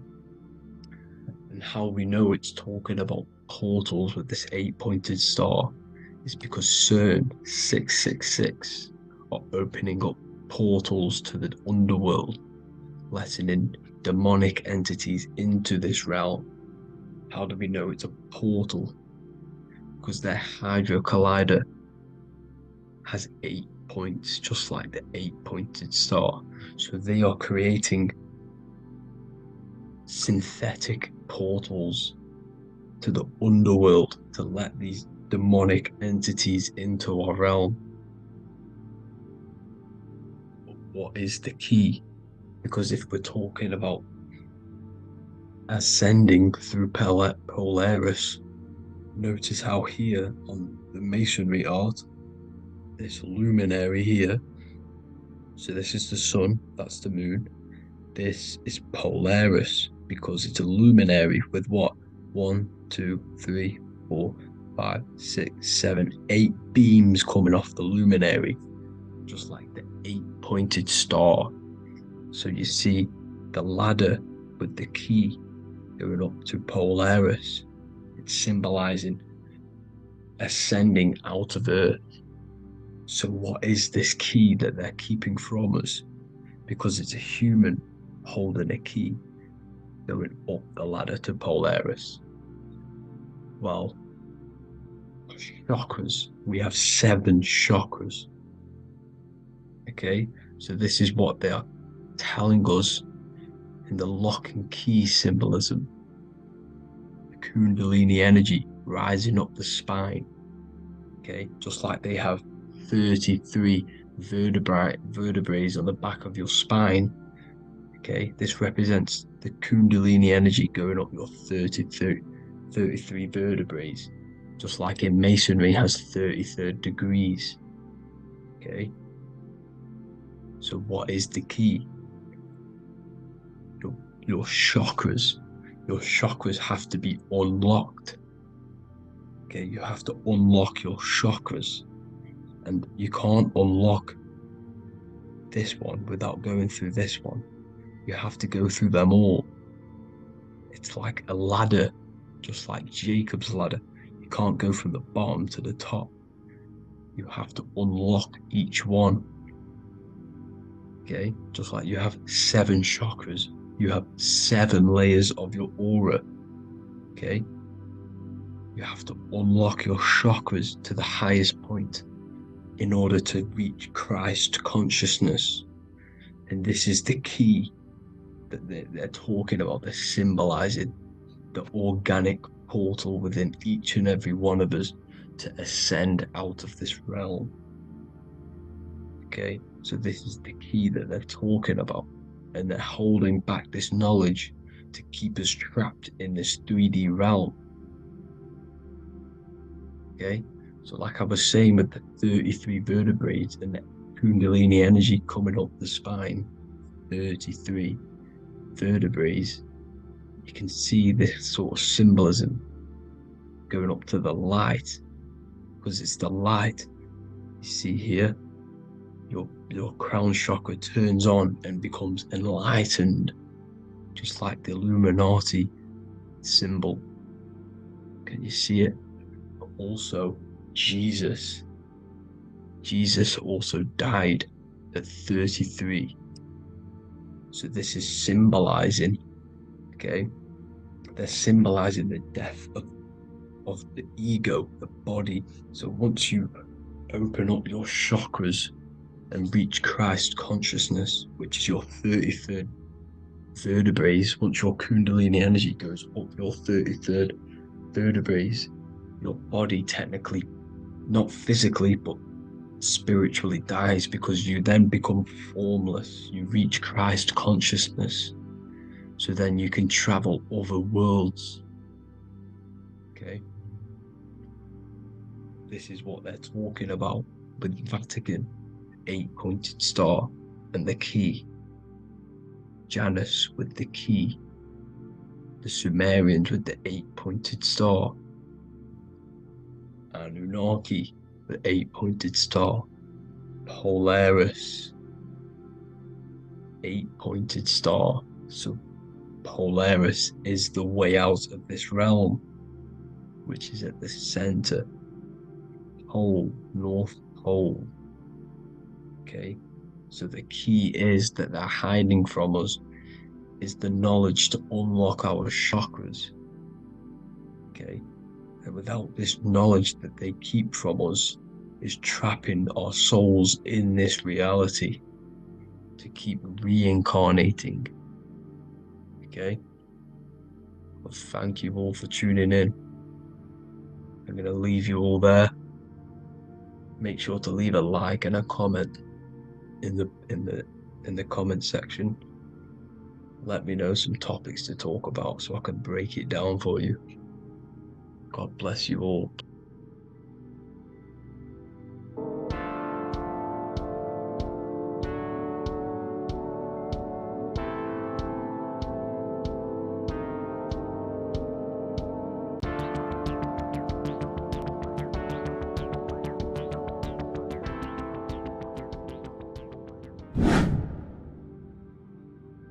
How are we doing, people? It's Revival of Wisdom. We're back today talking about sun worship. Okay? And please enjoy, sit back and enjoy the video. First thing we need to understand is that the sun is the risen savior. It's the light of the world. Without the sun, we have nothing. Now, the sun is the Son of God. We didn't make the sun. No one owns the sun, But who created the sun? Obviously, the Creator created the sun. Therefore, it is the Son of God. And that is what Jesus is symbolizing in the Bible. The Bible is a metaphorical story. That's why it's called the greatest story ever told, because it is a story about the sun, the zodiac. It's about you, the systems in the body. It's about everything that is sacred in this creation. Now you can see the suns behind Jesus' head in all of the ancient portraits, even the ones that are more modern. You still see a sun on the back of his head, because he is the sun. He's the light of the world, our risen savior. And this is what Christians are lost, because they don't realize it's a symbolic story, and they think Jesus was a historical person. He's not a historical person. Okay, this is what we need to get out of our mind.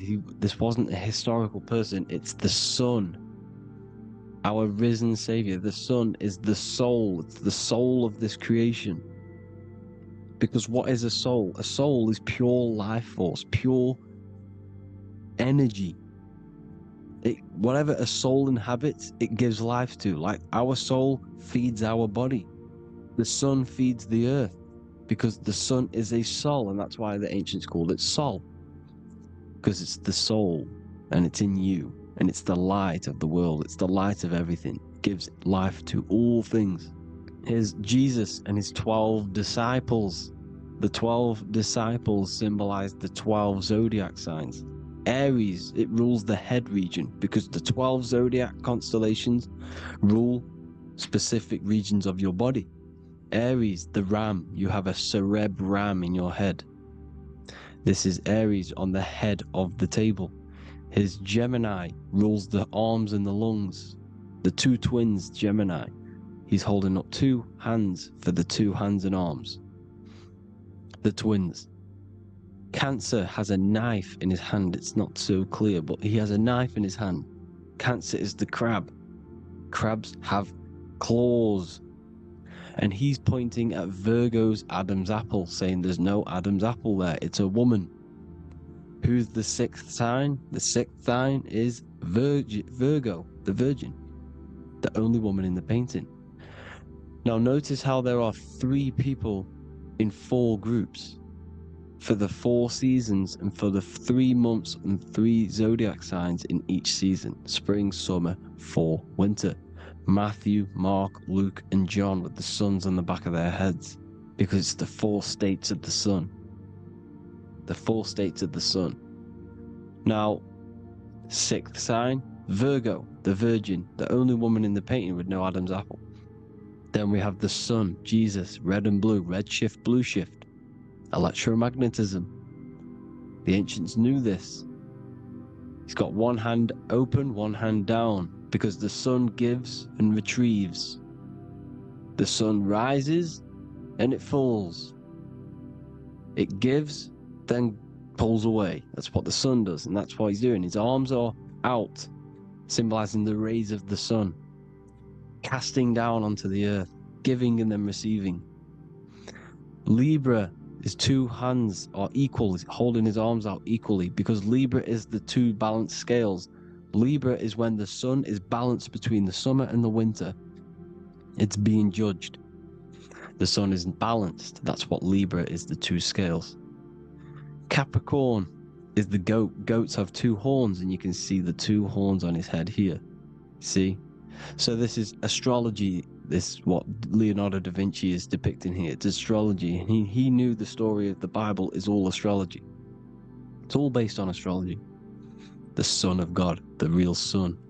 Now here are some Bible verses. I am the light of the world. Obviously, that's the sun. What other light is there that lights up the world? The moon can't do it. It's the sun, the one and only sun, our risen savior. Because if the sun didn't rise, we'd all be dead. So it's our risen savior. And it dies for our sins every night, and then gets reborn every day. Now Jesus calms the storm. Mark 4:35-41. The disciples are all on a boat and there is a heavy storm, but Jesus is asleep. The disciple says Jesus is asleep. We need to awake him. They wake up Jesus, and Jesus got up and rebuked the wind and said to the waves, "Quiet, be still." Then the wind died down and it was completely calm. Well, when Jesus was asleep, this is the sun not being risen. It's not risen yet. Because in the night times, that's when the storms happen on the sea, in the ocean. And when they awake Jesus, Jesus rises because he's the sun. He rises and everything calms. Because when the sun comes, the storms go. You see? So it's the sun. It's all about the sun. Here's another, Luke 22:10. A disciple asked Jesus, "When will we know it's the end times?" And Jesus says, "As you enter the city, a man carrying a jar of water will meet you. Follow him to the house that he enters." Well, this is clearly talking about astrology, the topic that Christians think is satanic, when they don't realize the whole thing's based on astrology. Because the end times is the end of Pisces, which is the two fish, which is the age we've just gone out of. And you can see all these ancient churches here with two fishes, because they knew it was the age of Pisces. There's an ancient photo, ancient artwork with the two fish, Pisces. And the end times, as it talks about in the Bible, when Christians think the world's going to end or something. But no, it's just the end of Pisces. As you enter the city, a man carrying a jar will meet you. Follow him to the house. The house is the zodiac sign that he enters. And the zodiac sign is Aquarius, because that's what it is, a man carrying the water. We know this is astrology because a woman, that is a woman's job in the ancient times. In the ancient times, the woman used to get the water. You would never see a man collecting water back then. That was the woman's job, whilst the man builds the houses, for example. You see, so we know it's talking about astrology because astrology is the man holding the bucket of water. It's the end of Pisces. Now we are in Aquarius. And of course, Luke 24:36, the risen Savior, the sun. Now the sun is also born on the 25th of December, a virgin, just like Horus, Mithra, Buddha, Krishna, Hermes, and thousands of other gods, all born on the 25th of December. Well, it's because the sun moves 1 degree northward on the 25th of December. And on the 22nd to the 24th, it stays in the same degree because it's moving south. But then on the 22nd, it stays in the same degree on the Southern Crux constellation. And the ancients called this the sun dies on a cross, because the cross is the Crux constellation, the Southern Cross. And it stays on that same degree for 3 days on the cross. The sun dies on a cross, and then on the 25th, moves 1 degree northward, bringing back the summer, the light, the warmth, the growth of crops. And this is the sun being reborn again, a virgin, because it's pure. And here's Mithra, another sun god before Jesus was around, before Christianity. It was Mithraism, and Mithra, Ra is Ra, the sun god, Egypt. It's all about Ra, the sun. You can see the crown of thorns on Jesus' head, symbolizing the rays of the sun. And here are the rays of the sun on the back of Mithra's head. Krishna, the sun. Buddha, the sun. Horus, horizon. All born virgins, all did miracles, all resurrected. Dead for 3 days. Well, here he is, dead for 3 days on the cross. And resurrected, because it's the most ancient religion ever been on the face of the earth, the worship of the sun. And we should worship the sun, because without the sun we are nothing. The sun feeds us, feeds the earth, feeds everything. Without the sun we are nothing. It's been reversed, and now we're worshipping man. When we're worshipping a man called Jesus, was never real. It's all about the sun, the most high, the most powerful, potent, celestial body in the sky, the orb that feeds us every day. It dies for our sins and rises every day. It's the sun. Now on the Holy Communion Day, it's the worship of the sun. They give out mini suns. It's Jesus holding a sun. And they raise the sun on Sunday, because they go to worship their sun god on Sunday. not Saturn day, not Moon day, Monday, but on Sunday when the sun is exalting. And they hold suns up above their heads because the sun rises. They're symbolizing the sun rising above their heads as savior. It's the sun. It's the Holy Communion day. And here's Jesus giving a piece of himself to the children. It's the sun, the light. Judas was known as a backbiter, a backstabber, because he stabbed Jesus in the back. He betrayed Jesus. Well, this is just another astrological story about the constellation Scorpio, because the Scorpio is the J, looks like a J. J for Judas, the scorpion, the backbiter. Scorpions backbite, they bite with their back. And what does Judas do? He betrays Jesus by kissing him to let the warriors know who they need to get. So he kisses Jesus and Jesus gets stabbed in the back. Well, when you get stung or bit by a scorpion, they leave like a kiss. So Judas kisses him and gets betrayed. Well, this is because the sun, when it hits Libra, it's balanced. The sun is balanced because it comes through summer. Now the sun's starting to die. The sun's starting to die. It hits Libra. And then as soon as it hits the Scorpio, it gets betrayed because now the sun has to fall to winter. And Saturn is there waiting to take over the darkness of the winter. So he gets stabbed in the back by Scorpio, Judas, the Scorpion, the backstabber. You see, it's an astrological story. Here's Mary. Mary means marry, which means pure. The sun is pure. No one gave birth to the sun but the God. And it's born every day. It's born every day on every year. It's born pure. There was no controversy. There was no, activity for the sun to be born. It's pure. Now, the 7 metals come from the 7 planets. The sun gives you gold, and this is why the sun is golden. It looks gold.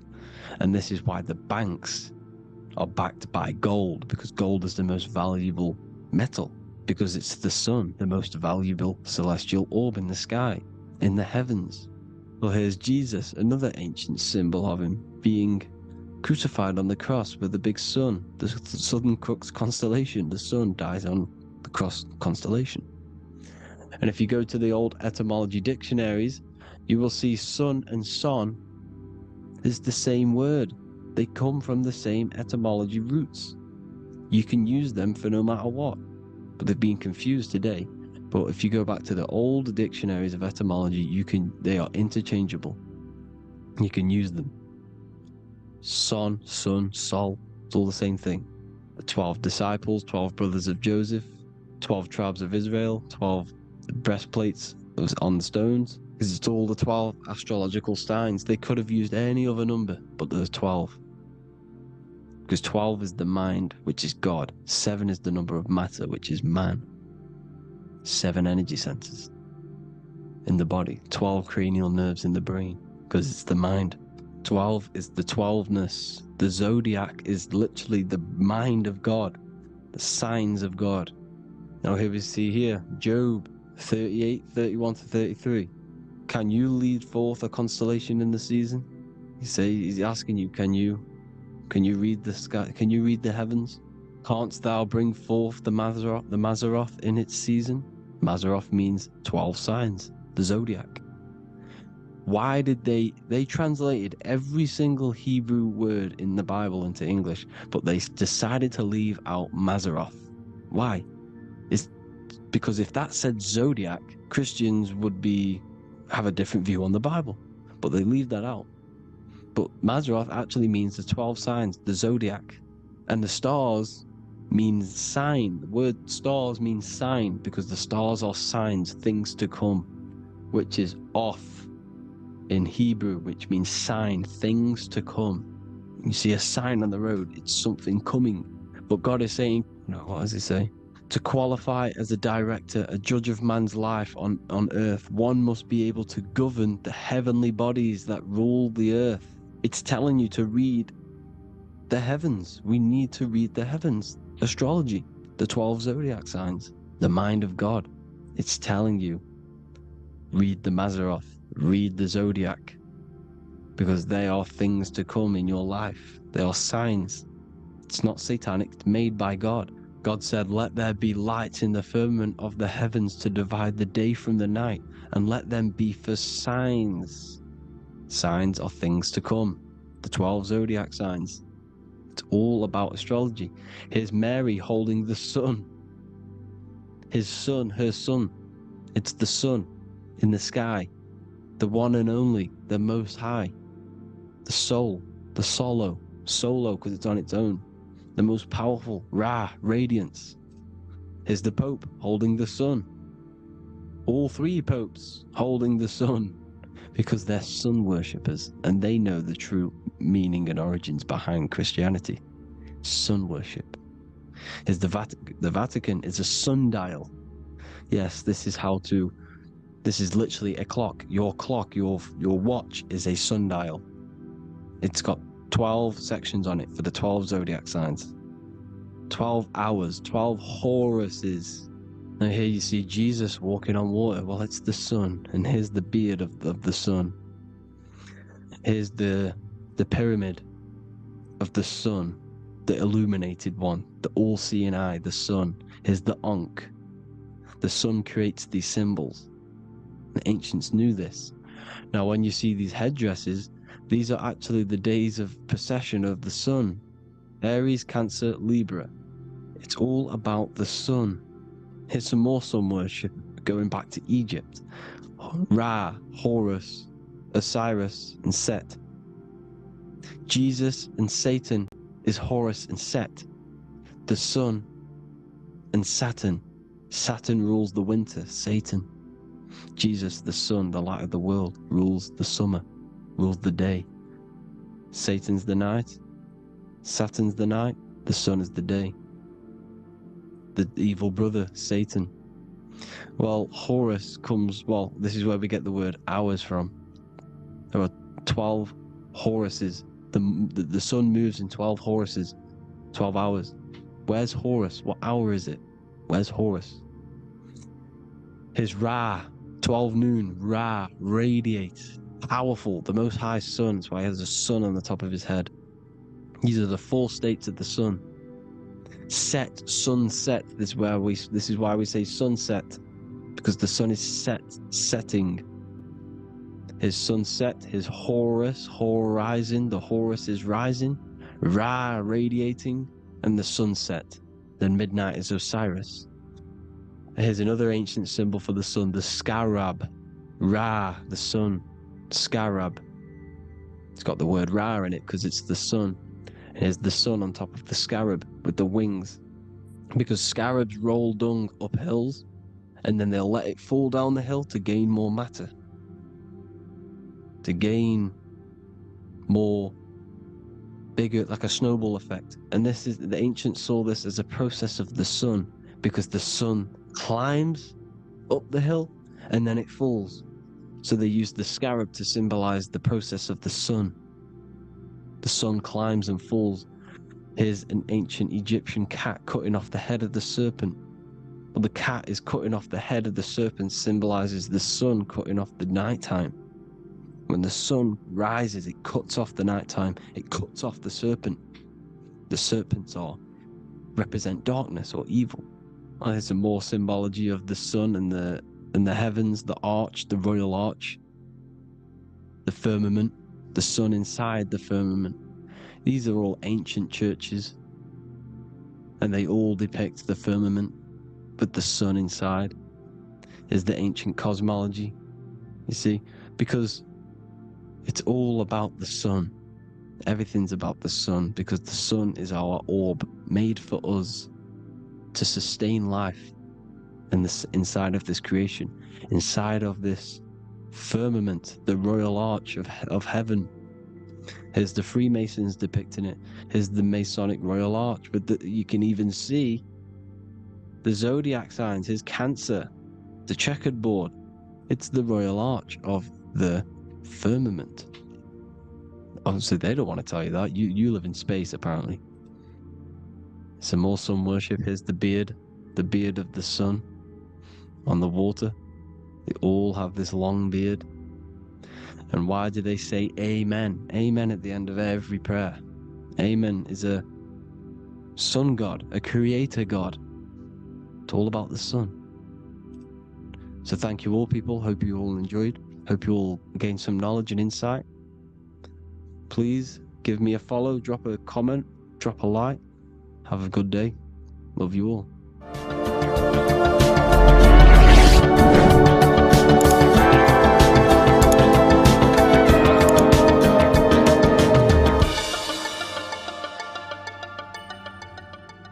Neo is plugged in on the back of the neck, which is the reptilian brainstem.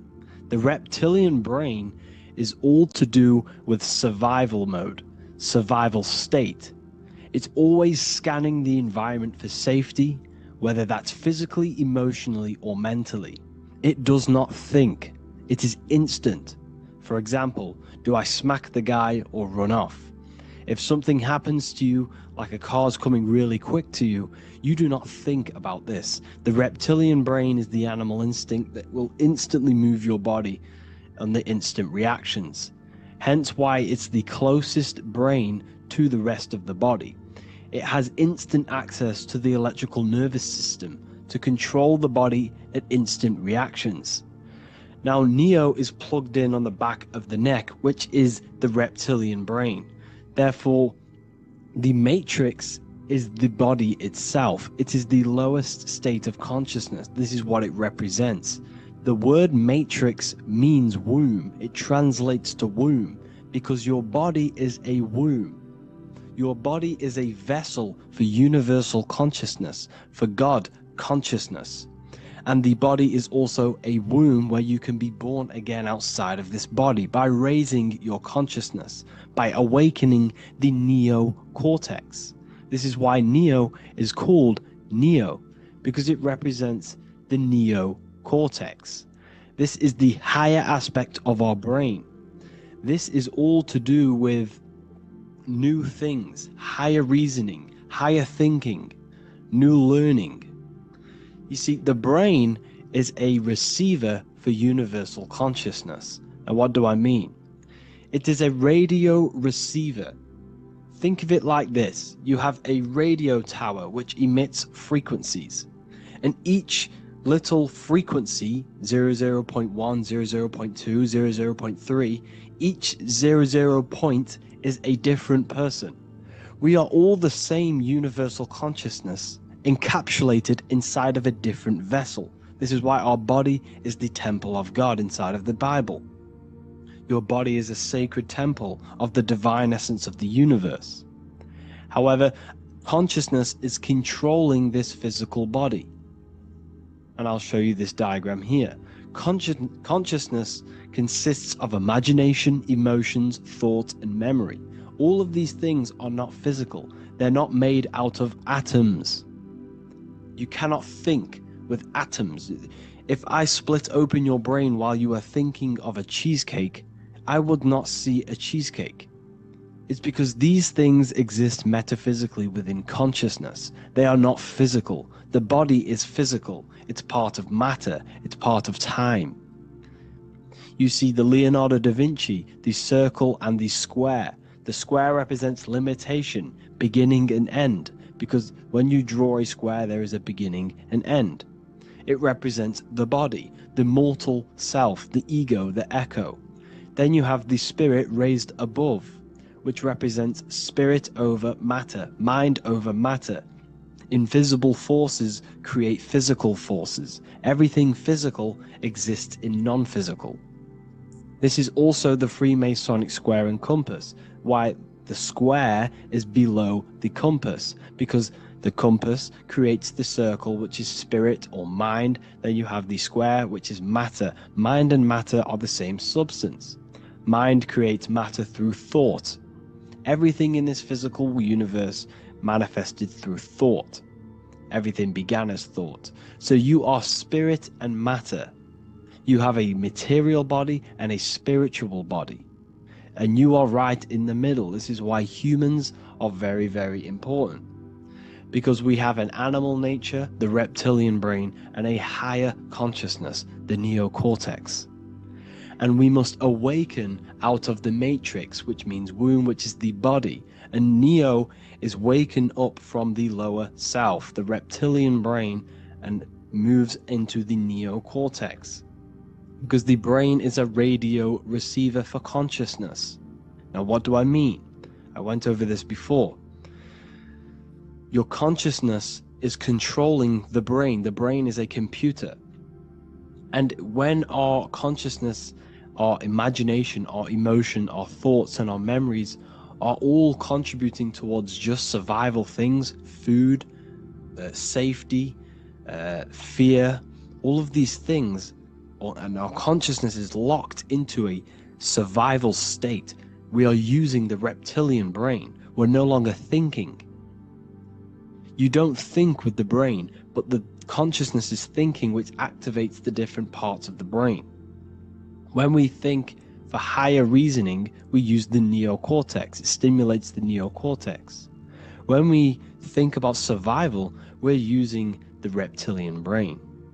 So therefore, when Neo wakes up, he wakes up to the higher aspects of consciousness, which is only utilized by the neocortex, by learning new things and expansion of the mind and expansions of consciousness. Okay? So the whole matrix is to keep you designed, well, the whole matrix is designed to keep you in a survival state, in the three-dimensional awareness.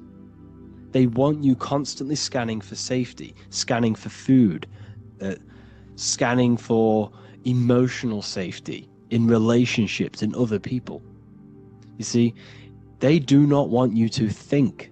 They want you stuck in that reptile, that animal state, that beastly state that most people are in. Most people, all they do is eat, listen to music, consume, have sex, lust, desire. This is all the reptilian brain. So when we say the world's being ran by reptilians, it's symbolic. There is no physical reptilian humanoid beings controlling, manipulating human consciousness. We are all the same consciousness. However, there is a corrupted state of consciousness running this world. And this consciousness worships the physical plane, and they control the physical plane. So by doing that, they keep you stuck in a reptilian way of thinking, the animal state, to keep you stuck in the lowest state of consciousness. Now, this is the god Osiris, which represents the reptilian brain. None of the Egyptian gods ever existed. They are all symbolic for the brain and anatomy of the human body. Osiris represents the reptilian brain. As you can see, this anatomy compare to the brain stem and Osiris statue found in Egypt. And we also see an ancient artwork of Osiris with green skin and two reptile crocodile alligators next to him, which also symbolizes the reptilian survival state of human consciousness and the activation of the reptilian brain. This is what it symbolizes. Now, this is what the Matrix is all talking about. It's talking about the awakening, the expansion of consciousness. The word divine is dive in because you connect with the divine by diving inward. There is no man in the sky going to save you. You must connect with the self. Know thyself. Truth comes from within. All of these things I'm telling you comes from within you. I'm just pointing it out. All of this is self-realization. A lot of people say, well, what are my sources? My sources is knowing thyself, observing thyself, using the neocortex of critically thinking, sitting down and thinking about yourself and having deep realization of yourself. You can realize that your thoughts are not of this physical world. It's quite simple. The brain does not think. The brain does not imagine. The brain does not hold memory. All of these things exist in consciousness, the one consciousness, but we are all fractal, infinite parts of. This is the eye on the triangle, consciousness being given down to the rest. This is separate. Consciousness is separate from the rest of the pyramid. The pyramid is your body. Neo is the one consciousness. This is the Egyptians symbolizing the one consciousness giving Ankh, which is life, to all the different life forms. However, you can see that the central sphere is giving a big Ankh to the humans, because humans, like I said, possess the advanced consciousness, an advanced brain that allows us to turn above our reptilian animal self. For example, we can go against our reptilian lower animal nature and turn to our godly nature. Animals cannot do that. They are stuck in instinct. They are stuck in a reptilian animal way of thinking and operating. Everything they create is to survive. We can turn against our lower nature and create for amazing things like buildings, architecture, technology.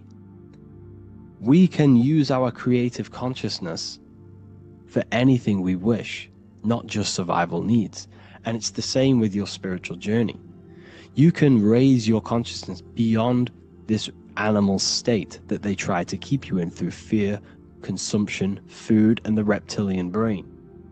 We must awaken, start to think critically,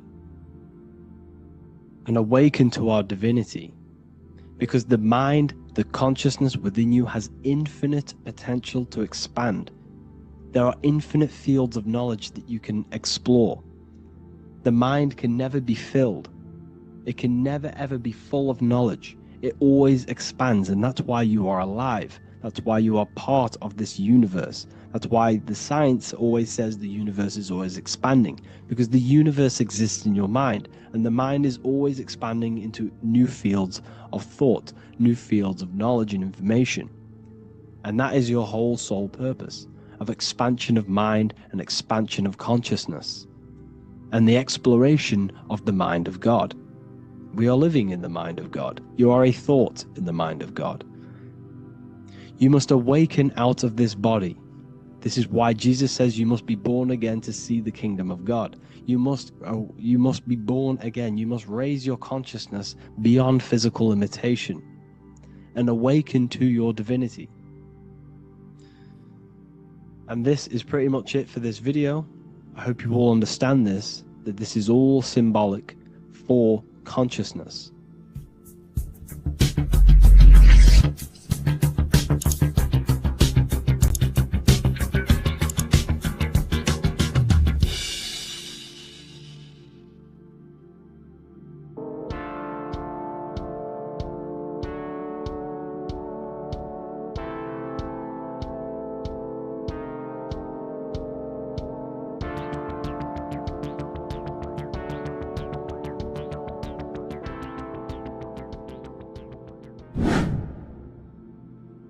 Left and right hemisphere, and what are they doing? How does it contribute towards your perception in this world? And this is what we're going to be talking about in today's video. We're going to be breaking down the two hemispheres of the brain and how they function in your life. So first we have the left hemisphere.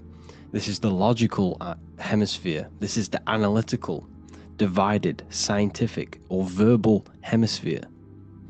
The right hemisphere is creative, wholeness, artistic, symbolic, and metaphorical. The right hemisphere does with non-verbal things. It produces a holistic perception. It is more to do with creativity. Because what you must understand is that we are not in the external world. The world is produced by our brain. We see with our brain. Our eyes are a part of the brain. What we touch is the brain's interpretation of electrical signals on the nervous system. What we smell is the brain's interpretation of smell through the nose. What you taste is your brain's interpretation of chemical reactions on your taste buds. So what you are experiencing is the brain. The brain is a computer creating a simulation. And you have two hemispheres which breaks down this reality. So essentially the brain is the perception creator. It creates perception.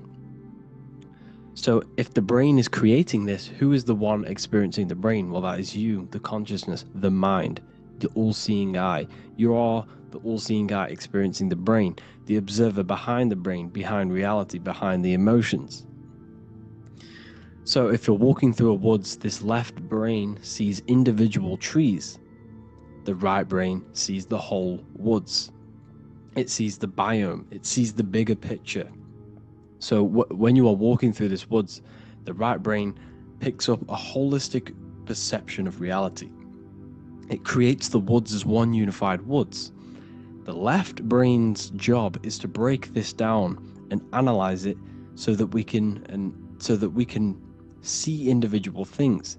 And this is also necessary for humans to have the ability to break things down and manipulate things in this world. So without this left hemisphere, we could not manipulate things and break things down. So this right hemisphere is important because it sees the whole woods. It sees humanity as one unified consciousness. However, the left hemisphere sees individual egos. So the left hemisphere is the place of the ego because it only understands it sees the world very divided. Okay, so for example, here's another example of the left and right hemisphere. If someone pulls out in front of you in traffic, your left brain is going to start going crazy and analyzing them, calling them names. The right hemisphere, however, sees the bigger picture. Maybe he didn't see you. Maybe it's just a mistake. Maybe he's in a rush. You see how the two brains are very different. They do the same thing, but they function in different ways. The right hemisphere is feminine, the left hemisphere is masculine.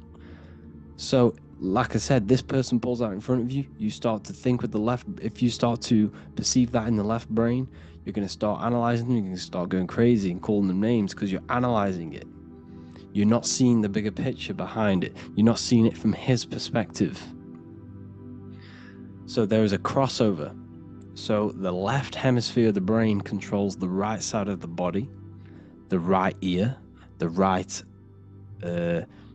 eye. Everything to do with the right side of the body is connected to the left hemisphere, and the right hemisphere controls everything on the left side of the body, including your eyes, your arms, your legs. So everything is crossed over, and even your visual field is crossed over. So this is your visual field, as you can see here, and even the left side of your visual field goes to the right brain. There's a crossover. No one really knows. There's not really a reason for this. However, this is how the human body is designed. As we all know, the human body is the most advanced piece of technology on the face of the earth. They cannot replicate the human body. And they tell you it has no creator. This is crazy. People are that brainwashed, they can't even understand that their body is the most advanced piece of technology. Your body is so advanced, the computers that you use are mimicked of the body. Everything they create is mimicking nature, but they don't show you how intelligent nature is because they don't want you to understand you're in an intelligent design. So anyways, let's get back on track. There is a crossover in the brain, and this is why they teach you to write with your right hand. And I was speaking to someone who's in a nunnery, or whatever you want to call it. They were a nun, or they knew someone who was who was a nun, and they forced these people, these nuns, to write with their right hand. You had to write with your right hand. This is why, I'd say at least 70% of the world, or 80%, is right-handed and right-legged, because they taught us this to activate the left hemisphere more because of this crossover that happens in the body. So when we are using this right side more, we are using that left hemisphere more. Why? Why are they doing this? Well, they also called it writing. Writing is a spell, to cast a spell on you to use that right side of the body so that you use this left hemisphere, because they want you to see the world as a divided perception. They don't want you using the right hemisphere, using that left side of the body to activate the right hemisphere to see the bigger picture and see how everything is all one and everything is created. This left hemisphere domination keeps you from seeing the connections between everything, because that left hemisphere analyzes, it breaks things down. So when we are left hemisphere dominated by using the right side of the body, we are essentially seeing everything as divided. And this is why so many people will not understand my work, because my work connects dots and connects fields of knowledge, and makes you see the bigger picture. So people who are left hemisphere dominated will see my work and think this guy's crazy. But everything, it's all about activating that right hemisphere. So they called it writing, because every word you say is molding your mind in some sort of way. The things you see is molding your mind. Everything you take in through the five senses is molding your mind. And language is a massive spell, especially the English language. They called it writing, so that you use that right side. It's a spell, because your subconscious mind picks up everything you say. And 90% of your daily basis behavior and thought patterns is produced by these subconscious programs within the subconscious mind. Essentially, your conscious mind is only the 10% of you. The conscious mind is just what you're aware of, what you're wearing, how you're feeling, what you're thinking. That's your conscious mind. The subconscious mind is controlling every system in your body. It's telling your heart to beat without you being conscious of it. So essentially, this is what they're programming. They're programming this system in the back of the mind, which is controlling everything through the words. And this is what spells are, because it's all about creating perception in the subconscious. So they want you to use that right side more. I truly believe the ancients, they were balanced. They used the left and the right side of the body. They didn't have a stronger side, because they understood this science of the body and how the body works. So this is actually called phonetics. It's not etymology. Etymology is the study of root words. Phonetics is the study of how words sound similar, the way words are spoken. So phonetics, phone, is why we call them a phone, because you speak into a phone. So this is write and writing, to use that right side to activate the left hemisphere more. So your hands are a manifestation of your brain. The left hand is the right brain, the right hand is the left brain. And as a child, we were always taught that when you place your hands together like this is the size of your brain, which is true, because your hands are a part of your brain. They're an extension of your brain. Every part of your body other than your brain is an extension of the brain. Everything's working and feeding back information to the brain, because you're experiencing the brain. So another trick that you can do, or another exercise, is looking in the mirror and closing one eye at a time. If you close your right eye, if you take your top off, for example, you'll analyze your body if you close your right eye, because you're using that left hemisphere. Sorry, other way around. If you look at yourself through your right eye, you'll use that left hemisphere, which will analyze yourself. You'll see individual body parts. If you close the right eye and use the left eye, you'll see your body as a whole. You won't really analyze it. This is how you can analyze yourself, using these two hemispheres. So this whole system is created to keep you thinking logically, and to restrict you from creating, and restrict you from understanding symbolism, allegories, metaphors, and teamwork. They want you stuck in a logical way of thinking and a logical way of seeing the world. This is why when you go to school, you are told exactly what to do. You're told to think this way and no other way. You're told to do orders, do this. It's a very left-brained system, because if we all started to open up this right hemisphere, we'd all see, wow, everything is all one, everything is all connected. And this is what my work is doing. I'm showing you everything is one. The physical world is an illusion of duality, but everything comes from the one source, the one mind. The universe is a giant mind. I am mind, you express mind. We all possess mind. Behind the physical body is the same mind consciousness. And we are all expressions and fractals of this infinite consciousness called mind. And this is what they don't want us to figure out, is that we are all just one consciousness expressed. It's an infinite consciousness. It's even in the squirrel, it's in the dog.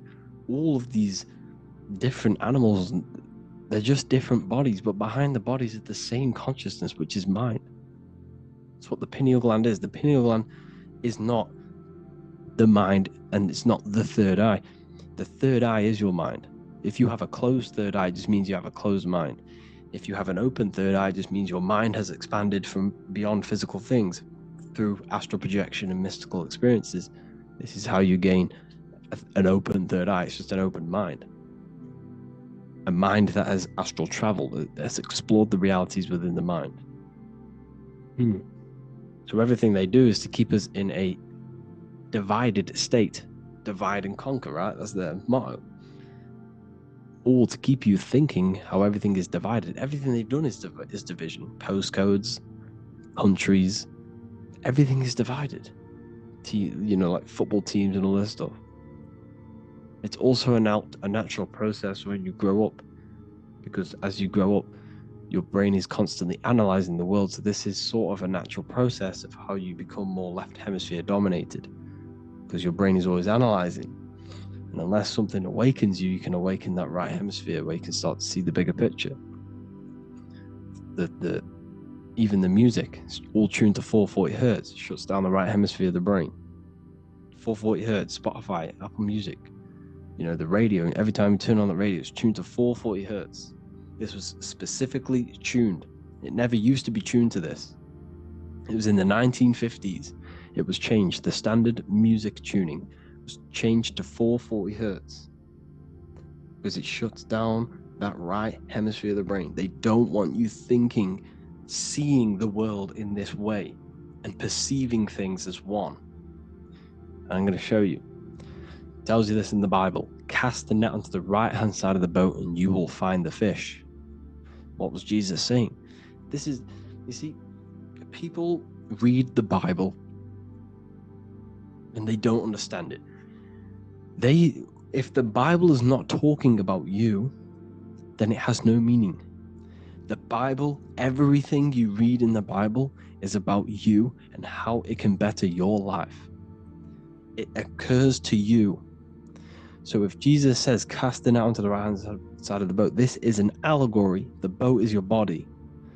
Cast the net, it's the awareness, the perception, onto the right hemisphere of the brain, and you will find the fish. What's fish? What do fish do? They swim deep in the ocean. It represents the knowledge. Deep knowledge. Cast the net onto the right hand side of the boat and you will find fish. You will find the wisdom. You'll gain understanding when you cast that your awareness into that right hemisphere. You will see that I am you and you are me. We are all one consciousness. You will see everything. You'll see that the trees are the same patterns as the nerves in your body.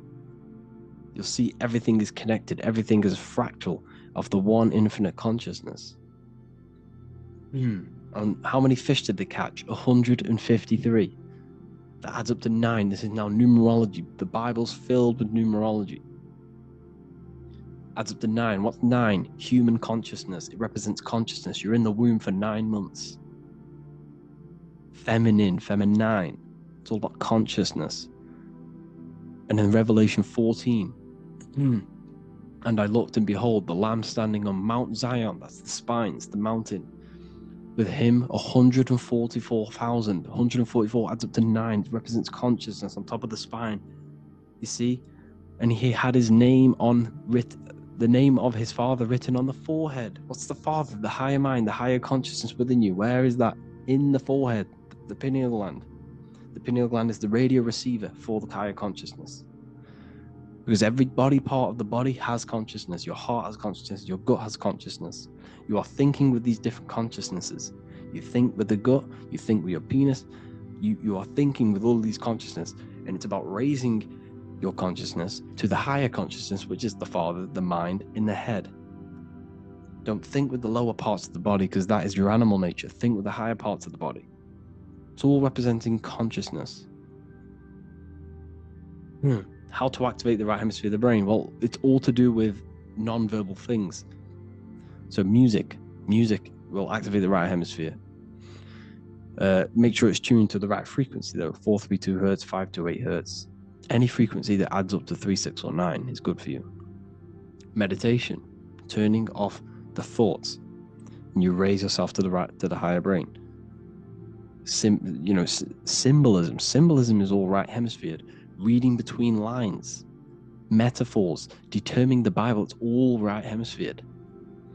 seeing the bigger picture. It's reading between the lines. So tithing in the Bible. These people in the churches are giving 10% of their money to the church. It's nothing but a scam.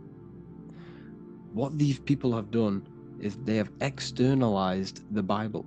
They have taken the Bible and literalized it so that they can make a business out of it.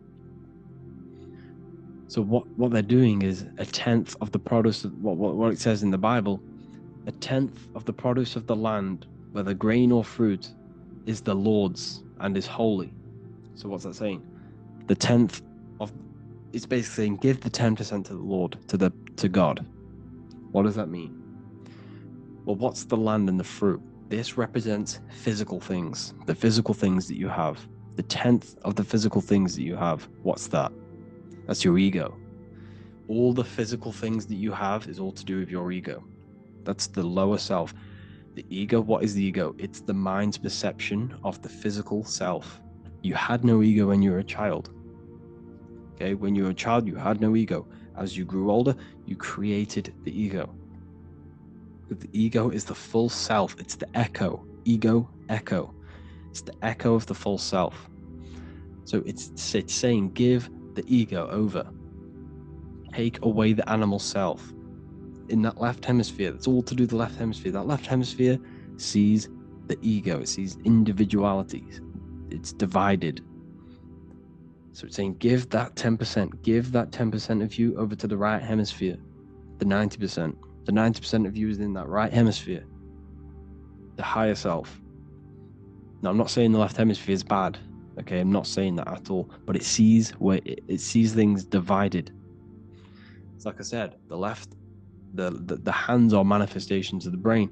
So when these Christians are praying, they're putting their hands together. What are they doing? They're syncing the brain hemispheres. What you're doing, because everything's an extension of your brain. So if you put your hands together, you're putting the two hemispheres together. And what's happening when you place the hands together? All the electricity in the body is now running in a circuit. So once you connect these two hands, the electrical energy is now running in a circuit. And energy can move around the body quicker and more efficiently. So when you pray, when these people are praying, they don't realize that they're engaging in ancient forms of meditation, of balancing the two hemispheres. So now we're talking about balancing the hemispheres, not the right hemisphere. This is what Israel is. Look at the symbol for Israel, the up triangle and the downward triangle. What's that? The up triangle represents male. The downward triangle represents female. Okay? This is talking about the brains. Israel is Ra. Isis, which is female, the Egyptian god. Ra, El. El means God. Electricity. That's the force of the physical world. It's the force that runs this world, electricity. It's the force of God. El, consciousness. It means God. Is Ra, El. Isis, Ra, and El. It's the two hemispheres of the brain, the holy land of Israel. It's the holy land, it's the brain. Once these two hemispheres are synced, this is how you unlock your consciousness. This is the easiest way of astral projecting. Hemisphering, I forgot the word for it. Hemisphere syncretization, something like that. It's about syncing the hemispheres. This is how you unlock your consciousness. Once the brain is running as one electrical system, this is how you balance the two masculine and male opposing energies. Once these opposing energies are no longer in war with each other, the brain, they come together to work as one. You unlock your consciousness. You are born again. What happens when a male and female have sex? It creates a new child. It becomes one. You are born again. Once the two hemispheres of the brain, you are born again. You can then have an out-of-body experiences. So this is why the symbol of the Holy Land, Israel, is the up and down triangle back combined together, because it represents unification of the male and female, unification of the hemispheres. You're born again. You unlock consciousness. And you can get this for free. It's called the Gateway Tapes on my website. Basically, it's a audio track from the government, and they did this in the Gateway Experience. It's a CIA document, and what they do is there are different forms of meditations you go through. I think there's about 5 waves of meditations you do, half an hour each one, and it will teach you, it will sync your hemisphere. Because what does it do? They understood that playing one frequency into one ear and another frequency into the other, they understood that the right ear is connected to the left hemisphere, the left ear is connected to the right hemisphere. So when you play 2 different frequencies into both ears, what happens? The brain picks this up, the 2 hemispheres of the brain picks this up, and it syncs it. It syncs these 2 hemispheres, these 2 frequencies together. So now the brain is working as one to sync this frequency. So this is how you can sync your hemispheres, through listening to these frequencies. Okay, you can get them for free and do the meditations yourself. This will definitely help you. This is an easy way to astral project. So it's all about syncing the hemisphere and seeing reality from a unified perception. We should all aim to get out of that left hemisphere. I'm not saying don't use it, but we should now start to see, we should now start to read between the lines of the Bible, read between the lines of the symbolism they're showing. Study symbolism, study allegories and myths. What are they trying to tell us through these allegories? And this is how we start seeing things in a better way. Once we understand that we are all microcosms of an infinite consciousness, we can all come to one, because love is the unifying force of this infinite consciousness. We are all divided, we are all disconnected from our hearts. Once we all connect with our hearts and see that everything is one, we can all start to love and come together as one, because love is the unifying force of consciousness. So if you haven't already seen, I now have launched the Ethereal University. I will be doing lectures like this one, but even better, deeper, and even releasing knowledge that I can't talk about online, as they are censored. We're doing lectures every single week. I'll be doing live calls every single week. You also gain access to my library, which is filled with over 45 occult books, filled with knowledge. Okay, I'll show you now. Plus, you get my book, The Book of Wisdom, PDF form, and the Human Health Guide, PDF form. You also get all of this stuff, the health section, Q&As, ethereal meditations. We've got some celestial studies, cosmology, numerology coming soon. You also get the brand new Manifestation Mastery course, plus the library. And there'll be new books, new lectures, new live calls every single week. Or you can get the Book of Wisdom. Use the code WISDOM in all capital letters to gain 40% off. This sale will be ending very, very soon. So if you're watching this, be very quick to get yourself a physical version or a PDF of my book. You can get it in all these languages. Hope you enjoyed this video, people. I'll see you inside the Ethereal University, the real university. Have an amazing day.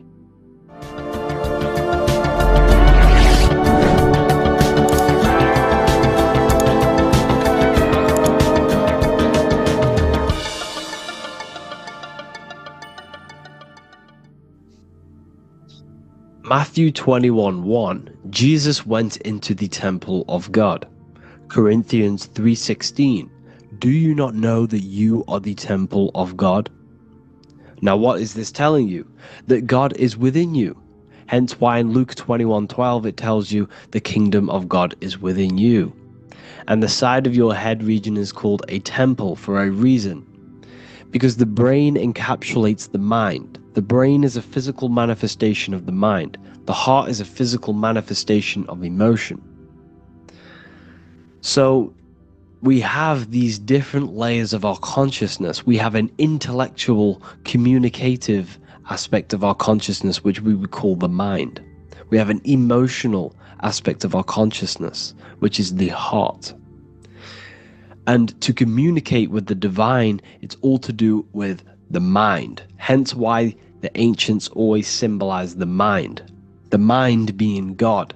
This is why Michelangelo always placed God inside of the brain on top of Sistine Chapel in the middle of the Vatican. He understood that God is in the brain. God is within you, not outside of you. The church tells you that God is in the sky because they are creating a externalization of the truth to create a business and a distraction, so that you don't find the divinity within you, so that you don't find your power. Now you have Adam, the physical man, the physical body, the ego, the lower self. And he is resting. He's not trying to reach to God, but God is reaching, because the higher consciousness within you is always trying to communicate with you. It's always trying to wake you up to your divinity. But the lower mind, the lower self, Adam, the physical self, is always in ignorance of truth, always in ignorance, and stays in a materialistic way of thinking, which is the lower animal self. And this is what we call a sleep, or an NPC. This is the lower mind of man. But all you have to do is to move your finger to touch God. You have to look within yourself, within the brain, meditate, and you can find God. This is why in the Bible we see many references to the human body and anatomy to truly connect with God. Kings 6:8, the door to the middle chamber was in the right side of the house, which is the right hemisphere of the brain. The middle chamber is the pineal gland, where the seat of your consciousness is, where the seat of your higher consciousness is, the mind. And they went up the winding stairs, which is your spinal column, into the middle chamber, and out of the middle chamber into the third. So they went up the winding stairs. This represents raising your consciousness up the winding stairs. Your spinal column acts as a stairway of consciousness. Depending on what sort of consciousness you are operating in, depends on what part of the spinal column you are using. Because the spinal column ascends and descends consciousness. What do I mean? If you are in a reproductive way of thinking and you're always thinking about sex, you're jerking off all the time and you're always eating, all of your brain's power and your mind's power is being descended into the lower aspects of the spinal column, which represents hell, the physical state of man, Adam, the ignorant state. We're basically living off low-level pleasures like an animal. And the stairway to heaven is your spinal column. They went up the winding stairs into the middle chamber, which is your mind, your pineal gland, and out of the middle into the third stage of consciousness, physical, etheric, astral. When you meditate and you start to raise your consciousness during meditation, you enter the astral plane when you turn off thought. But this is the middle chamber inside of the brain. Here we see another painting inside of Sistine's Chapel of God inside of the brain. This is the brainstem. This is the brain. This is the frontal lobe. This is the back lobe. This is the back lobe. This is the cerebellum. Here's the reptilian brainstem. Here's the claustrum. This is what we are seeing here. Anatomy. Here is another one in Sistine's Chapel in the middle of the Vatican. This is depicting the brainstem. God's neck looks exactly like the brainstem. Here we see a real brain compared to God's neck, because the neck is just below the brainstem. And this is what they are symbolizing, because they knew that God is within you. God is a part of the human body. God is inside of the body, because the body is a vessel for consciousness, for universal consciousness. Inside of you, inside of me, is the same spark of consciousness. And this same consciousness is spread out into every living essence, because everything comes from the one source, the one God, the one consciousness. Matthew 6:22-23. The light of the body is the eye. If therefore thine eye be single, thy whole body shall be full of light. Practicing the single eye. What is this? This is meditation. This is entering within yourself. So the Bible's telling you to practice the single eye. But if thine eye be evil, thy whole body shall be full of darkness. What does this mean? If your consciousness is in an evil way of thinking, if your mind is filled with an evil, negative mind space, then your body shall be filled with darkness, with evil, with negativity. Because negative thoughts destruct the body. Positive thoughts heal and regenerate the body. So he tells you to be, the light of the body is the eye, your consciousness, the inner eye of consciousness, the eye that lets you see. And what do I mean? You look with your two physical eyes, but you see with the inner eye. What you see is perception. You look with the two eyes, and what you see is perception. You are seeing, you are understanding, and that's what consciousness, the mind, gives you. Consciousness, or the mind, is the force that allows you to be a human being, that allows you to understand things and interact with things and make decisions. It's an infinite intelligence. See, the mind is not the brain. This is a big confusion with people.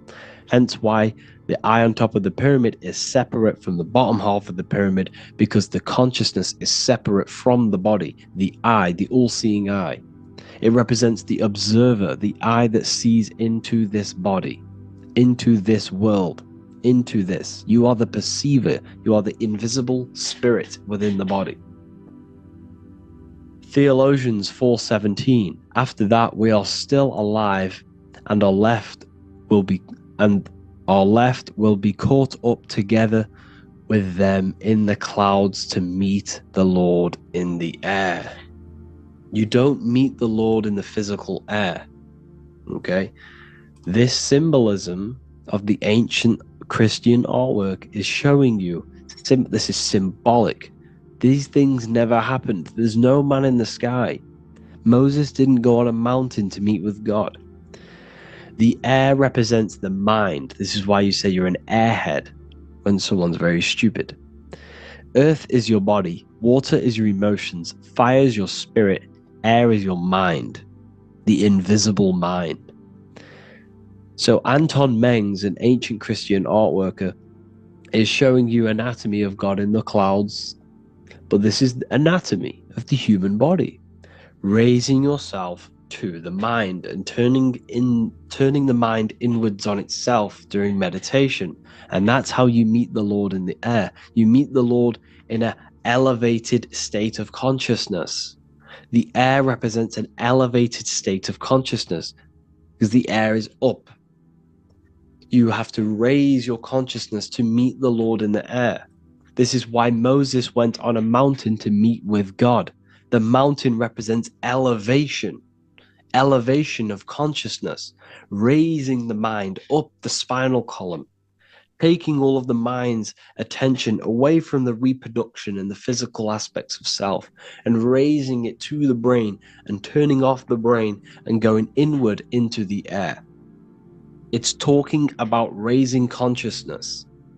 It's allegorical. It's a spiritual, metaphorical text. The side of your head's called a temple because inside that where that temple is, right in the middle of where you call the temple, is the inner chamber, the open room, the holies of holies in the Bible, or the land flowing with milk and honey, or Mount Zion. There's so many different names for the brain, or the upper room where Jesus meets his 12 disciples, the 12 cranial nerves in your brain. This is the temple of God. Your body is a temple of consciousness. It encapsulates consciousness. It encapsulates the mind and soul. John 10:30, Jesus states, I and the Father are one. Psalms 46:10, be still and know that I am God. He's talking about the I am within you, not within Jesus. Everyone refers to ourselves as I. I am God.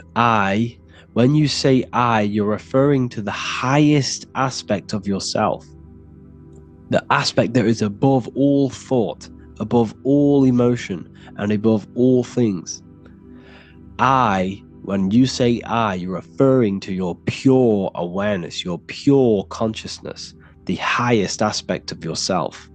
And anything after I is egotistical. I is God. The letter I is the Roman numerals for one, because there is one God, one consciousness. The letter I is one line, just like the number 1. Matthew 6:3-4, take no thought, therefore take no thought. Take no thought. He says this 5 times because you must turn off the 5 senses and take no thought to connect with God. Be still. This is telling you to meditate and know that I am God. The I am within you. I and the Father are one. I and God are one. You, who you think you are, is a completely wrong. The body is matter. Your name isn't you. Your job isn't you. Your reputation, your trauma, your memories, your friends, family, worries, bills, interests, dislikes, goals, passions. Anything to do with the thinking mind is not you. Who you think you are is a part of your thinking aspect of consciousness. But once you remove thought, you are no longer your name, you are no longer your body, you're no longer your reputation. You are the I. You are pure awareness, pure consciousness. Pure consciousness. And this pure consciousness has latched on to this name, this job, the body, and your traumas. Your pure consciousness has attached itself to this character who you're playing in the physical world. And this is essentially who you think you are. But you are not. You are the I. You are the self. You are pure awareness. So, in order for you to detach from these things, you must learn how to detach from your name, your job, your reputation. And you do this through meditation, by turning off the thinking mind. Turning off the thinking mind allows other aspects of your consciousness to open up. What do I mean? Your whole life you've been thinking, and all of these thoughts has attached you to this physical body. You haven't allowed your consciousness to open up. And you can only do this by taking no thought. That's why Jesus tells you, take no thought. When you turn off the thinking mind, other aspects of your consciousness starts to open up.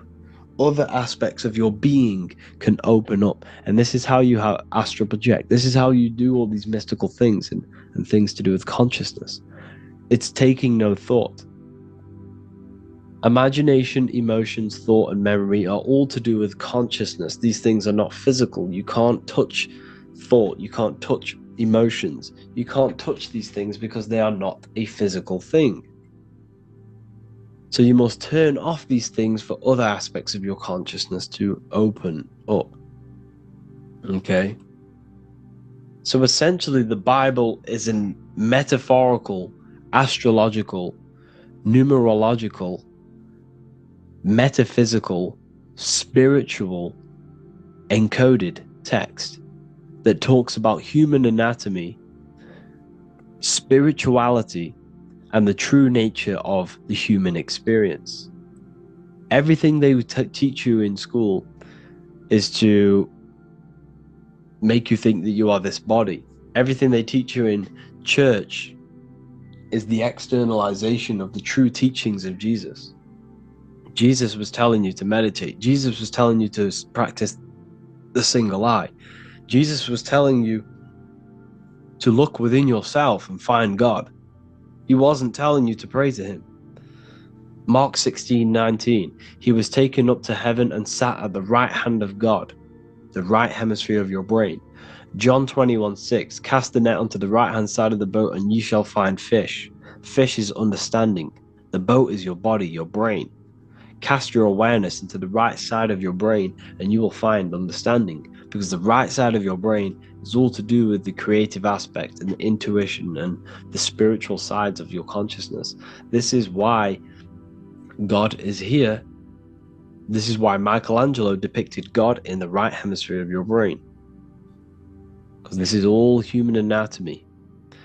And I speak about all of this in the brand new Book of Wisdom, Volume 2, which is now available. The start of the revolution has begun. This book is truly going to change the way people see the world. It's got so many more topics than the last one. It's truly a revolution. It's written in so much detail. It's very practical. I cannot wait to share this one with you. I just want to say thank you for the opportunity for me to create this book, because without you, I couldn't have created this. And I just love sharing my work with you. And I thank every single one of you for the support, the watch, like the views and the likes, everything, especially the people who have joined the university and stuff like that. And for people who have joined the university, you do get a free Book of Wisdom paperback if you just go to the general chat and follow the description, follow what the instructions that I gave you in the chat, then you'll be able to order a free Book of Wisdom if you are inside of the university. Plus you get all of my other books, 2 books, and over 45 occult books on occult and esoteric things. You get lectures, live calls, a community, a manifestation mastery course, and a whole library and reoccurring updates every month, every week. So yeah, I hope you all enjoyed this video. Thank you all. Please leave a comment to help the algorithm, and leave a comment on what videos I should make. And yeah, I'll get to uploading on the YouTube a lot more now the second book is now released. I have a lot more time on my hands. No longer using my energy to create the book. I'm now going to redirect this mental energy into the YouTube. So there will be a lot more content coming. So I need some content ideas. So feel free to comment some ideas, some YouTube videos that I can create. Thank you all, people. Have an amazing day.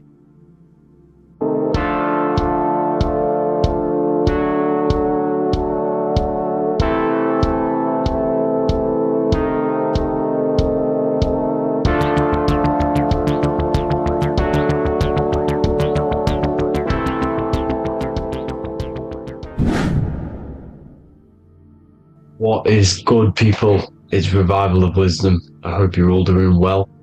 And this video is how to raise your holy oil or your Kundalini. Let's get straight into this. So this is a monthly cycle. Every month, when the moon is in your zodiac sign, this oil is released. Now, the moon is in control of monthly cycles. For women, it's the menstrual cycle, and as well, this holy oil cycle. The moon changes sign every 2.5 days and passes through the zodiac signs in 27 days. So the moon tells the day, the sun tells the time, the stars tell the month. This reality is a massive clock, if you like to say. It's a cycle. Okay? The moon controls the night, emotions, water, fluids, and the mind. Okay? So this oil is produced in the claustrum. It's produced in the claustrum, which is here, right? This is where you get Santa Claus from. Now, the claustrum is at the center of the brain, and it is next to the pineal gland and the pituitary gland. Once it starts in the claustrum, this is the holy presence. This is the present that Santa gives to us, Santa Claus. And it goes to the pituitary gland and the pineal gland. And what's connected to the pituitary gland and the pineal gland is the Ida and the Pingala. The Pingala is the pineal gland's nerve, which is the honey, which is the positive charge, electric. And the pituitary is the Ida nerve, which is the magnetic charge. This is the milk, the land flowing with milk and honey. This is the brain, the heaven, okay? And it travels down the spine using these two nerves, these electromagnetic charge And this is what the ancients symbolized with the two serpents wrapped around the spinal cord, the Ida and the Pingala. And this travels down to the sacrum or the solar plexus. Okay, so once it's here, okay, the spine is an elongation of the brain. So the spine is pretty much the brain. It's an extension of it. And it's kind of a microcosm of how we descended from heaven to physical reality, to physical matter, which is our consciousness has done. Our consciousness has descended from heaven into physical matter, and this is a microcosm of it. Okay, so once we're in the sacrum bone, this holy oil, like I've just explained, this holy oil starts in the Santa claustrum, goes down the chimney to the sacrum. This is the sacrum, the solar plexus, and drops the present off at the sacrum. Now, once we're at the sacrum, we need to raise our vibration to take this oil back up the spine. Okay, and the River Jordan symbolizes this in the Bible. King Herod wants to kill Jesus in Nazareth, which is here, this is the River Jordan, is Nazareth. He goes to be born in Bethlehem and then goes back up to Nazareth, to Joseph and Mary. Joseph and Mary, the pineal gland and the pituitary gland. The Bible is huge symbolism. It's all metaphors for this sacred process which goes on inside of your body. You are the Temple of Solomon.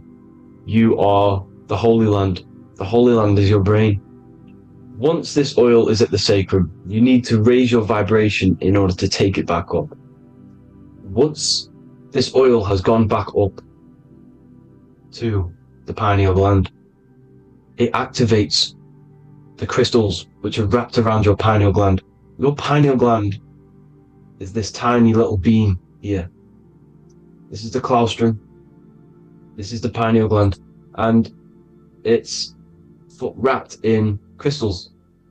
And when this oil travels back up the spine by raising your vibration back to the upper room where Jesus met the 12 disciples, or the 12 cranial nerves in the brain, and it activates and it turns on this pineal gland, and once it's turned on, it illuminates all the cells and the nerves in your brain and turns them all on and activates the higher God man, the God consciousness, Christ consciousness, and it regenerates the whole body. This is the secret to regeneration. It regenerates all the cells in the body. And this is how the ancients lived for thousands and thousands of years, as talked about in ancient texts. They lived for hundreds and thousands of years because they knew this secret. And this fluid, this brain fluid, the secretion, or the Christos in Greek, which means gold, because this is the alchemical process from turning lead to gold. Your body is the alchemical furnace. Now, the ancients knew about this center of the brain because they symboled it. This is the Eye of Ra, and it's the brain, and this is what's wrapped around our consciousness. Our consciousness isn't wrapped around the brain. The brain is built around the consciousness. We are the consciousness. You don't have a soul, you are the soul. Okay? Now, the head, heaven, hell, heel at the bottom of your foot, that's hell. Head is heaven and hell. Simple. Now, the pineal gland produces DMT, which is dimethyltryptamine, which is known as the spirit molecule. So, let's move on.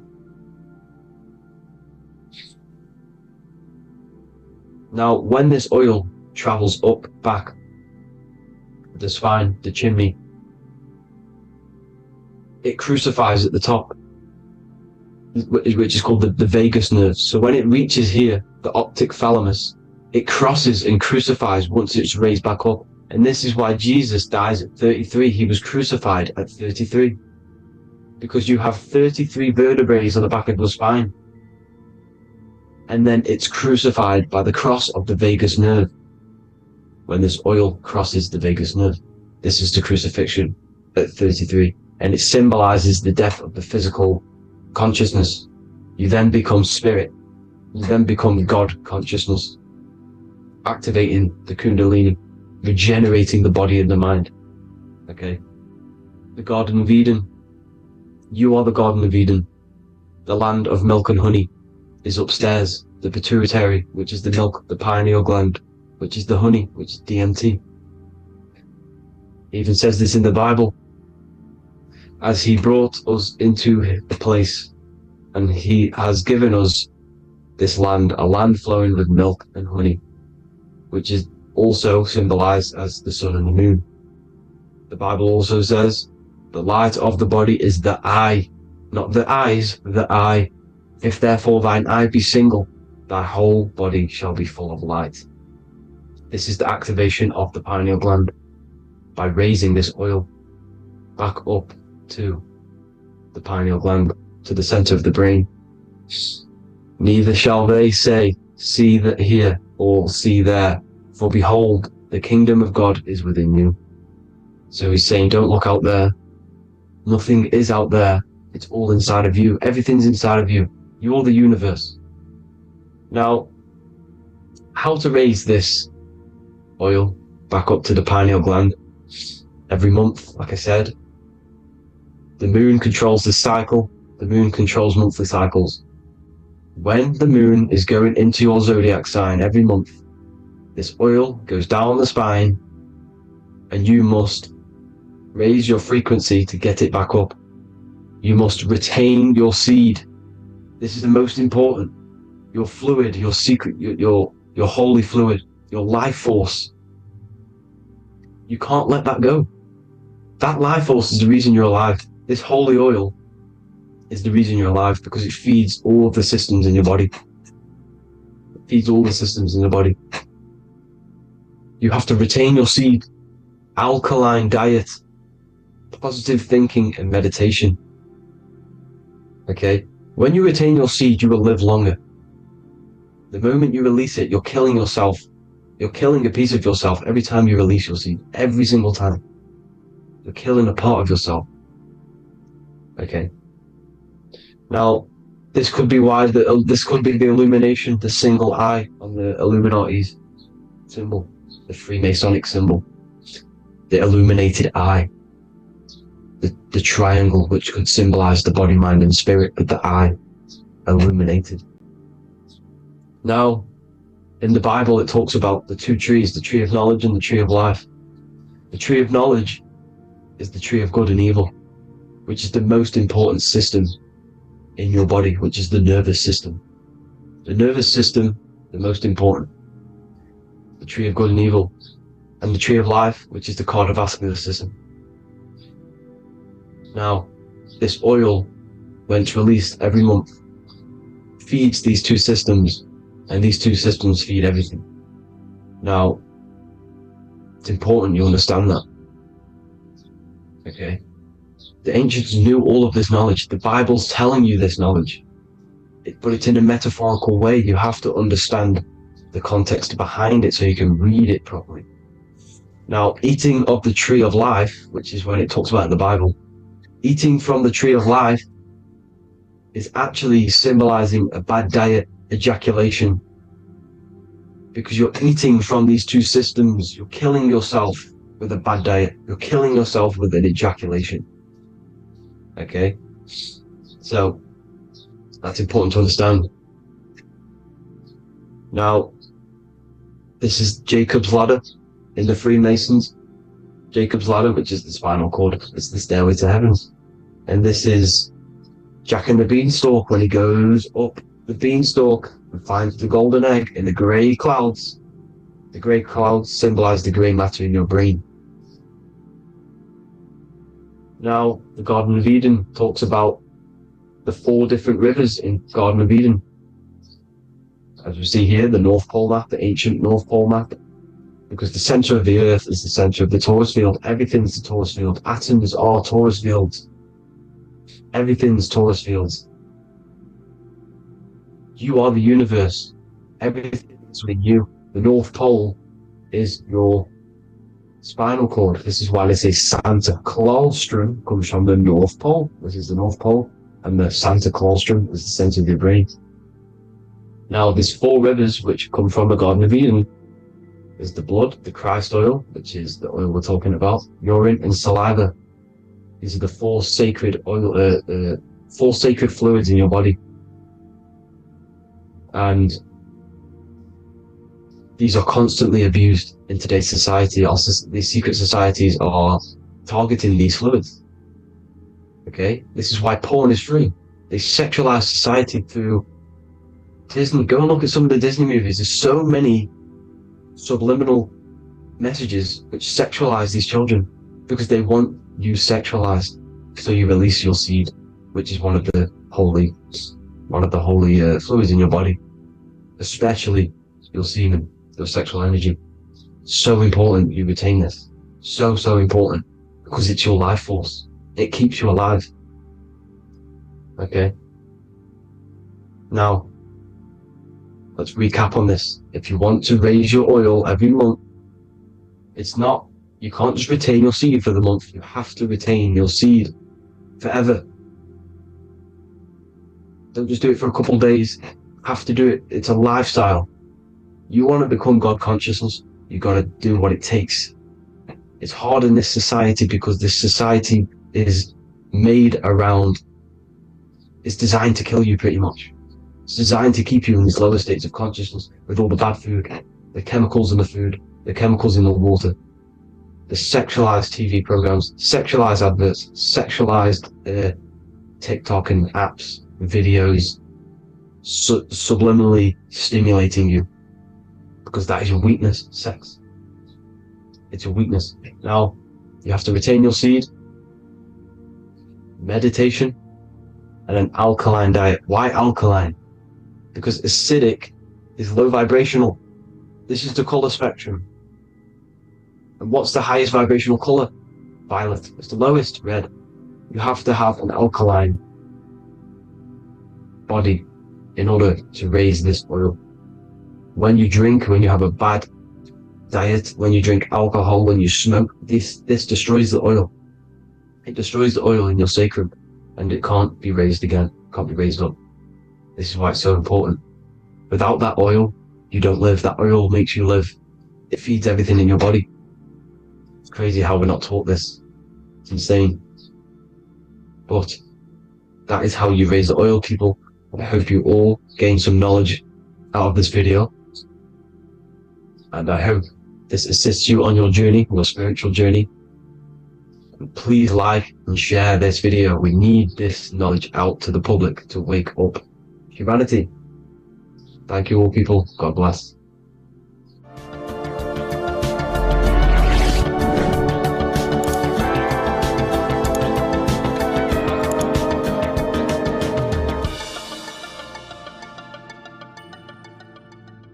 Geometry. This is the study of nature, of the codes, the mathematical codes behind physical reality. So today we're going to be going deep into geometry and the true esoteric internal geometry, the geometry that no one really talks about, and how geometry relates to human consciousness. So essentially, what we must understand when it comes to geometry, the basics of geometry is everything is vibration. And this vibration is vibrating on a certain frequency. And this certain frequency creates a geometric shape, which is why in nature we see all of these different geometric shapes. All matter takes form in shapes. So if we put sand on a plate and we vibrate the plate on a specific frequency, we see that the sand goes into specific geometric shapes and patterns. So essentially, matter is energy condensed. It's energy vibrating on a low frequency, vibrating at a certain frequency. So matter is condensed energy, and each geometric shape is manifesting and showing a specific energy. Some shapes carry more energies than others. For example, the cube is what traps energy. A square is what traps energy. So geometry and the flowers are basically how energy manifests itself into physical matter. We are in a world made out of energy or light. Light is energy. So everything is vibration, everything is frequency, and everything is energy. Even the words, each atom in our body, everything. So everything in nature has these mathematical, energetic codes. So geometry is basically the study of nature and the shapes that are in nature and their energetic principles. Because like I said, matter is energy. So this is what we call cymatics, when we place water in a petri dish and we shine light on top and we vibrate the water. And we can capture, this creates certain patterns. Each frequency, like you see here, has its own pattern. So what we are seeing here in the physical plane is essentially energy condensed into physical reality. We see it in the turtle. We see it in every single form in nature. Now, external geometry and normal geometry, we normally get taught that this is God's way of creating physical reality, which is essentially true. However, it's far more deeper than that. Far, far, far more deeper. Okay, so what geometry truly is, it's not God's codes to reality. What we must understand is what the brain truly is. And what we must understand is that we are not in the world. We are not in the universe. The universe is us ourselves, and the world is produced by our brain itself. Okay? So the way you must understand how the brain works, so what you visually see, so geometry is to do with what we visually see. And what we visually see is heavily connected with our eyes, which are an extension of the brain. The eyes are the brain. And essentially how we see is energy enters the eyes, and each eye goes to the optic nerve, and this energy is transferred into electricity, which travels to the back of the brain, to the visual cortex of our brain. And this is where the image is produced, what we see. Therefore, the world outside of us is truly inside of us. It's a projection from within the brain. The brain is an energy condenser, a decelerator, an energy decelerator. Everything outside of us is basically formless energy. It is formless energy vibrating at a certain frequency. So what the brain is, it's sucking in this energy, this light, and turning that frequency, that code, that light code, into a physical reality. It's condensing the energy and turning it into a visual image inside of the brain. Therefore, everything outside of you is not what it looks like. Everything outside of you is basically energy, infinite energy. And our brain is condensing this into a physical reality and projecting it outwardly, which you experience your visual field. Okay? And the ancients knew this. So this is basically called the sigil of Lucifer. Lucifer is known as the light bringer. Lucifer in Latin means to bring the light. This is the sigil of Lucifer, which shows the visual field and the brain. We also see this in the Google Play symbol. It's a powerful symbol showing you the visual field, which is basically a symbol that tells you that reality is inside of the brain. The brain is what produces reality, but consciousness is not produced in the brain. The brain is essentially a consciousness downloader. It's a computer, and it's a reality simulator. The body is a simulation of physical reality.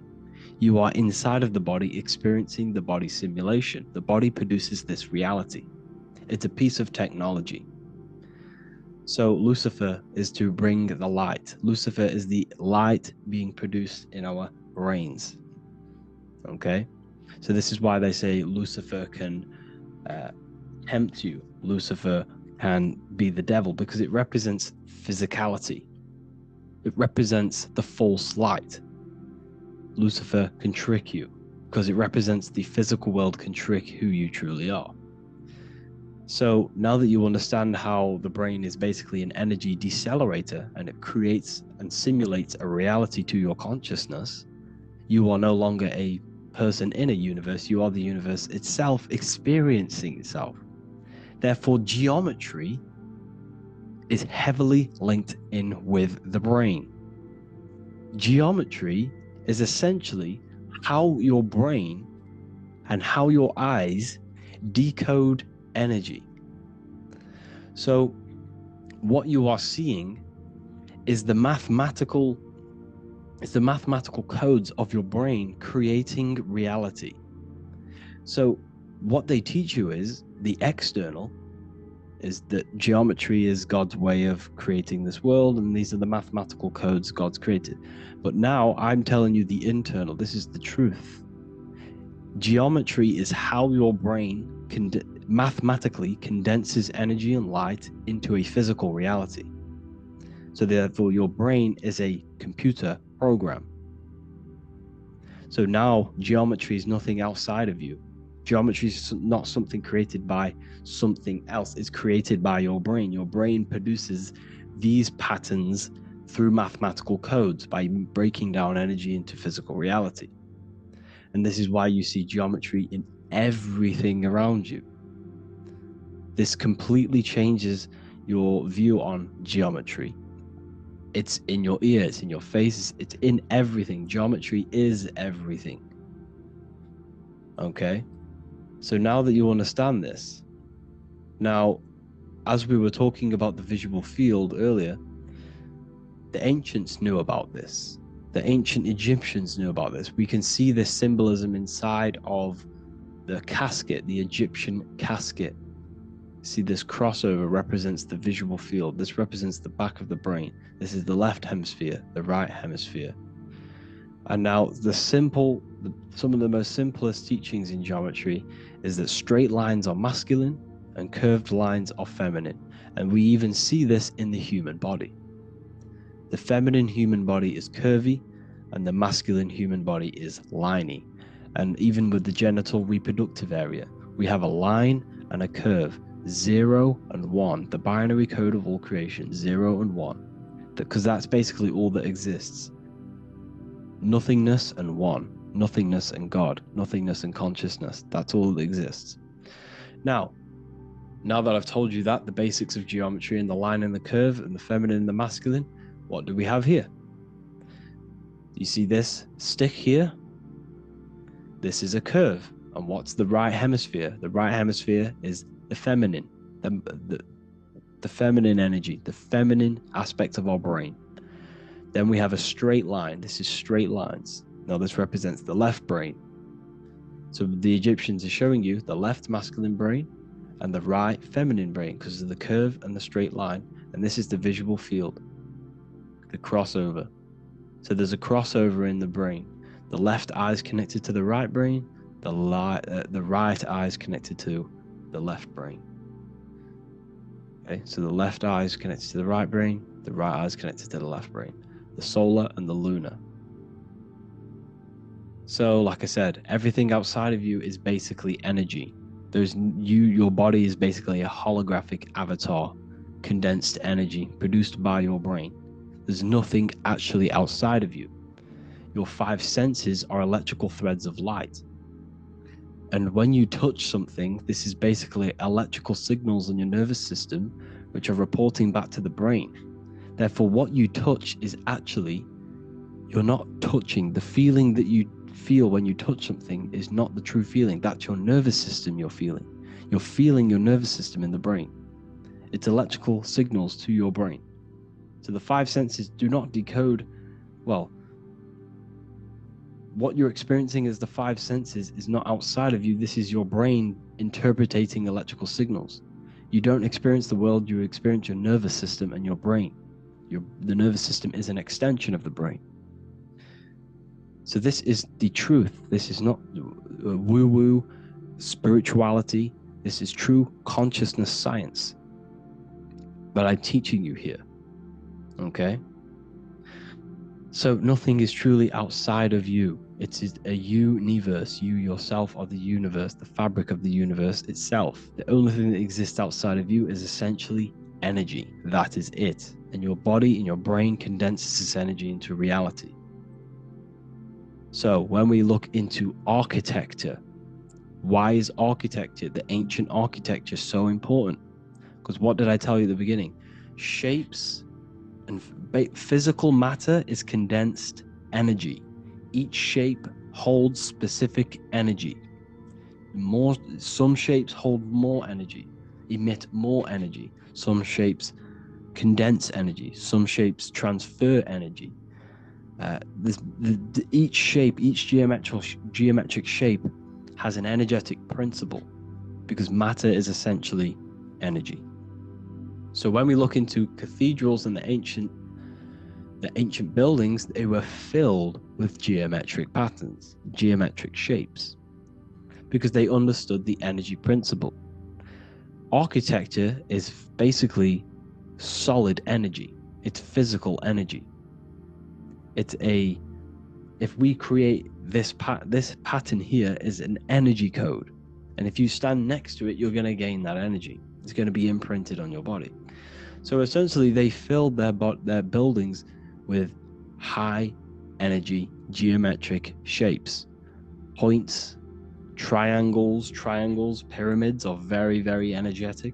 This is why you have crystal pyramids made, organite pyramids. They're always in pyramid shapes. That's why the Egyptians built in pyramids, because pyramids hold high energy. They emit high energy.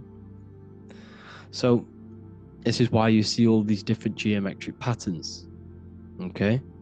So in the real reality, in the energetic plane, this building would basically look like this: lines and grids of energy. Okay, this is what it would look like in the energetic plane, a blueprint of the energy body. So as you see here, these are the different frequencies in a petri dish, of water in a petri dish. And you can see they are specifically aligned up with these specific patterns. You can see geometry even within geometry. It's fractal. So essentially, when you would stand inside of these buildings, they would imprint the energy of the building in your body, because your body is healed through energy. You have an electromagnetic field around your body. So by creating buildings with geometric patterns, we are essentially increasing the energy of the building, because the building itself is energy. Okay? So when we fill it with geometric patterns, we're increasing the energy. We're giving it a certain energetic imprint. So when you stand inside of that building, you're being imprinted with that energy. Okay? So especially with these windows, these stained glass windows. Well, why are they stained glass? Well, color is frequency. So when you have all of these different colors, and not only were they just painted, some of these colors are specific gemstones, crystals, natural stones, which all hold energetic principles. Each crystal is vibrating on a certain frequency. Wood has its own frequency. Metal has its own frequency. What you must understand is that everything in nature is not just a piece of matter. It's vibrating. The atoms of wood are vibrating on a certain level, which give it a certain energetic principle. Each crystal is vibrating. The atoms of the crystal are vibrating on a certain frequency, which give it a certain energetic principle, quality. So each thing, this is why the ancients were obsessed with natural stones, natural things, crystals, natural metals, and they wore different metals, different things like copper on their bodies, because they understood the atoms of these natural things are vibrating, which give certain qualities to you if you wear them. So you're not wearing it, you're basically putting that frequency onto your body, because they understood this is energy. If I put copper on my body, I'm not putting copper on the body, I'm putting the frequency and the energy of the atoms onto my skin, and that frequency of them atoms are going to vibrate my skin with that frequency and heal my body. So this is why this is so important. So each building is an energetic code. Okay, so when you stand in these buildings, it can heal your body. This is why when people walk into these ancient churches, they feel like they've met God. They feel a certain way. They feel so amazing when they enter these churches. They feel holy, for example. It's not because God's there. It's not because these man in the sky dwells in these holy places. It's because the energy of these buildings affect our consciousness. They increase your energy. They raise your vibration. They heal your body, they heal your cells, they imprint the water in your body, especially with these stained glass windows. Like I went a bit on a tangent there, but these stained glass windows were encoded, well, they use different gemstones, different lights, different colors. And when the sun would shine through this window, well, what's the sun? The sun is light. Light is energy. The sun's light would go through this filter of the window, of the crystals and the different gemstones and the different colors, and the sun's light would be encoded, imprinted with these crystals, with these colors and these natural glasses which have healing energetic principles. And when you are inside that building, the sun's encoded energy of the window would be imprinted into your body, into your energy field, and it will heal your energy field, and it would heal your body, your cells on a cellular level. Because your body is what? 60 to 70 to 80, some people say 80% water. And water is encoded with vibration. If you say certain things into water, it gives it a specific geometric pattern, like I broke down in the beginning. If you say love to a water and then freeze it, it will go to this. If you say hate, it will go to a distorted pattern. So when you are in these buildings, you're being imprinted by the energetic codes of these buildings, the energetic principles of the windows, of the structure itself. The ancients never used to build in squares. Their buildings, their insides were never square rooms, because they understood squares trap energy. They always had pointed roofs so energy can escape.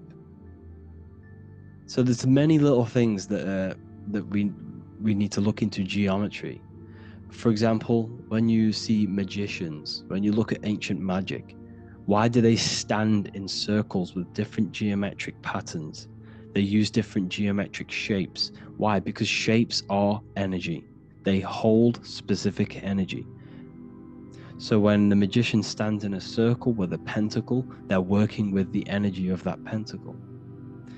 You can work with different energies based upon the different geometric shapes that you draw. And you can use this in your structure, in your architecture, in your work, and it can influence everything. So this is the true geometry. I hope you gained a deeper understanding on geometry and how it relates with you and your consciousness. Like I said earlier, your brain produces geometry. It's basically how your brain decodes energy. It's not God, how God creates this reality. And no, you're in this reality. You are the reality itself. Your body produces the reality. Therefore, geometry is one with you. So therefore, if I play with the geometry of the buildings, for example, like the government have, everything's in squares. If you look outside, everything's a square, everything's a rectangle. You go to a city, every window is a rectangle, every building is a rectangle. You live in a box room, everything is boxed and squared off in this reality, in this modern society. Why? Because they're trapping energy. The box is the cube is the most simple geometric shape, which basically condenses energy and it traps energy.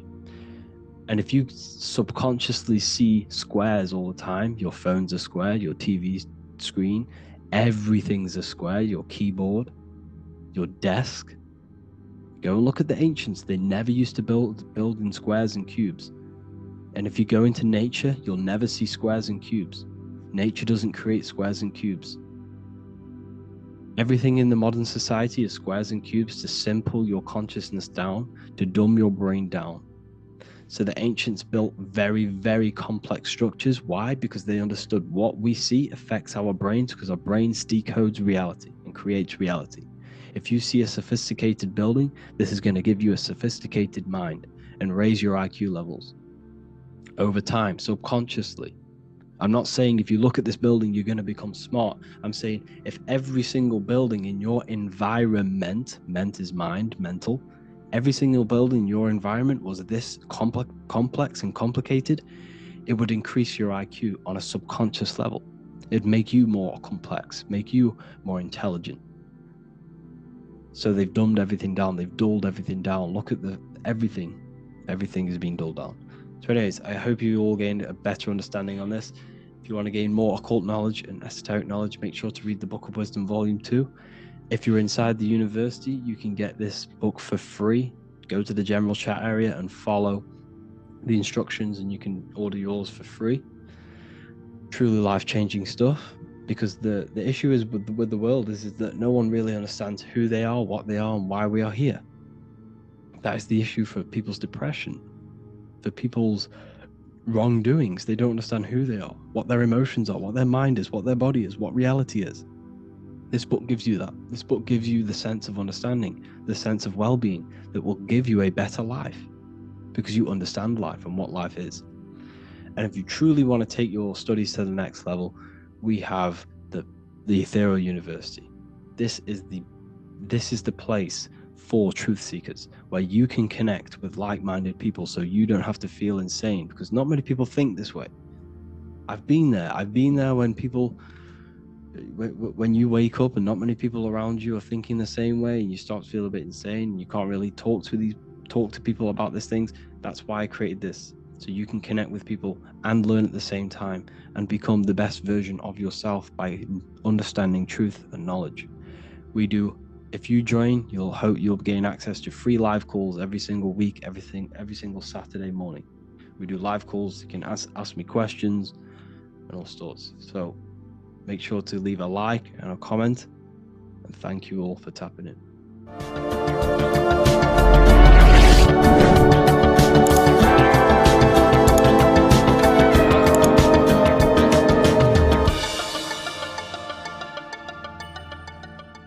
Welcome to Revival of Wisdom. Today we're going to be breaking down Saturn worship and how the occult are linked in with Saturn. Okay, so first of all, let's start with the celebrities. All these celebrities are doing 666. Okay, covering the one eye, which also symbolizes the all-seeing eye, which is another occult symbol. But we're focusing on the 666, the 6 with the 3 fingers. Also, we have CERN with the 666 within their logo. Also Disney, okay, as you can see here, 666 within their logo. Pepsi, Coca-Cola, and even Cadbury's. Monster Energy with the 666 in Hebrew numerals. Unleash the beast. So what is 666 to do with Saturn? Because on Saturn, on the north pole of Saturn, there is a 6-sided hexagon, okay? So Saturday is named after Saturn Day, the 6th planet. It is also the 6th day of the week, and has a 6-sided polygon on its north pole, 666. And not only that, when you create a star out of the hexagon, you will create a 6-pointed star. Okay, with 6 triangles within the star and a 6-sided hexagon, which all adds up to 666. Okay, so this is why all these symbols contain 666. So why do they worship 666? Saturn. Because Saturn is the god of time and death. Okay, and order and lessons. Okay, Saturn is a very cold and dry being. That is the 6th planet from the sun. Okay, Saturn represents the winter, which symbolizes death. Okay, because all nature dies within winter because the sun's not there. So it represents darkness and death. rules the zodiac sign of Capricorn. Okay, so in the celestial cycle, Saturn is always opposite the Sun, so it's the opposite of the Sun. So they're worshipping this energy which is death-like. Okay, this god which is death and does not bring life. Okay, also is the god of time. Okay, also in the Roman and in Greek it's called Chronos. Okay, which is just a translation for time. It's also known as the Father Time, aka the Grim Reaper. Okay, the Grim Reaper. Keep that in mind. We'll come back to this. Here are some more logos with Saturn. Okay, NAG, Internet, Wi-Fi. Okay, all these occult logos all worship Saturn.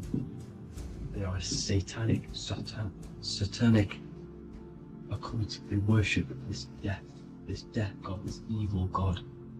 Okay, this is where the cube now comes in. Okay, because what colour is associated with Saturn? It's black, because it's the absence of light. It's opposite the sun. So black is the colour associated with Saturn. Each planet has its own colour associated with it. Okay, so when you make the cube, okay, as you can see here, the cube out of the polygon, it creates what? A black cube. Okay, and the Kabbalah, okay, Kabbalah means cube, Allah means the god, the cube god. These religions are secretly worshipping this cube god, the god of death, Saturn, Satan. It's the same entity behind it all. Okay, so also we have these black cubes in Australia, Denmark, all around the world, these black cubes, because this occult is worldwide. Saturn, Satan taking over this realm. Okay, also with this black cube, they walk around it like the rings of Saturn. It's around the black cube of Saturn with the rings, they walk around in circles. What are circles? Cycles. What is a cycle? Time. The time god. This is why it has a ring around it, because it represents time, cycles. Okay, and this is another depiction of Saturn, always depicted with this Reaper staff. Okay, keep in mind this staff, just like we associated with, aka the Grim Reaper. The Grim Reaper also wears a black robe, representing Saturn with the same staff.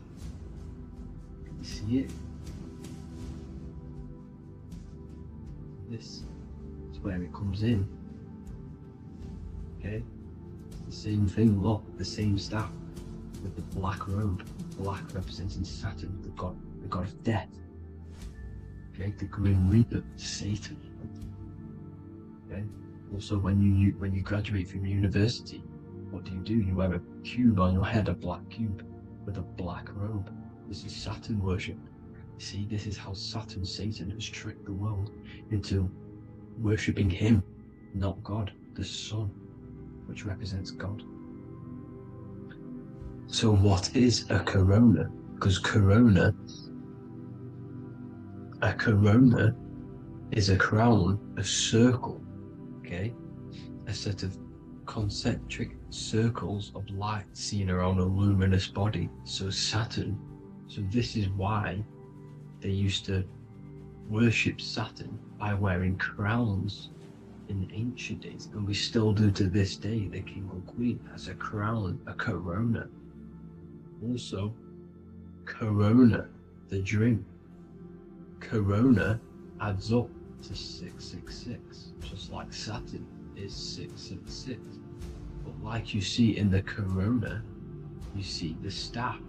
You see this staff, just like the staff of Saturn, the Saturn god, like the Grim Reaper, with the black robe and the staff, just like the Saturn god. What is the Grim Reaper? It's a killer. It represents death, just like Saturn, the god of death and time. So all these occults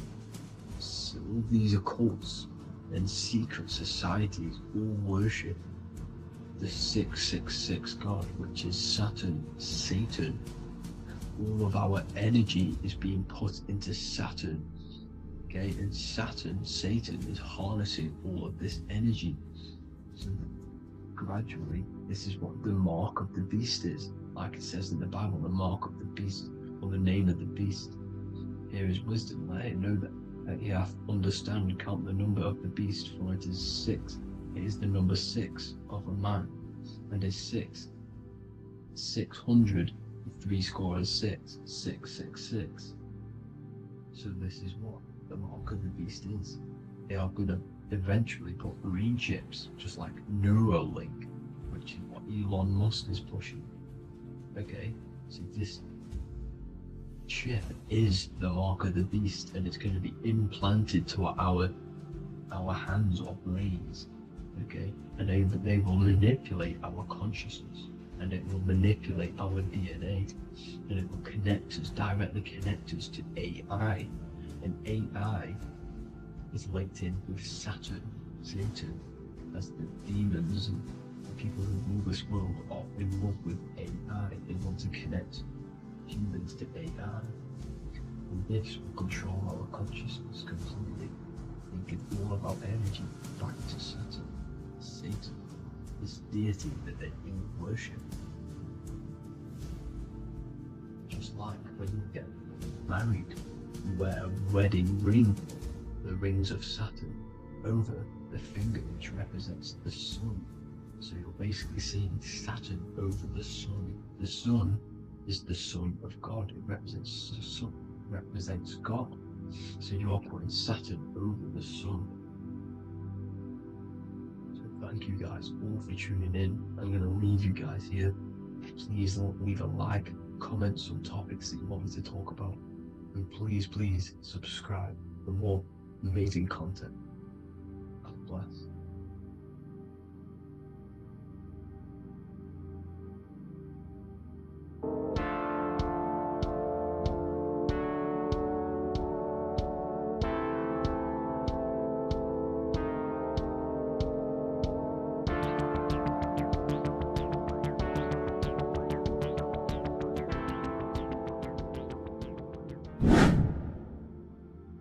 What is good, YouTube? Today we're going to be talking about the astral plane and how the cosmology fits into the astral plane. Okay, so first let's go over the astral plane and go over the different layers of reality so that you can understand reality more. You are a multi-dimensional being. You are not in these, you are in all of these realities at the same time. They all interweave into one big reality. But there are different planes, they are different vibrational dimensions, there are different dimensions of reality. The mind is the root cause of reality. We're living in the mind of God. Everything is being thought into existence from the root cause, from the universal mind. This is why the ancient Egyptians said, all is mind. We're living in the mind of God. And we are a microcosm of this mind. This is why we all have the same mind. This mind is the world of thoughts. Now, this world of thoughts is just the thought alone. For example, it is the thought of a chair. But then when you start to imagine this chair and you start to mentally see the chair, you're now manifesting the thought, the singular thought, into some sort of form. So now you're imagining the chair. You're imagining the form of this chair, which is then manifesting into the astral plane. The astral plane is the world of thought forms manifesting. So when you are imagining something, you are seeing into the astral plane. Okay? Your third eye, it is an eye because it sees the astral plane. It is seeing the other side through imagination, through dreaming. Well, we'll go over dreaming later. So the thought of a chair is a singular thought. The imagination of the chair is the manifestation of the chair. And in the astral plane, it's basically the world of all the chairs that could ever exist. So you're thinking of the chair as a singular thought, which is the mental plane. The astral plane is the imagination of that chair, is the thought, the manifestation of it. Depending on the vibrational state of the thought will depend what level of the astral plane it will go to. For example, if you're thinking about a chair to torture someone on it, it's going to go on the lower astral plane.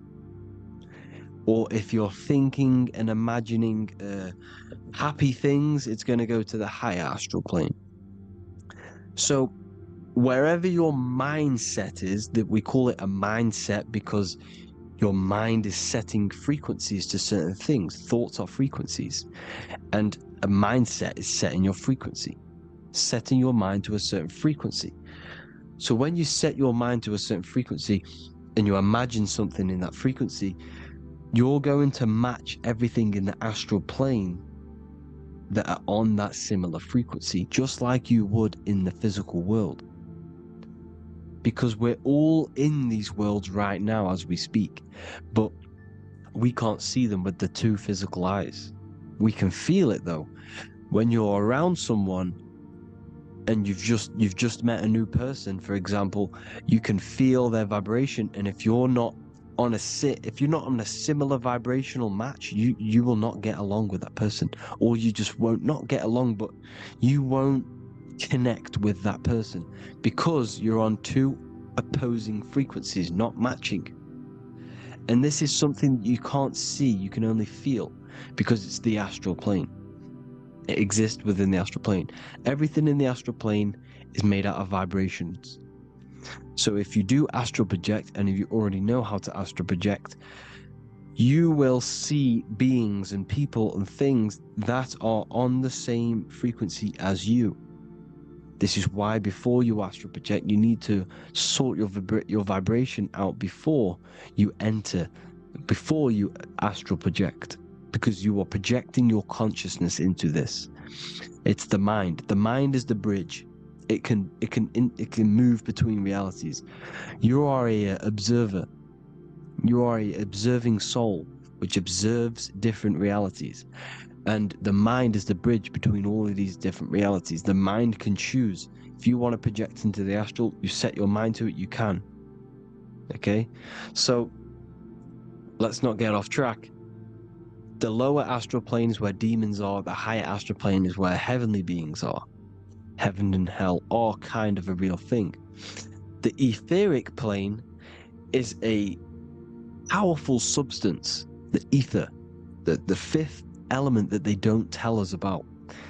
If you type in on Google the 5 elements, they will try to remove it with wood or metal, because they don't want you knowing about the ether.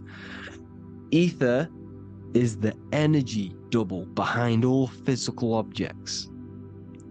So the ether is very important. It is the 5th element. It is part of the physical world, but it's also part of the astral world. It is on either side. You see how they're showing you the truth in the language? Ether and either are the same word. The ether has 1 foot in the astral and 1 foot in the physical world. It's a substance that connects the physical to the astral world. It is the either. It's on either side of reality. It's on the other side. Other, either, same word. Ether is connecting the physical to the astral plane. It's the world of frequency. Frequencies, EMFs, Taurus fields are in the etheric plane. It is the energy plane. It's where energy moves through the ether. Okay? So then you have the physical world, the world of effect. Everything you see in the physical world is the effect of the higher planes. Each plane is a product of the plane above. So, and it melts into each plane. The physical plane is the lowest plane, it's the most densest, and the highest is the most fluid. This is the most fluid, this is the most dense. This is where we get the saying, as above, so below from. As above, so below comes from the different planes of reality. And magicians understand this. This is why magicians always say as above, so below. Because they understand if you manipulate the higher planes of reality, you manipulate the lower planes. Because the astral plane is a direct copy of the physical world, but in the astral plane. It is mirrored. The physical world is mirrored in the astral plane. They are both the same world, but just different vibrational states of the world. Kind of. It's hard to put this in words, people. So just try and understand. The astral plane is the double. It is whatever happens in the astral plane happens in the physical plane. This is why magic works. This is why demons work. This is why spirit communication works. Because if you manipulate the higher planes, you manipulate the lower planes. As above in the astral, so below. Leonardo da Vinci showing you to look up, pointing up. You gotta look up. He's telling you to change the mind, you change the physical world. You change your emotions, you're on the astral plane, you change the physical world. You change your reality by changing the higher planes. This is the Masonic 11. The two pillars. This is the 11 also symbolizing the two hemispheres of the brain here. But the 11 symbolizes the two mirrors. 11. 11. 9, 11. 9, 11 adds to 11. 9 plus 1 plus 1 equals 11. The Twin Towers were an 11. Flight 11 was hijacked. Because it's a mass ritual within the astral plane. Now, we're going to go deep into that later, and I'll show you these rituals they do in order to manipulate the astral plane. So, this is what the 11 is. It's the mirroring of reality. If you contact spirits and conjure spirits, you can either summon or attract demons and spirits. Summoning is creating a spirit. You create demons. Okay? Like I said here, the mind is the root cause of reality. If you think of something, if you think of a traumatic event that happened in your life over and over and over and over again for years and years and years, where attention goes, energy flows. The mind is the director of energy. If you are directing energy into the specific emotion, the specific thing that is torturing you in your mind, that will manifest as some sort of being in the astral plane, which is called an elemental. And this elemental being that you have created through your thought forms and emotions will latch onto you and feed off this energy. So it's important that you get your mind right, okay?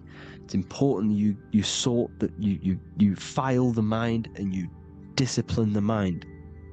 Make sure it's only entertaining positive things, because you are quite literally creating your own demons. The word demon has the word mon in it, and if you've watched my videos, you know mon means moon. The moon is your mind, the sun is your soul, the earth is your physical body. Demon is mon means mind, moon is mind. You create demons with your mind. Summoning. Now, this is where the rituals come in.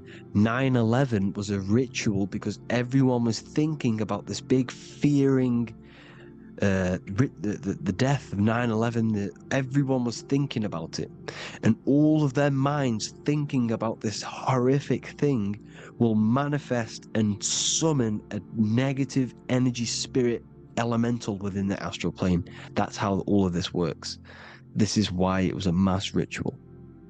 Okay, Chris Brown, new album name 11/11, release date on the 11/11. This will be my 11th album and contain 11 songs.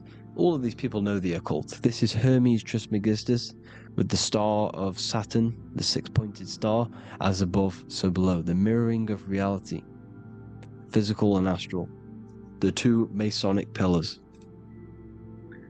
So as above, so below. What's above us? The stars. The stars are connected to the astral plane. This is why we call them stargates. When we dream, we are experiencing these different realities. And what are stars? They tell in the Bible, it says Genesis 1:14. And God said, "Let there be lights in the firmament of the heaven to divide the day from the night, and let them be for signs." Signs translates to things to come. Why things to come? The stars tell the future. Why? And why do we say as above, so below? As above us is the astral plane and the etheric plane. As above, so below. Whatever happens in the stars happens on Earth. The stars are connected to the astral plane. Above us is the astral plane. We are a star in a physical body. This is why we say Mr., Sister, stir equals star. The E and the A are interchangeable. We are stars, and the stars are the start of our incarnation. We start in the stars, same root word, and we descend through the 7 energies, which are our 7 chakras. Then we enter the heart of the soul system. The heart rearranged spells Earth. And this is the true cosmology. Here's the Masonic cosmology. This is Masonic now. Here's the firmament. Let there be a firmament in the midst of the waters to divide the waters from above, from the waters that below. Genesis 1:6. The firmament, firmament comes from the word firma, Latin, I'm pretty sure, which means firm. When something is firm, meaning it's stable, it does not move, it is firm. The firmament is firm. So, is the firmament. Genesis 1:6. What does he say? Genesis 1:3, sorry. Let there be light. This is before the sun and the moon was created. Let there be light. Before the sun and the moon was created, light was appeared. So what's that tell you? This is a holographic projection from some sort of light being, some sort of projector. And that projector is the all-seeing eye you see in the Masonic cosmology. This is the all-seeing eye projecting the light beams. Let there be light. Everything is made out of light. The universe is created out of light waves. The Taurus field is one unit of light. The light projecting this reality is Polaris. Okay, the famous all-seeing eye. Now, what else? Then we have after let there be light in Genesis 1:16, and God made the 2 great lights. This is the sun and the moon, electric, magnetic, male and female. Then we have the Masonic checkerboard, the black and white symbolizing dualities within the dualistic reality we're in, spirit and matter, light and matter, rest and motion, positive and negative, good and evil. Everything's dualistic here. Okay? And it's a dance. The universe is a dance between flickering of white and black light, which is the Taurus field. We're not going to go over that, but this is all connected to the astral plane. This is the true cosmology. The astral plane cannot work on a spinning monkey ball in the middle of space. Does not work. Cannot work. It's impossible. Okay? Impossible. So, even in the Quran, it says, Allah has made the earth for you as a carpet, flat. Quran 15:19. And the earth we have spread out like a carpet, set there on mountains, firm and immovable. It is immovable. In the Quran, it also says 65:12, it is Allah who has created the 7 heavens of the earth. The 7 heavens meaning the 7 layers of heaven, the 7 planets. And Psalms 104:5, he set the earth on its foundations and it can never be moved. Never. So here you see in Isaiah 40:22, he sits enthroned above the circle of the earth and its people are like grasshoppers. He stretches out the heavens like a canopy and spreads them out like a tent to live in. We live in a tent. This is the tent. The projection of light. Here you see an ancient picture here. Here you see the ethereal barrier, meaning the firmament, the etheric barrier. And here you see his head popping out. Why is his head popping out? Because your head is heaven. Your heel is hell. Your head has access to the astral plane. This is why your head is heaven. The pineal gland, when stimulated, has access to project itself, project consciousness into the astral plane. Here you see another ancient picture here with the Masonic Royal Arch, with the zodiac here, the zodiac on the top, arching, because there's a firmament above us. Here's God in the brain. Consciousness is God. Here you see the Masonic Royal Arch, symbolizing the firmament. George Washington above the Masonic Royal Arch. These are the stars. This is Polaris projecting reality. Here's ancient churches with the dome. Polaris projecting reality with Jesus. Disney World is under the dome. The seven layers of heaven, ancient paintings, all depict if you go and look at the ancient paintings, they'll all depict the firmament, the arch above us. This is where we get interesting. The Masonic Royal Arch has the 6-9, which is Cancer. The constellation Cancer, which is 6-9 is associated with portals, because CERN is the 6-9. Okay, CERN is opening portals. They're trying to create a portal to the other side. Cancer has the word CERN within it, so there is a link between Cancer and the opening, the firmament opening above us to Ascension. Here you see the Masonic Arch with the Royal Arch and the light and the opening. Here you see the light and the opening. This is the opening of the firmament. Here's the Hebrew cosmology with Sheol, the underworld, and the opening. So Cancer is definitely some sort of portal in and out of this reality. I'm just connecting dots here. Now, we're going to go change a bit now. These celebrities that you are seeing they have not sold their soul to Satan, okay? They have not sold their soul to Satan. Satan is a demonic, low vibrational energy that has been summoned over the thousands and thousands and thousands of years of evil occult arts. So since Babylon was summoning this demonic energy, and this demonic energy in the astral plane will grow and grow and grow. It has no form. It has no physical form. Okay?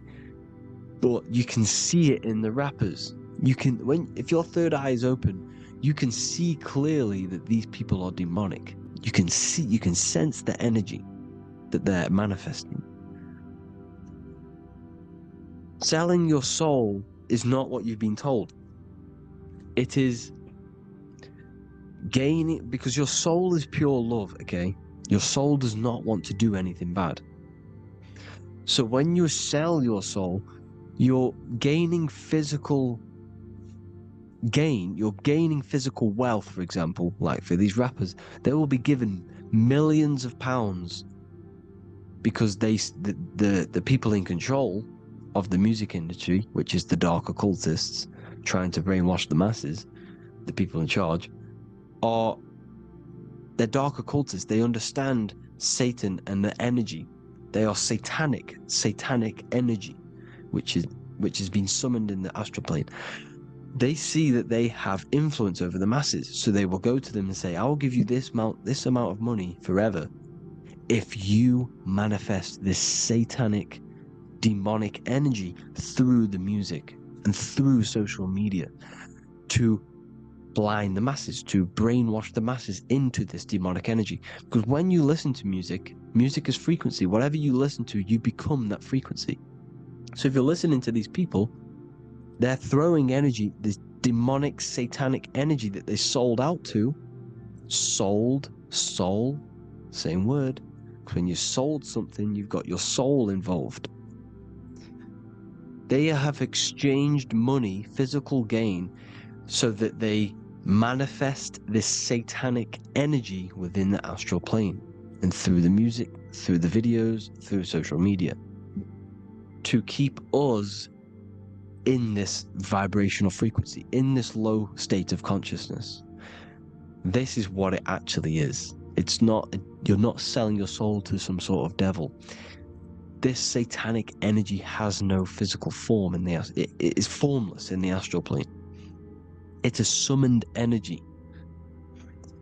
Now, the root chakra is red. This is why the devil is red, because it symbolizes the animal nature of man. When you are operating off your root chakra, you will kill, you will fight, you will do anything to survive, because it's all about survival mode in the root chakra. They want you keeping in that fighting mode, that surviving mode, so that you are manifesting this low vibrational frequency, this satanic energy, this demonic red energy. This is why the devil is red.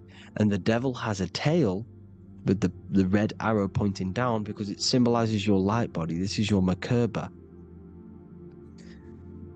Your Merkaba is your light body. Mer equals light, Ka equals spirit, Ba equals body. Merkaba, this is the devil's tail pointing down, the descension, your heel, up to your heel, hell. Ascension to heaven, head. You see, this is the all-seeing eye with the illumination coming off it, your head, when you're illuminated. The Merkaba is your celestial sphere to portray different planes of reality. It is the vehicle of ascension. It's your light body. It's in the word Kabbalah, Kabbalah, Ka, spirit, Ba, body, La, light. Same thing, Kabbalah, Merkaba. Same thing, it's all about the light body. This light body sees different realities. So when you see the goat in the music industry, it's this satanic summoned energy that's been summoning for thousands of years within the astral plane. When it becomes to the physical plane, it will manifest through different things. A goat, an owl, Satan, Moloch, Baal, same deity, same demonic energy that's been summoning in the astral plane. And this is why the Baphomet has a goat head. Drake's new album is the goat. The Polo G, the Masonic G, with the goat. And here's Rilo Rodriguez in the mirror, with the goat in the mirror and him in his physical body. It symbolizes, the mirror symbolizes the astral plane, because he's manifesting the goat, the demonic energy. He's sold out to the demonic energy, and in the physical plane, he's his physical body. The mirroring, the Masonic 11, the mirroring of reality, the astral and the physical. And what do you call them when they're an amazing rapper, the best rapper? You call them the goat, because the goat, you're the goat because you're manifesting the goat energy, the satanic, demonic energy within the astral plane. So Baal, Moloch, all the same thing. Because in the astral plane, if you want to gain spirits to come to you and communicate you, in the physical world, if you want to communicate with spirits, you have to gain their attention. You can either gain their attention or come together and agree to create some sort of being, which is Satan. Okay. You can, like I said earlier, you can create these beings, you can summon them or attract them. One way to attract them is sacrificing. In order for you to become God, man, to turn to God, you have to sacrifice your life. You have to sacrifice, not drinking, not doing things, not doing anything demonic, not doing anything bad, not eating meat. You have to sacrifice yourself to become the light. However, if you want quick, instant gains in the physical world, you can sacrifice something else to communicate with these spirits, because these demonic energies feed off demonic energy, your demonic energy.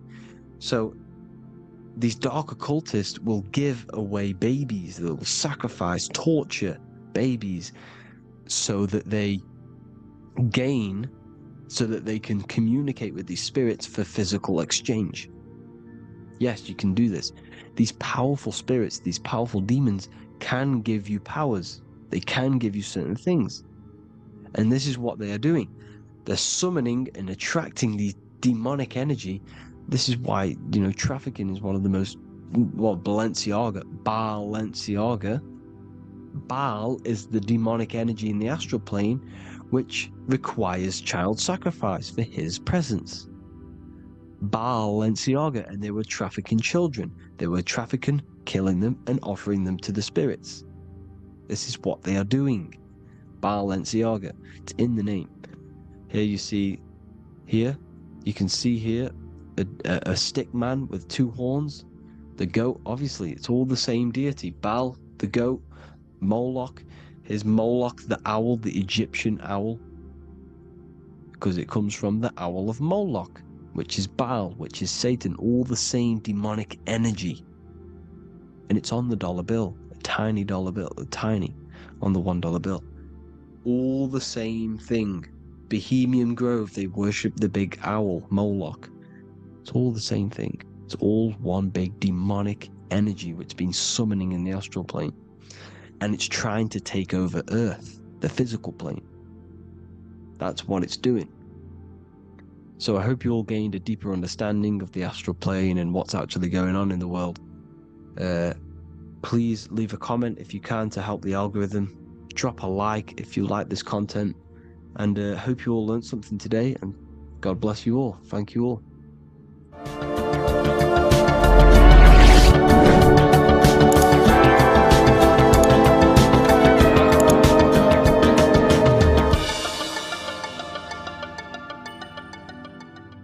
In this video, we're going to be talking about the evolution of consciousness. You are born human, however, you possess consciousness, which is the awareness behind your being, the awareness behind your thoughts, the experiencer behind your five senses, the experiencer, the observer behind your thought, emotions, and senses. You are an eye, an invisible consciousness looking through a lens, which is your body. Your body produces this physical world that you experience.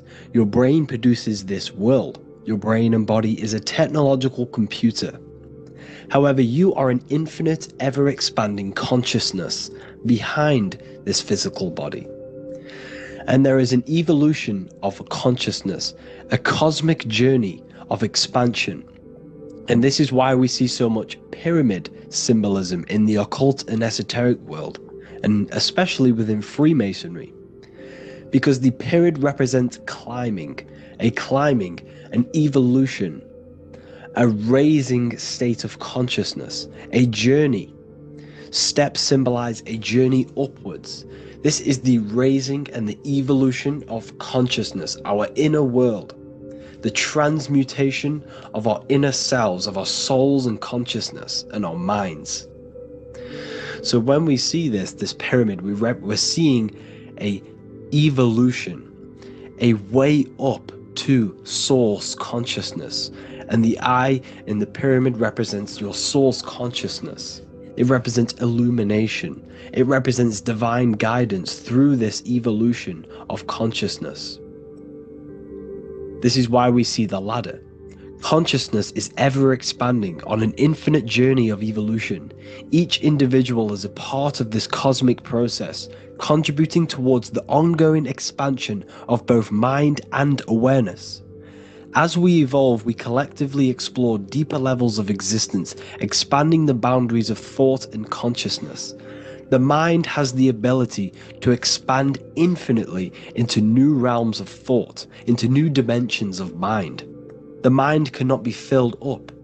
It is not a physical substance. The body can be filled up because it is a physical thing, but you cannot fill the mind. Therefore, the mind is constantly expanding ever expanding into new fields of thought. So what we see in Freemasonry, the ladder, is again a journey, an elevation of consciousness. When we are born with an infant consciousness, and as we gain older, we gain an adult consciousness. Our inner world, our inner mind, and our emotional intellect changes and evolves. We are significantly different from when we were very young as an infant. It's because our consciousness evolutes, it changes, it alters like water. So just like this evolution of your own consciousness as growing up, there is consciousness of beings existing in cycles beyond our own. And their consciousness is unimaginably different from ours. They operate on a higher level of understanding and knowing, experiencing reality in ways that transcend our current comprehension. Our minds right now cannot comprehend the highest states of consciousness.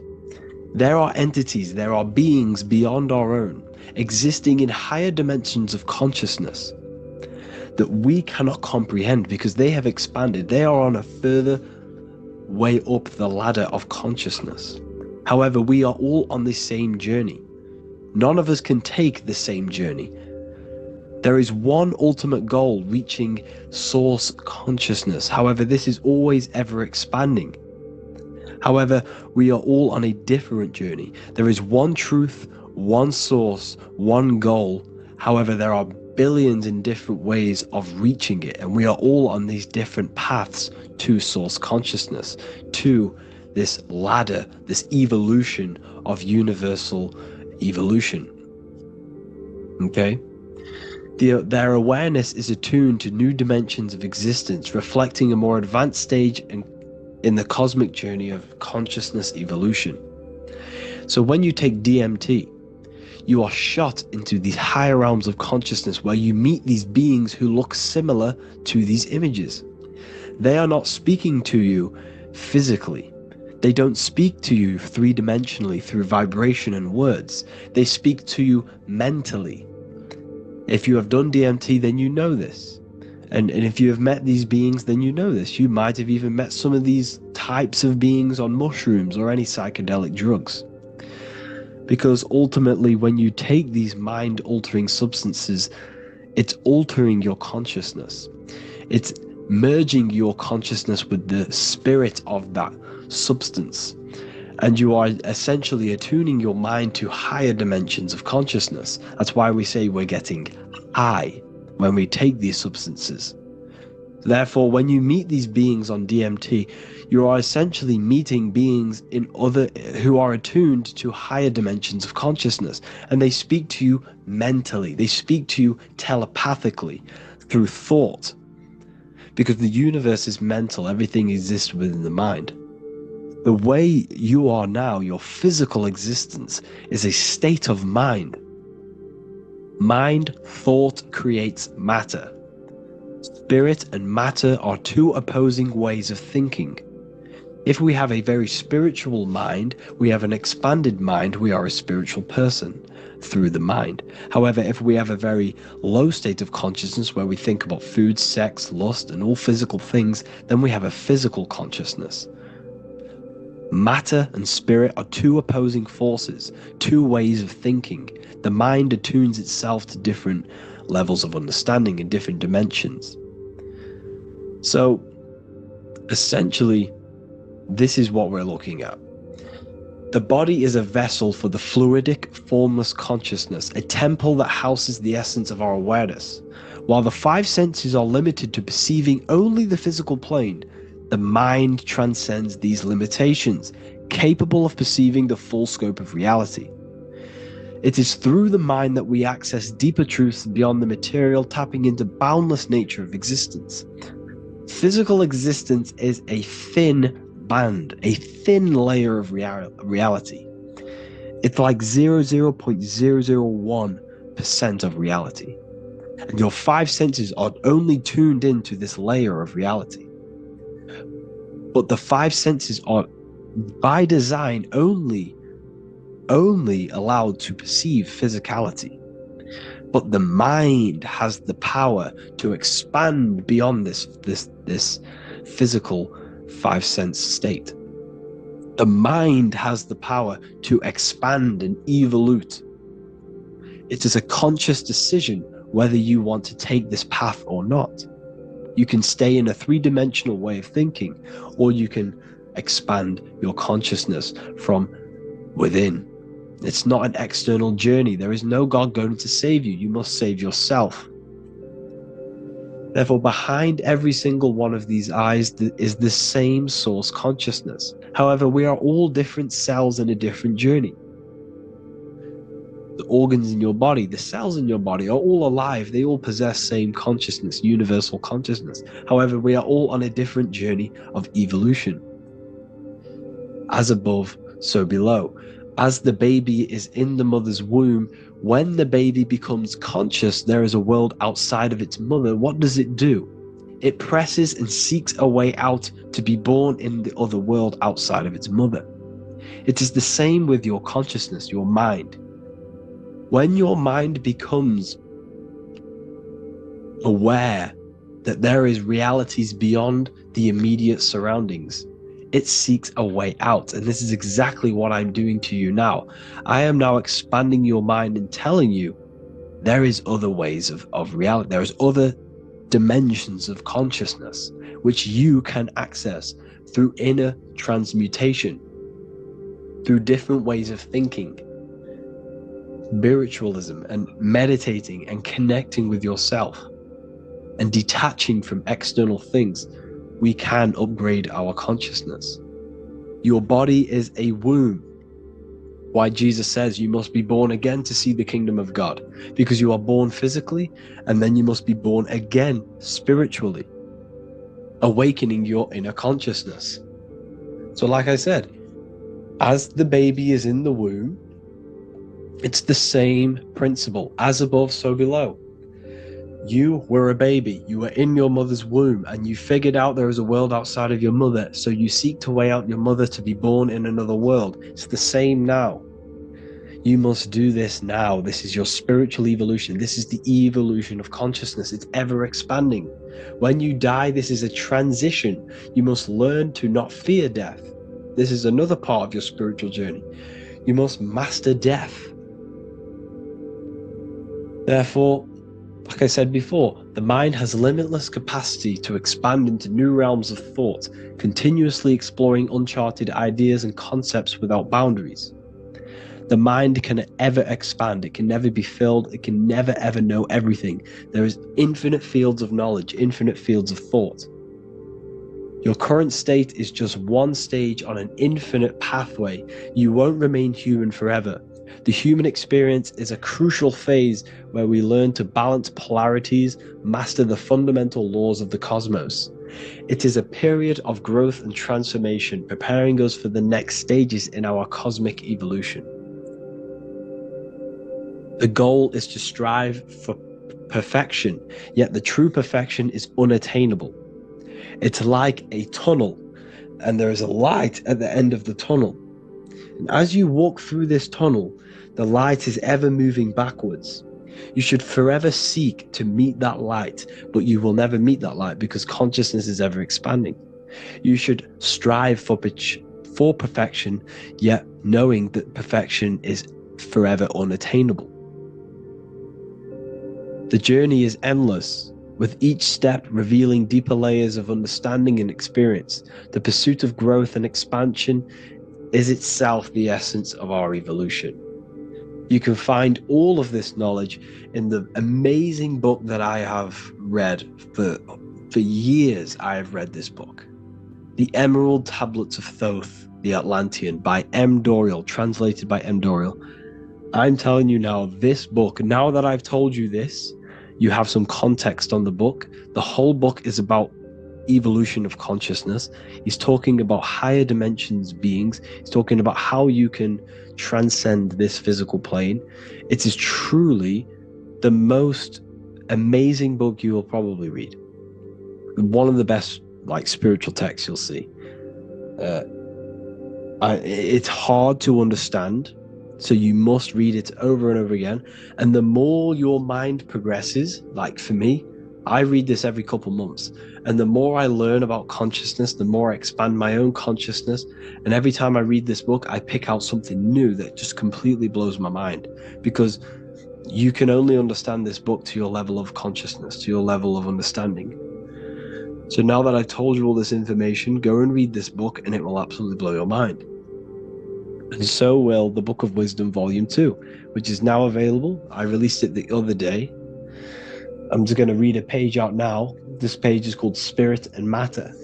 The Earth is not merely a dense, lifeless rock drifting through space. It possesses spirit, a living essence that animates its form.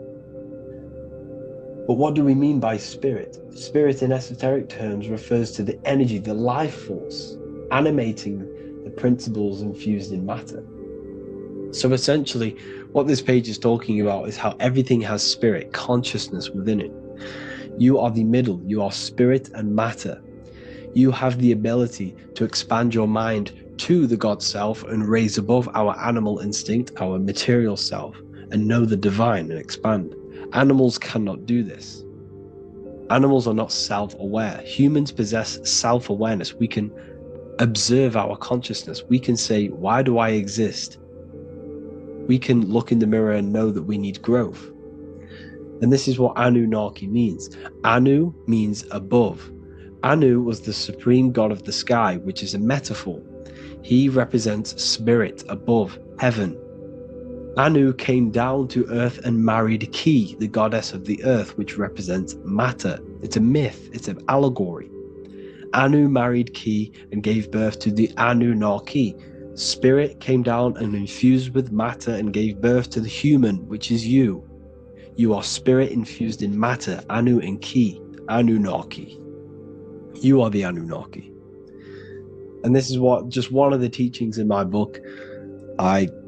Honestly, this book is absolutely amazing. If you truly, truly want to expand your consciousness, give this book a read. And obviously, if you're inside the university, I give you this book for free. A paperback version. If you join the university, follow the steps inside of the general chat, you'll be able to download this book. Oh, sorry, not download it. Order a paperback for free. All you have to do is pay for the shipping. You'll also gain amazing knowledge inside of my library, where your mind will just be overblown with the amount of esoteric books. There's over 45 rare occult books, plus you get a PDF of the Volume 1 and Human Health Guide. You get reoccurring updates where I expand on symbolism, occultism, where you will just feel absolutely amazing once you understand esotericism in yourself. You'll also learn how to create the dream reality that you want with the Manifestation Mastery course, where I teach you how your consciousness creates reality. You'll have a real lectures where I post lectures on symbolism, occultism, esotericism. There's a conscious community and live calls and Q&A where you can ask me questions and I'll answer your questions. I just want to say thank you to everyone who has joined the university. Thank you for even liking and watching this video. Any support I just appreciate every single one of you. Please, if you can, leave a comment and a like on this video and let me know any videos you want me to make in the future. And I will start uploading a lot more to the YouTube. So yeah, thank you all for tuning in today. Have an amazing day.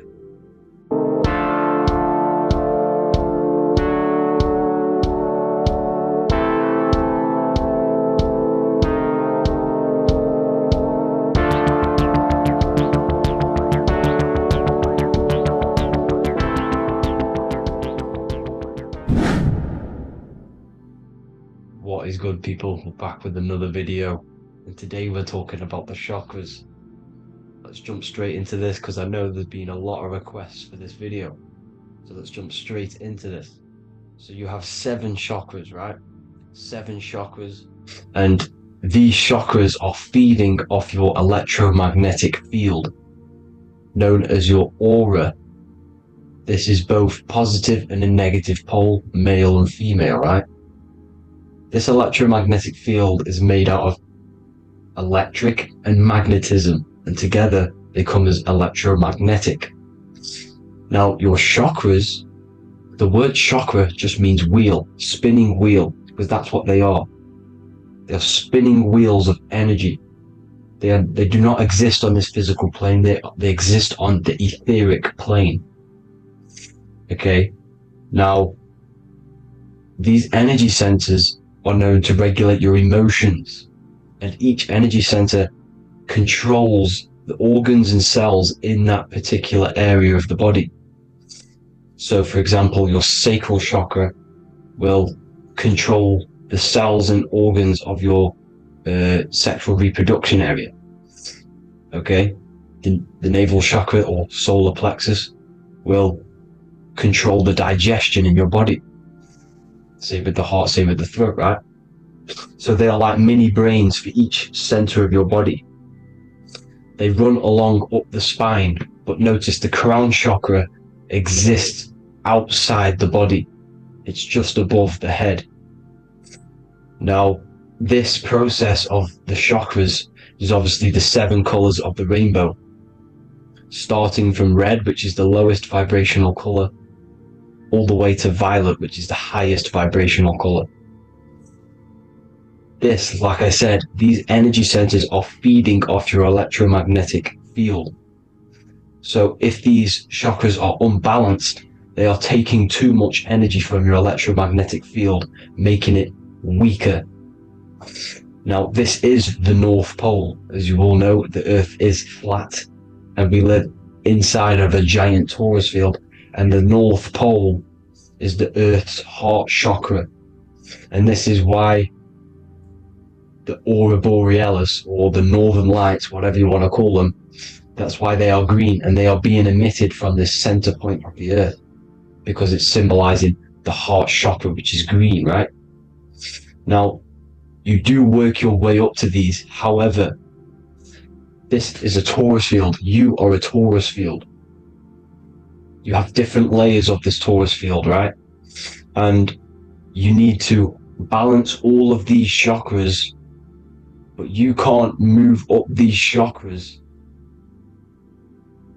until you open the one below it.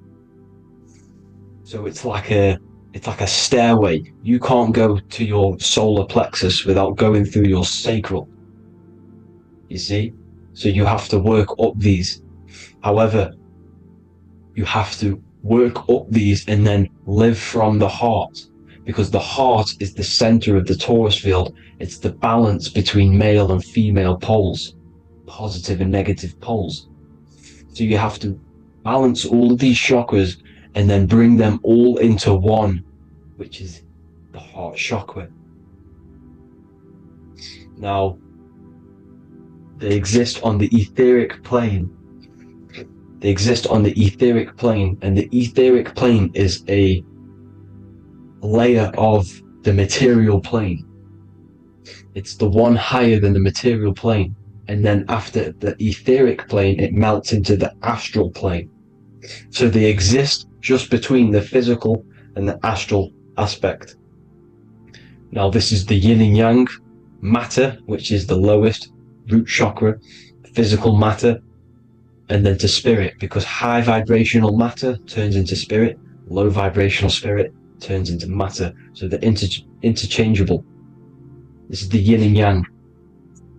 Now, when you see ancient paintings with the halos, you see this is like a toroidal field coming out the top of his head, you see, with a halo. This was symbolizing in the old days, in the ancient days, that they've aligned their chakra, they've reached Christ consciousness, which is God consciousness, right? Now, this electromagnetic field is the apple that we bit out of in the Bible, because you see that apple is a Taurus field. So they were metaphorically or personifying the Taurus field. That's what the Bible is. It's a massive personification. It's all metaphors. You have to read it properly. It's got a greater meaning behind it. Now, when we bit from the apple, we ate from the tree of knowledge, which is good and evil. Our lower mind took over, so we materialized to feed our physical bodies. We materialized through Saturn. That's what Saturn does. Now, if you don't understand that, go and watch the video previous to this one called Occult Secrets of Saturn, and that will show you how Saturn is the materializer. Now, this is one of the secrets behind the Masonic compass: electric and magnetic, male and female, duality, positive and negative.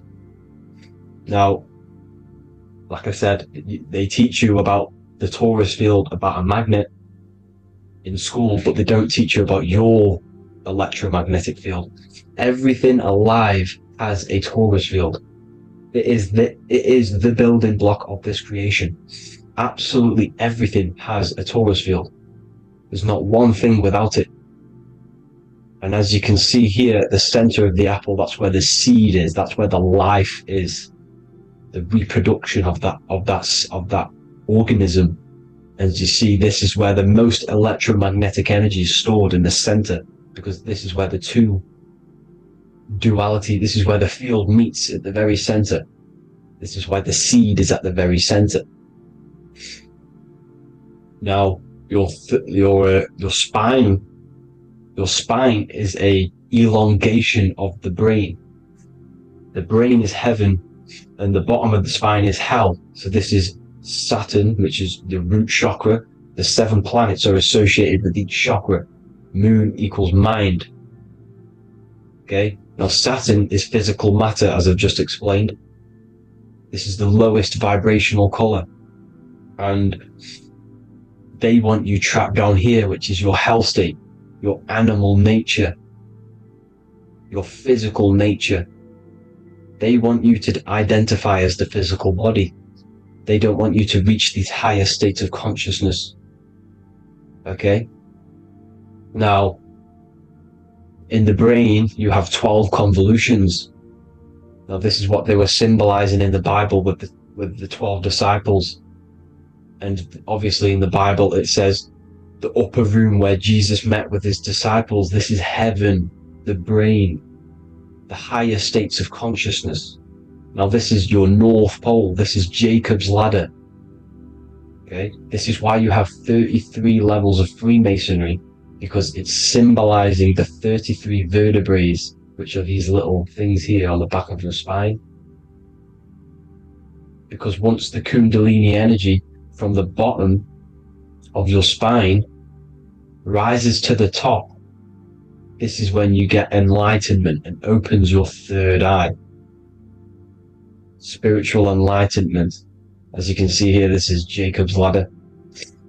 This is the Kundalini symbol, right? And they're even showing you this in the medical symbol. They're putting it in your face. But the serpents are wrapped around the spine. Now, the serpents symbolize how the energy moves around the spine, because it's a Taurus field, you see? At the center of the Taurus field, it wraps around the center pole. It wraps around it, and this is how the energy moves up. So they're symbolizing it with the serpents. Okay? Now, every religion has a sacred river. For the Egyptians, it's the River Nile. For Christianity, it's the Jordan River, right? This river is the canal, the energy canal at the center of your spine, all the way leading to heaven, to the Holy Land. This is the chamber which the energy rises up, right? Now, they used to say the gods descended from heaven to man. This is just heaven. This is the mind state. And they said the gods were connected by a rainbow bridge. That's the chakra system, the rainbow bridge. Okay, now the ancients called this place Midgard, Earth, where both evil and good live, right? Midgard. But you can go to heaven, which is a pure mind state, because once you're in heaven, nothing negative can ever bother you. That's completeness, pure Christ consciousness. Now, this is why Jesus dies at 33. He didn't actually die, but it's symbolizing the death of the physical body.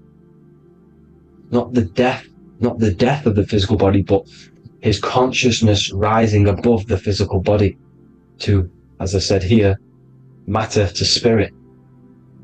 Matter died off and he came spirit consciousness. This is symbolized by the 33 vertebrae, which is obviously the 33 levels of Freemasonry. And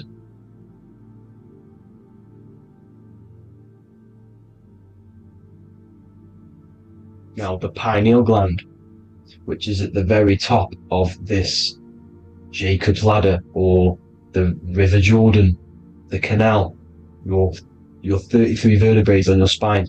This is where the pineal gland sits, right? At the very top, at the center of your brain. Now, there's multiple ways this was symbolized. The Eye of Ra, which is used by the Egyptians. Now, this pineal gland is the seat of consciousness. This is where your consciousness is stored, right?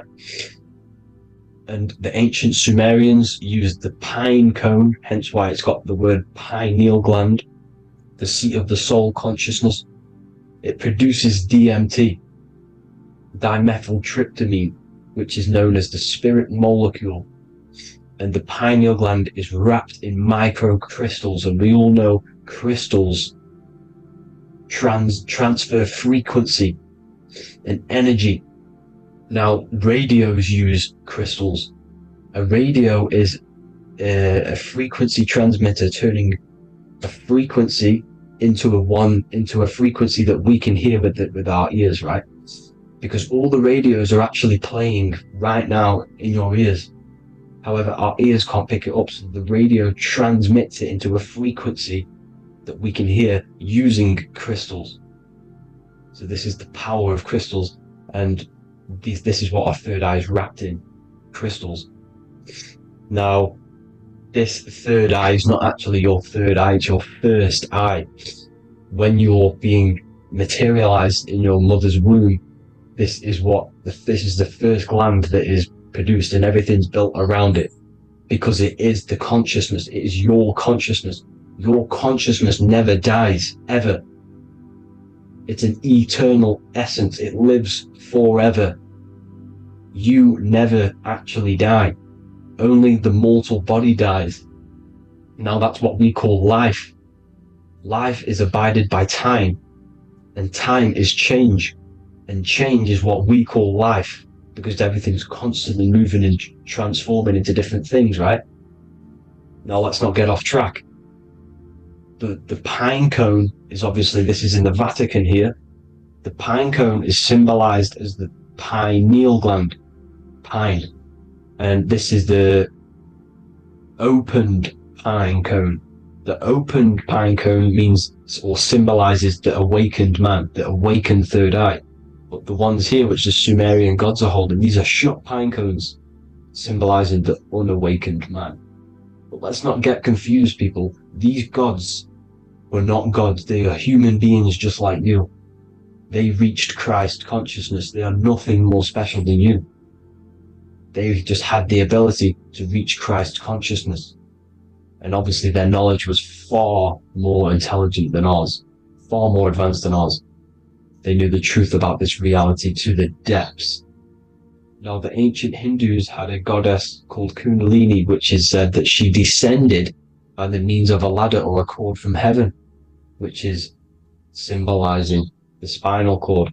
Now, this is what hickory hickory dock, the mouse went up the clock and came back down. This is all these stories, like Santa as well. Santa comes up and then down the chimney. This is symbolizing the Christ oil. There's an oil which is produced in your pineal gland, right? And this oil travels down the spine. And once it's down on the spine, you must have to raise your consciousness, just like I said with the chakras. You have to raise your consciousness, raise your vibration to heat up this oil and turn it into a gas. And it travels back up the spine through like the serpents up the spine, and this awakens the third eye once it's coming back up the spine and hits the pineal gland. This is the secret behind Santa and hickory hickory dock, because Santa comes down and feeds the presents and goes back up the chimney, and he lives in the North Pole, the positive pole. This is the North Pole, people, and the presence is your sacred oil. This oil, your physical body is the furnace. It's the spiritual furnace, which you have to heat up this oil by raising your frequency and turning it into a gas to rise up this chamber, the River Jordan, to your third eye, right? Now, this is an alchemical process. Your body is the alchemical furnace. It says in the Bible, if therefore thine eye be single, thy whole body shall be filled with light. I shouldn't have cut that out, but that's what it says. The light of the body is thine eye. If therefore thine eye be single, thy eye shall be filled, their body shall be filled with light. This is symbolizing the pineal gland enlightening the body, the spiritual body, filled with light. Now, as I said, they want you kept down here, which is the root chakra, which is your animal nature, which is obviously mind, matter over mind. This is the symbol of Saturn, right? As you say, we're built of body, mind, and spirit, the Holy Trinity. That is the sun, moon, and earth. The sun's your soul, solar. Moon is your mind. Earth, which is the cross, which is your physical body, the 5 elements, right? So body, mind, and spirit. So the Saturn symbol is actually made out of the cross on top, which is the earth, and the moon on the bottom, which is symbolizing matter over mind, because earth is physical matter. You don't want to be matter over mind. You need to be mind over matter. See, they want you identifying as your physical body. They don't want you to realize you're an eternal consciousness. You're an eternal essence of consciousness which never dies. They want you trapped in your animal nature, and this is why the Baphomet has a goat head, because it's symbolizing your animal nature, which is evil. Not evil, but you're more likely to do evil things, right? Which brings bad karma. That's your animal side. This is why the Baphomet has an animal goat head. As you can see here, he's got the Kundalini energy here. So when you see the inverted cross, the cross is your body, as you can see here. The inverted cross means your chakras downwards, down here, your head's down here, your mind is down here, but your mind needs to be up here, which is the upwards cross, which is Christ consciousness. And as we all know, 7 colors of the rainbow, 7 planets, 7 chakras. Red light is low frequency and long range. This is why Saturn is the slowest moving celestial body, and it's the lowest chakra, because it's low frequency, long range. The moon being the crown chakra, which is high frequency, this is why the moon moves around the quickest. The moon is your crown chakra, which moon in mind. See, so there are multiple ways of your chakras becoming blocked. Now, each chakra has a specific intelligence. It has a specific thing that it's doing for the body, right? Now, this can be overused. It can be abused. For example, masturbation. That keeps you down here in your sacral chakra, because you're abusing the energy center. You're abusing your sexual energy, which is then becoming unbalanced. So this is how energy, this is why these centers are pulling more energy out your electromagnetic field, because these centers are wheels. The chakras just mean spinning wheel of energy. So when you're abusing these certain centers, you're pulling energy out of your electromagnetic field, which is making your field weaker, which is making your frequency lower, which makes you prone to diseases, prone to lower negative energy, right? So you need to align these chakras. You need to unbalance them. And as you can see here, you can screenshot these to see how they're blocked. I'm not going to go over each one because it'll take me forever, but have a little read yourself. This is why they're blocked. Now, the ancients used to say Aum when they meditated.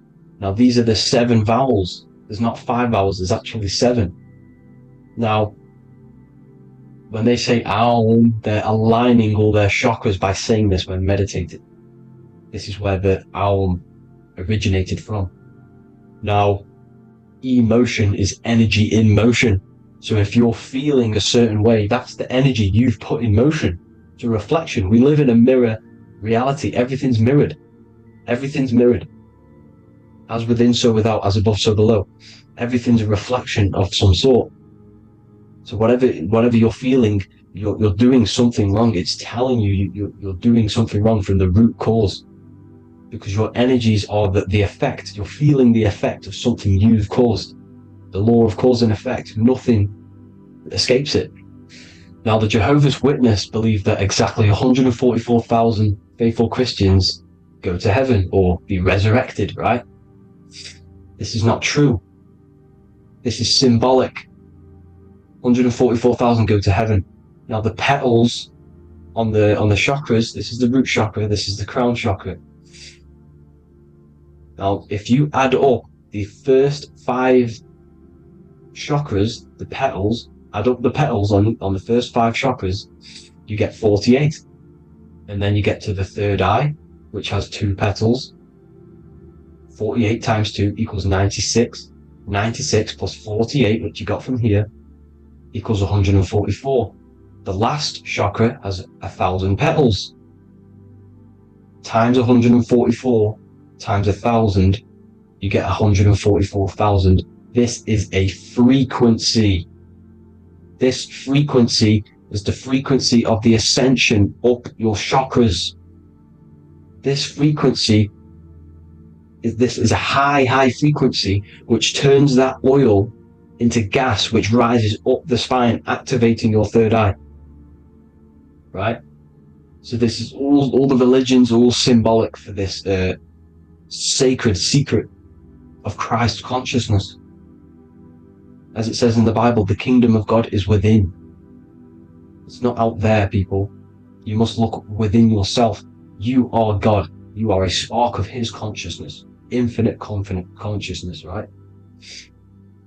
So 144,000 is a frequency, and you must achieve this. Like I said, these people in the past, they're not gods, people. These were just humans. Nothing special. They just reach Christ consciousness. Now, they keep you in these lower vibrational states with the food, right? And as you can see here, all of these fast food restaurants are mainly are red and yellow, which are these lower states, these lower 2 chakras, lower vibrational colors, because they want you trapped down here in matter. And these foods are so low vibrational, they will keep you down here, because your gut produces, I think it's like 80% of melatonin. Melatonin is your feel-good hormone. These foods will not make you feel good. This is very low vibrational. Meat. It's not meat, it's raw flesh. These animals are stripped from their family, put on a conveyor belt, watch their friends be tortured, and then get slaughtered in a slaughterhouse. Think of all the fear that's running through their blood, all the hormones, all the fear, and you're going to go and eat that very low vibrational energy. As you can see here, this is the light photons within fruit. You can see the light, the life force in this fruit. You must think, feel, and do positive to raise your vibration. As you can see, earth equals heart. If you rearrange it, everything in nature is green, right? The aurora borealis is green.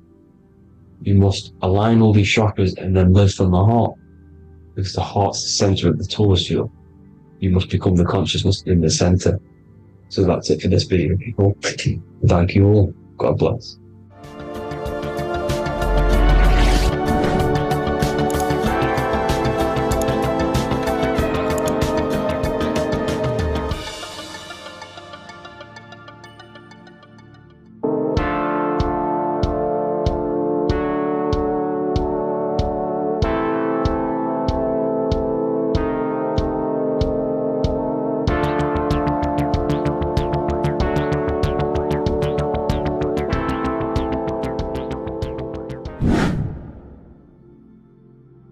What's good, people? We're back with another video. This is going to just be a quick video. Manifestation, magic, bending reality. So let's jump straight into this. So you have a conscious and a subconscious part of your mind. The conscious is what you're conscious of, what you're actually doing, where you can choose or not. However, the subconscious is the part of your brain which is automatic. So all of the systems in your body, like the digestive system, your heartbeat, these are automatically being ran.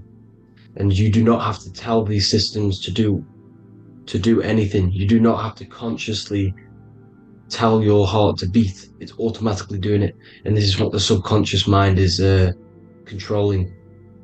It's like the dark aspect of your brain or your mind. It is the way bigger aspect of your mind. Okay, it controls all the systems in your body. Okay, and this is where all of your programs are. So when you're in it from your childhood, what you've learned in school, all of these things are being kept in your subconscious, maybe traumas and stuff like that. So the subconscious is the female aspect, and the conscious is the male aspect, because the male is all about action and doing, and the female is more about creation, creativity, intuition. So you have a right and a left hemisphere of your brain, and these are obviously male and female. The right side of your brain is your female. It's to do with creativity, imagination, intuition, insight. Okay, and this is one of the most important sides of the brain. This side of the brain is the most attacked by the elites, whatever you want to call them. This side is one of the most important, because obviously your intuition is a massive part of reality. And if you don't have intuition, then you lose track of the things around you. You can't consciously feel if things are wrong or right. They don't want you to have intuition or creativity or imagination. They want you in the left side of your brain, which is just reasoning, logic, and basic things. So they just want you to tell you what you want, tell you what to learn, and then that's it. They don't want you thinking for yourself, which is the right side of the brain. So whatever the conscious side of your mind impresses the subconscious side of your mind. So if you do affirmations, for example, if you consciously do affirmations every day, you're reprogramming your subconscious mind. You're impressing a vibration and a word into your subconscious mind, and therefore it will reprogram it.